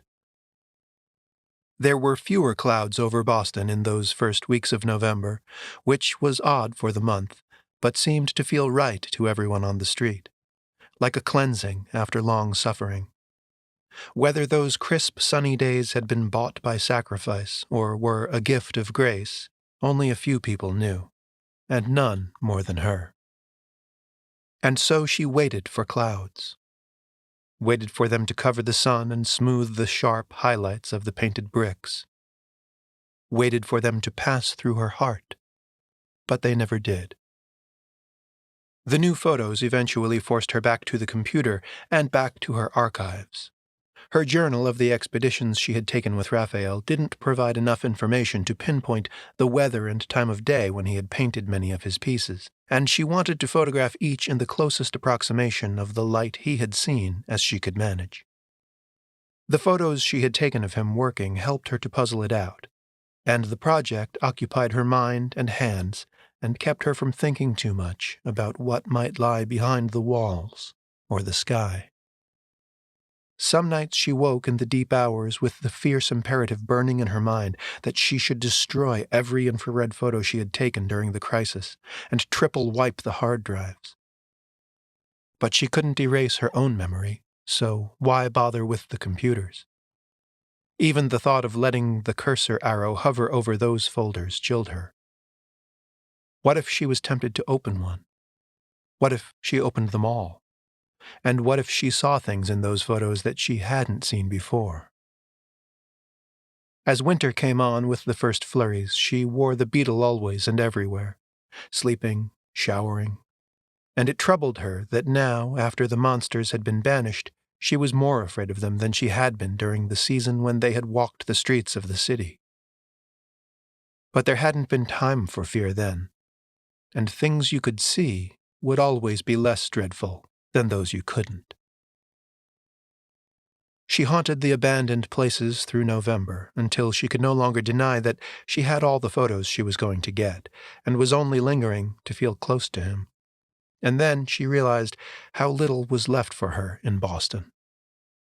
The prospect of trying to hold her sanity together long enough to finish her degree while her peers, people who listened to emo and hadn't lived through hell on earth, critiqued her work. There wasn't enough Klonopin in the world to get her through that.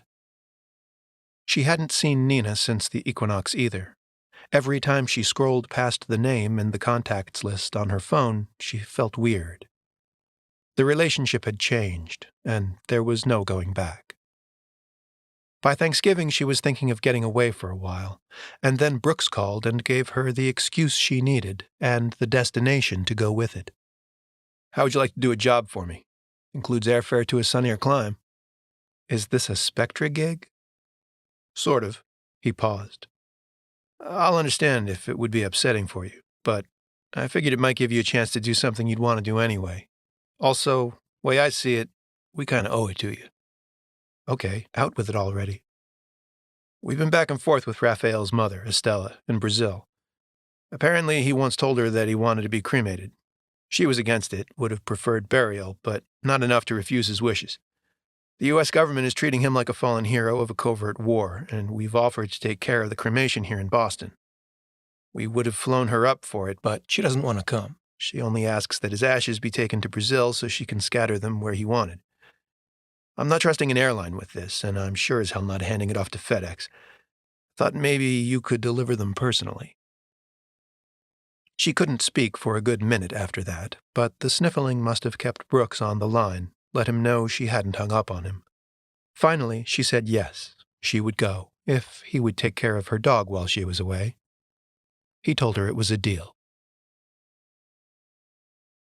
Becca didn't know how to talk to Raphael's mother on the phone.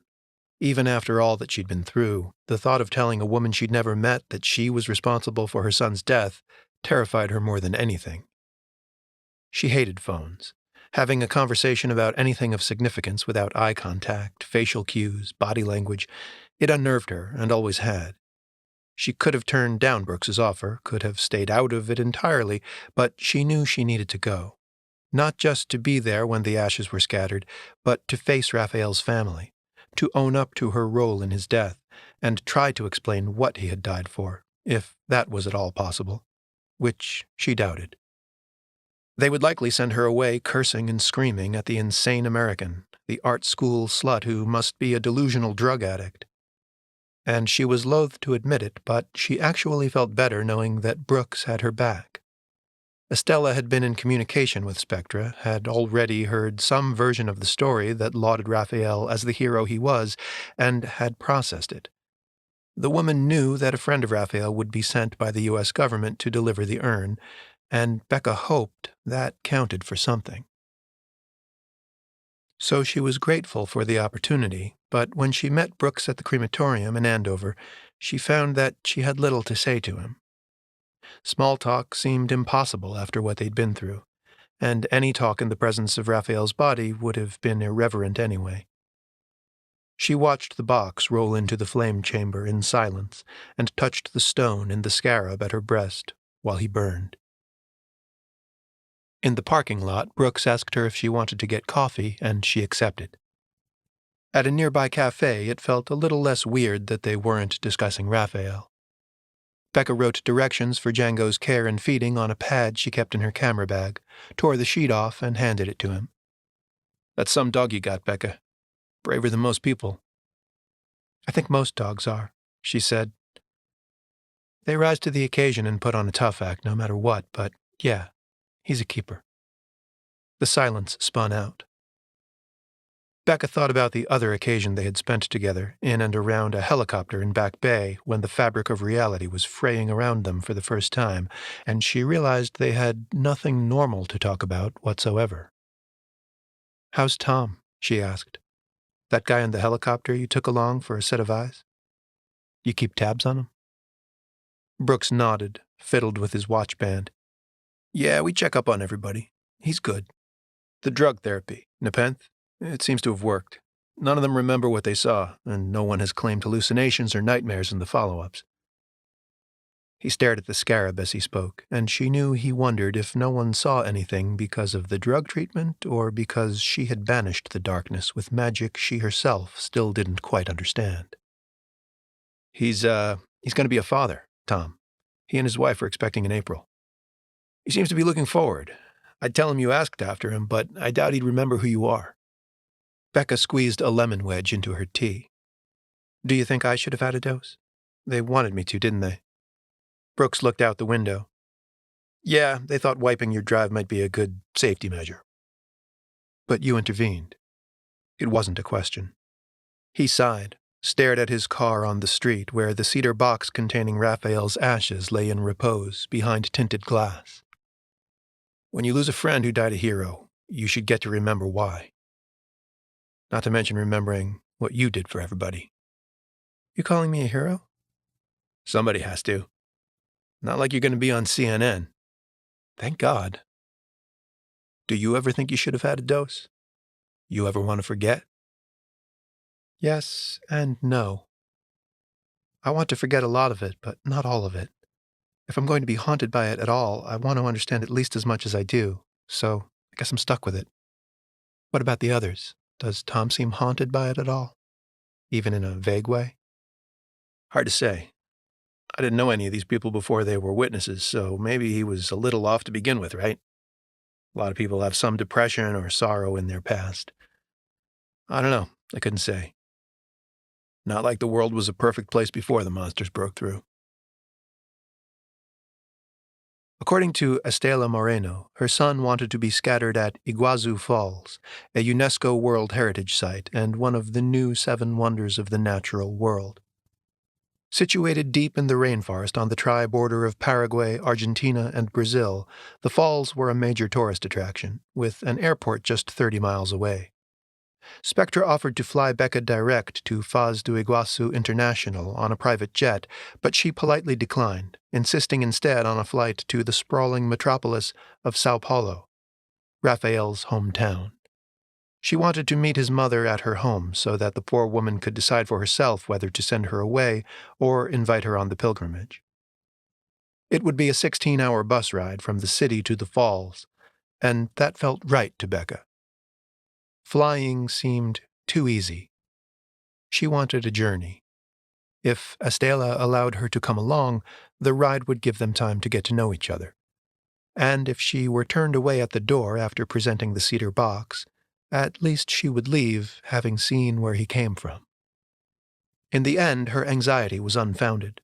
One look in the woman's eyes, Raphael's eyes, told her that she was a welcome guest, and a wish that she had secretly held close was granted in the days that followed, when Raphael's older brother, Diego, took her on a tour of his earliest paintings, hidden in alleys and behind the buildings of the dirty city. Becca photographed them all. Sao Paulo was much bigger than Boston, but the paintings made her feel strangely at home. The Frias de Oliveira Bridge reminded her of the Zachem in Boston, and the whole trip started to feel like a dream, as if her waking life, her familiar environs, had subtly shifted into a parallel world, in which some things were the same, and some things were alien, and even those that were the same were somehow alien. And then the appointed day came when it was time to take the bus to the jungle.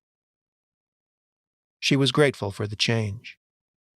She had tried to talk to Estela about Raphael's death, but the language barrier made it difficult, and the woman seemed to need little in the way of explanation. She had understood the word hero, and that seemed to be enough. On the third day, while they ate lunch together in the kitchen, she asked Becca, "You love him, meu menino? He love you?" "Yes," Becca replied, and that had been enough. Estela took her hand and squeezed it, and they shared the tears. "We go together," Estela said. "You, me, and Diego, we go Iguazu together." "Thank you. Obrigado." On January 28th, snow was falling on Boston, but at Iguazu Falls, summer was just beginning. Becca Philips stood at the edge of a wooden platform overlooking Devil's Throat, a semicircle of terraced waterfalls, and the sound of crashing water was a white noise to wash away all other echoes from her mind. Thousands of butterflies, red and black, yellow and blue, dressed in endless variations of markings, hovered around her in the mist, alighted on the railings, and fluttered amid the ash when Estela poured it out into the chasm. For a moment, Becca couldn't tell the difference between ash and mist as he fell. She resisted the urge to take her camera from her bag. It was too easy to make life smaller by placing a lens between its vastness and her eye. In this moment, she wanted no distance. Wanted memories, not photos. She breathed the ionized air deep into her lungs. Looking up and down the towers of thundering water, she knew she had never felt so small in the face of the power of nature. Not even in that red September she would never forget. The sun flared off the stone that hung from her neck, and Diego leaned in close to be heard over the roar of the falls, and he recited the legend of their origin into her ear. "They say the river was the domain of a great serpent god named Umboy, and the local tribes would gather once each year to appease him by sacrificing a maiden to the waters. But one year the chieftain's daughter, Naipi, was chosen, and a boy named Taroba, who loved her, was heart-stricken and tried to persuade them to let her go. But even the chief would not defy the fearsome serpent, and they said it must be done. So the night before the sacrifice, Taroba freed her and spirited her away in a canoe. But Umboy was enraged, and pursuing the lovers, he raised his giant body high into the sky and crashed into the riverbed, cleaving the earth and creating the falls. The Guarani say that Taroba became a palm tree standing on these cliffs above the falls, and Naipi became a rock below the gulf. And there they remain, separated forever, while Umboy watches them from a cave.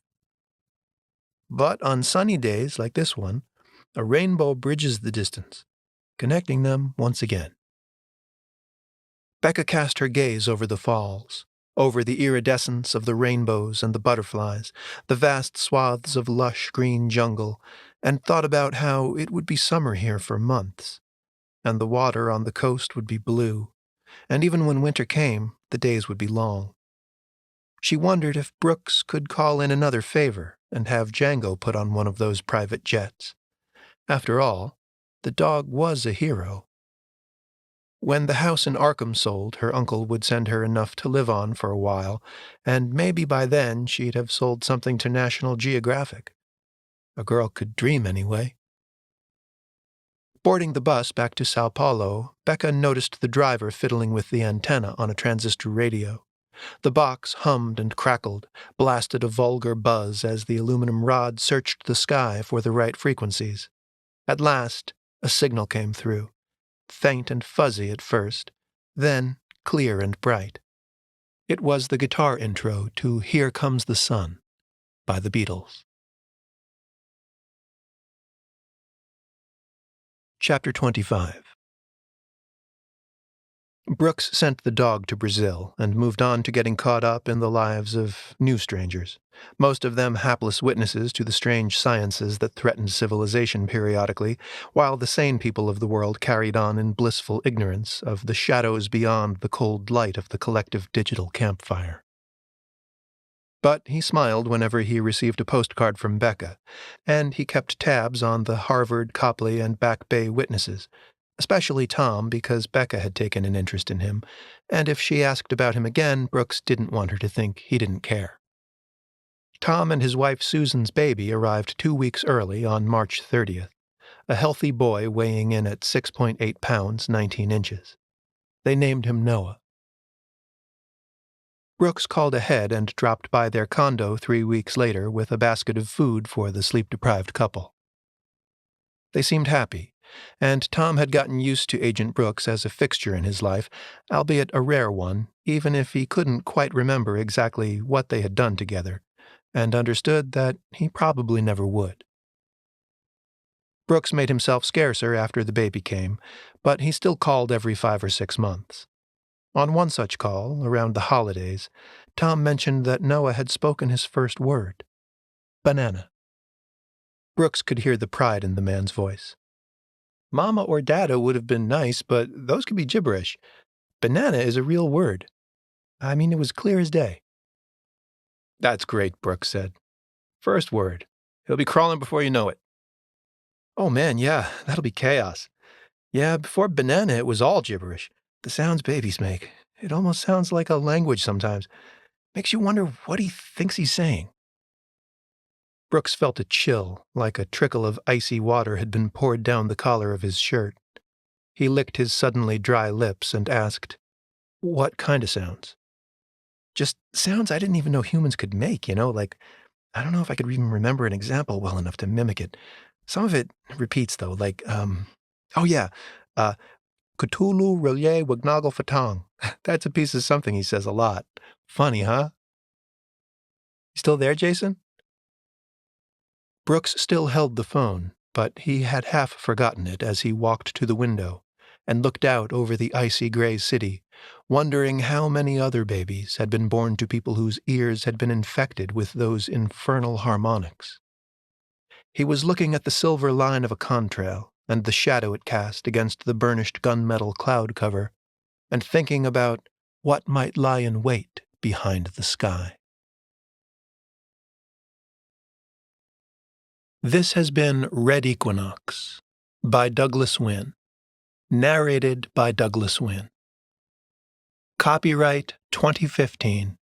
Production copyright 2025, Douglas Wynne.